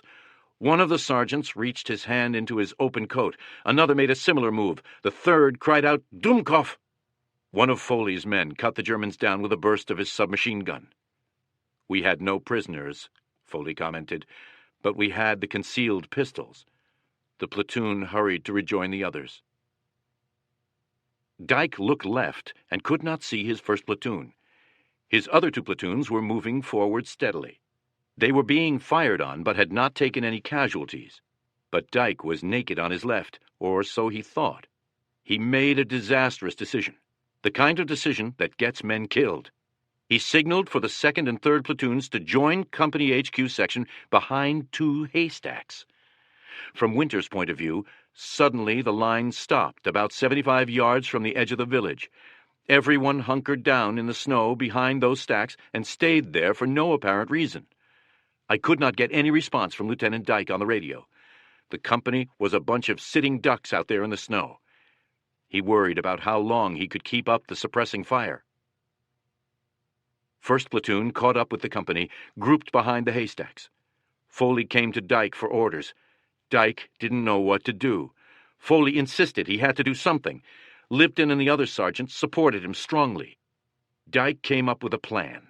It consisted of sending 1st Platoon on a wide flanking movement to the left to circle the village and launch an attack from the far left. Meanwhile, he would direct machine gun and mortar fire from the haystacks. For that purpose, Dyke said he was keeping the platoon's mortar and machine gun men with him to participate in the suppressing fire. So 18 riflemen of 1st Platoon went out into the snow to try to get into Foy from the far side. Lieutenant Foley and Sergeant Martin had only a few minutes to plan the route that would get them to an assault position. They picked a path that provided, every 10 meters or so, a tree to hide behind. The line of trees went on into the distance. One by one they took off. Within minutes, snipers began to fire. Cries for medic went up and down the line. The platoon returned the fire, but without noticeable effect. Foley went to the nearest wounded man. This was Smith from California. He moaned and groaned as I ripped open the aid kit, and before I found his wound, he began confessing. Imagine! And what he confessed was that he and 2 other buddies had come across a PX ration and taken it. This consisted of Hershey bars and cigarettes.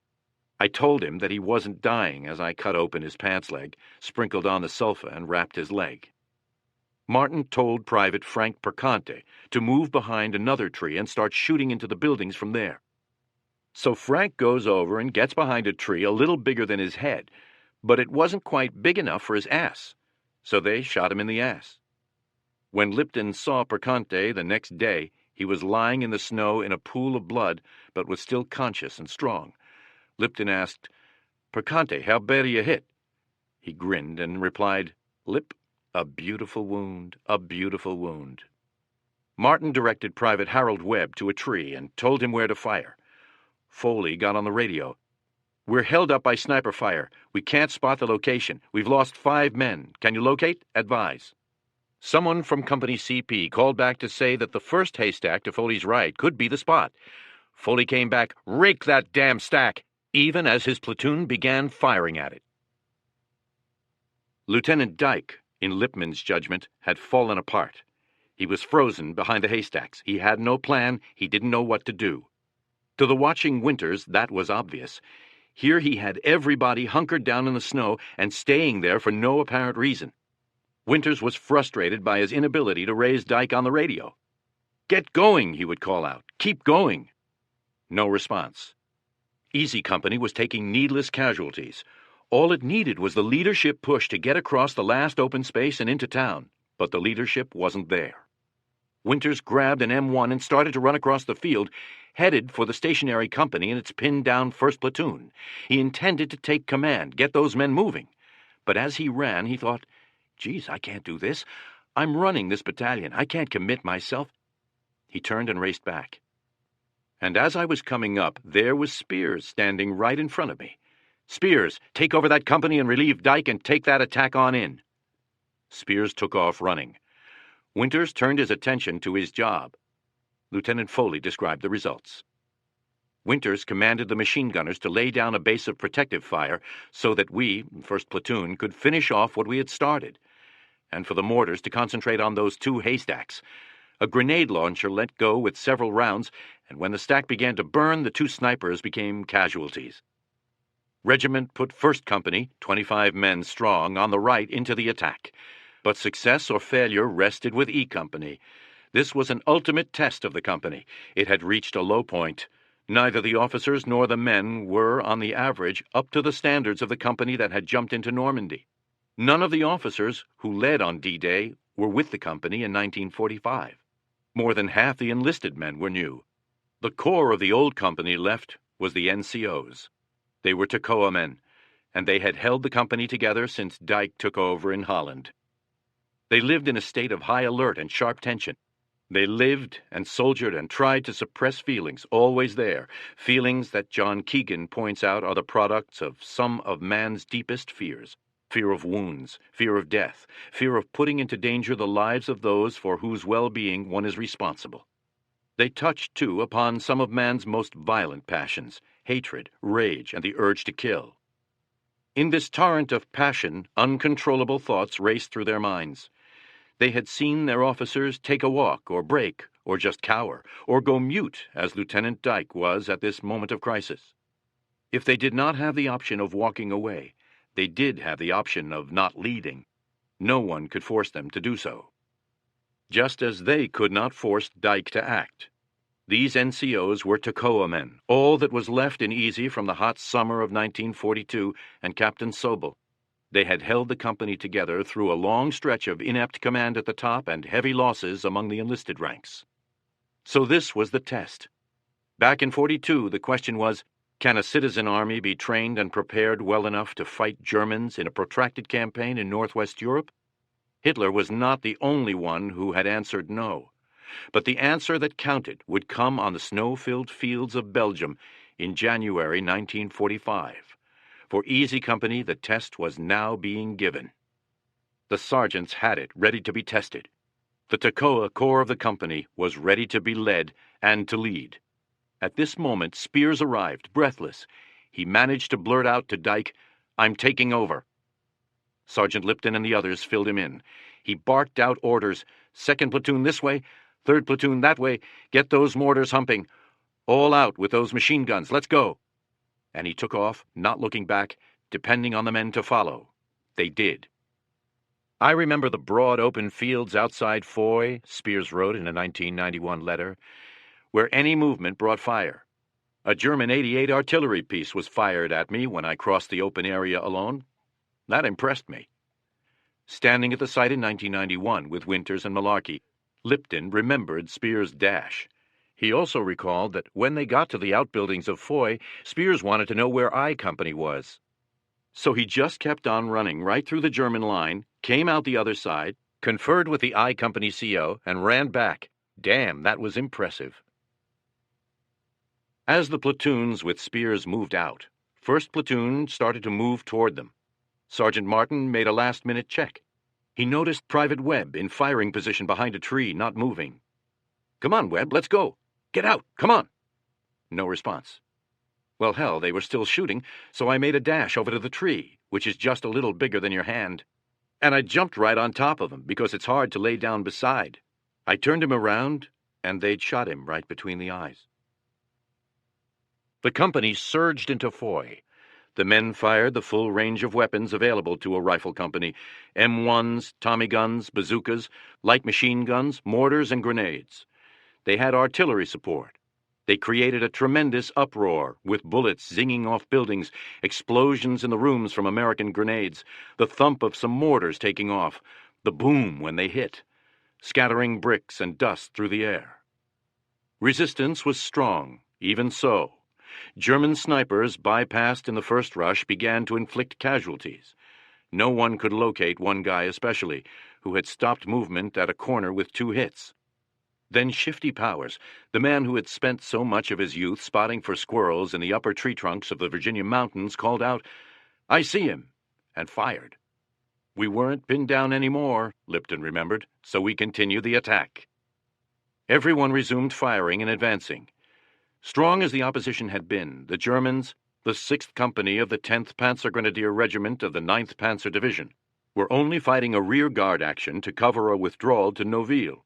Still, they fought tenaciously, skillfully, and without panic to keep the escape route open. But as Spears moved his men forward and threatened to cut the road behind the German position, 3 Tiger tanks lumbered off, all that was left of the Panzer Company. A platoon or so of infantry got out with them. Some 100 Germans, mostly wounded, surrendered. Easy Company had won the test of will. It had taken Foy. Lipton and Popeye Wynne looked at the place where the sniper had held them up, the one Powers shot at.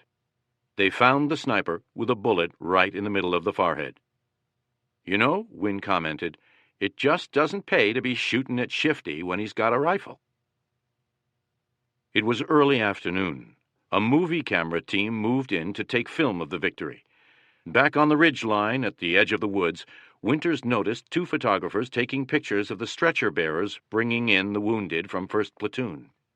When the detail reached about 25 yards from the woods, well out of danger, one photographer put down his camera and dashed out to grab hold of the soldier to help carry him. He grabbed him in such a way that he got as much blood on the sleeve and front of his nice, new, clean, heavily fleeced jacket as possible. Then this guy turned toward his buddy, who was still taking pictures, and put on a big act of being utterly exhausted as he struggled across those final few yards to the woods. At that point, he immediately dropped out. That evening, Colonel Sink called for a meeting at Regimental HQ for all the principal parties involved in the attack. Sink opened with a question for Winters. "What are you going to do about Company E?" "Relieve Lieutenant Dyke and put Lieutenant Spears in command," Winters replied. Sink agreed with the decision, and the meeting ended. Lieutenant Foley also agreed. He wrote, "We were glad to see Dyke leave, not only because he failed the 1st Platoon, but even back in the woods when the 2nd Platoon was hit with those tree bursts, it was evident that Foxhole Norman wasn't meant to be our CO." It quickly became clear that Spears was. Indeed, he had already demonstrated that in the rush on Foy. Chapter 13. Attack. Noville, January 14th through 17th, 1945. When word came down for this attack, it pissed me off, Winters remembered. I could not believe that after what we had gone through and done, after all the casualties we had suffered, they were putting us into an attack. It just had the flavor of an ego trip for General Taylor, a play to show Eisenhower that now that Taylor's back, his troops will get off their asses and go into the attack. That is not fair to General Taylor. The attack was part of a general offensive designed to cut through to the north and link up with the U.S. First Army, thereby trapping the German tanks in the tip of the salient. Or as many as were left after Monty's shilly-shallying about getting going on the counteroffensive. The Germans had begun to pull their tanks back. They could be expected to fight with all they had to keep that escape route open. As to putting a company as badly mauled as Easy into a frontal attack over a snowfield in bright daylight, this didn't come about because Taylor wanted glory, but because Eisenhower needed men. He had no reserves available to throw into an attack. This was the moment to attack. He had to attack with what was there on the front lines. In other words, Easy was paying the price for the policy of limited mobilization. There simply were not enough troops for the job. After Foy fell, Easy and the other companies in 2nd Battalion were put into regimental reserve south of the village. At 04:15 the following day, January 14th, the Germans launched a counterattack on Foy with 6 tanks and a company of infantry. It was repulsed, but then another attack with 14 tanks and a battalion forced the 3rd Battalion of the 506th out of Foy. Easy was alerted, but with the help of the artillery, the 3rd Battalion was able to mount its own successful counterattack, and by 09:30 was back in the village. These actions were carried out under horrid conditions. Another cold front had passed through the area. Daytime temperatures were about 20 degrees Fahrenheit. At night, the mercury plunged to below 0 Fahrenheit. There was almost daily snow. It was difficult for Division to move supplies up the Bastogne-Foy road because of drifts and demands elsewhere. As a result, the men of Easy were almost as badly off as during the first week of the siege. There was not enough food. There were insufficient overshoes, blankets, and sleeping bags. Bed sheets were used for snowsuits. The terrain in front of Easy was also difficult. There was open ground to cross to get to Noville, dense woods still to be cleared. The Germans held the high ground, and the solid Belgian buildings in Noville offered sniper and machine gun positions while providing the Germans with hiding places for tanks.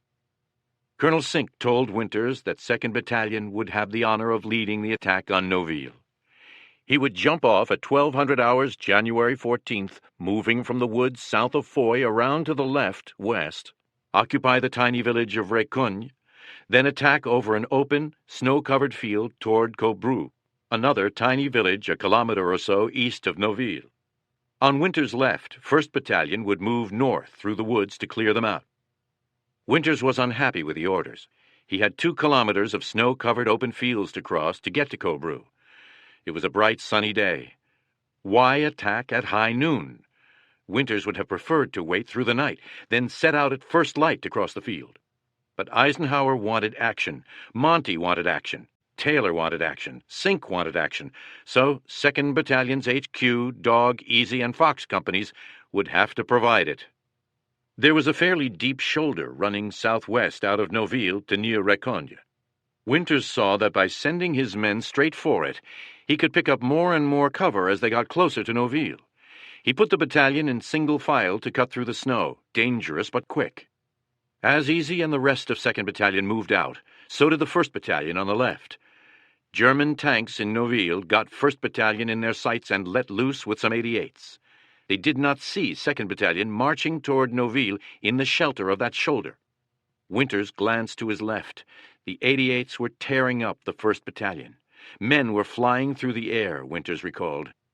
Years later, in the movie Dr. Zhivago, I saw troops crossing snow-covered fields being shot into by cannon from the edge of the woods and men flying through the air. Those scenes seemed very real to me. Easy was having its own problems.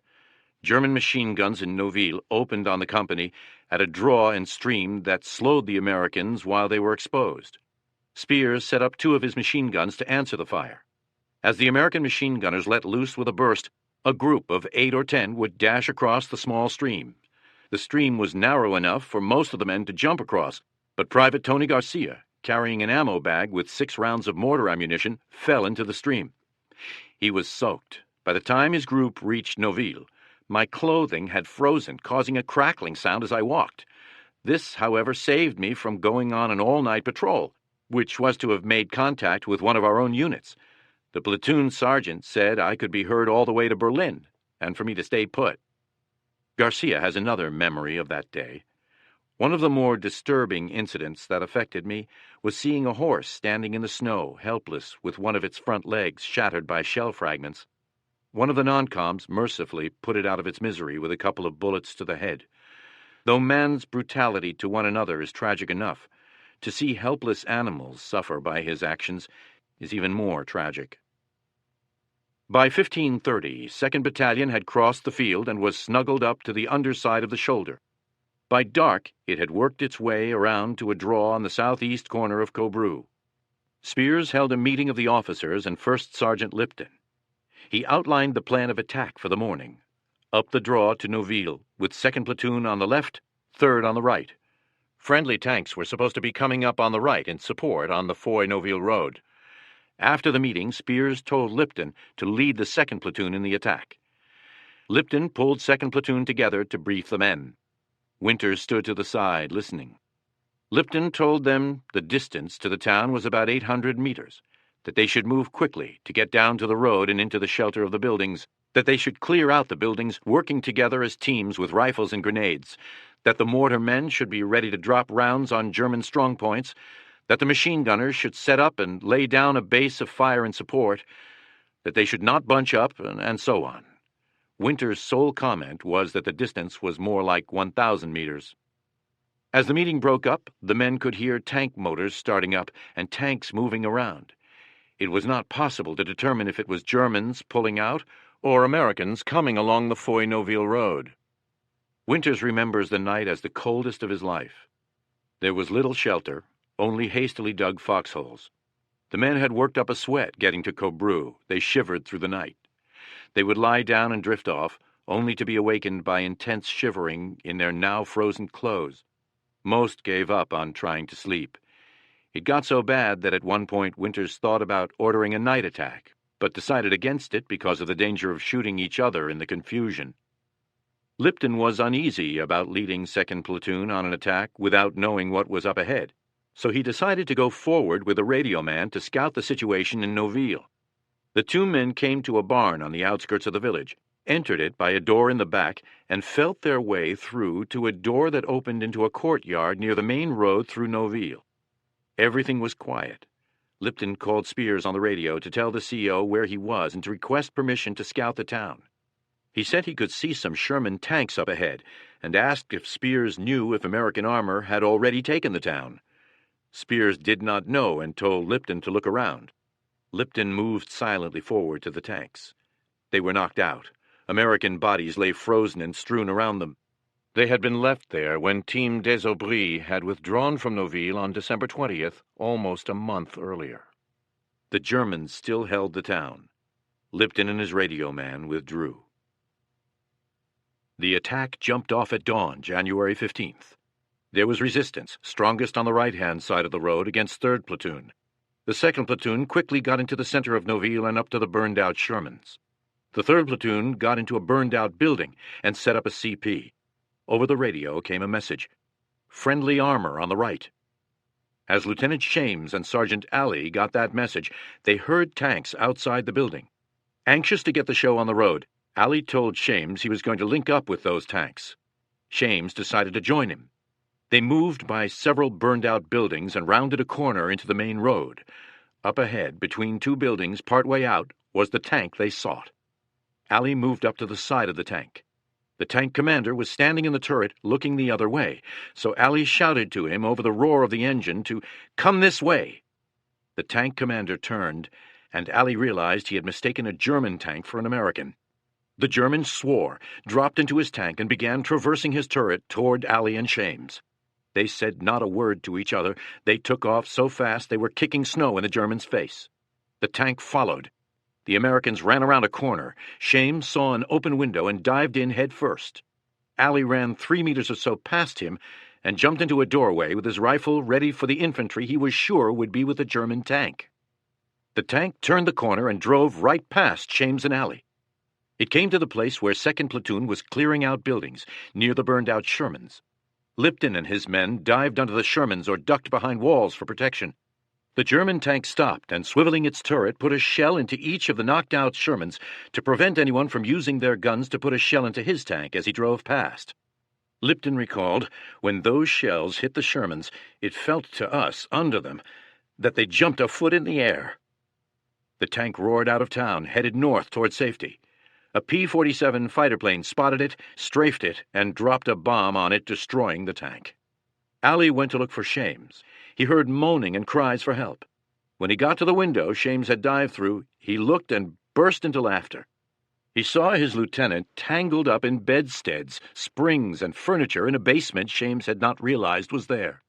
By noon, 2nd Battalion held Noville and had set up a perimeter defense. The little village and its surrounding hills had been an objective of the 101st since December 20th. Finally, it was in American hands.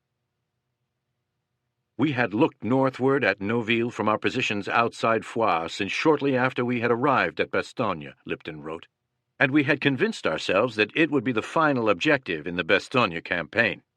But there was one more attack to make. General Taylor wanted 2nd Battalion to move further north, in the direction of Oufalise, to clear the village of Rachamps. Rachamps was off the highway, over to the right, east. It was in a valley.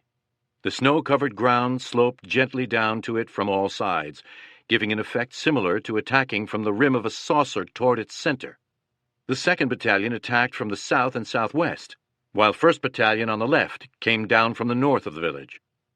The men were well spread and advanced steadily. The Germans put up some resistance, mainly artillery using white phosphorus shells, but as the men of the 506th got to the outskirts of the village, most of the German defenders fled. As the Americans moved in, the Germans began bombarding the village. Sergeant Earl Hale was one of the first into Rachamps. He and Liebgott ducked into a barn, where they surprised and made prisoner 6 SS officers. Hale lined them up nose to nose and told them that if he and Liebgott got killed, they were going to take the Germans with them. Hale covered them with his Tommy gun to make the point. A shell exploded outside. Hale was standing by the door. He got hit by a piece of shrapnel and went down. An SS officer pulled his knife from his boot and slashed Hale's throat. He failed to cut an artery or sever the windpipe, but did cut the esophagus. Blood gushed out. Liebgott shot the officer who did the cutting, then the others. Medic Rowe got sulfa powder on Hale's wound. A jeep evacuated him to Luxembourg, where an amazed doctor patched him up, leaving a crooked esophagus. Because of Hale's condition, the doctor gave him a medical order stating that he did not have to wear a necktie. Later, Hale was stopped by an irate General Patton, who chewed him out for not wearing his necktie. Hale triumphantly produced his slip of paper, leaving Patton, for once, speechless. The easy victory at Rachamps showed how completely the 101st Airborne had won its head-to-head battles with a dozen crack German armored and infantry divisions. The Americans had gone through a much more miserable month than the Germans, who had an open and bountiful supply line. For the 101st, surrounded, there were no supplies in the first week and insufficient supplies thereafter. Those were the weeks that tried the souls of men who were inadequately fed, clothed, and armed. This was war at its harshest, horrible to experience. The 101st, hungry, cold, underarmed, fought the finest units Nazi Germany could produce at this stage of the war. Those Wehrmacht and SS troops were well-fed, warm, and fully armed, and they heavily outnumbered the 101st. It was a test of arms, will, and national systems, matching the best the Nazis had against the best the Americans had, with all the advantages on the German side. The 101st not only endured, it prevailed. It is an epic tale as much for what it revealed as what happened. The defeat of the Germans in their biggest offensive in the West in World War II, and the turning of that defeat into a major opportunity to kill Germans west of the Rhine, as Eisenhower put it, was a superb feat of arms. The Americans established a moral superiority over the Germans. It was based not on equipment or quantity of arms, but on teamwork, coordination, leadership, and mutual trust in a line that ran straight from Ike's HQ right on down to E Company. The Germans had little in the way of such qualities. The moral superiority was based on better training methods, better selection methods for command positions, ultimately on a more open army reflecting a more open society, Democracy proved better able to produce young men who could be made into superb soldiers than Nazi Germany. What veterans of far-flung campaigns these German soldiers were was revealed in a little incident in Rachamps. Sergeant Rader related it. "I almost killed a Kraut prisoner for laughing at me after I got to the town, only to have someone grab my M1 and shout, 'Sarge, he has no lips or eyelids.' He had lost them on the Russian front, frozen off." The battle made the 101st into a legend. The legend that began in Normandy and grew in Holland reached its climax in Bastogne. The 101st Airborne was the most famous and admired of all the 89 divisions in the United States Army put into the Second World War. Ever since, men have worn that screaming eagle on their left shoulders with the greatest of pride. In Rachamps, Spears set up a company CP in a convent. It was the first time the CP had been in a building since Easy left Mourmelon a month earlier. That night, the nuns brought into the large hall of the convent a group of 12- and 13-year-old girls to sing a serenade for E Company. The program included French and Belgian songs, several in English, and the German marching song, Lily Marlene. The next morning, January 17th, the 17th Airborne Division relieved the 101st on the line. Easy Company got into trucks to begin a move to Alsace. The trucks took the men back down the highway they had sat astride for 4 weeks, through Bastogne.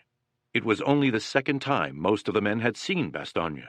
First on December 19th, when they marched through the town while frightened American soldiers fled to escape the German onslaught. Second on January 17th, the town secured. Although the men had seen little of Bastogne, that name and the experience it represented would stay with them forever. Whenever thereafter a man from Easy experienced cold or hunger or sleep deprivation, he would remind himself of Bastogne and recall that he had been through much worse. Easy's losses were heavy. Exact figures are impossible to come by. In the hurry-up movement out of Mourmelon, the company roster was not completed. Replacements came in as individuals or in small groups and were not properly accounted for on the roster. Wounded men dropped out of the line only to come back a few days later. An estimate is that Easy went into Belgium with 121 officers and men, received about 24 replacements, and came out with 63. The Easy men killed in action in Belgium were Sergeant Warren Muck, Corporal Francis Mellett, and Privates A.P. Heron, Kenneth Webb, Harold Webb, Carl Sawaski, John Schindel, Don Hubler, Harold Hayes, Alex Pencala, and John Julian. The best description of the cost of the Battle of the Bulge to Easy Company comes from Private Webster, who rejoined the company during the truck ride to Alsace. He had been wounded in early October. Now it was mid-January. He wrote, "When I saw what remained of the 1st Platoon, I could have cried. 11 men were left out of 40. 9 of them were old soldiers who had jumped in either Holland or Normandy or both. McCreary, Liebgott, Marsh, Cobb, Wiseman, Lyall, Martin, Rader, and Schulte. Although the other 2 platoons were more heavily stocked than the 1st, they were so under strength that, added to the 1st, they wouldn't have made a normal platoon, much less a company. Beyond the wounded and killed, every man in Bastogne suffered. Men unhit by shrapnel or bullets were nevertheless casualties. There were no unwounded men at Bastogne. As Winters put it, I'm not sure that anybody who lived through that one hasn't carried with him in some hidden ways the scars. Perhaps that is the factor that helps keep Easy men bonded so unusually close together. They knew each other at a level only those who have fought together in a variety of tactical situations can achieve, as only those who endured together the extreme suffering of combined cold, not enough food, and little sleep while living in constant tension could attain. They knew fear together, not only the fear of death or wound, but the fear that all this was for nothing.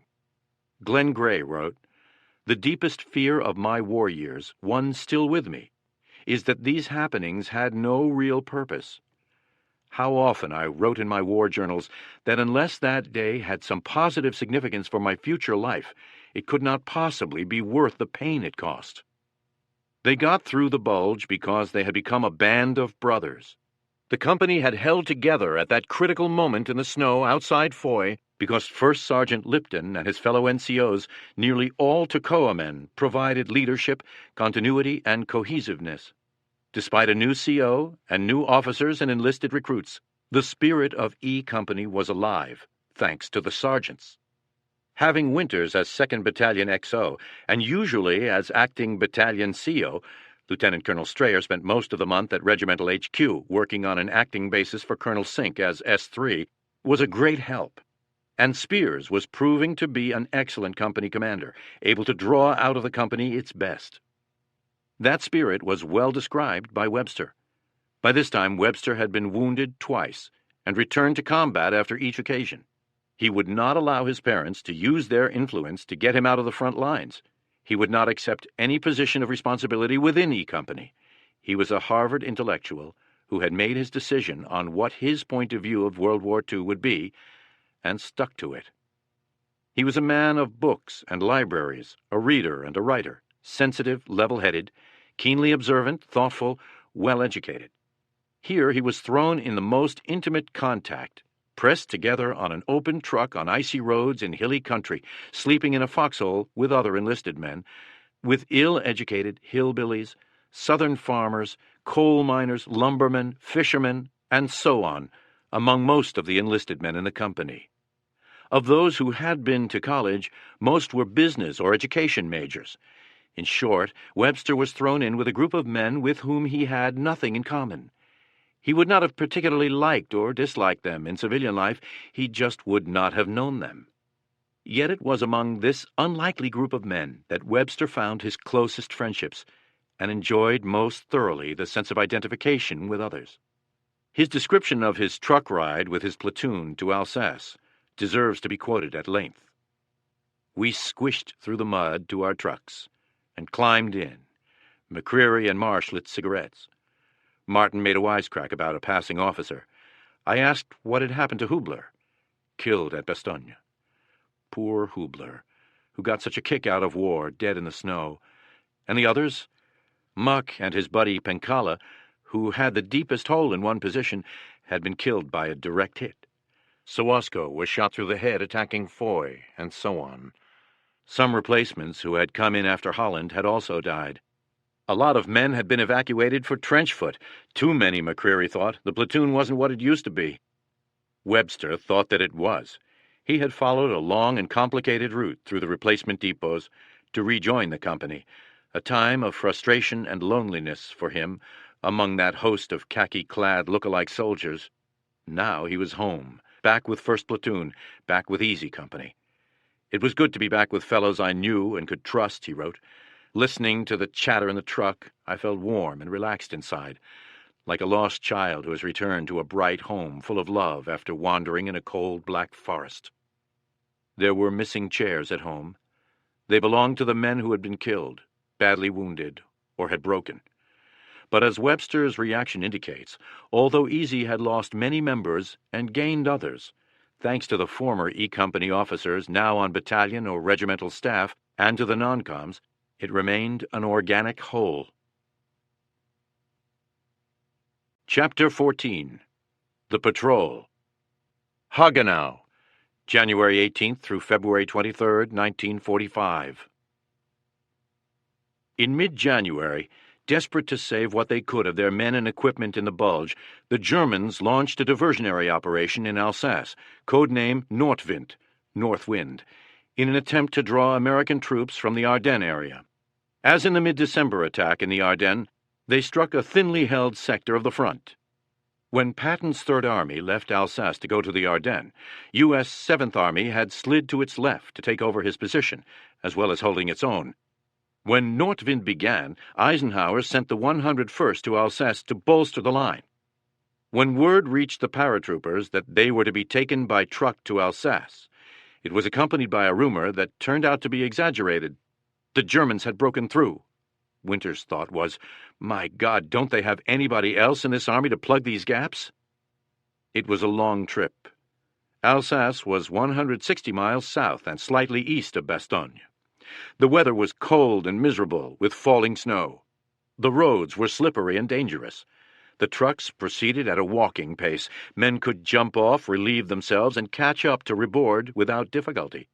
Watching the process was often comical, however, because from outside to inside, the men were wearing baggy pants, OD pants, long underwear, and OD-colored undershorts. All had buttons, no zippers. Men tried to get everything open while still wearing their gloves. Sometimes it seemed to take forever. The convoy went from Bastogne to Bellefontaine, Virton, Étain, Toul, Nancy, Drulingen. Arriving on January 20th, the 506th PIR went into regimental reserve. While on the road, Sergeant Lipton became ill with chills and a high fever. At Drulingen, he went to see the medical officer, who examined him and declared that he had pneumonia and had to be evacuated to a hospital. Lipton said he was first sergeant of E Company and could not possibly leave. As the doctor could not evacuate him that night anyway, he told Lipton to come back in the morning. Lieutenant Spears and Sergeant Lipton had a room in a German house for the night. Alsace, on the border between France and Germany, changes hands after every war. In 1871, it became German territory. The French got it back in 1919. In 1940, it became German again. In 1945, French. The room had only a single bed.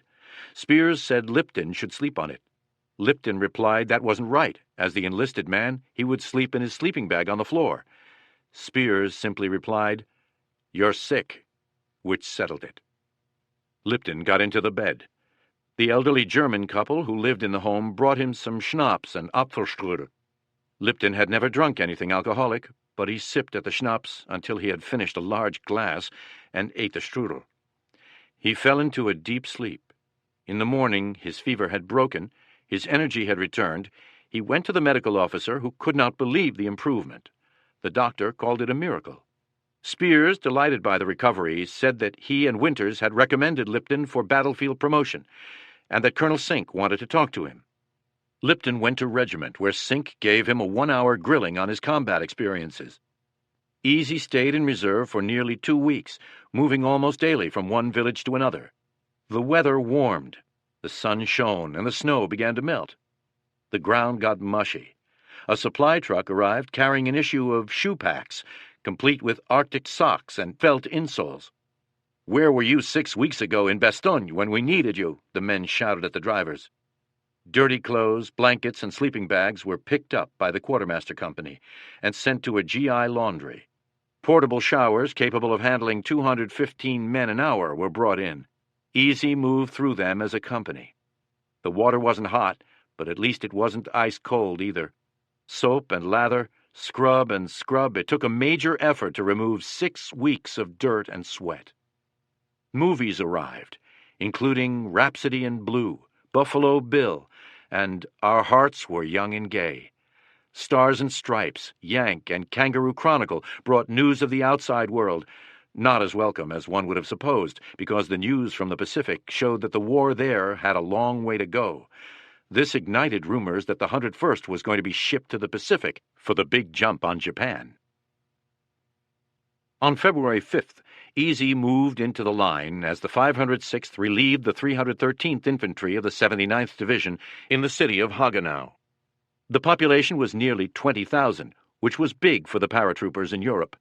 Carentan had about 4,000 residents, Mourmelon about 4,500, and Bastogne maybe 5,500. Hagenau lay astride the Moder River, a tributary of the Rhine. Easy's position was on the far right flank of the 506th, at the junction of the Moder and a canal that ran through town to cut off the loop in the Moder. Our position was somewhat like a point into the German lines, Lieutenant Foley recalled. Easy occupied the buildings on the south bank. The Germans held the building on the north bank. The river was high out of its banks, the current swift. It varied from about 30 to as much as 100 meters wide. It was too far to throw grenades across, but close enough for machine gun fire and mortar fire. Both sides had artillery support. A few kilometers behind their lines, the Germans had a huge railway gun, probably a 205 millimeter from World War I. It fired shells as big as the 16-inch naval guns that had supported the Americans at Utah Beach. The paratroopers moved into buildings that had been occupied by the 79th Division. Webster and 5 other members of the 1st Platoon took over a building at the juncture of the Moder and the Canal. In keeping with the best airborne tradition of relying on madmen instead of firepower, Webster wrote, 6 of us with 1 BAR relieved 18 79th Division doggies with a water-cooled 50 and an air-cooled 30 caliber machine gun. The 79th Division men told 1st Platoon that this was a quiet sector, no offensives by either side, but Webster noted that they left in a hurry after the briefest of briefings. The building the 1st Squad of 1st Platoon occupied was a wreck. Sections of wall had been blasted away, the roof partially removed by mortar shells, all the windows broken, the floors ankle-deep in plaster, bricks, and broken glass, the banisters ripped off for firewood, the toilets choked with excreta, the basement a cesspool of ashes, ordure, and ration cans. Looking the place over, Corporal Tom McCreary expressed the general sentiment of his squad: "We got it made." This was the first time anyone in the squad had lived indoors on the firing line. The men set out to improve their quarters. They rearranged the cellar, putting the bunks and sea rations in one room, throwing the trash in another. They found some gas-burning lamps and a working stove. They spliced into a German field telephone system and established communications with the 1st Platoon CP. When they needed to relieve themselves, they went to the 3rd floor, where the toilet bowl was only half full. George Lutz, radio man for the 1st Platoon CP, paid a visit. McCreary's squad showed off their accommodations with pride. "If you think this is good," Lutz responded, "you should see Company HQ. They're living like kings." He looked around again and added, "Them bastards." Webster shared Lutz's feelings. He went back to the company CP as seldom as possible because there was altogether too much rank in that place and a private didn't stand a chance. As on the island, movement by day was impossible. Snipers were always ready to blast anyone caught in the open. The least movement would bring down mortars. 2 or 3 men outside would justify a couple of rounds of 88s. So, Webster recorded, our major recreation was eating. We spent more time preparing, cooking, and consuming food than in any other pursuit. The company's task was to hold the line, send out enough patrols to keep contact with the Germans, and serve as forward artillery observers. McCreary's squad held observation post number 2. 2 men, one at the 3rd floor window, the other in the basement with a telephone, were on duty for an hour at a time. From the window, the men had a beautiful view of the German section of town. They could call for artillery fire just about whenever they wanted, a luxury previously unknown. The Germans would reply in kind. It was hard to say which was more dangerous, mortars, aimed sniper fire, machine gun bursts, 88s, or that big railway gun. One thing about the monster cannon. Although it was so far to the rear the men could not hear it fire, they could hear the low-velocity shell coming from a long way off. It sounded like a train. Shifty Powers recalled that he was an observer on the 3rd floor window. When he heard the shell, he had time to dash downstairs into the basement before it landed. Although the men lived in constant danger, a direct hit from the railway gun would destroy whole buildings, they were in a sense spectators of war. Glenn Gray writes that the secret attractions of war are the delight in seeing, the delight in comradeship, the delight in destruction. He continues, war as a spectacle, as something to see, ought never to be underestimated. Gray reminds us that the human eye is lustful. It craves the novel, the unusual, the spectacular. War provides more meat to satisfy that lust than any other human activity. The fireworks displays are far longer lasting and far more sensational than the most elaborate 4th of July display. From OP2, Webster could see the shells bursting in both friendly and hostile zones of Hagenau and watch the P-47s strafing right and left. At night, the anti-aircraft batteries miles behind the line turned their searchlights straight into the sky so that the reflections from the clouds would illuminate the front. Both sides fired flares whenever an observer called for them. A man caught outside when one went off had to stand motionless until it burned out. Every machine gun burst sent out tracers that added to the spectacle. The big artillery shells would set off fires that crackled and flamed and lighted up the countryside. There's something eerie about a fire in combat, Webster noted. The huge, bold flames seem so alien and strident in a situation where neither side dares show the tiniest match flame. War satisfies not only the eye's lust, It can create, even more than the shared rigors of training, a feeling of comradeship. On February 9th, Webster wrote his parents, "I am home again." His account of life in OP2 mentions the dangers endured, but concentrates on his feelings toward his fellow squad members. How does danger break down the barriers of the self and give man an experience of community? Gray asks. His answer is the power of union with our fellows. In moments of danger, many have a vague awareness of how isolated and separate their lives have hitherto been, and how much they have missed. With the boundaries of the self expanded, they sense a kinship never known before. Webster and Private Bob Marsh had orders one night to set up the machine gun on the porch of his building to provide covering fire for a patrol if needed. They were exposed in such a way that if they fired, a German self-propelled gun directly across the river would spot them without the aid of observers. But they decided that if the patrol was fired upon, they would open up with everything they had, because the lives of some 20 men might depend on us. Webster, who never volunteered for anything, commented, "This was one of those times where I could see playing the hero, even if it meant our death." Gray's third delight, provided by war, is delight in destruction. There is no gainsaying that men enjoy watching buildings, vehicles, equipment being destroyed. The crowds that gather in any city when a building is about to be demolished illustrates the point. For the soldier, seeing a building that might be providing shelter to the enemy get blasted out of existence by friendly artillery is a joyous sight. In his World War I diary, German soldier Ernst Jünger wrote of the monstrous desire for annihilation which hovered over the battlefield.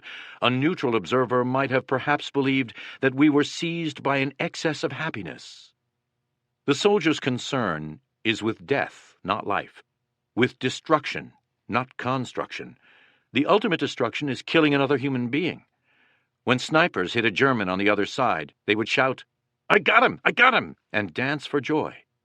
Private Roy Cobb spotted a German walking impudently to and fro before a cottage a couple of 100 meters away. He hit him with his first shot. Private Clarence Lyle, looking through his binoculars, said the hurt, perplexed expression on the German's face was something to see. As the soldier tried to crawl back to the cottage, Cobb hit him twice more. There were whoops and shouts each time he got hit. As always on the front line, there was no past or future, only the present, made tense by the ever-present threat that violent death could come at any instant. Life has become strictly a day-to-day and hour-to-hour affair, Webster wrote his parents. Replacements came in. This was distressing, because when an airborne division, which was usually brought up to strength in base camp in preparation for the next jump, received reinforcements while on the front line, it meant that the division was going to continue fighting. At OP2, 4 very scared, very young boys fresh from jump school joined our squad. Webster commented, "My heart sank. Why did the Army, with all its mature Huskies in rear echelon and the Air Corps slobs in England, choose to send its youngest, most inexperienced members straight from basic training to the nastiest job in the world, frontline infantry?" One of the replacements was 2nd Lieutenant Hank Jones, a West Point graduate, June 6, 1944, John Eisenhower's class, who had completed jump school at Benning in late December. He left New York in mid-January, landed at Le Havre, and arrived in Haguenau in mid-February. As Lieutenant Foley commented, "Teach them how to say 'follow me' and ship them overseas was the quickest way to replace the casualties." Jones was cocky, clean-cut, likable. He was eager for a chance to prove himself. He would quickly get his opportunity, because the regimental S2, Captain Nixon, needed some live prisoners for interrogation. On February 12th, he asked Winters to arrange to grab a couple of Germans. Winters was still a captain, a distinct disadvantage in dealing with the other 2 battalion commanders, who were lieutenant colonels, but he had friends on the regimental staff, where Colonel Strayer was XO, and Nixon and the S4 Matheson were old E Company men. Matheson scrounged up some German rubber boats for Winters to use to get a patrol over the river. Winters picked E Company for the patrol. It would be a big one, 20 men strong, drawn from each platoon plus Company HQ section, plus 2 German-speaking men from Regimental S2. Lieutenant Foley picked Cobb, McCreary, Wynne, and Schulte from 1st Platoon. Once across the river, the patrol would divide into two parts, one led by Sergeant Ken Mercier and the other by Lieutenant Jones. The men selected for the patrol spent 2 days outside Haguenau practicing the handling of the rubber boats. On February 14th, Winters and Spears visited OP-2, much to the dismay of the 1st Squad, because they stood in front of the OP studying the German position with binoculars, gesturing with their hands, waving a map. We, inside, cursed heavily, Webster recalled, fearing that a German observer would spot them and call down artillery fire on our cozy home. The plan Winters and Spears worked out would call on Easy to display many of its hard-earned skills. The lead scout would be Corporal Earl McClung, a part Indian who had a reputation for being able to smell krauts. The patrol would rendezvous at a D Company OP where the men would drink coffee and eat sandwiches until 2200. They would come to the river under cover of darkness and launch the first rubber boat. It would carry a rope across the river to fasten to a telephone pole on the north side so that the others could pull their boats across. Once in the German lines, the patrol would split into two sections, the one under Lieutenant Jones going into town, the other under Sergeant Mercier, to a house on the bank of the river suspected of being a German outpost. Whether or not the patrol succeeded in capturing prisoners, it would have plenty of support for its retreat back across the river. If either section ran into trouble or got its hands on prisoners, the section leader would blow a whistle to indicate that the withdrawal was underway. That would be the signal for both sections to gather at the boats, and for Lieutenant Spears and Sergeant Malarkey to start the covering fire. The covering fire had been worked out down to the smallest details. Every known or anticipated German position was covered by designated rifle fire, machine gun, artillery, and mortar fire. A 57mm anti-tank gun was borrowed from Division and emplaced to shoot into the basement of a house that could not be hit by indirect artillery fire. D Company had a 50-caliber machine gun, stolen from the 10th Armored at Bastogne, set up to rake the German positions. The 1st Platoon would have its 30-caliber machine gun set up on the balcony of OP-2, ready to spray the German dwelling across the river, if necessary. The crossing would be made right in front of OP-2. The night of February 15th was still and dark. The German mortars shot only a couple of flares and 1 or 2 88s. The American artillery was silent, waiting for the whistle. The searchlights were out, as Spears had requested. The Americans shot no flares. There was no small arms firing, there was no moon, there were no stars. The first boat got across successfully. 2 others made it. The 4th boat, with McCreary and Cobb in it, capsized. They drifted 100 meters or so downstream, managed to get out, tried again, only to capsize once more. They gave it up as a bad job and returned to OP-2. Jones and Mercier gathered the men who had made it over, divided them, and set out on their tasks. With Mercier was a just-arrived replacement from Company F. Without Spears or Winters knowing it, the young officer, gung-ho and eager to prove himself, had attached himself to the patrol. As he followed Mercier up the north bank of the river, he stepped on a shoe mine and was killed. He had been on the front lines barely 24 hours. Mercier continued toward his target, 8 men following him. When he got close enough to the German outpost, he fired a rifle grenade into the cellar window. As it exploded, the men rushed the building and threw hand grenades into the cellar. As those grenades exploded, Mercier led the men into the cellar, so close behind the blast that Private Eugene Jackson, a replacement who had joined up in Holland, was hit in the face and head by fragments of shrapnel. In the cellar, the Americans found the still-living Germans in a state of shock. They grabbed 1 wounded and 2 uninjured men and dashed back outside. Mercier blew his whistle. The signal unleashed a tremendous barrage. It shook the ground. Heavy artillery from the rear was supplemented by mortars and the anti-tank gun. Webster, watching from the balcony of OP-2, described the scene. We saw a sheet of flame, then a red ball shoot into the basement of a dwelling across the creek. The artillery shells flashed orange on the German roads and strongpoints. Half a mile away to our direct front, a house started to burn. D Company's 50 caliber opened up behind us in a steady bark. A solid stream of tracers shot up the creek, provoking a duel with a German burp gun, which hosed just as steady a stream of tracers back at D Company from the protection of an undamaged cellar. Mercier and his men dashed back to the boats, where they met Jones in his section. As they started to cross, they decided that the wounded German soldier was too far gone to be of any use, so they abandoned him by the riverbank. One of the replacements, Private Alan Vest, drew a pistol to kill the man, but was told to hold his fire. The wounded German was not going to do them any harm, and there was no point to revealing their position. Some of the men swam, using the boat to pull themselves back across. Others used boats. Once across, the patrol members ran to the cellar at OP2, pushing the two prisoners in front of them. As they reached the cellar, the German artillery shell exploded in the backyard, the beginning of a barrage by the Germans all across E Company's line. Down in the cellar, the patrol members crowded around the prisoners. The Americans were excited, many of the men chattering, or rather shouting over the tremendous noise, trying to describe individual experiences. Their blood was up. "Let me kill him! Let me kill him!" shouted Vest, rushing toward the prisoners with his pistol drawn. Somebody stopped him. "Get out of here, Vest! They wanted these bastards back at battalion," somebody else yelled. The prisoners, according to Webster, were a pair of very self-possessed non-coms, an Unteroffizier, buck sergeant, and a Feldwebel, or staff sergeant. They stood calm like rocks in a hot, smelly room full of men who wanted to kill them, and they never moved a finger or twisted their expressions. They were the most poised individuals I've ever seen. As the explosions outside increased, Private Jackson, who had been wounded on the patrol, began screaming, "Kill me! Kill me! Somebody kill me! I can't stand it! Christ, I can't stand it! Kill me, for God's sake, kill me!" His face was covered with blood from a grenade fragment that had pierced his skull and lodged in his brain. Sergeant Martin related, "Of course no one was going to kill him, because there's always hope, and that goddamn prisoner made me so goddamn mad I started kicking that goddamn son of a bitch, and I mean I kicked that bastard every way I could." He concluded lamely, "Emotions were running real high." Someone telephoned for a medic with a stretcher. Quick! Rose said he would be there in a flash.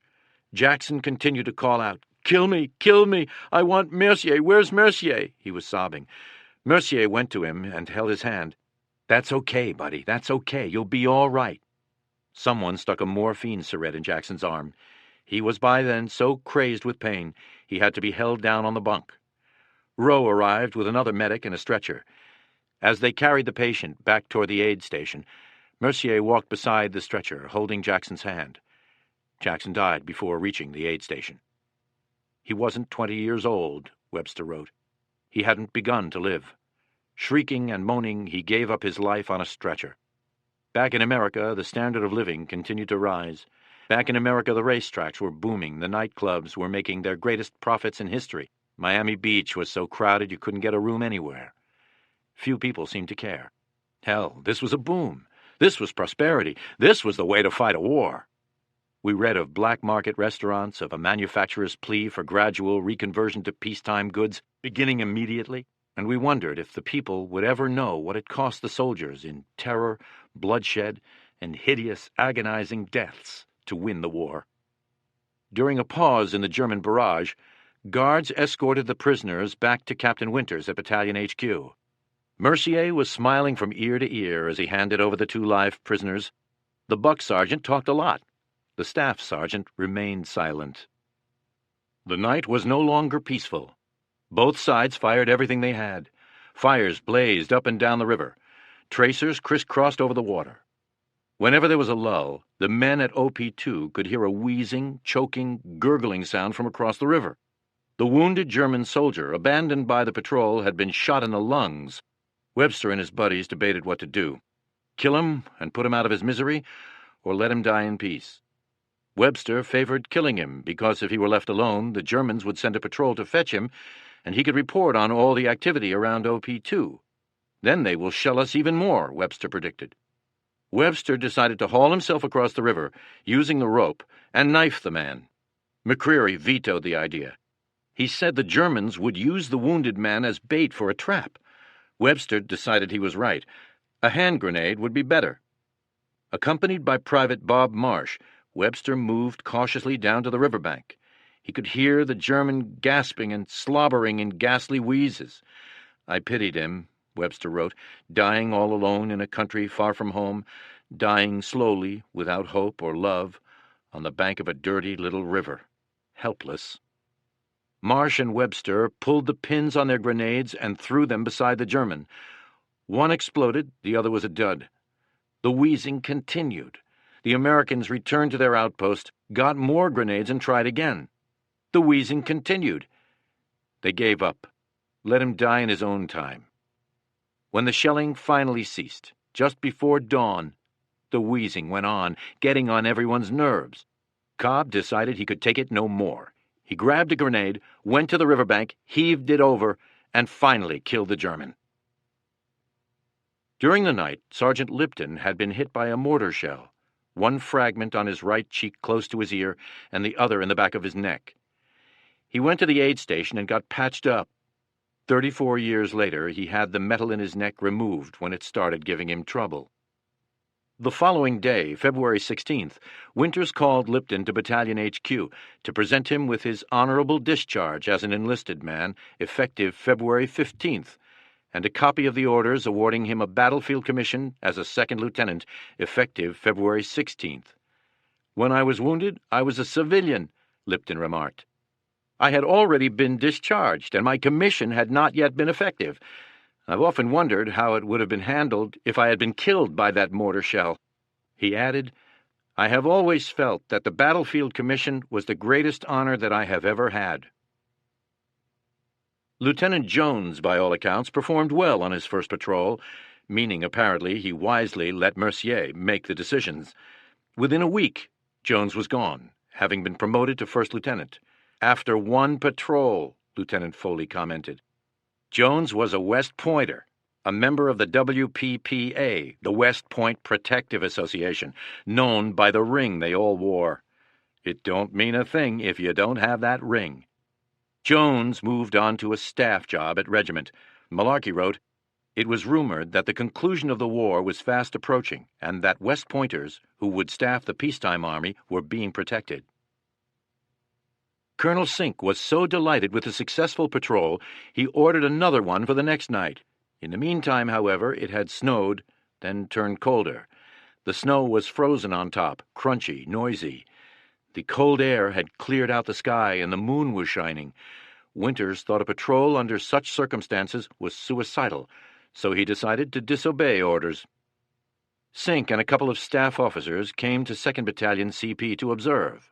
They had a bottle of whiskey with them. Winters said he was going down to the riverbank to supervise the patrol. When he got to the outpost, he told the men to just stay still. With the whiskey working on him, Sink would soon be ready for bed. The patrol could report in the morning that it had gotten across the river and into German lines, but had been unable to get a live prisoner. Glenn Gray writes, "To be required to carry out orders in which he does not believe, given by men who are frequently far removed from the realities with which the orders deal, is the familiar lot of the combat soldier. It is a great boon of front-line positions that disobedience is frequently possible, since supervision is not very exact where danger of death is present. Many a conscientious soldier has discovered he could reinterpret military orders in his own spirit before obeying them." Some of the men wanted liquor, too. Cobb and Wiseman went out on a daytime scrounging mission, even though orders were never to show yourself in daylight. They found a cellar filled with schnapps. They grabbed 2 bottles each, and, shot at by German snipers, ran down the street like schoolboys with stolen apples. Wiseman got hit in the knee. He stumbled and fell, breaking his bottles. Cobb saved his. The 2 men ducked into a cellar and started enjoying the schnapps. "You take a bunch of GIs," Martin pointed out. "There is no such thing as just taking a shot of schnapps. You have to drink the whole goddamn thing before you quit." Wiseman and Cobb drank a bottle each. When they got back to 1st Platoon HQ, roaring drunk, Cobb got into a fight with Marsh. Lieutenant Foley separated the men. He chewed out Cobb for being off-limits, disobeying orders, being drunk and disorderly, and so on. Cobb became enraged and began mouthing off. He ignored Foley's direct order to shut up. Instead, he charged Foley. 2 men grabbed him and threw him down. Sergeant Martin pulled his .45 pistol. Foley told him to holster his pistol, ordered Cobb arrested, and had him taken back to regiment for lockup. Wiseman, meanwhile, loudly rejected Medic Rowe's order to evacuate. He said he was staying with his friends. Foley got his platoon settled down, then went to regimental HQ to write up court-martial papers for Cobb. It took him several hours. He took the papers to Colonel Sink and told him the details.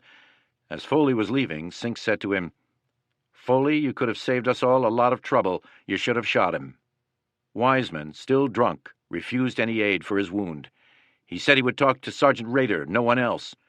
Rader tried to talk some sense into him without success. He, too, was court-martialed. "This ordeal was another blow to my mind," said Rader, after Hubler died and Howell was injured at Bastogne. On February 20th, Easy went into reserve as the 3rd Battalion, 506th, took over its position. Within hours of Easy's departure, the Germans scored a direct hit on OP-2. Winters got his promotion to Major that day. On February 23rd, the 36th Division relieved the 101st. The Airborne Division moved into Saverne in the rear in preparation for a return to Mourmelon. The 101st had seldom been in a rear area. What the men saw there made them wonder how any supplies ever reached the front line. Twice in Hagenau they had received a beer ration of 3 bottles each. The cigarettes they got were Chelsea's or Rawleys, much despised. No soap, an occasional package of gum, once some toothpaste. Except for C and K rations and ammunition, that was all that reached the front lines. Being near a supply depot in the rear, the men learned why. The port battalions unloading the ships coming from America got their cut. The railroad battalions helped themselves to Milky Way candy bars and cases of Schlitz beer, chalking it up to breakage. The truck drivers took the cartons of Lucky Strikes, by far the favorite brand, and by the time Division Quartermaster and Regimental and Battalion S4 skimmed off the best of what was left, the riflemen on the front line were fortunate to get C rations and Raleigh cigarettes. Shifty Powers got a new M1. That was a mixed blessing.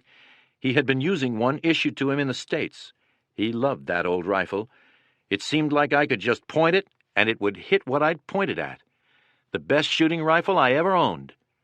But every time we'd have an inspection, I'd get gigged because it had a pit in it in the barrel. You can't get those pits out of those barrels, you know. It's pitted in there. He got tired of being gigged, turned it in, and got a new M1. And I declare I couldn't hit a barn with that rifle. Awfulest shooting thing there ever was. But at least he wasn't being gigged any longer. Colonel Sink sent down orders to follow a rigorous training schedule while in reserve. Spears thought this an idiotic proposal and made no effort to conceal his sentiments. He told the men of Easy that he believed in training hard and sensibly back in base camp and in taking it easy in a reserve area. Spears could not get the company out of 2 compulsory formations. The first was to hold a drawing for rotation back to the States. 1 man from every company would go home for a 30-day leave. He would be chosen in a company lottery. The winner had to have been in Normandy, Holland, Bastogne, and a total absence of black marks on his service record. No VD, no AWOL, no court-martial. Only 23 men in Easy were eligible. Spears shook up the names in the steel helmet and drew out Forrest Guth's slip. There was a polite cheer. Spears said he hated to lose Guth, but wished him luck. A couple of men shook his hand. The remainder walked sadly away, according to Webster, like men who had glimpsed paradise on their way to hell. The second formation was a battalion review. Spears' philosophy was to avoid the unnecessary, but to do properly and with snap the required. He told the men he wanted them to look sharp. Rifles would be clean, combat suits had to be washed, a huge boiler was set up, the men cooked their clothing with chunks of soap. It took a long time. Private Hudson decided he would skip it. When he showed up for the formation in his filthy combat suit, Spears berated him furiously. Foley, his platoon commander, jumped on him. Sergeant Marsh, his acting squad leader, tried to make him feel the incredible magnitude of his offense. Hudson grinned sheepishly and said, "Gosh, gee whiz, why is everybody picking on me?" General Taylor came for the battalion review, trailed by a division PR photographer. As luck would have it, he stopped before Hudson and talked with him. The photographer took their picture together, got Hudson's name and hometown address, and sent the photo to the local newspaper, with a copy to Hudson's parents. Of course, the general looked great talking to a battle-hardened soldier just off the front lines, rather than a bunch of rear-echelon parade ground troopers. So, Webster commented, the only man in E Company with a dirty combat suit was the only man who had his picture taken with the general. We didn't realize it yet, Winters said, but we all started walking with more care, with eyes in the backs of our heads, making sure we didn't get knocked off. After Hagenau, he explained, you suddenly had a gut feeling, by God, I believe I am going to make it. Chapter 15. The Best Feeling in the World. Mourmelon, February 25th through April 2nd, 1945. On February 25th, the men of Easy Company had a unique experience for them, but commonplace for their fathers, riding through France on 40 and 8s, French railway boxcars that held either 40 men or 8 horses. It was the company's first train ride during the war, and it was properly appreciated. The weather was warm and sunny. The 40 and 8s were knee-deep in straw.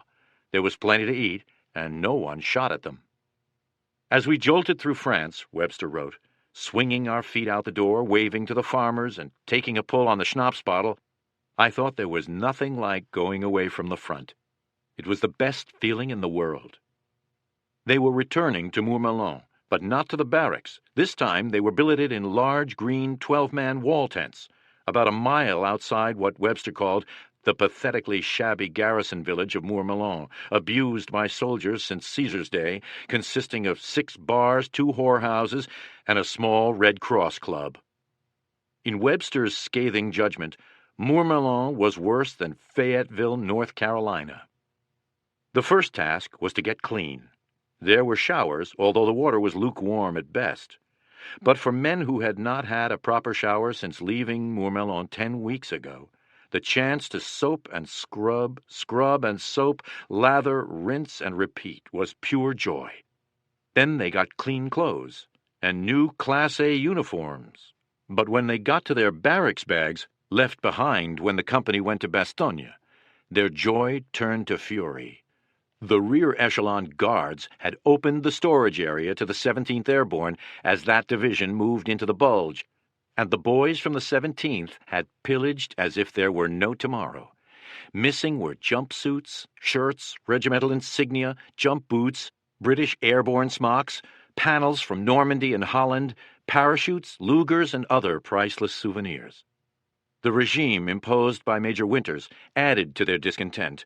New recruits had come in, and to integrate them into the companies, Winters instituted a rigorous training program. It was like basic all over again, and hated. Webster was so fed up that I sometimes, in forgetful moments, wished to return to the relative freedom of combat. One of the recruits was Private Patrick S. O'Keefe. He had joined the Army when he was 17, gone through jump school, and shipped out from New York on the Queen Elizabeth in late January. I was sound asleep when we passed Ireland, O'Keefe recalled, which disappointed him as both his parents were born in County Kerry, the first landfall for cross-Atlantic traffic. He arrived at Mourmelon shortly after the company returned there. His first impression of the men was that they were all tough, old, and grizzled. I thought, you have bitten off more than you can chew, O'Keefe. He was assigned to 1st Platoon under Lieutenant Foley and Sergeant Christensen. His 3rd night in Mourmelon, O'Keefe went out on a night problem, starting at midnight. Walking in the dark, in single file, he lost sight of the man in front of him and drew a sharp breath. He tensed, looked around. A quiet voice from behind said, "You're okay, son. Just kneel down and look up, and you can catch sight of them against the sky." O'Keefe did, saw them, muttered thanks, and moved on. Later he discovered that the advice had come from Major Winters. So here was Winters, his battalion staff cavorting in Paris, leading an all-night exercise for recruits. O'Keefe took the lead scout position just before dawn. At first light, there was to be a simulated attack against a fixed enemy position on the other side of an open field. O'Keefe got to the last ridge before the target. He signaled with his hand for the battalion to stop. He was nervous at the thought of an 18-year-old kid leading a group of combat-wise veterans. He signaled for the 2nd scout behind him to come forward, with the idea he would ask to trade places. Private Hickman came up with a rush, and before O'Keefe could say a word, blurted out, "Boy, am I glad you're up here. I only joined this outfit 3 weeks ago." Realizing the battalion was full of replacements, restored O'Keefe's gift of gab. "That's okay, kid," he said to Hickman. "I'm going over the ridge to see what's on the other side. You go back and be ready to pass my signal when I give it." In a couple of minutes, O'Keefe was back on the ridgeline, holding his rifle up with both hands as a signal, "Enemy in sight." Foley moved his platoon up to the starting line, shouting, "Lay down a field of fire," and the attack began. After a few minutes of blasting away, Joe Leapgott jumped up, gave an Indian war whoop, rushed toward the objective, and attacked the machine gun pit with his fixed bayonet, ripping open the sandbags, playing the hero. O'Keefe and the other replacements were mightily impressed. On March 8th, Colonel Sink got around to making permanent assignments to officers who had been serving in an active capacity for as long as 2 months. Lieutenant Colonel Strayer became Regimental XO, Major Winters became 2nd Battalion CO. There was some realignment as Major Matheson shifted from Regimental S4 to S3, replacing Captain Nixon, who went from Regimental S3 to S3 for 2nd Battalion. Lieutenant Welsh, recovered from his Christmas Eve wound, became 2nd Battalion S2. Captain Sobel replaced Matheson as Regimental S4. Nixon's demotion from regimental to battalion staff came about because of his drinking. Like everyone else who knew him, Sink recognized that Nixon was a genius, in addition to being a brave, common-sense soldier, but Sink an uninhibited drinker himself. Bourbon Bob was his behind-his-back nickname, could not put up with Nixon's nightly drunks. He asked Winters if Winters could handle Nixon. Winters was sure he could, as they were the closest of friends. Former Easy Company officers were by March occupying key positions in Regiment, S3 and S4, and Battalion. The CO of 1st Battalion was Lieutenant Colonel Hester. Winters was CO of 2nd Battalion, where the S2 and S3 were from Easy. One of their number, Matheson, eventually became a Major General and CO of the 101st Airborne in Vietnam. One is bound to say, one last time, that Captain Sobel must have been doing something right back in the summer of '42 at Toccoa. You could never prove it with Winters, whose feelings for Sobel never softened. Indeed, Sobel's return provided Winters with one of the most satisfactory moments of his life. Walking down the street at Mourmelon, Major Winters saw Captain Sobel coming from the opposite direction. Sobel saw Winters, dropped his head, and walked past without saluting. When he had gone a further step or two, Winters called out, "Captain Sobel, we salute the rank, not the man." "Yes, sir," Sobel answered as he snapped off a salute. Webster and Martin, standing nearby, were delighted. "I like to see officers pull rank on each other," Webster commented, "but not half so much as Winters." Winters had another pleasure at Mourmelon, this one on a daily basis. German POWs were working in the hospital. At dusk each evening, they would march back to their stockade. As they marched, they sang their marching songs. They sang and marched with pride and vigor, Winters wrote, and it was beautiful. By God, they were soldiers. The man who had replaced Sobel and Winters as CO of Easy, Captain Spears, continued to impress both officers and enlisted men. Captain Spears promises to be as good an officer as Winters, Webster thought. He realized that many disagreed with him, men who loathed Spears on the grounds that he had killed one of his own men in Normandy, that he was bull-headed and suspicious, that he believed that there was no such thing as combat exhaustion. But to Webster, he was a brave man in combat. In fact, a wild man who had gotten his Silver Star, Bronze Star, and 3 Purple Hearts legitimately.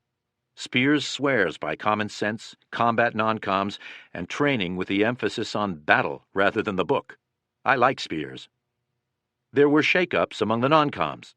Sergeant Talbot replaced Lieutenant Lipton as first sergeant. A genial man, Talbot was appreciated by the enlisted men because he ignored red tape and did things by common sense rather than the book. Carson became company clerk, Lutz became a platoon runner, the platoon sergeants, all original Toccoa privates, all wounded at least once, were Charles Grant, 2nd, Amos Taylor, 3rd, and Earl Hale, 1st. Hale's promotion caused some mumble in 1st Platoon. The men had nothing against him except that he was an outsider. He had been in Company HQ section as a radio man. The men of the platoon circulated a rumor to the effect that Hale had complained to Winters that his wife was after him to get another stripe, and Winters had given him the platoon as a result. What made the men of the platoon unhappy was the way Johnny Martin got passed over. I guess the officers didn't like his flip attitude, Webster commented, yet he was the quickest thinker, the best leader among us, and a natural for a platoon sergeant. Martin thought so too. Having survived 3 campaigns without a wound, he decided to let the medics know that he had a trick cartilage in his knee that incapacitated him for combat. He was soon on his way back to the States. The Toccoa men were thinning out like maple leaves in November, Webster wrote. A sense of hopelessness and exasperation filled the old men at Moormelaw.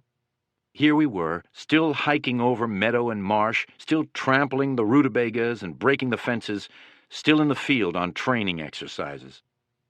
The veterans tried gold-bricking to get out of field exercises. They would report on sick call in the morning. Spears would ask the trouble, grunt, and send them to the aid station. There they could get admitted to the hospital for a day of just lying around reading magazines. It was easy to pull. They all did it, but never more than twice. Even Webster preferred pretend war to reading or doing nothing. The Ides of March brought a well-deserved reward to the men of the 101st Airborne. There was a division parade before the most brass the men had ever seen. General Eisenhower was there, along with General Taylor, Lieutenant General Sir Frederick Morgan, Lieutenant General Louis Brereton, President Roosevelt's secretary Stephen Early, Major General Matthew Ridgway, and others. In preparation, everybody scrubbed and washed, polished and shined, disassembled, cleaned, and reassembled all weapons, as Lieutenant Foley recalled. Ribbons were dug up and positioned precisely on the blouse. The men painted their helmets, stenciled the insignia of the 506th on the side, and when they were dry, oiled them until they glistened in the sun. There was a practice parade in anticipation. Of course, the officers got the men on the parade ground 3 hours before Ike and his party arrived. Of course, the men cursed the Army and its ways. Eisenhower finally arrived. He drove past the whole division, then climbed up on a reviewing stand to give a speech. He announced that the division had received a Presidential Distinguished Unit citation, the first time in the history of the Army that an entire division had been so cited for its performance at Bastogne. In a short speech, Ike was effusive in his praise. You were given a marvelous opportunity in Bastogne, and you met every test. I am awfully proud of you. He concluded with a mixture of praise and exhortation. With this great honor goes also a certain responsibility. Just as you are the beginning of a new tradition, you must realize, each of you, that from now on the spotlight will beat on you with particular brilliance. Whenever you say you are a soldier of the 101st Division, everybody, whether it's on the street, in the city, or in the front line, will expect unusual conduct of you.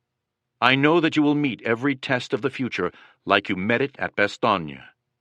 Webster, who was becoming ever more the cynic about the Army, and who was exercising vigorously the soldier's right to grouse, was impressed, in spite of himself. Private O'Keefe commented, even the new replacements like myself felt enormous pride in marching in that review. For Lieutenant Foley, there was the surprise to end all surprises. Standing behind General Taylor was his senior aide, none other than Captain Norman Dyke. Sergeant Hale, who had had his throat slashed in the Ardennes, and who had medical permission to go without a tie, had his Bronze Star presented to him by General Eisenhower. Ike wanted to know why he was not wearing a tie. Hale explained. When General Taylor confirmed Hale's story, Ike gave his big laugh and said Hale was the only man in the entire European theater of operations to pull this one off. There were furloughs and leaves to England, the Riviera, Paris, Brussels, and evening passes to Reims. Captain Spears got to go to England, where he had married a British woman who believed her husband had been killed in North Africa. Foley got to Paris, and on return confessed he could not remember a thing. There were some USO shows, with big-name performers, including Marlene Dietrich. Garrison life was soft, but it had its price. To bring discipline and appearance up to a proper rear echelon standard, the Army had to have some method of enforcing rules and regulations. Threatening members of a rifle company that had just come off the line and was about to go back in with a visit to the stockade was less a threat than a promise. Taking hard cash out of the hands of men who were anticipating a pass to Paris, however, caught their attention. A private in the 101st received $50 per month base pay, a $50 bonus for hazardous duty, and an additional $10 for being in the combat zone. General Taylor set up a summary court in Mourmelon, and it began imposing heavy fines for violations. A man found in improper uniform was fined $5. Carrying a Luger in one's pocket cost $25. Speeding in a jeep or truck cost $20. Disorderly conduct was a $25 offense. Training continued. It progressed through squad and platoon to company and then to battalion level. The division was preparing for a daylight airborne mission, Operation Eclipse, a drop on and around Berlin. No one was going to drop on Berlin until the Allied armies had gotten across the Rhine. For months, the men of Easy had been anticipating a jump on the far side of the river, but when it came, Easy did not participate. Eisenhower decided to give the 17th Airborne a chance at a combat jump and assigned it to Operation Varsity, the largest airborne operation of all time. The 17th plus the British 1st and 6th Airborne Divisions, and to save the 82nd and 101st for Berlin. Non-participation in Operation Varsity was a disappointment to many of the replacements, who had gone through the rigors of jump school, joined the most famous airborne division in the world in Belgium or Germany, and never taken part in a combat jump. At Mourmelon, a unit of Troop Carrier Command made it possible for men who wished to do so to make a few jumps to qualify for their paratrooper bonus, or just for the fun of it. Lieutenant Foley made 2, but that wasn't like the real thing. So on March 24th, the members of E Company watched with mixed feelings as one C-47 after another roared down the runway at the nearby airfield, circled, formed up into a V of Vs, 9 abreast, and headed northeast. It was a beautiful sight, Foley recalled. It made your heart pump faster, and for a guy like me, having been integrated into a company that had been on 2 combat jumps, I did feel that I had missed the last opportunity. Some of the old soldiers felt the same way. To his amazement, Webster found himself wishing that he was jumping with the 17th. It would have been fun. Instead, he stood on the ground with his buddies, cheering, giving the V for victory sign, shouting, "Go get 'em, boys! Give 'em hell!" Then, Webster wrote, I watched them fade in the distance with a dull drone, and I suddenly felt lonely and abandoned, as though I had been left behind. One 506th man who was not left behind was Captain Nixon. General Taylor selected him to jump with the 17th as an observer for the 101st. Fortunately for Nixon, he was assigned to be jump master of his plane. The plane was hit. Only Nixon and 3 others made it out before it crashed. Nixon was attached to the 17th for only 1 night. On March 25th, he was sent back over the Rhine and flown by a special small plane to the 2nd Battalion in Mourmelon. The jump qualified Nixon to be one of 2 men in the 506th eligible to wear 3 stars on his jump wings: Normandy, Holland, and Operation Varsity. The other was Sergeant Wright of the Pathfinders, who had been in Easy Company back at Toccoa. German resistance to Operation Varsity was fierce. Meanwhile, infantry and armored divisions of the U.S. First Army were pouring across the Rhine via the recently captured Ludendorff Bridge at Remagen, then swinging north to encircle the German army defending Germany's industrial heartland in the Ruhr. Eisenhower needed to bolster the ring around the Ruhr. The 82nd and 101st were available. The orders came at the end of March. The company was moving out, back to the front, this time on the Rhine River. The veterans resolved not to take any chances.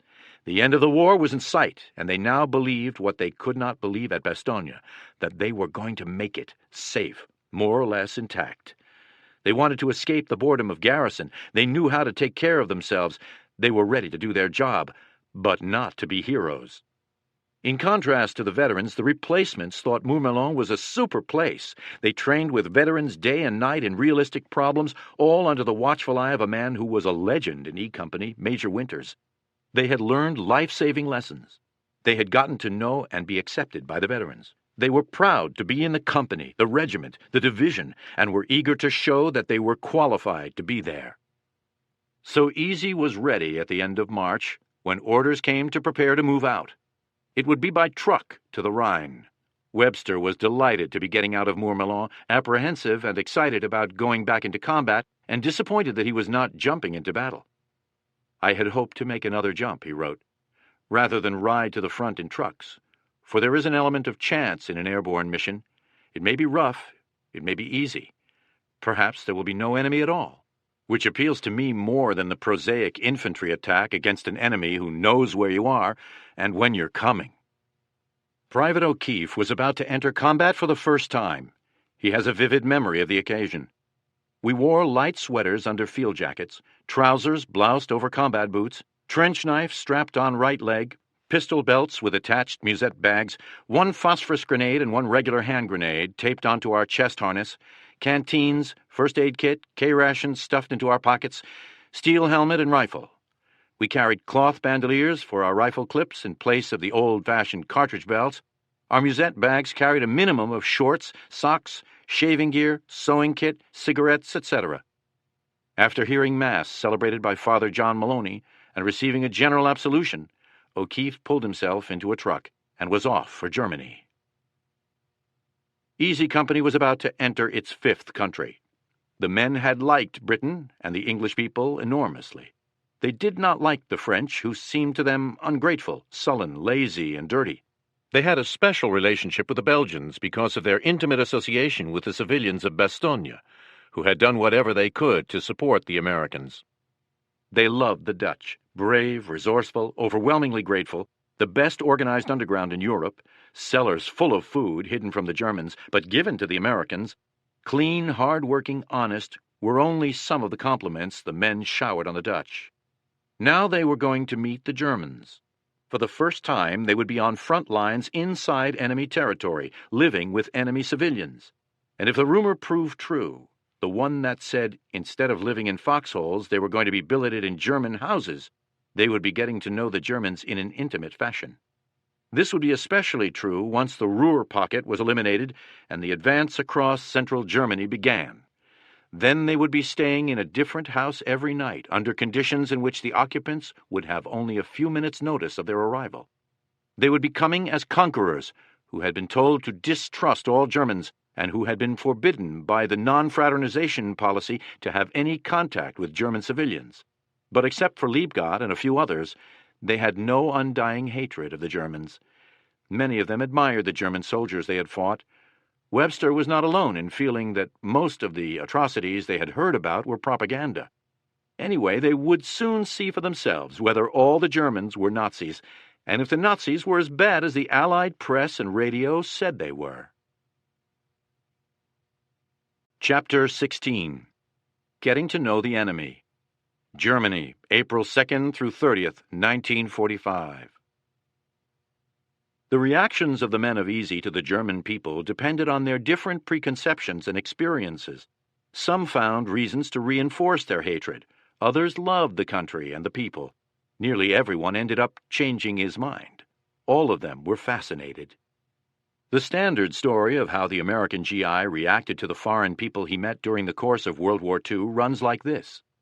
He felt the Arabs were despicable, liars, thieves, dirty, awful, without a redeeming feature. The Italians were liars, thieves, dirty, wonderful, with many redeeming features, but never to be trusted. The rural French were sullen, slow, and ungrateful, while the Parisians were rapacious, cunning, indifferent to whether they were cheating Germans or Americans. The British people were brave, resourceful, quaint, reserved, dull. The Dutch were, as noted, regarded as simply wonderful in every way. But the average GI never was in Holland, only the airborne. The story ends up thus. Wonder of wonders, the average GI found that the people he liked best, identified most closely with, enjoyed being with, were the Germans. Clean, hard-working, disciplined, educated, middle-class in their tastes and lifestyles. Many GIs noted that so far as they could tell, the only people in the world who regarded a flush toilet and soft white toilet paper as a necessity were the Germans and the Americans. The Germans seemed to many American soldiers as just like us. GIs noted with approval that the Germans began picking up the rubble the morning after the battle had passed by, and contrasted that with the French, where no one yet had bothered to clean up the mess. Obviously, they noted with high approval all those young German girls and the absence of competition from young German boys. They loved the German food and beer, but most of all, they loved the German homes. They stayed in many homes, from the Rhine through Bavaria to Austria, sometimes a different one each night. Invariably, they found running hot and cold water, electric lights, a proper toilet and paper, coal for the stove. Webster wrote of this period, "Coming off guard into your own home was a sensation unequaled in the Army. We left the hostile blackness behind when we opened the outside door. Beyond the blackout curtains, a light glowed, and as we hung our rifles on the hat rack and shed our raincoats, idle chatter drifted from the kitchen and gave us a warm, settled feeling. A pot of coffee would be simmering on the stove. Help yourself. Reese would be telling about a shack job he had in London, while Janovich, Hickman, Collette, and Schulte played blackjack. Wash your hands at the sink. This was home. This was where we belonged. A small, sociable group, a clean, well-lighted house, a cup of coffee. Paradise. Even better, the men were not getting shot at or shooting. No wonder so many of them liked Germany so much. But as Webster commented, in explaining the superficial fondness of the GI for the Germans, it might be well to remember the physical comforts which he enjoyed nowhere else in the army but in the land of his enemies. The experiences of the men of E Company in Germany illustrates how much better off during the war the German people were than the people of Britain, France, Belgium, and Holland. Of course, in the big cities in Germany it was, by mid-April of 1945, Götterdämmerung. But in the countryside and small villages where, although there was usually some destruction at the main crossroads, the houses generally were intact, complete with creature comforts such as most people thought existed in 1945 only in America. By no means was every GI seduced by the Germans.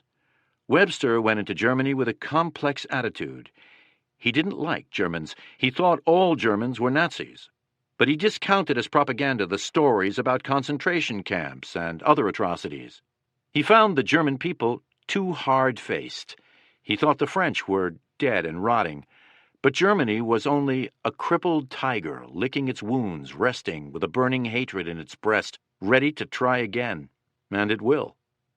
Despite himself, Webster was drawn to the people. The Germans I have seen so far have impressed me as clean, efficient, law-abiding people. He wrote his parents on April 14th. They were churchgoers. In Germany, everybody goes out and works, and unlike the French, who do not seem inclined to lift a finger to help themselves, the Germans fill up the trenches soldiers have dug in their fields.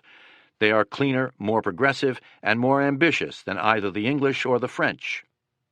Writing of the GI's experience with the German people, and of the effect of feeling that they were just like us, Glenn Gray points out, the enemy could not have changed so quickly from a beast to a likable human being. Thus the conclusion is nearly forced upon the GIs that they have been previously blinded by fear and hatred and the propaganda of their own government. Orders from on high were non-fraternization. GIs were not supposed to talk to any Germans, even small children, except on official business. This absurd order, which flew in the face of human nature in so obvious a way, was impossible to enforce. Officers, especially those who hated the Germans, tried anyway. Webster was amused by the intensity of Lieutenant Foley's feelings. He wrote that Foley had become such a fiend on the non-fraternization policy that he ordered all butts field-stripped, that is, torn apart and scattered, so that the Germans might derive no pleasure from American tobacco.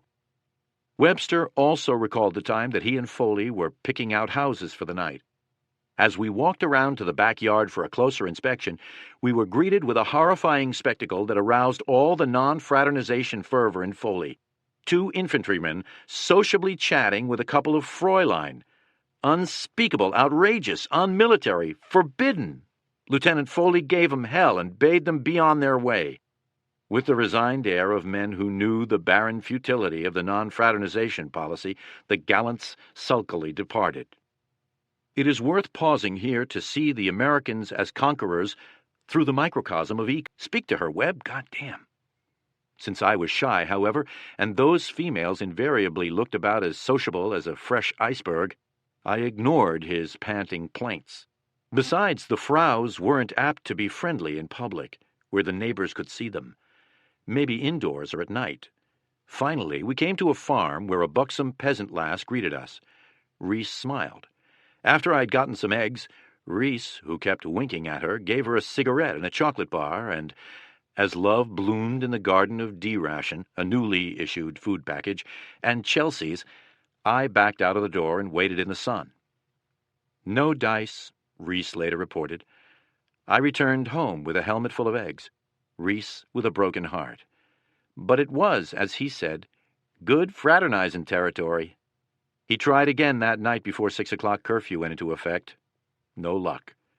Had Reese been a Soviet, German, or Japanese soldier, this little non-incident probably would have turned out differently. The company moved by truck from Mourmelon to the Ruhr pocket. The 101st took up positions on the west bank of the Rhine facing Dusseldorf.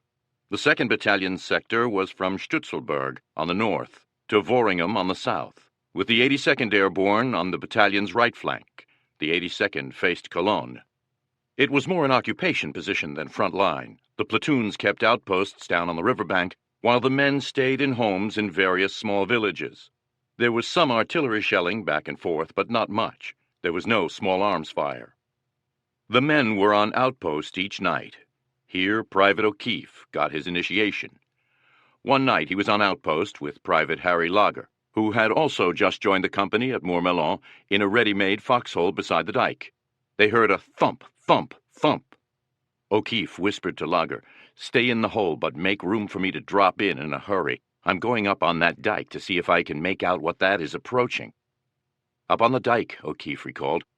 I couldn't see a damn thing, but the noise was almost on top of me. Suddenly the nose of a small tank stuck out through the fog. I yelled, "Halt! Who goes there?" and ready to dive off that dike into the hole with Lager. A voice came out of the tank. "It's just a couple of limeys and we're lost." O'Keefe ordered the men to come down to be inspected. A British sergeant did so, saying, "By God, Yank, are we glad to see you. We started out on that bloody dike at midnight and we can't find our way off." "What's making that noise?" O'Keefe asked. "Oh, that," the Brit replied. "It's one of our treads. It's broke. We can only travel about 2 miles an hour. The tread goes around but hits the ground on each rotation." O'Keefe suggested that the sergeant put his crewmate out in front, walking ahead, else they might get plastered at the next checkpoint. The sergeant said he would. O'Keefe rejoined Lager, glad to note that Lager had them covered with his M1 the whole time. The little incident gave Lager and O'Keefe confidence in themselves and one another.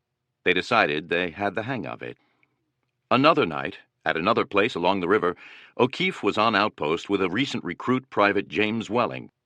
From West Virginia, Welling was 30 years old, making him just about the oldest man in the company. O'Keefe was the youngest. Although Welling had just joined the company, he was a combat veteran who had been wounded in the Battle of the Bulge, volunteered for paratroopers after discharge from hospital in England, made all 5 qualifying jumps in one day, and was now a member of the 101st. On the outpost, they were standing in a waist-deep foxhole when a 10-ton truck came barreling along the road. "Halt!" O'Keefe yelled 3 times. No one heard him. A convoy of 9 trucks, bumper to bumper, passed him by, engines roaring. "What do you do when you yell halt and you realize they'll never hear you?" O'Keefe asked Welling. "Not much you can do," he replied. Half an hour later, the trucks came back, full speed, except now there were only 8 trucks. "Jim, what's down that road?" O'Keefe asked. "I don't know. Nobody said." A quarter of an hour later, Captain Spears showed up, madder than hell. He shouted at Welling, "Why didn't you stop those trucks? The bridge is out down there, and one of those trucks is now hanging over the edge." Having heard various stories about Spears' temper, O'Keefe expected the worst. But Welling shouted right back, "How the hell were we going to stop 9 trucks going full bore? And why didn't someone tell us the bridge was out? Hell, we didn't even know there was a bridge there." "Where's the other guard?" Spears demanded. O'Keefe stepped out of a shadow with his M1 pointed about waist-high and said as menacingly as he could, "Right here, sir." Spears grunted and left. A night or so later, a jeep came along, no lights. Welling called out, "Halt!" The jeep contained Captain Spears, another captain, and a major in the back seat.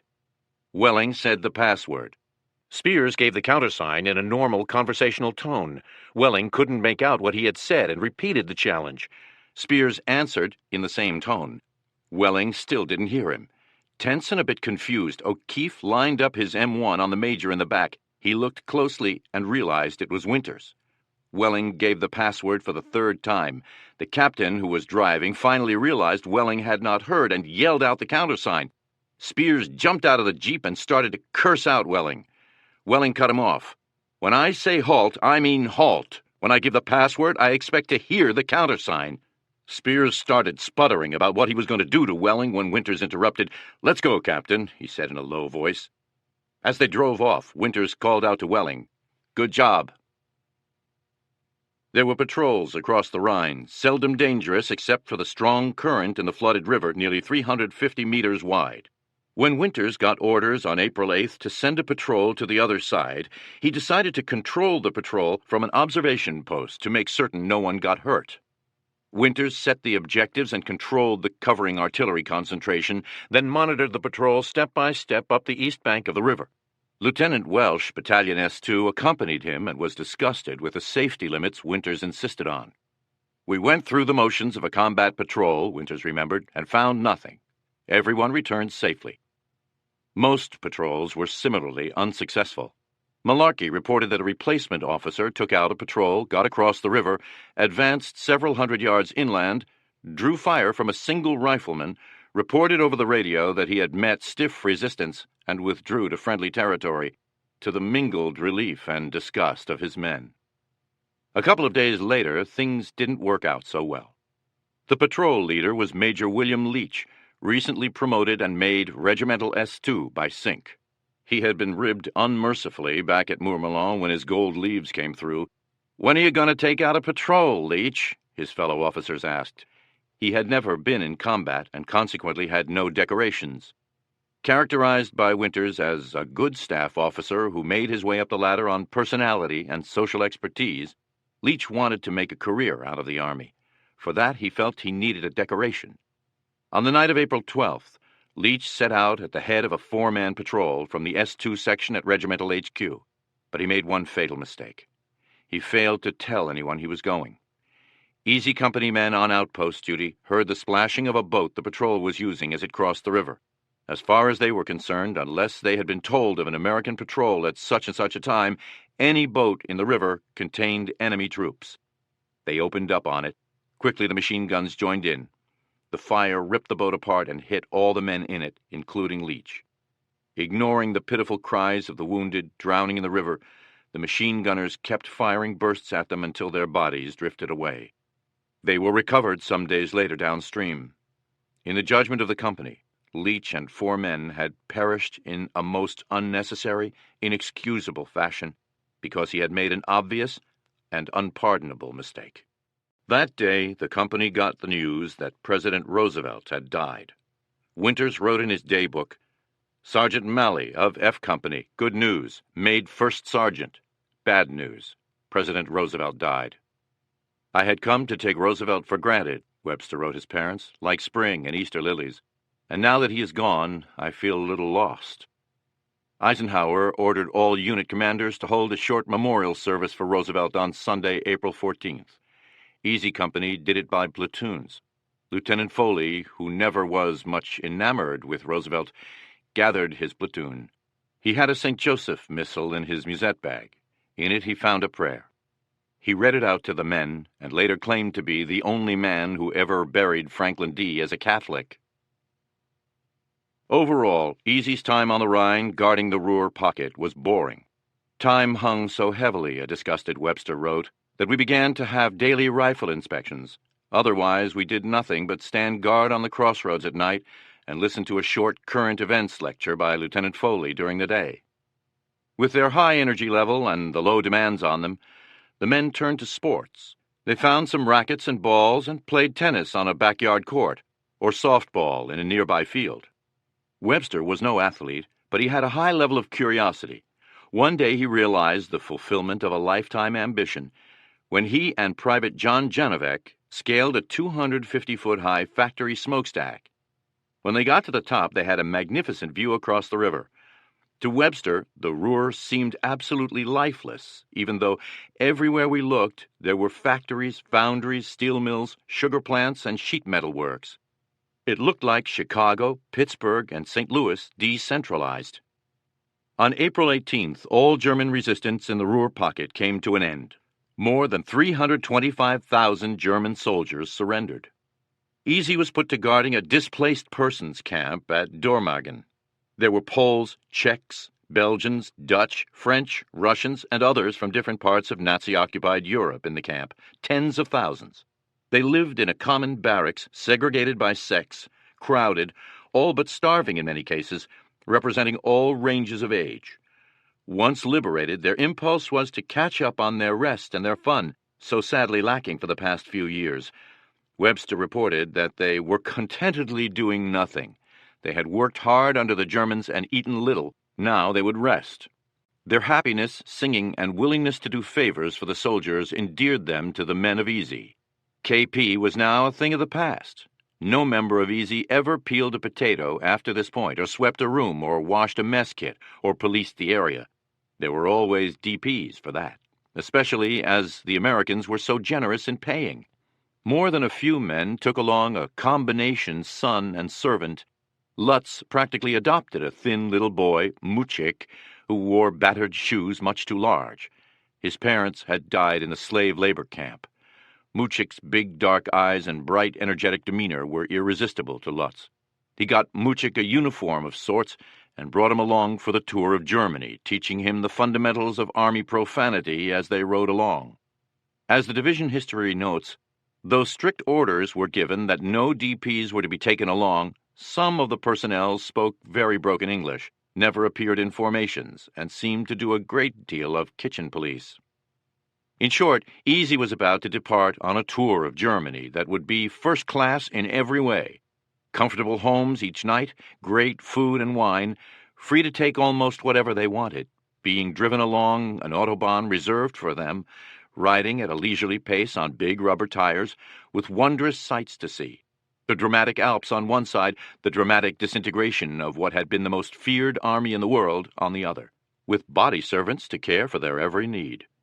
Except one.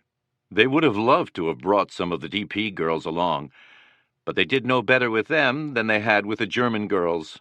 Like GIs everywhere, they assumed that a D ration and a couple of Chelseas were the key to any woman's heart, only to be disappointed.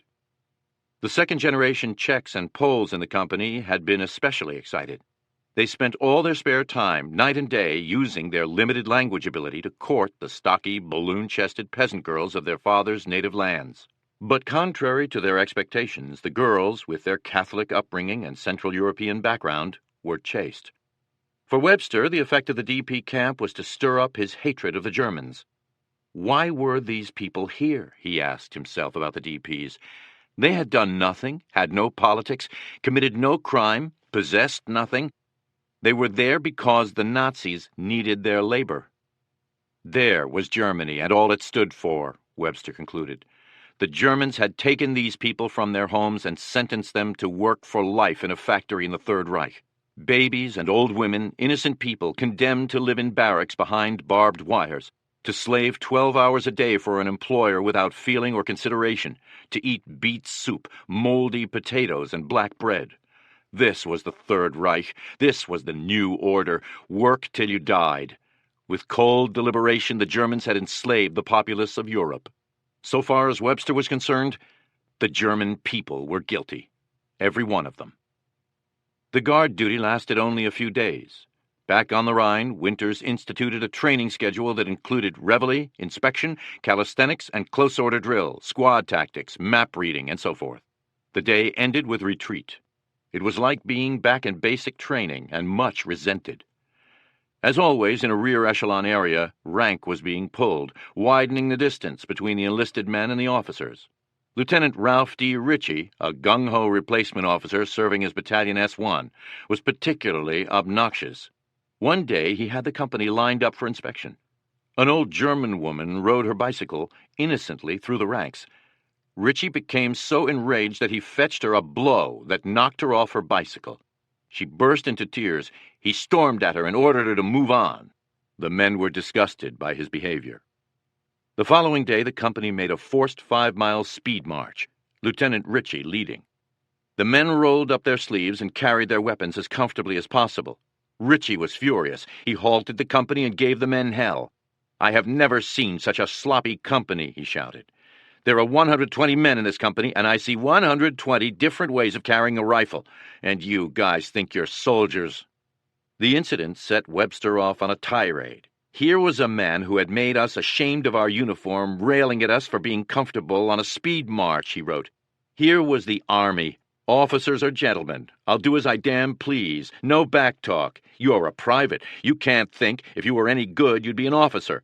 Here, carry my bedroll. Sweep my room. Clean my carbine. Yes, sir. Why didn't you salute? You didn't see me. Well, by God, go back and salute properly." The Louis, God bless 'em. Privileges before responsibilities. Not all officers were like Ritchie. Captain Spears, for all his bluster and reputation, cared for the men. Sensing their boredom, he arranged a sightseeing trip to Cologne. He wanted them to see the city and the effects of air bombardment. Cologne was one of the most heavily bombed cities in Germany. Two things most impressed the men.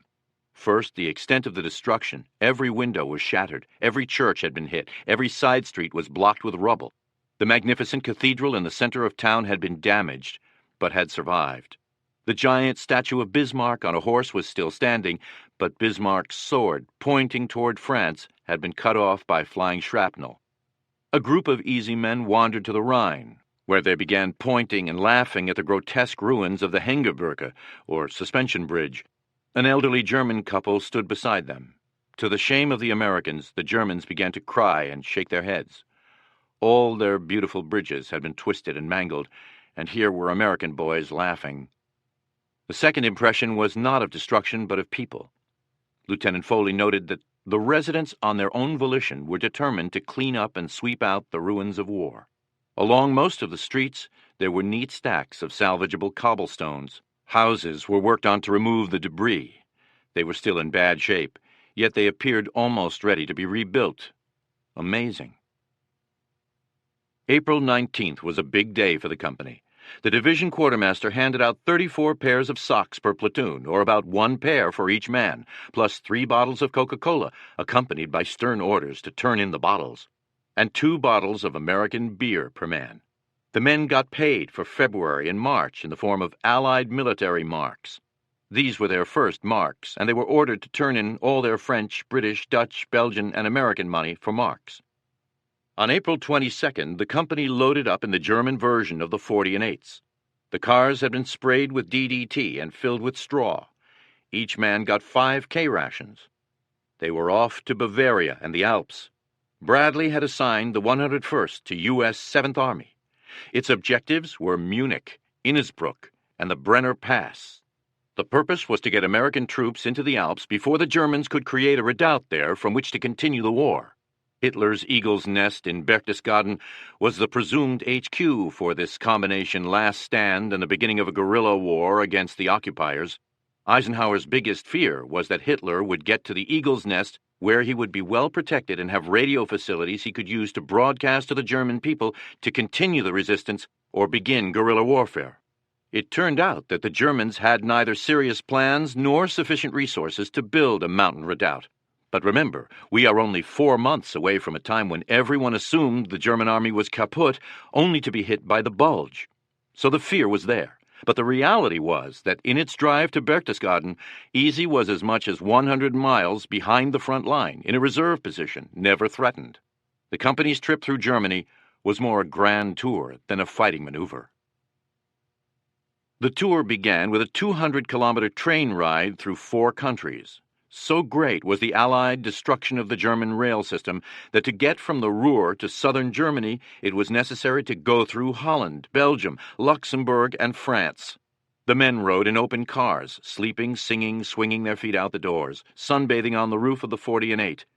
Popeye Wynne led them in endless choruses of the ETO theme song, "Roll Me Over in the Clover." The train passed within 25 miles of Bastogne. The division history commented, "The occasional evidence of the bitter fighting of 3 months before made the hair rise on the necks of many of the veterans of Bastogne."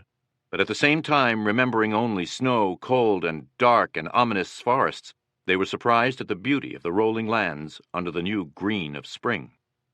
They got back into Germany and then to the Rhine at Ludwigshafen, where they got off the train and switched to a vehicle called DUKW. D, 1942, U, amphibian, K, all-wheel drive, W, dual rear axles. These DUKWs had come in with the invasion of the south of France. These were the first E Company had seen. The DUKW was outstanding in every respect, but because it was a hybrid, neither the War nor the Navy Department ever really got behind it. Only 21,000 were built in the course of the war. The men of E Company wished it had been 210,000, or even 2,100,000. A DUKW could carry 20 fully equipped riflemen in considerable comfort. It could make 5 knots in a moderate sea, 50 miles per hour on land, riding on oversized rubber tires. It was a smooth-riding vehicle without the bounce of the deuce-and-a-half GI truck or the springless jarring of the Jeep. Webster said the DUKW rides softly up and down like a sailboat in a gentle swell. They crossed the Rhine on the Ernie Pyle Bridge, a pontoon structure built by the engineers, and headed toward Munich. They went through Heidelberg, and Webster was entranced.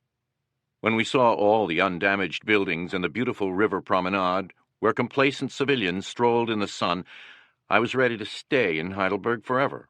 The green hills, the warm sunlight, the cool, inviting river, the mellow, collegiate atmosphere. Heidelberg spelled paradise in any language. From then on, the convoy traveled a circuitous route southeast, skirting mountains on main roads and side paths. All the while, Webster wrote, we marveled at the breathtaking beauty of Germany. As a writer said in the New Yorker, it seemed a pity to waste such country on the Germans. In mid-afternoon, Spears would send Sergeants Carson and Malarkey on ahead to pick out a company CP in such and such a village. They were to get the best house and reserve the best bedroom for Captain Spears. Carson had high school German. He would pick the place, knock on the door, and tell the Germans they had 5 minutes to get out, and they were not to take any bedding with them. Give them more than 5 minutes, Spears had told them, they will take everything with them. Once the advance party came on an apartment complex 3 stories high, perfect for HQ and most of the company. Carson knocked on doors and told tenants, "Raus in 5 Minuten." They came pouring out, crying, lamenting, frightened. I knocked on this one door, Carson recalled, and an elderly lady answered. I looked at her and she stared at me. God, it was a picture of my own grandmother. Our eyes met, and I said, "Bleib hier," or "Stay here." Malarkey picked up the story. Then Spears would finally show up, and you wouldn't see Spears for about 2 or 3 hours. He was the worst looter I ever saw. He couldn't sleep at night thinking there was a necklace or something around. Whenever he got a chance, Spears would mail his loot back to his wife in England. He needed the money it would bring. His wife just had a baby. Nearly all the men of Easy, like nearly all the men in ETO, participated in the looting. It was a phenomenon of war. Thousands of men who had never before in their lives taken something of value that did not belong to them began taking it for granted that whatever they wanted was theirs. The looting was profitable, fun, low risk, and completely in accord with the practice of every conquering army since Alexander the Great's time. Lugers, Nazi insignia, watches, jewelry, first editions of Mein Kampf, liquor were among the most sought-after items. Anything any German soldier had was fair game. Looting from civilians was frowned upon, but it happened anyway. Money was not highly valued. Sergeant Edward Heffron and medic Ralph Spina caught a half-dozen German soldiers in a house. The Germans surrendered. Heffron and Spina took their watches, a beautiful set of binoculars, and so forth. They spotted a strongbox on the shelf. Spina opened it. It was a Wehrmacht payroll in marks. They took it. In Spina's words, there we were, 2 boys from South Philly who just pulled off a payroll caper with a carbine and a pistol. Back at their apartment, Heffron and Spina debated what to do with the money as they knocked back a bottle of cognac. In the morning, they went to Mass at the Catholic Church and gave the money away to the worshippers. With the exception of some bills of large denominations, which we split up, Spina confessed. We weren't that drunk not to keep any for ourselves. They took vehicles of all types, private and army. Private Norman Nitsky, who had come in at Hagenau, remembered the time his squad started to drive away in a German ambulance, only to find that a German doctor with a pregnant woman was in the back trying to deliver a baby. The Americans hopped out. One morning, Lieutenant Ritchie grabbed the camera of a German woman photographing the convoy, but instead of taking it, he threw it on the ground and shot it with his pistol. This earned him the nickname the Camera Killer. Contact with the enemy picked up as the convoy moved southeast, but not in the sense of combat. The men began to see German soldiers in small groups trying to surrender, then larger groups. Finally, more field gray uniforms than anyone could have imagined existed. Easy Company was in the midst of a German army in disintegration. The supply system lay in ruins. All the German soldiers wanted was a safe entry into a POW cage. I couldn't get over the sensation of having the Germans, who only a short time ago had been so difficult to capture, come in from the hills like sheep and surrender, Webster wrote. When the convoy reached the Autobahn leading east to Munich, the road was reserved for Allied military traffic, the median for Germans marching west to captivity. Gordon Carson recalled that as far as you could see in the median were German prisoners, fully armed. No one would stop to take their surrender. We just waved. Webster called the sight of the Germans in the median a tingling spectacle. They came on in huge blocks. We saw the unbelievable spectacle of 2 GIs keeping watch on some 2,500 enemy. At that moment, the men of the company realized that the German collapse was complete, that there would be no recovery this spring as there had been last fall. There was still some scattered, sporadic resistance. Every single bridge was destroyed by German engineers as the Allies approached. Occasionally, a fanatic SS unit would fire from its side of the stream. It was more an irritant than a threat or danger. The Americans would bring forward some light artillery, drive the SS troops away, and wait for the engineers to repair the old or make a new bridge. Winters was struck by the German fanaticism, the discipline that led German engineers to blow their own bridges when the uselessness of the destruction was clear to any idiot, and the total futility of the war. Here was a German army trying to surrender and walking north along the Autobahn, while at the same time another group was blowing out the bridges to slow down the surrender. On April 29th, the company stopped for the night at Buchloe in the foothills of the Alps, near Landsberg. Here they saw their first concentration camp. It was a work camp, not an extermination camp, one of the half-dozen or more that were part of the Dachau complex. But although it was relatively small and designed to produce war goods, it was so horrible that it was impossible to fathom the enormity of the evil. Prisoners in their striped pajamas, 3/4 starved, by the thousands. Corpses, little more than skeletons, by the hundreds. Winters found stacks of huge wheels of cheese in the cellar of a building he was using for the battalion CP and ordered it distributed to the inmates. He radioed to regiment to describe the situation and ask for help. The company stayed in Buchloe for 2 nights. Thus it was present in the morning when the people of Landsberg turned out, carrying rakes, brooms, shovels, and marched off to the camp. General Taylor, it turned out, had been so incensed by the sight that he had declared martial law and ordered everyone from 14 to 80 years of age to be rounded up and sent to the camp to bury the bodies and clean up the place. That evening, the crew came back down the road from the camp. Some were still vomiting. The memory of starved, dazed men, Winters wrote, who dropped their eyes and heads when we looked at them through the chain-link fence, in the same manner that a beaten, mistreated dog would cringe, leaves feelings that cannot be described and will never be forgotten. The impact of seeing those people behind that fence left me saying only to myself, "Now I know why I am here." Chapter 17. Drinking Hitler's Champagne.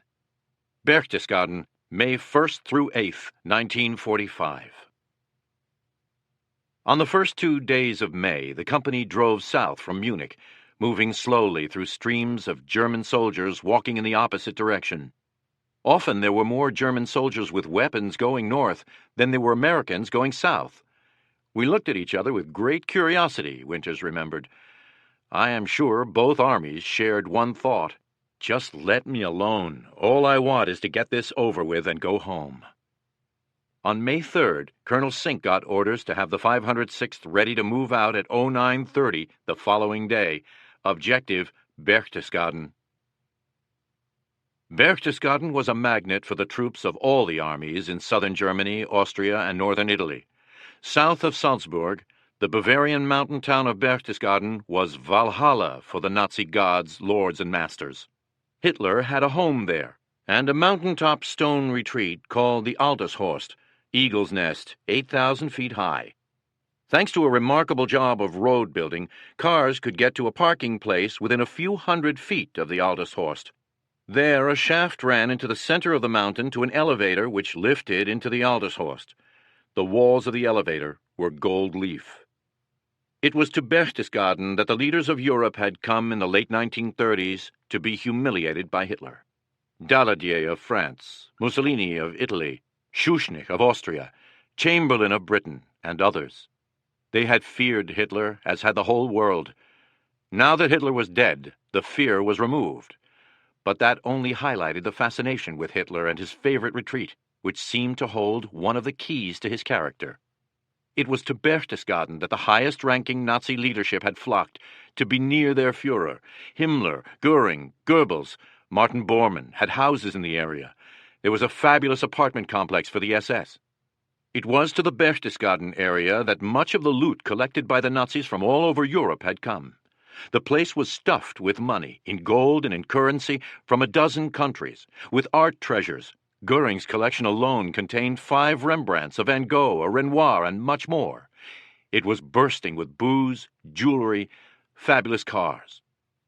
So Berchtesgaden was really 2 magnets, the symbolic home of Hitler's mad lust for power, and the best looting possibilities in Europe. Everybody wanted to get there. French advancing side by side with the 101st, British coming up from Italy, German leaders who wanted to get their possessions, and every American in Europe. Easy Company got there first. On May 4th, the 101st moved out by convoy down the Autobahn between Munich and Salzburg, with 2nd Battalion in the lead. The Americans passed Rosenheim and the Chiemsee. At Siegsdorf, they turned right on the direct highway to Berchtesgaden. About 14 kilometers down the road, they ran into the tail of the French 2nd Armored Division, the first division to enter Paris, with its famous commander, General Jacques-Philippe Leclerc.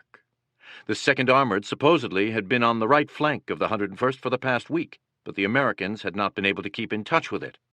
The French were there one minute, gone the next. So far as the Americans could make out, they were looting their way through Germany. Whenever they got a truckload or 2 of loot, they'd send it back home to France. Now they were lusting to get into Berchtesgaden, only an hour's drive or so up into the mountains to the south. But the French were stopped by a blown bridge over a deep ravine. They did not have bridging equipment, and some SS fanatics were holding out on the south side of the ravine using automatic weapons and mortars.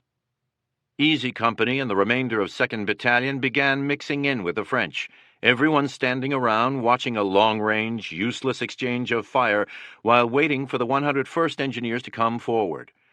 Winters asked Sink if he wanted to send a platoon to outflank the German roadblock. "No," Sink replied. "I don't want anybody to get hurt." That was sensible. There was no point to taking casualties at this stage of the war. But there was Berchtesgaden just on the other side of the roadblock, almost in hand. Sink changed his mind. "Take the 2nd Battalion back to the Autobahn," he told Winters, "and see if you can outflank this roadblock and get to Berchtesgaden." If he succeeded, Sink wanted him to reserve the famous Berchtesgaden Hof for regimental HQ. Winters led the battalion on a backtrack to the Autobahn, then east to Bad Reichenhall, where another blown bridge stopped the Americans for the night. The following morning, May 5th, with Easy Company leading the way, the 2nd Battalion drove unopposed to Berchtesgaden and took the town without having to fire a shot. It was like a fairy tale land.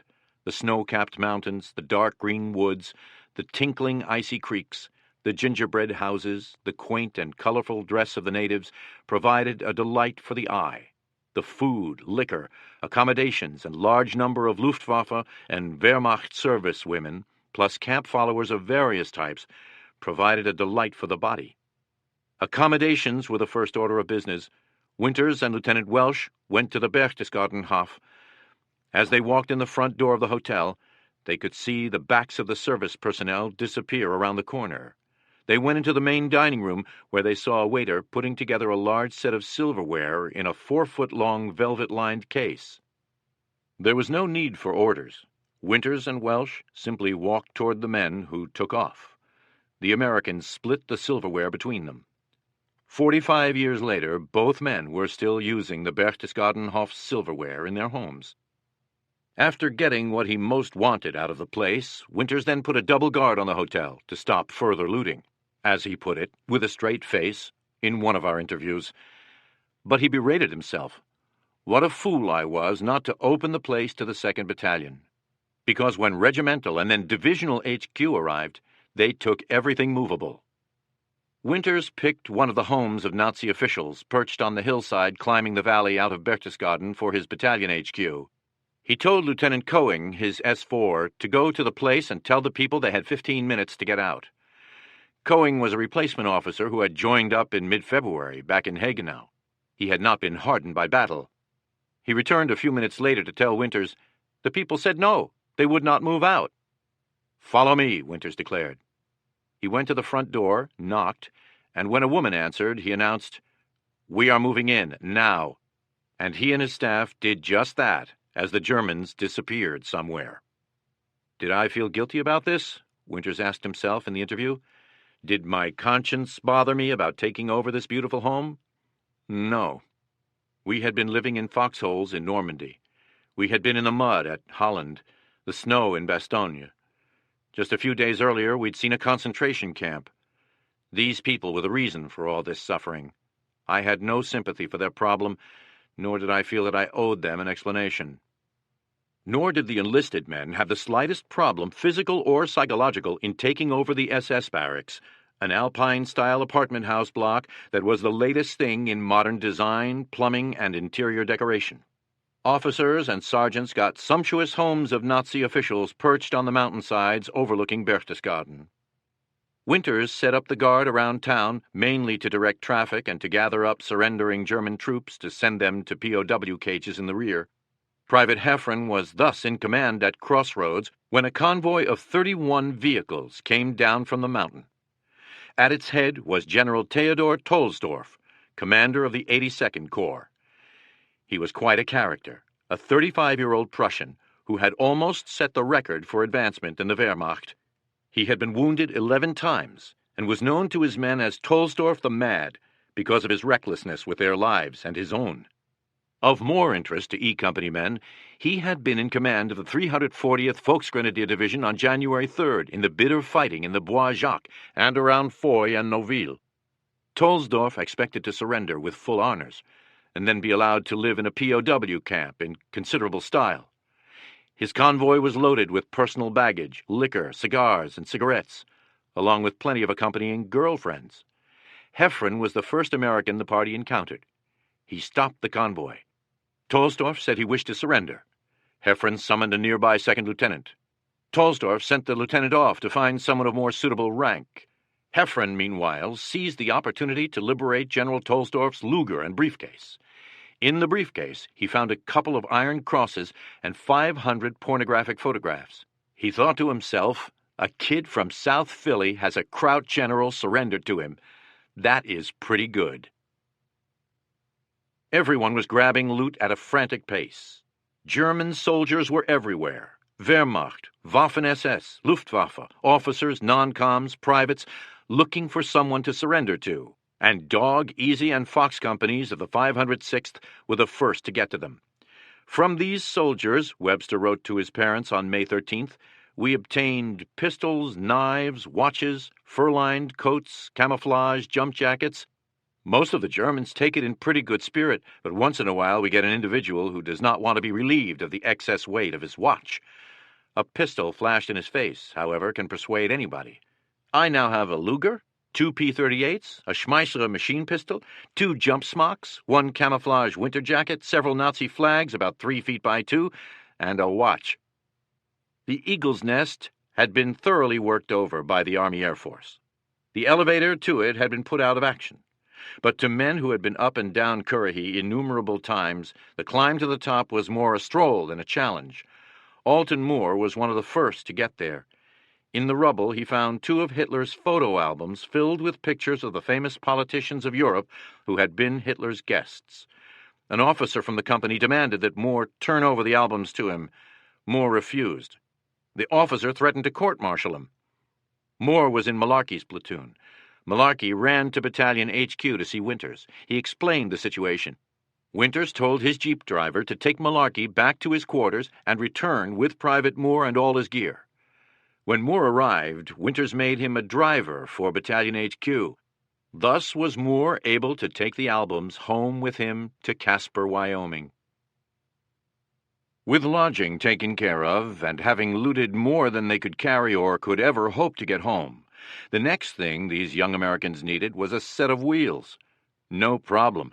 In the vehicle park in and around town, there were German Army trucks, sedans, Volkswagens, and more, while scattered through the town and in the garages attached to the hillside homes were luxury automobiles. Sergeant Hale got a Mercedes fire engine, complete with bell, siren, and flashing blue lights. Sergeant Talbert got one of Hitler's staff cars, with bulletproof doors and windows. Sergeant Carson got Hermann Göring's car, the most beautiful car I have ever seen. We were like kids, jumping up and down. We were kings of the road. We found Captain Spears. He immediately took over the wheel, and off we went, through Berchtesgaden, through the mountain roads, through the country with its picture book farms.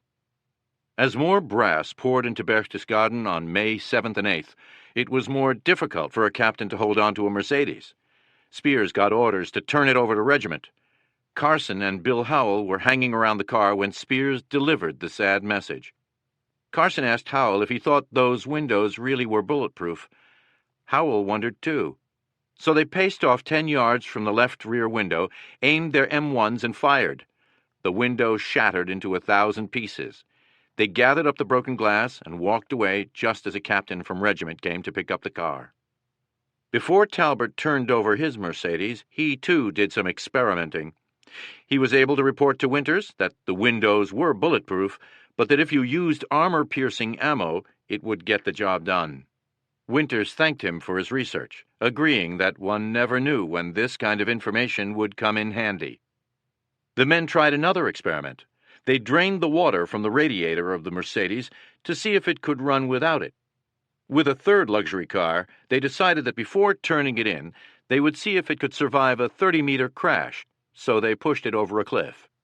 So the brass got luxury automobiles without windows or water or wrecks. Talbert's Mercedes burned out the engine trying to climb the road to the Eagle's Nest. The men ended up with trucks, motorcycles, Volkswagens, scout cars, and the like, which were good enough, and anyway, the fuel came as free as the vehicle. The Americans would just fill up and drive off. It was a unique feeling, Winters recalled. You can't imagine such power as we had. Whatever we wanted, we just took. With lodging and wheels taken care of, the next thing was liquor.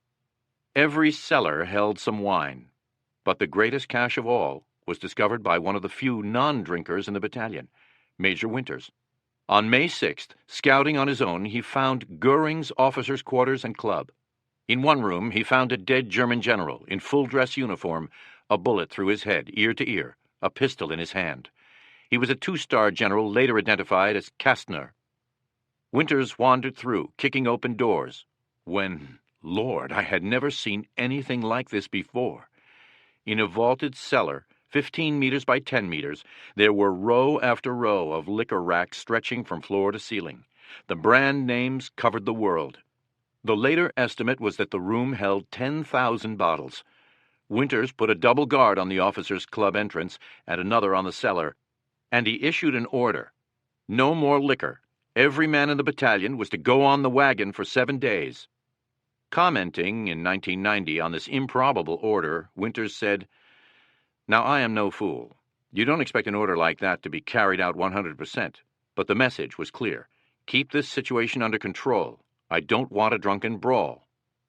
That afternoon, Winters called Captain Nixon to him.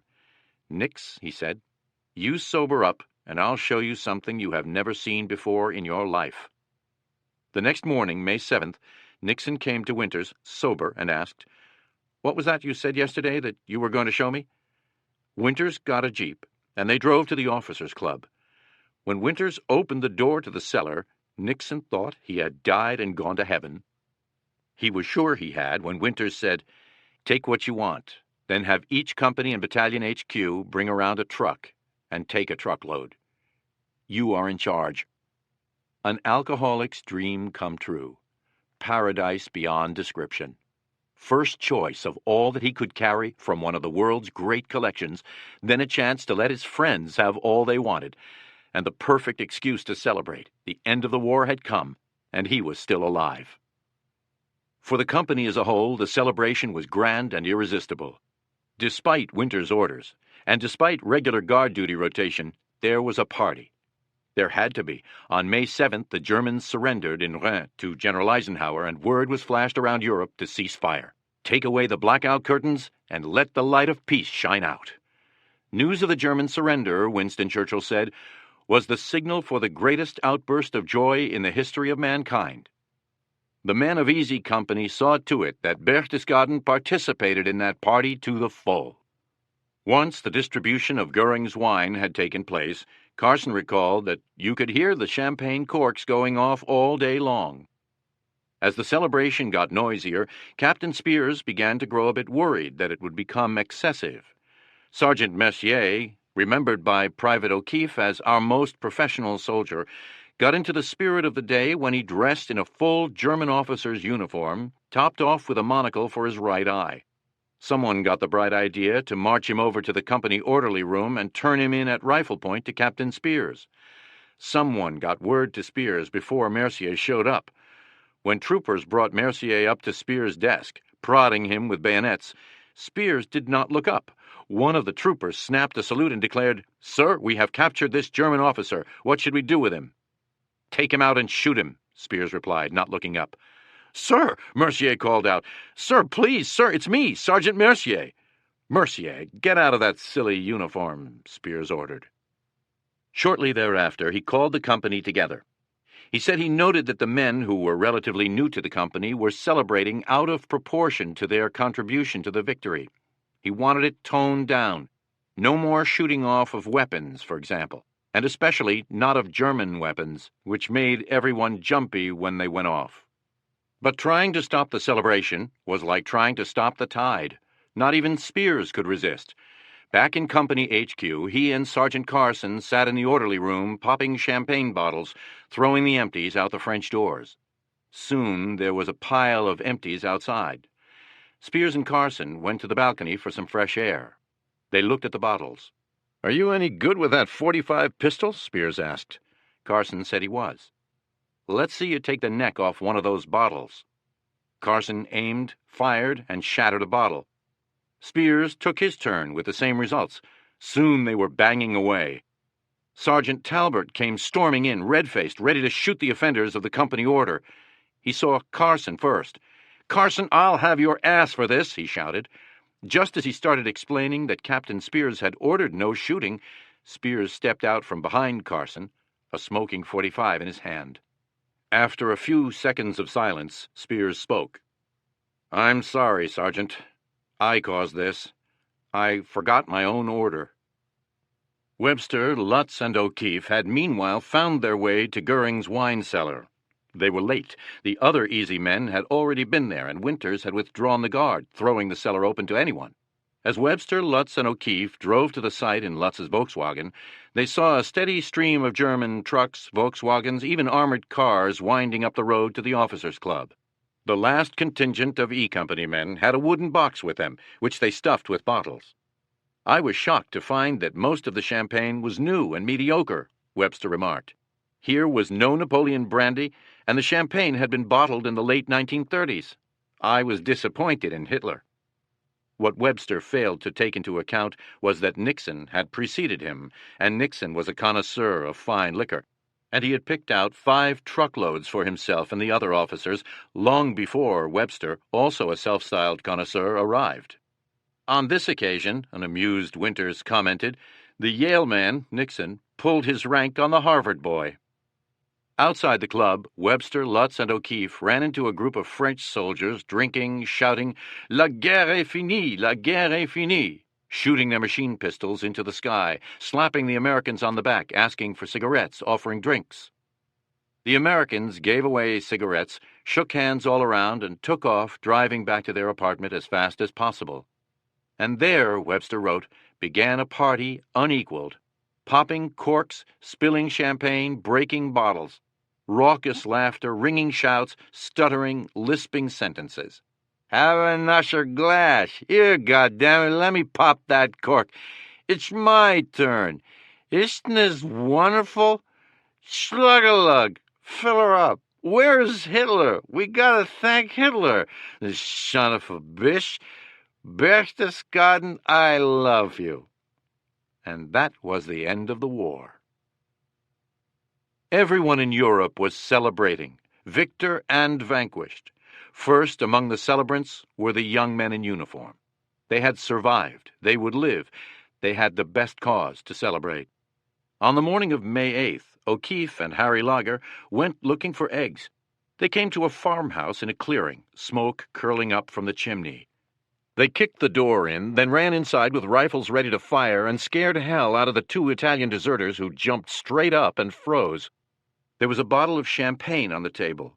With one quick motion, the Italian nearest it grabbed the neck of the bottle, stuck it out toward O'Keefe, whose rifle was pointed straight toward his stomach, and offered a drink, saying, "Pax!" The tension snapped. They drank to peace. The Americans left to continue their egg hunt. They came to a lodge in the woods. It was beautifully situated, O'Keefe wrote. A man in his late 20s in civilian clothes was standing on a low porch at the front of the house. As we came to the steps leading up to the porch, he stepped down with a smile on his face and said in English, "The war is over. I have been listening to the wireless." He was holding himself erect, but it was noticeable that he had a bad right leg. I glanced at it. He explained, "I was with the Africa Corps and was shot up badly and sent home. I was a soldier." He asked us to come in and have a glass of wine. We said no, but he said, "Wait, I'll bring it out." And he left to reappear with 3 glasses of wine. We raised them in salute, as he said, "To the end of the war." We raised ours and we all drank. There was something basically soldierly and right about it. They found some eggs, returned to their apartment, and celebrated the end of the war with scrambled eggs and Hitler's champagne. Chapter 18. The Soldier's Dream Life. Austria, May 8th through July 31st, 1945. Late on the afternoon of May 8th, Winters got orders to prepare 2nd Battalion to move out that night for Zell am See, Austria, some 30 kilometers south of Berchtesgaden, where it would take up occupation duty. At 2200 hours, the convoy began to roll, headlights on full beam. In the back of the trucks, the men continued their party, drinking, singing, gambling. When the convoy arrived at Zell am See in the morning, the men were dirty, unshaven, wearing grimy army fatigue pants and blouses. German soldiers were everywhere. Zell am See was as far south as the Wehrmacht could retreat. Beyond it were the peaks of the Alps, and beyond them Italy. And all the passes were still closed by snow. There were, it turned out, about 25,000 armed German soldiers in the area of responsibility of 2nd Battalion, which numbered fewer than 600 men. The contrast in appearance was almost as great as the contrast in numbers. The conquering army looked sloppy, unmilitary, ill-disciplined. The conquered army looked sharp, with an impressive military appearance and obvious discipline. Winters felt that the German soldiers and Austrian civilians must have wondered, as they gazed fascinated at the first American troops to arrive in the area, how on earth they could have lost to these guys. Winters set up Battalion HQ in the village of Capron, 4 kilometers south of Zell am See. The valley was one of the most famous mountain resort areas in the world, especially popular with rich Germans. The accommodation, ranging from Zimmerfrei at farmhouses to luxurious hotels, were stunning. All the rooms were occupied by wounded German soldiers.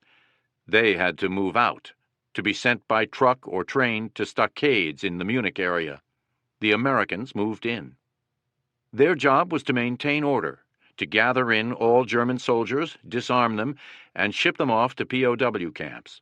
Winters got started the morning of May 9th immediately upon arrival.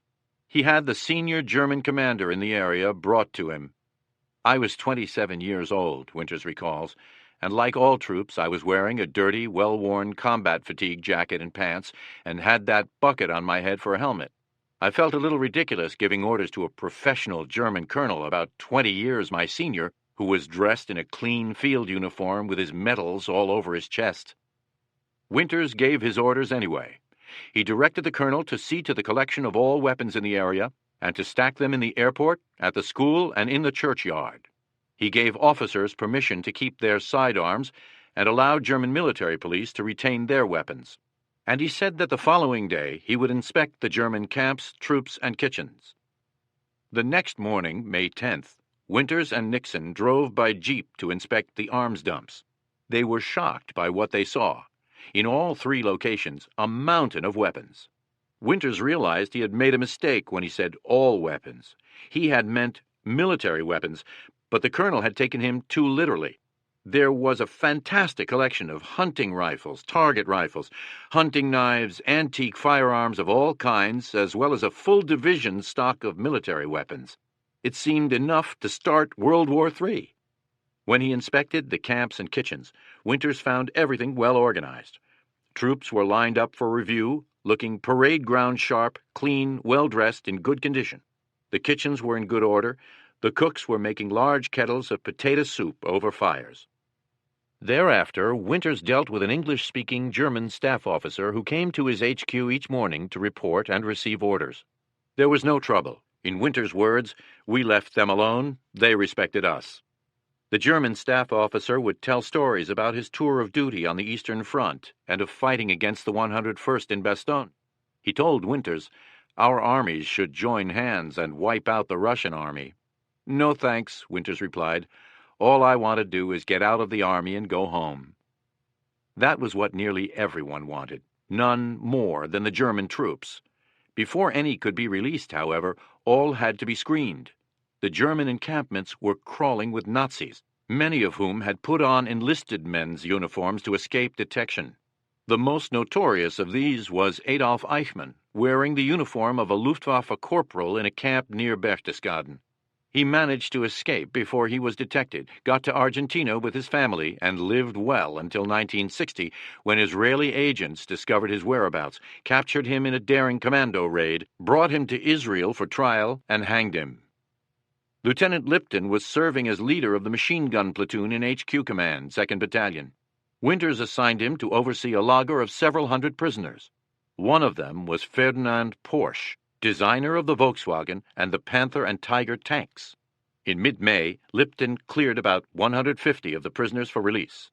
The senior German officer, a colonel, asked permission to talk to them before they were let go. Lipton agreed. His talk was long and was a good one, Lipton recalled. He told them that Germany had lost the war, that they had been good soldiers and he was proud of them, and that they should go back to their homes and rebuild their lives. He said that all of them were needed for the reconstruction of Germany. When he finished, the men gave a loud cheer and took off. Other high-ranking German officials, men who had good reason to fear that they would be charged with war crimes, were hiding in the mountains. Spears was told by the DPs about a man who had been the Nazi head of the slave labor camps in the area and had committed a great many atrocities. He investigated, asked questions, and became convinced they were telling the truth. Further investigation revealed that this man was living on a small farm nearby. Spears called in First Lieutenant Lynch. He explained the situation, then gave his order. Take Moon, Liebgott, and Sisk, find him, and eliminate him. Lynch gathered the men, explained the mission, got a weapons carrier, and took off up the mountain. During the trip, Moon thought about his predicament. He was sure that Captain Spears did not have the authority to order an execution based on testimony from the DPs. But Spears was the company's CO, and Moon was just an enlisted man carrying out an order. He decided, I'm not complying with this bullshit. If someone has to do the shooting, it won't be me. They got to the farm and, without a struggle, took the Nazi prisoner. Liebgott interrogated him for 30 minutes, then declared there could be no doubt this was the man they wanted, and he was guilty as charged. The Americans pushed the man at gunpoint to the weapons carrier, then drove off. Lynch stopped beside a ravine. They prodded the man out of the vehicle. Liebgott drew his pistol and shot him twice. The prisoner began screaming. He turned and ran up the hill. Lynch ordered Moon to shoot him. "You shoot him," Moon replied. "The war is over." Skinny Sisk stepped forward, leveled his M1 at the fleeing man, and shot him dead.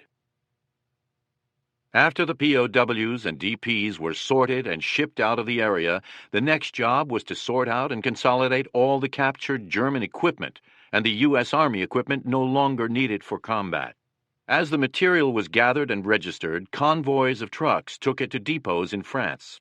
Officers were ordered to turn in the silk escape map of France they had received before the jump into Normandy, or be fined $75. As those maps were damn near sacred to the D-Day veterans, there was universal non-compliance. When told to pay the fine, Winters replied for the entire battalion, taking his line from General McAuliffe, "Nuts." The regimental supply officer, Captain Herbert Sobel, backed down. Given the absence of resistance, indeed the enthusiastic cooperation of the Germans and Austrians, by the end of the third week in May there was little real work left for the Americans. All KP, washing clothes, cleaning quarters, or construction tasks were done by local residents anxious to make some money or receive food or cigarettes.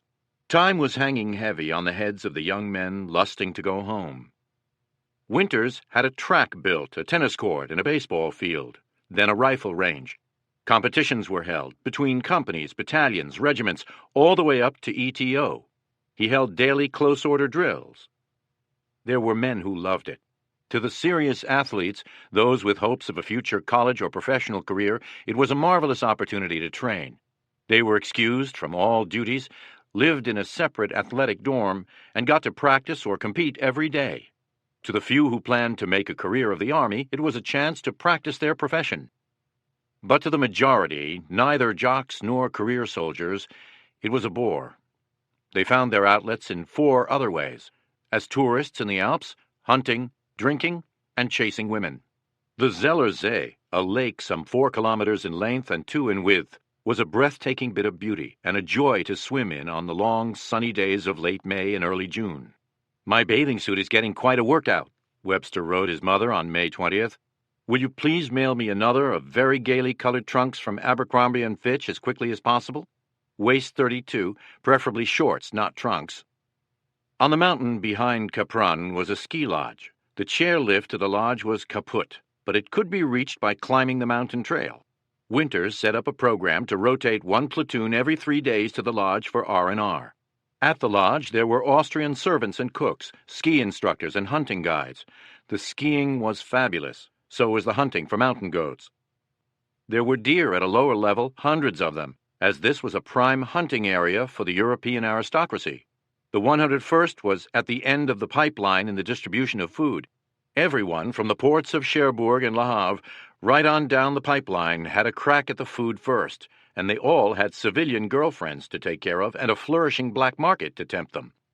So not enough food was getting to the Alps. The paratroopers went out on hunting parties for deer. Venison became a staple in the diet. Private Freeman got a Browning shotgun and supplemented the venison with quail and other birds. Women, broads, dames, beetles, girls, skirts, frails, malls, babe, fräuleins, mademoiselles. That's what the boys wanted, Webster wrote. He went on to describe the results. The cooks were keeping mistresses. The platoon lovers were patronizing the barn. McCreary had a married woman in town. Reese installed his in a private house. Carson fed an educated, beautiful, sophisticated Polish blonde, whom he later married.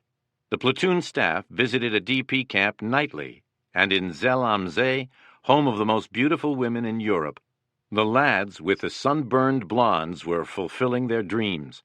After talking about women for 3 years, they now had all they could want. It was the complete failure of the non-fraternization policy. For those who had wanted and could afford them, there had been women in London, Paris, along the Ruhr. But Webster observed, in Austria, where the women were cleaner, fairer, better built, and more willing than in any other part of Europe, the GIs had their field day. The flow of booze was never ending. On May 28th, Webster wrote his parents, "Since leaving Berchtesgaden, we've had a bun on every night. 2 days ago, we hijacked a German Wehrmacht warehouse to the tune of a couple of cases of gin, 48 bottles all told. Your package with the orange juice powder, therefore, came in very handy." Captain Spears had only one standing order about the drinking: no drunkenness outside. This was strictly enforced by the sergeants, who wanted no incidents with drunken soldier boys on guard duty or just wandering the streets and mountain paths. In their quarters, however, the men were free to drink all they could hold. Most of them drank more than that. Webster's squad kept a pitcher of iced tea and gin full and handy. Each night, he wrote, by 8 o'clock, Matthews was lisping and stuttering. Marsh was bragging about his squad and how they obeyed him. Schulte was sitting quietly on a bed, grinning. Wynne was laughing and shouting and talking about Bastogne. McCreary was boasting of his courage.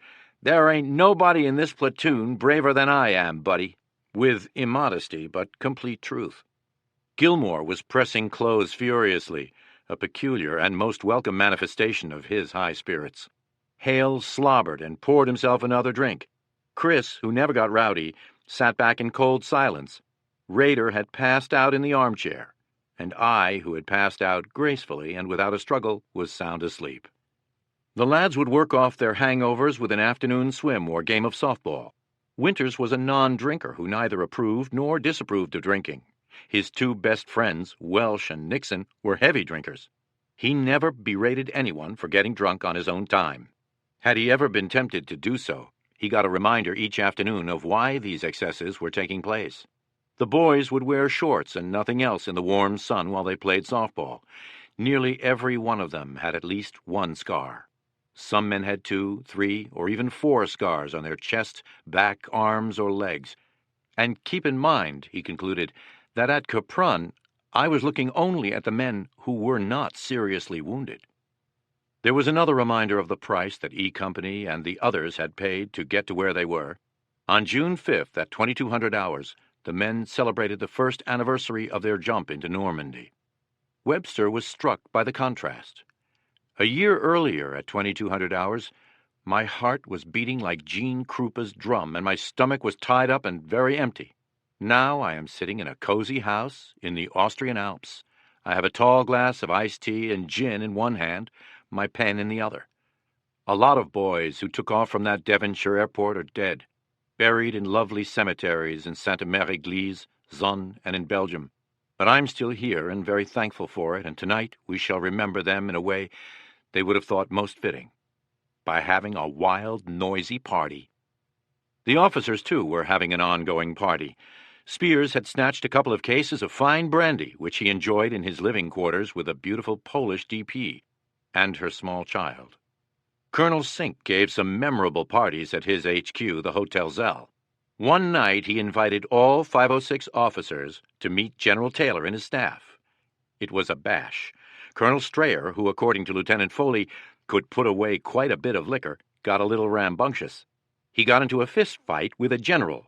Lieutenant Foley and a couple of others got a bright idea. They went to the parking lot and siphoned most of the gas from General Taylor's Mercedes.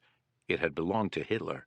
They thought it would be very funny when it ran out of gas on his way back to Berchtesgaden in the middle of the night. The next morning, Sunday, Colonel Sink ordered a special officers' call. They assembled outside the hotel.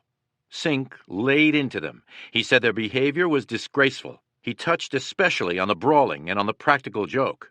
He had just gotten off the phone with General Taylor, whose car had run out of gas, and who had sat there for hours while his driver searched for a jerry can. Foley, who did not confess, reported that Sink didn't give a damn whether enlisted men stopped and listened. He was angry, and he didn't care who heard him give every one of us hell, spelled H-E-L-L. Sink never stayed mad long. A week later, he laid on a huge 4th of July celebration. But on the 4th, it rained, and again on the 5th.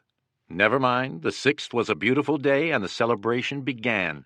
Sink on the 6th, the men called it. There were athletic events of all kinds. Gliders and sailplanes sailed across the lake, riding the mountain currents. Troop Carrier Command lent the regiment a C-47 for the afternoon, and there was a jump of 12 men into the lake. Food and drink was plentiful. In the park, local musicians dressed in lederhosen played all the Papa tunes. The GIs requested pop songs from America, but the Austrians needed practice. Everyone danced. All the girls wore DP armbands. Non-fraternization applied only to Germans and Austrians. DPs were exempt. The armbands DPs wore to distinguish themselves were lavishly distributed to the local mountain girls. But as Lieutenant Foley remembered it, there wasn't one displaced person at the celebration. Mountain weather, unlimited sports, women and booze, easy duty, good hunting, and a hard-assed colonel whom everybody loved, Zell am See provided, in Webster's view, the soldier's dream life. It should have been the most perfect summer ever for the men of E Company. In fact, after the first couple of weeks, most of them hated it. They were frustrated by the Army bureaucracy. They were bored. They were drinking far too much, and they wanted to go home. Getting home depended on points, which became virtually the sole topic of conversation and led to much bad feeling. The point system set up by the Army gave a man points for each active duty service month, points for campaigns, points for medals, points for being married. The magic number was 85 points. Those with that many or more were eligible for immediate shipment home and discharge. Those with fewer points were doomed to stay with the division, presumably right on through to the big jump in China or Japan. So for the first time in their Army careers, the officers and men became seriously concerned with medals. A Bronze Star was worth 5 points. Inevitably, the Army's hierarchical and bureaucratic systems played favorites. Lieutenant Foley recalled the regimental adjutant who picked up a Bronze Star for, according to rumor, selecting the Hotel Zell for Sinks HQ. The men of Easy felt cheated in another way. In the paratroopers, it had been damn near impossible to win a medal other than the Purple Heart. In the 101st, for example, Webster wrote, only 2 men had been awarded the Medal of Honor, a private and a lieutenant colonel from the 502nd. They had both been killed in action. Major Winters, who had acquired it legitimately in a fracas with a German battery in Normandy, wore the only Distinguished Service Cross in the 2nd Battalion. In E Company, Captain Spears and 2 or 3 others had 100-proof Silver Stars, and about 12 men displayed Bronze Stars. Of Purple Hearts there were aplenty, but that was not a decoration, but a badge of office. Infantry. Most of the men in E Company had for decorations only the 4 battle stars on their ETO ribbon, no more than a personnel clerk who had never left base camp. There was McClung, for instance, Webster complained. He was quiet, lanky, and unimpressive, and nobody noticed him. But his buddies in the 3rd Platoon swore that old One-Lung had killed more Germans than any other man in the battalion. McClung could smell kraut. He hunted them. He pursued them in dawn attacks and on night patrols. He went out of his way to kill them, took more chances, and volunteered for more dangerous jobs than any other man in E Company. McClung had made every day of Normandy, Holland, and Bastogne, and what did he have to show for it? An ETO ribbon and 4 battle stars. Sergeant Shifty Powers was in the same category. As good a soldier as there was in the 101st, he had no medals, no Purple Heart, so not enough points. But the grumbling had grown to such proportions that General Taylor decided to have a drawing in each company. The winner would be rotated home. Powers did not want to attend the drawing. "Hell, Paul," he told Sergeant Rogers, "I've never won anything in my life." But Rogers persuaded him to go, and he won. Immediately, another soldier offered Powers $1,000 for that trip home.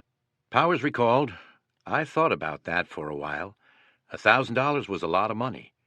But finally I said, no, I think I'll just go home." Powers gathered up his loot, mainly pistols, got his paperwork done, drew his back pay, and joined the 10 other lucky men for a ride to Munich. Going around a curve, a GI truck hit their truck head-on. Powers flew out and over the top of the truck, hit the pavement, broke some bones, and got a bad concussion. Another one of the lucky soldiers was killed. Powers went to a hospital where he lost all his back pay and souvenirs to thieves, He eventually got home via a hospital ship months after the comrades he had left behind. Adding to the frustration of seeing cooks and clerks get the same points as frontline infantry was the haphazard record-keeping. All the men spent hours totaling up their points, but the trick was to convince the regimental adjutant's office. Webster was sure he had 87 points, but his records indicated he had fewer than 80. General Taylor tried to help his veterans. He decreed that every man who had taken part in Normandy, Holland, and Belgium, or who had made 2 of those campaigns and missed a third because of wounds, would receive a Bronze Star. This was widely appreciated, of course, but temporarily caused more frustration because it took weeks after Taylor's announcement before the medal and citation, and with them the all-important 5 points, actually came through. All this chicken stuff created intense dissatisfaction with the Army and its ways. Recruiters were circulating among the officers and men, trying to persuade them to join the regular Army. Almost none did. Webster articulated the feeling of most of his fellow soldiers. "I hate this Army with a vehemence so deep and undying, I'll never speak good of it as long as I live," he wrote his parents. "I consider my time spent in the Army as 90% wasted."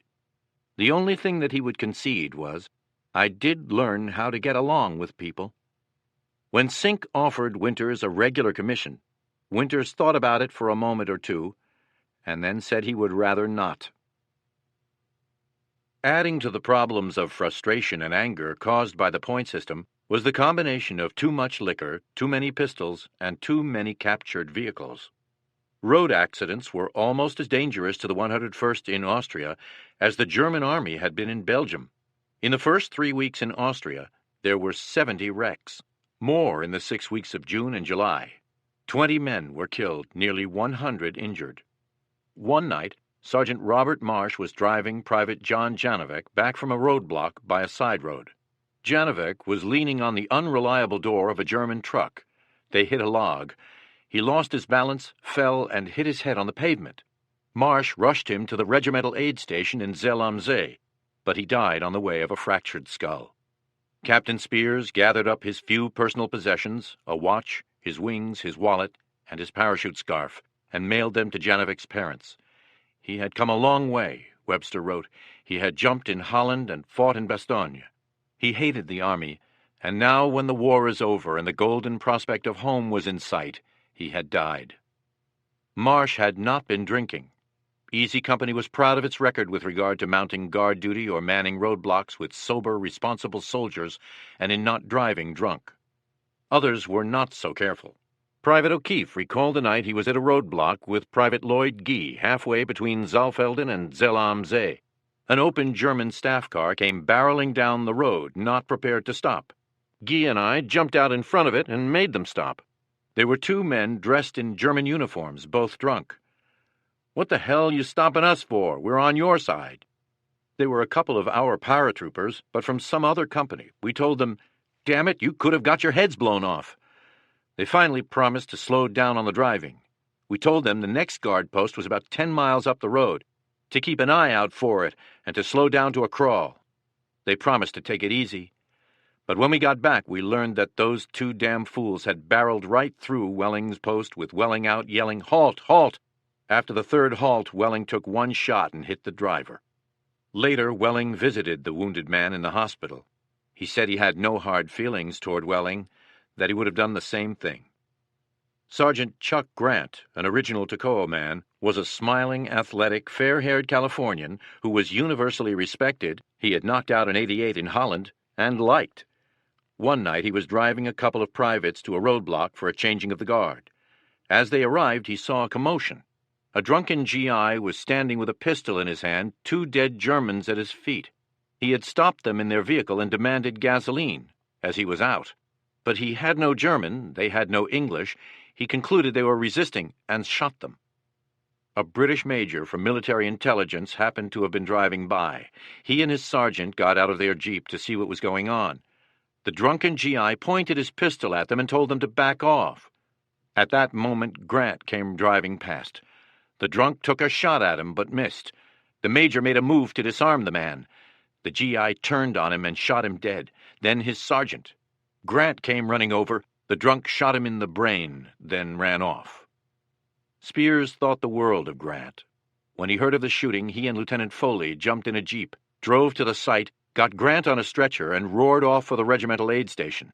The doctor there was a disgrace, unshaven, unkempt, wearing a badly stained shirt. He took a quick look at Grant and said there was no hope. "Bullshit," said Spears, who put Grant back on the stretcher and roared off again, this time for Saalfelden. Spears had heard there were some German specialists there. One of them was a brain specialist from Berlin. He operated immediately and saved Grant's life. Word of the shooting flashed through the billets. E Company went out en masse to find the culprit. He was found trying to rape an Austrian girl in Zell am See. He was a recent replacement in Company I. To the expressed disgust of many of the men, he was brought back to Company HQ alive. He almost wished he hadn't been. Half the company was milling around him, threatening, kicking, swearing vengeance. Before anything more serious happened, Captain Spears came rushing in, straight from the hospital. "Where's the weapon?" Spears shouted at the prisoner. "What weapon?" Spears pulled his pistol, reversed his grip to hold it by the barrel, and hit the man right in the temple with the butt. He started screaming, "When you talk to an officer, you say 'sir,' and hit him again." The GI slumped into a chair, stunned. Private Hack Hansen from Grant's 2nd Platoon and close buddy came running in. He whipped out his pistol. "You son of a bitch," he cursed. "I've killed better men than you." He put the pistol right in the man's face. 4 men grabbed Hansen from behind and tried to pull him away, shouting that death was too good for such a coward, but he pulled the trigger. The pistol misfired.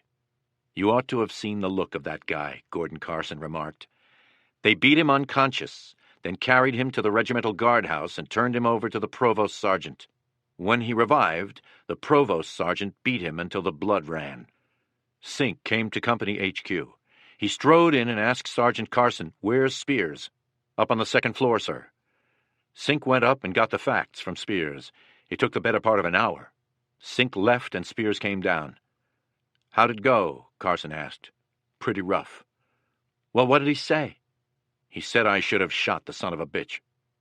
That he did not is remarkable. One explanation I got from a number of men was that Spears must have had some doubt that the arrested man was the right man. When I asked Spears about this, he replied, "As to the Sergeant Grant shooting, you have it right. There must have been doubt in my mind because summer reaction never troubled me." But I wonder if there was not another factor at work. Spears was not the only man who had a chance to shoot the coward. Grant had an opportunity in the initial encounter. The man who found the I Company drunk could have shot him on the spot, and nearly every man in the company interviewed by me said he wished it had been done. Many of them were at Company HQ when he was brought in, wearing pistols, but only one of them actually tried to kill the man, and he was being held back by 4 others.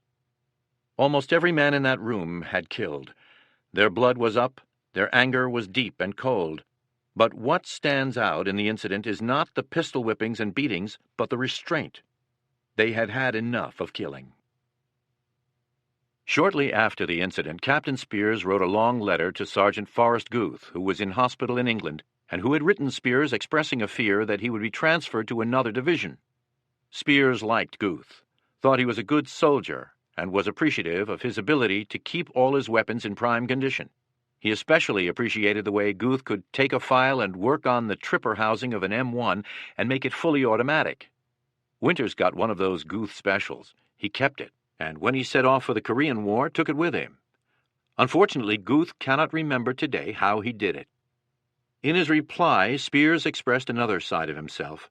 It was a long, chatty letter about the doings of E Company since Guth went to the hospital, full of the kind of information Guth most wanted to hear. Lutz fell off a motorcycle and hurt his arm. Not seriously, though. Sergeant Talbot didn't like being first sergeant, so I gave him the 2nd platoon. And Sergeant Lynch, 2nd platoon, is first sergeant now. Sergeant Alley got drunk again and we had to bust him. Lieutenant Lipton is on furlough in Scotland and is very happy. I'm sweating out a furlough to England to see my wife and baby. Sergeant Powers was on his way home and the truck overturned and he fractured his skull and he is hospitalized. Sergeant Stroll, 3rd platoon, is on his way home to the States. Chuck Grant got in the way of a bullet from a drunk American and his head is not too good. He is in a German hospital near here and is getting better. Sergeant Malarkey just came back from a long stretch in the hospital. Sergeant Reinhardt just came from the Riviera. McGrath won't take a furlough. He is saving his money. Spears gave Guth the details on the Bronze Star he was entitled to for participation in Normandy, Holland, and Belgium, and promised to inform him as soon as it came through. He added a postscript. Clark is armorer artificer just now, sent Burlingham back to his platoon. He couldn't keep your crowd generator going. We have regular electricity and hot water here in Austria. By the way, you can wear your presidential unit citation ribbon and an oak leaf cluster on it no matter what outfit you're in. You earned it with the 101st AB. The company was breaking up. General Taylor ordered all High Point men who had not yet been rotated home to be transferred to the 501, stationed in Berchtesgaden. The 501st was being inactivated and was to serve as a vehicle to transport all High Point men from the division back to the United States for discharge. Others from the old company were in hospital or already discharged. Recruits who had joined up at Mourmelon or Haguenau were now regarded as veterans. General Taylor made a trip to the States. When he returned toward the end of June, he announced that the 101st was to be redeployed to the Pacific after a winter furlough in the States. Meanwhile, the War Department insisted that the division undergo a full training regime, a critical process if it was to go into combat again, as more than 3/4 of the division was made up of recruits. So close order drill and calisthenics became the order of the day again, along with nomenclature of the M1, nomenclature and functioning of the BAR, and nomenclature and functioning of the carbine. A road march, arm and hand signals, squad tactics, barracks inspection, mess kit inspection, military courtesy and discipline, first aid and sanitation, clothing check, map reading, dry run with the rifle, 1 solid week of triangulation, firing on the range. Thus it went, Webster wrote, and I with it in mounting disgust. Lieutenant Peacock returned, more chicken shit than ever. We suffered his excesses of training to such a degree, Webster wrote, that the men who had known him in Holland and Bastogne hated even to look at him. I was so mad and exasperated that if I had possessed fewer than 85 points, I would have volunteered to go straight to Japan and fight, rather than put up with another day's basic under Peacock. By the middle of July, every veteran of Normandy was gone, except the long-suffering Webster, who still could not get the adjutant to accept his point total. Colonel Sink had given the High Point men a farewell speech. It is with mingled feelings that your regimental commander observes the departure of you fine officers and men. He is happy for each of you. You have worked and fought and won the right to return to your homes and to your friends. I am sorry to see you go, because you are friends and comrades at arms. Most of you have caught hell at one time or another from me. I hope you considered it just hell and fair. It was never intended to be otherwise. I told you people to get those presidential citations, and you did it. It will forever be to your credit and honor. Then God speed you on your way. May the same fellow who led you by the hand in Normandy, Holland, Bastogne, and Germany look kindly upon you and guard you until the last great jump. At the end of July, the division was transferred by 40 and 8s to France. E Company went into barracks in Joigny, a small town south of Paris. Winters, Spears, Foley, and others took furloughs in England. On August 6th, the atomic bomb was dropped on Hiroshima, laying to rest the fears of another campaign in the Pacific. After that, everything in the Airborne was in flux, with low-point men being transferred into the 17th Airborne, others into the 82nd. The 101st Magazine, the Screaming Eagle, complained, "The outfit seems more like a repple-depple than a combat division." On August 11th, Colonel Sink was promoted to Assistant Division Commander. On August 22nd, General Taylor left the 101st, or what was left of it, to become superintendent at West Point. Shortly thereafter, the 506th packed up and moved out to join the 82nd Airborne in Berlin. It was said that Colonel Sink cried when his boys marched to the Joigny depot for shipment to the 82nd. Webster thought it fitting that he do so, as he was the heart and soul of our regiment. Writing in 1946, Webster went on, "Our beautiful dark blue silk regimental flag, with Mount Currahee, the bolt of lightning, and the 6 parachutes embroidered on it, is rolled in its case, gathering dust in the National Archives in Washington. On November 30th, 1945, the 101st was inactivated. Easy Company no longer existed. The company had been born in July 1942 at Toccoa. Its existence essentially came to an end almost exactly 3 years later in Zell am See, Austria. In those 3 years, the men had seen more, endured more, and contributed more than most men can see, endure, or contribute in a lifetime. They thought the army was boring, unfeeling, and chicken, and hated it. They found combat to be ugliness, destruction, and death, and hated it. Anything was better than the blood and carnage, the grime and filth, the impossible demands made on the body. Anything, that is, except letting down their buddies. They also found in combat the closest brotherhood they ever knew. They found selflessness. They found they could love the other guy in their foxhole more than themselves. They found that in war, men who loved life would give their lives for them. They had had 3 remarkable men as company commanders: Herbert Sobel, Richard Winters, and Ronald Spears. Each had made his own impact, but Winters, who had been associated with the company from day 1 to day 1095, had made the deepest impression. In the view of those who served in Easy Company, it was Dick Winters' company. The non-coms especially felt that way. The ones who served as corporals and sergeants in combat had been privates in Toccoa. They had spent their entire 3 years in E Company. Officers, except Winters, came and went. Many of the officers continued their association with E Company as members of the battalion or regimental staff, but only Winters and the non-coms were present and accounted for, or in hospital, every day of the company's existence. They held it together, most of all in those awful shellings in the woods of Bastogne, and at that critical moment in the attack on Foy before Spears replaced Dyke.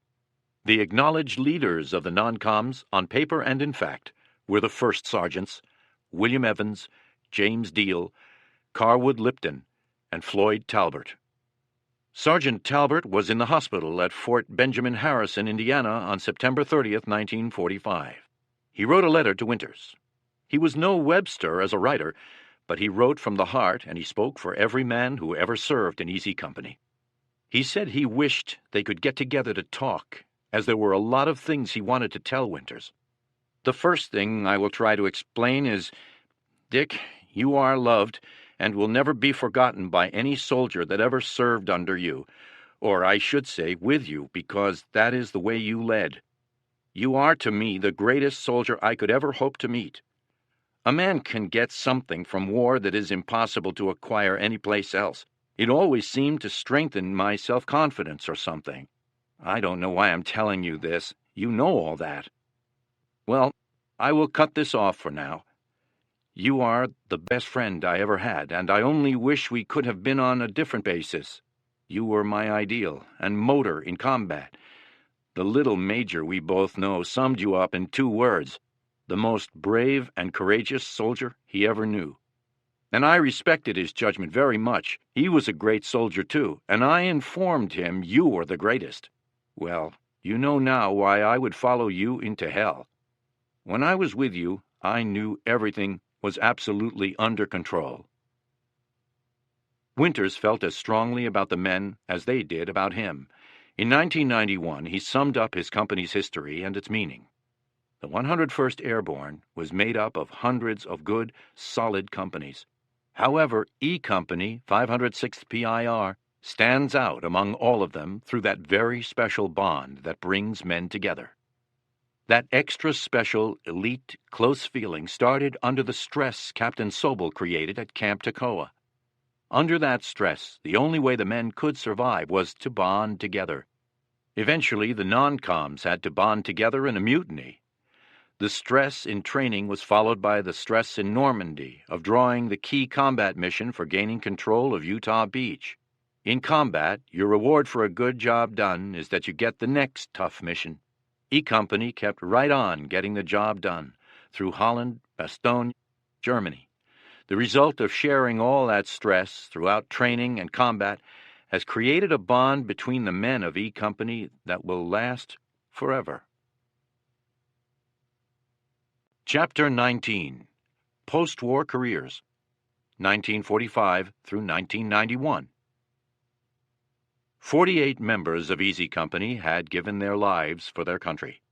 More than 100 had been wounded, many of them severely, some twice, a few 3 times, one 4 times. Most had suffered stress, often severe. All had given what they regarded as the best years of their lives to the war. They were trained killers, accustomed to carnage and quick, violent reactions. Few of them had any college education before the war. The only skill most of them possessed was that of combat infantrymen. They came out determined to make up for lost time. They rushed to college using the GI Bill of Rights, universally praised by the veterans as the best piece of legislation the United States government ever conceived. They got married and had kids as quickly as possible. Then they set out to build a life for themselves.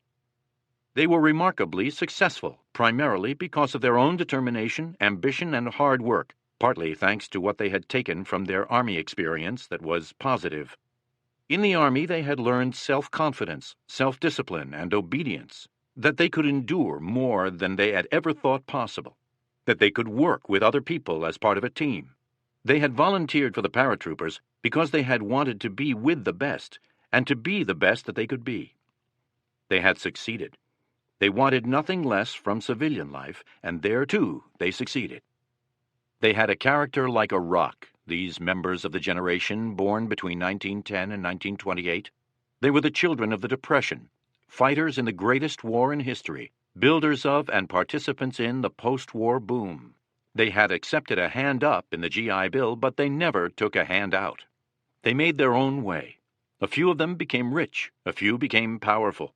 Almost all of them built their houses and did their jobs and raised their families and lived good lives, taking full advantage of the freedom they had helped to preserve. It seems appropriate to start with the severely wounded. Corporal Walter Gordon had been shot in the back in Bastogne and paralyzed. After 6 weeks in hospital in England, lying helplessly in his Crutchfield tongs, he began to have some feelings in his extremities. He had been helped by Dr. Stadium, who would stand at the foot of his bed and provoke him. "You're nothing but a goddamn gold brick, Gordon." Gordon would stiffen, snap back, get angry. Because Stadium would not give up on him, Gordon says, it never occurred to me that I could be a hopeless cripple. When the tongs came off, Stadium got him to walking, or at least shuffling. In the spring of 1945, Gordon was listed as walking wounded and sent by hospital ship back to the States, where he slowly recuperated at Lawson General Hospital in Atlanta. He was there when the war in Europe ended. He walked with pain in the back. He sat with pain in the back. He slept with it. Any physical work was far beyond his capabilities. He was obviously of no further use to the Army. By the middle of June, his father was demanding to know when he would be discharged. "I don't know," was all Gordon could reply. On June 16th, Gordon had an examination. The young doctor then told him he was being transferred to Fort Benning, listed as fit for limited duty.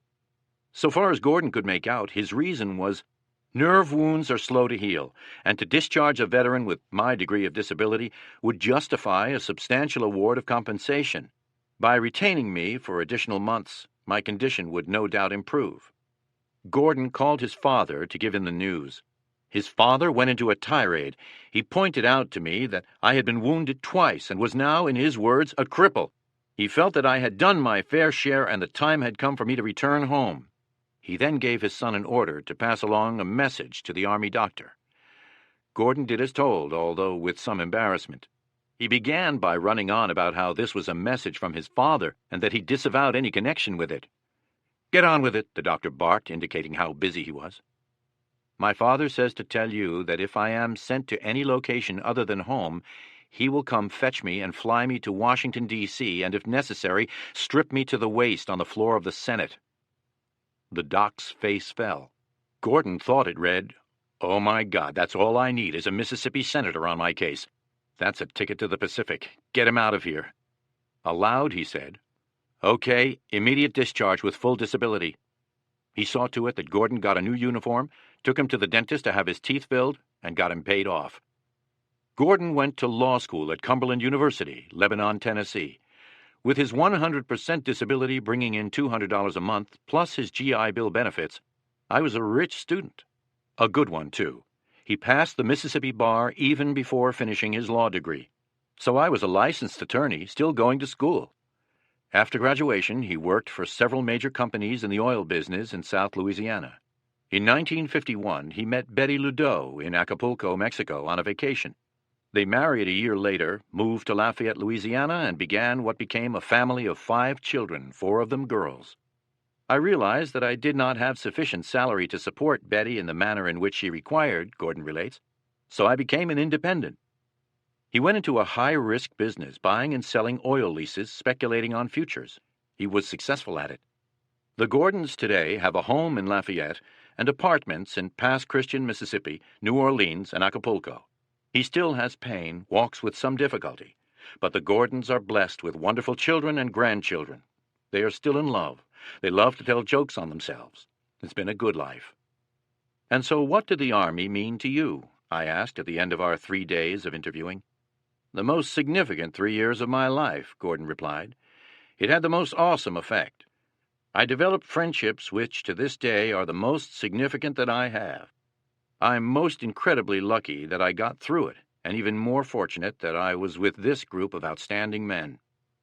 In December 1991, Gordon saw a story in the Gulfport Sun-Herald.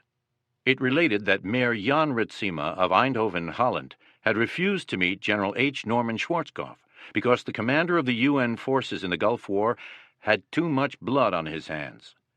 Ritsema said of Schwarzkopf, "He is the person who devised the most efficient way possible to kill as many people as possible." Gordon wrote to Mayor Ritsema, "On September 17, 1944, I participated in the large airborne operation which was conducted to liberate your country. As a member of Company E, 506th PIR, I landed near the small town of Zon. The following day we moved south and liberated Eindhoven. While carrying out our assignment, we suffered casualties. That is war talk for bleeding. We occupied various defense positions for over 2 months. Like animals, we lived in holes, barns, and as best we could. The weather was cold and wet. In spite of the adverse conditions, we held the ground we had fought so hard to capture. The citizens of Holland at that time did not share your aversion to bloodshed when the blood being shed was that of the German occupiers of your city. How soon we forget. History has proven more than once that Holland could again be conquered if your neighbor, the Germans, are having a dull weekend and the golf links are crowded. Please don't allow your country to be swallowed up by Liechtenstein or the Vatican, as I don't plan to return. As of now, you are on your own." Sergeant Joe Toya describes his experiences. "After being hit, my 4th Purple Heart, at Bastogne, I went through a series of operations, the main operation being the amputation of my right leg above the knee. Then later I had 2 more operations. These were to remove shrapnel from my upper chest cavity. To remove them, the surgeon went in through my back. I was married December 15, 1945, while still in the hospital at Atlantic City. I was discharged from the Army February 8, 1946. He was given an 80% disability. Before the war, he had been a molder in a foundry, but with a wooden leg, he couldn't do the work. He found employment in a textile mill in Reading, Pennsylvania, then worked 20 years for Bethlehem Steel as a bit grinder. He has 3 sons and a daughter. I used to take the boys hunting, fishing, but I never carried a gun. I was worried about tripping. This artificial leg, if something stops it, you're gone, you know. So I never carried a gun. But I took them out deer hunting and fishing.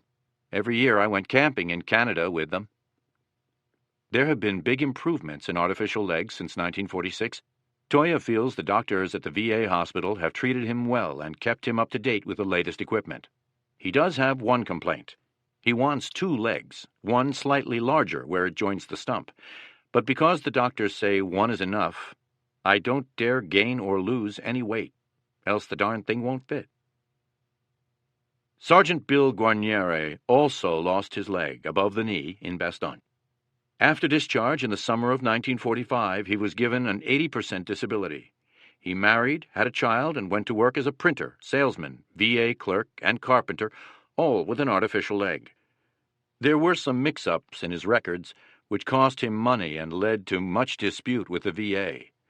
In 1967, he finally got full disability and was able to retire. He threw away his artificial leg, and for the past 24 years he has moved on crutches. He moves faster than most younger men with 2 good legs. He lives in South Philly, where he grew up with his wife, Fran. They have 5 children. The oldest son was an airborne trooper in Vietnam. He is very active in the 101st Association and in getting E Company men together. Sergeant Chuck Grant, shot in the brain by the drunken GI in Austria after the war, had his life saved by a German doctor. He recovered slowly, although he had some difficulty in speaking and was partly paralyzed in his left arm. After his military discharge with full disability, he lived in San Francisco, where he ran a small cigar store. Over the years, he regularly attended E Company reunions and was active in the 101st Association. Mike Ranney nominated him to be the 506th representative on the board of the 101st Association. He was elected and served with great pride. He died in 1984. Lieutenant Fred Moose Heiliger, shot twice by his own man in Holland, was flown to a hospital in Glasgow, then shipped on the Queen Elizabeth to New York. Over the next 2.5 years, he was moved 3 more times. He underwent skin and nerve grafts before discharge in February 1947. Taking advantage of the GI Bill, he went to the University of Massachusetts, where he graduated in 1950 with a degree in ornamental horticulture. For the next 40 years, he worked for various landscape companies and on golf courses as a consultant and supplier. He has 2 sons and a daughter and continues his hobbies, arrowhead hunting, bird watching, and camping. Sergeant Leo Boyle was discharged on June 22, 1945, after 9 months in hospitals in Belgium, England, and the States. He was given a 30% disability. He got a job as a railroad brakeman, but his legs could not stand up to the strain. Then he worked in the post office sorting mail, but again his legs gave out. By that time I was so ill and confused that I checked into a VA hospital. After several days, a team of 3 medical doctors declared that I was 50% disabled and released me with no career guidance. Boyle used his GI Bill benefits to go to the University of Oregon, where he majored in political science and earned an MA degree with honors. He went into high school teaching and eventually into working with the educationally handicapped. It was a career that was exceptionally rewarding. There is always a warm and good feeling between the handicapped and their teacher. When he retired in 1979, he was awarded the Phi Delta Kappa Service Key for leadership and research in education for the handicapped. 2 other members of the company, the last first sergeant and the original company commander, were also victims of the war. Sergeant Floyd Talbot had wounds and scars which he handled without difficulty, and memories which overwhelmed him. He became a drifter and a drinker. He made a living of sorts as a fisherman, hunter, trapper, and guide in Northern California. He had a series of heart attacks. Talbot was one of the few members of the company who just dropped out of sight. In 1980, Gordon enlisted the aid of his congressman and of George Lutz's son Steve to locate Talbot. Sergeant Mike Ranney joined the search. Eventually, they located him in Redding, California, and persuaded him to attend the 1981 company reunion in San Diego. Ranney passed around his address. Winters and others wrote him. In his 3-page handwritten reply to Winters, Talbot reminisced about their experiences. "Do you remember the time you were leading us into Carentan?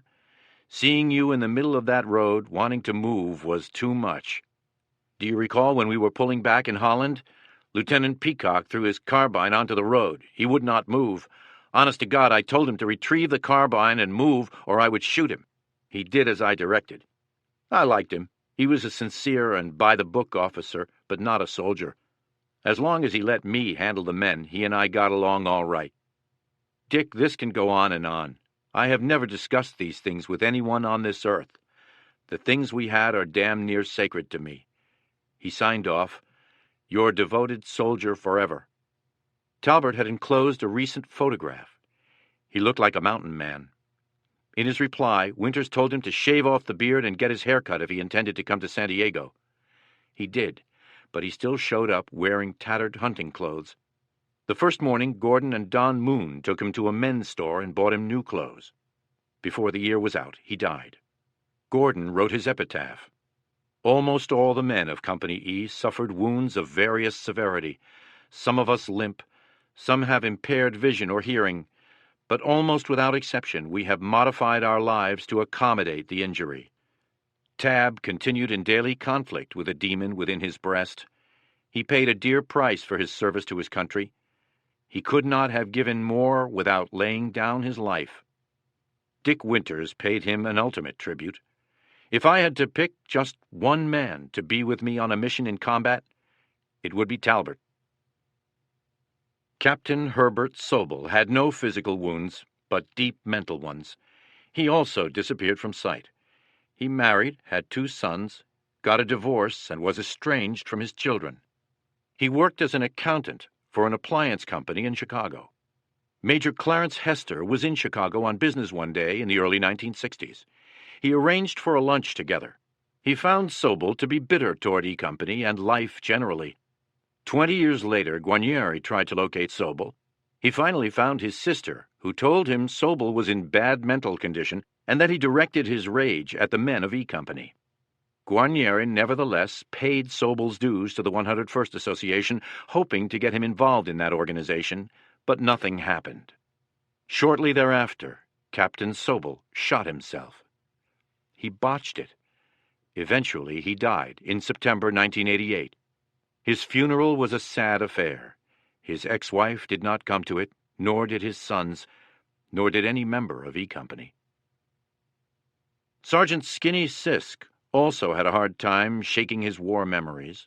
In July 1991, he wrote Winters to explain, "My career after the war was trying to drink away the truckload of Krauts that I stopped in Holland and the die-hard Nazi that I went up into the Bavarian Alps and killed.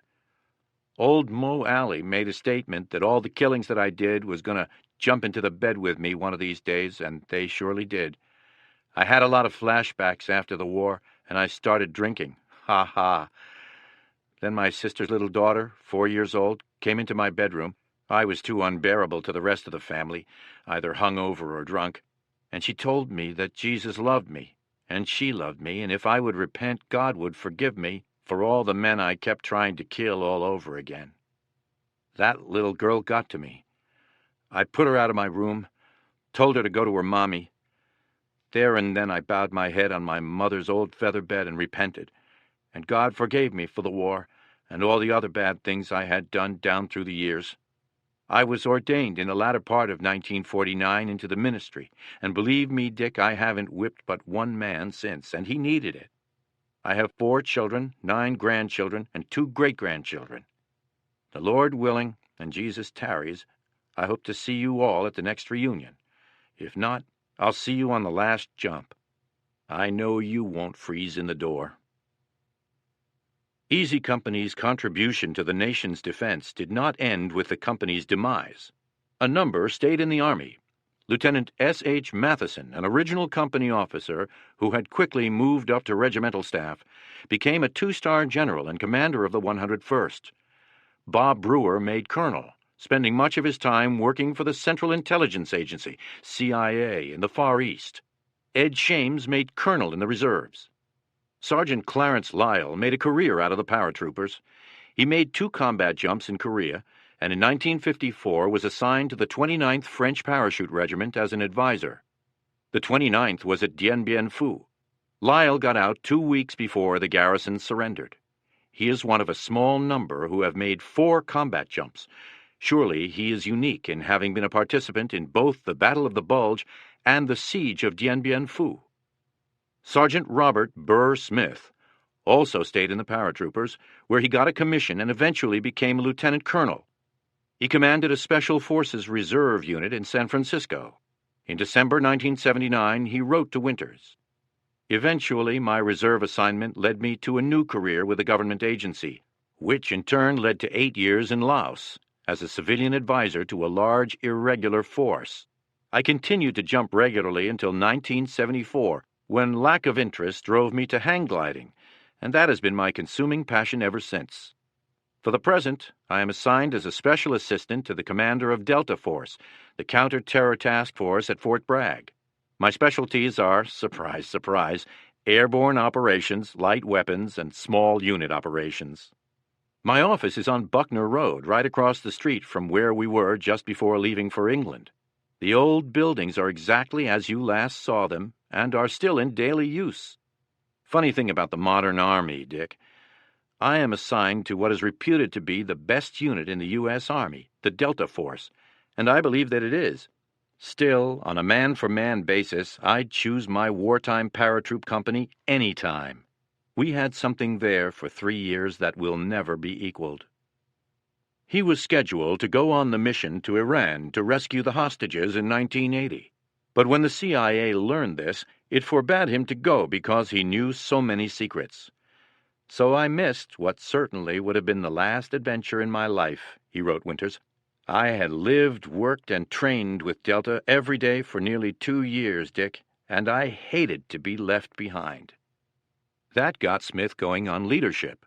He wrote of Winters, "You were blessed, some would say rewarded, with the uniform respect and admiration of 120 soldiers, essentially civilians in uniform, who would have followed you to certain death. I've been a soldier most of my adult life.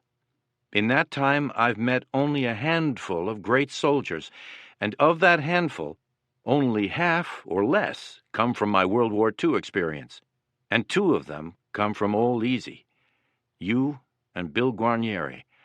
The rest of us were okay, good soldiers by and large, and a few were better than average, but I know as much about grace under pressure as most men, and a lot more about it than some.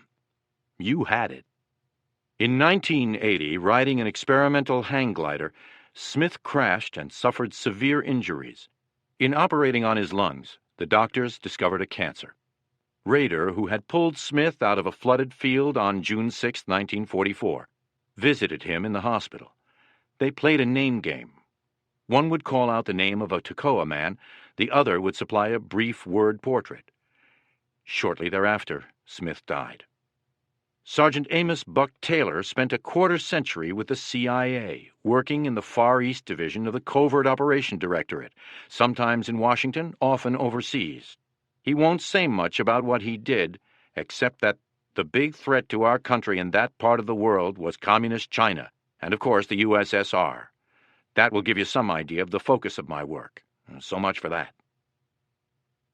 When Captain Spears got back to England in the summer of 1945, he discovered that the English widow he had married and who had borne his son wasn't a widow at all. Her husband reappeared from a POW camp. She chose him over Spears, and the couple kept all the loot Spears had shipped back from Europe. He decided to stay in the Army. He made a combat jump in Korea and commanded a rifle company on the line in that war. In 1956, he attended a Russian language course in Monterey, California, and then was assigned to Potsdam, East Germany, as liaison officer with the Soviet Army. In 1958, he became the American governor of Spandau Prison, Berlin, where Rudolf Hess was serving his life term. In 1962, he went to Laos with the U.S. mission to the Royal Lao Army. When old E Company men call him today and open the conversation by saying, "You won't remember me, but we were together during the war," Spears replies, "Which war?" His son Robert, born in England during the war, is an infantry major in the King's Royal Rifle Corps, the Green Jackets, and Spears' pride and joy. David Webster could not understand how anyone could stay in the Army. He wanted to be a writer. He moved to California and paid his bills with a variety of odd jobs as he wrote and submitted articles and a book on his wartime experiences. He placed many of the articles, the top being in the Saturday Evening Post, but he could not find a publisher for his book. He became a reporter, first with the Los Angeles Daily News, then with the Wall Street Journal. In 1951, he married Barbara Stessel, an artist and sister of Walter J. Stessel, Jr., who became U.S. Ambassador to Poland, the Soviet Union, and West Germany. Webster had always been fascinated by sharks. Barbara writes, "The shark for him became a symbol of everything that is mysterious and fierce about the sea." He began gathering material for a book of his own. His research went on for years. He studied sharks firsthand, underwater, swimming among them, and caught many, fishing with a hand line from his 11-foot sailing dinghy, which he named Tusitala, which means teller of tales. He wrote the book and submitted it 29 times, but could not convince a publisher that anyone wanted to read about sharks. On September 9, 1961, Webster set sail from Santa Monica with squid bait, a heavy line and hook for shark fishing. He never came back. A search the next day discovered the Tusitala awash 5 miles offshore. 1 oar and the tiller were missing. His body was never found. Barber was able to get his book on sharks published, Myth and Man-Eater, W. Norton and Company, 1963. There was a British edition and a paperback edition in Australia. When Jaws was released in 1975, Dell issued a mass-market paperback. 3 of the sergeants became rich men. John Martin attended Ohio State University on his GI Bill money, then returned to his railroad job. He became a supervisor, had a car, secretary, and pension building, and was making money on the side by building houses on speculation. In 1961, he gave it all up and, over the intense protest of his wife and children, then in high school, moved to Phoenix, Arizona, and started building homes. He had $8,000 in total capital, and everyone thought he was crazy. At the end of the first year, he paid more in taxes than he had ever made working for the railroad. Soon he was building apartment complexes and nursing homes. He expanded his activities into Texas and Montana. In 1970, he bought a cattle ranch in the mountains of western Montana. Today, he is a multimillionaire. He still likes to take risks, although he no longer jumps out of aeroplanes. He has resisted tempting offers to sell his business. The president of Martin Construction today is John Martin, while his wife, Patricia, is the vice president and treasurer. They are also the directors and sole stockholders. Don Moon used his GI Bill benefits to attend Grinnell College, then went into advertising. He rose rapidly. In 1973, he became the president of Ketchum, McLeod, and Grove, Incorporated, a major New York advertising firm. 4 years later, at age 51, he retired, built a home in Florida, and has lived there since in some splendor.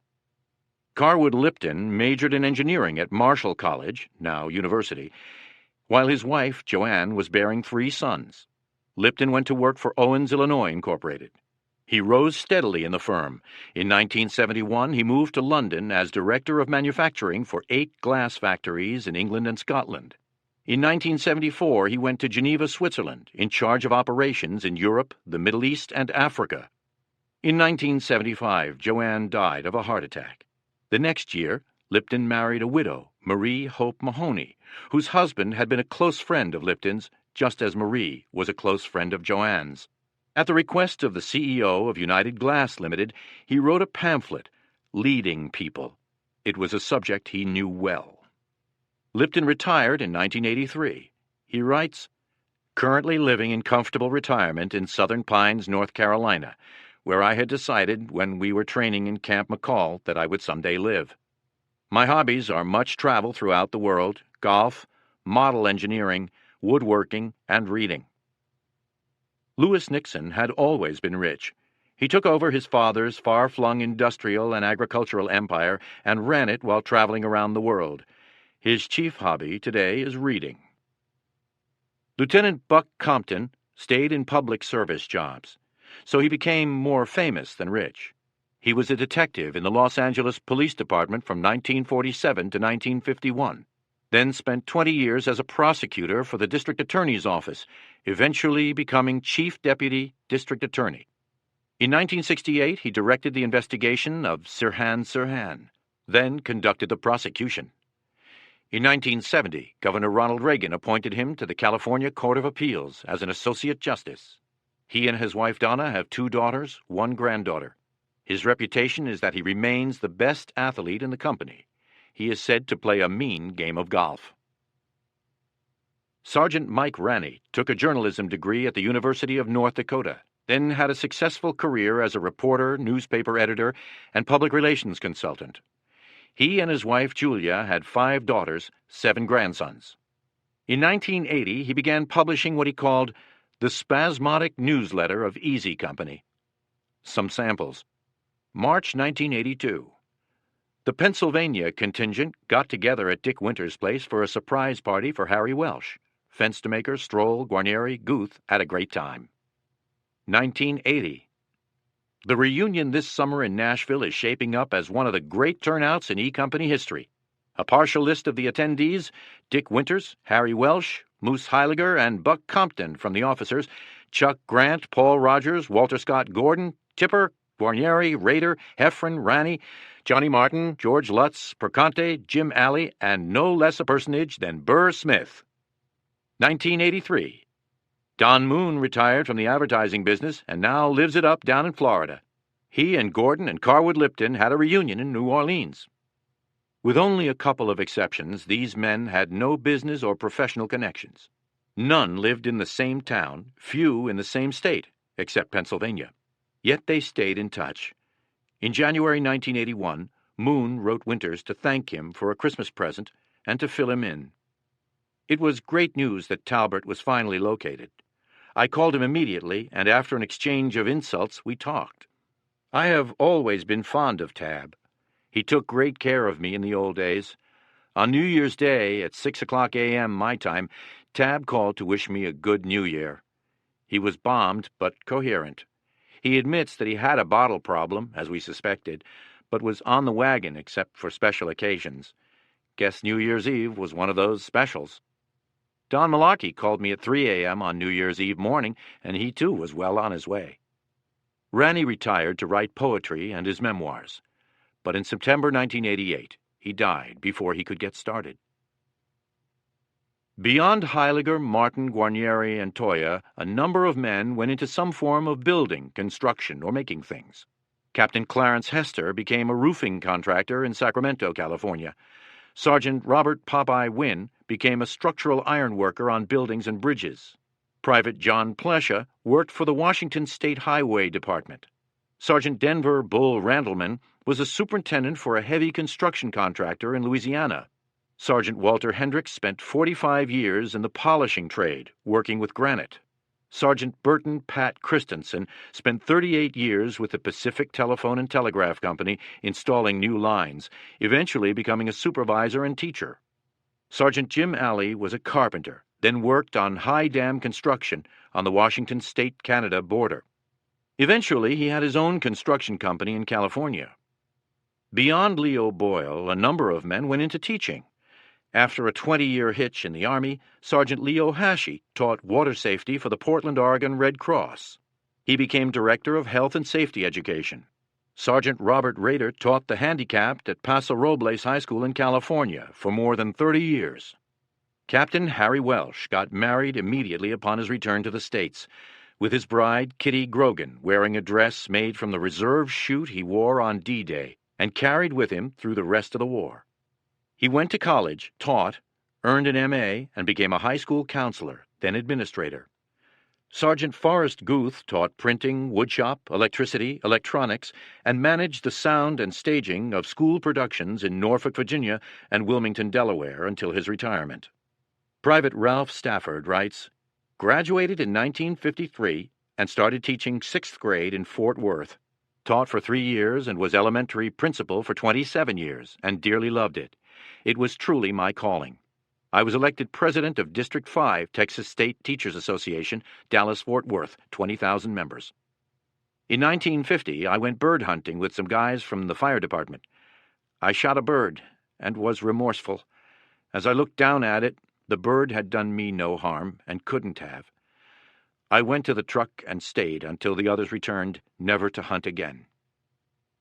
Sergeant Ed Tipper went to the University of Michigan for a B.A. and then to Colorado State for an M.A. He taught high school in the Denver suburbs for almost 30 years.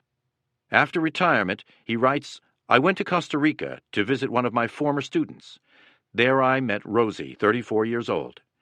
After an old-time courtship of about a year, we married in the face of great opposition from most everyone I knew, Dick Winters excluded. It was hard to disagree, especially with the argument that marriage to a 61-year-old man probably meant sacrificing any hope of having a family, a major consideration for Latin women. Our daughter Carrie was born almost 10 months to the day after our wedding.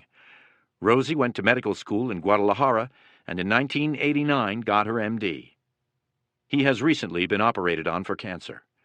My wife, daughter, and I have just moved into a new house. It may seem strange for a 70-year-old to be buying a house, but our family motto is, it's never too late. Sergeant Ron Bain graduated from Western Washington College, now university, in 1950. Married that year, had 4 children, and spent 25 years as a teacher and administrator in Anchorage, Alaska. He spends his summers as a drift gillnetter chasing the elusive sockeye salmon. Ed Tipper sums it up with a question. Is it accidental that so many ex-paratroopers from E Company became teachers?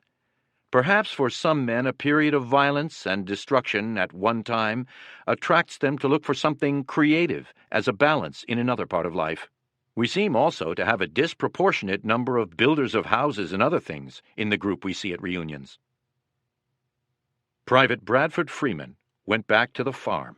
In 1990, Winters wrote him, saying that he often came south to see Walter Gordon and would like to stop by sometime to see the Freeman's farm. Freeman replied, "It would be a great honor for you to come see us in Mississippi. We have a good shade to sit in the summer and have a good heater for winter. About all that I do is garden and cut hay for cows in summer and feed in winter, fish and hunt the rest of the time. We have the Tom Bigby waterway close, and I watch the barges go up and down the river, sending you a picture of the house and cows. I have a good place on the front porch to sit. Here's hoping that you will come down sometime." Winters did. They had a good visit. He asked Freeman to write an account of what he did after the war for this book. Freeman concluded, "What I wrote don't look like much, but I have had a real good time and wouldn't trade with no one." Major Richard Winters also wrote an account of his life after the war. On separation from the service on November 29, 1945, Lewis Nixon invited me to come to New York City and meet his parents. His father offered me a job, and I became personnel manager for the Nixon Nitration Works, Nixon, New Jersey. While working, I took advantage of the GI Bill and took courses in business and personnel management at Rutgers University. In 1950, I was promoted to general manager of Nixon Nitration Works. I married Ethel Estapi in 1948. We have 2 children. Tim has an M.A. in English from Penn State and Jill a B.A. from Albright College. I was recalled to the Army for the Korean War. At Fort Dix, New Jersey, I was put on the staff as Regimental Plans and Training Officer.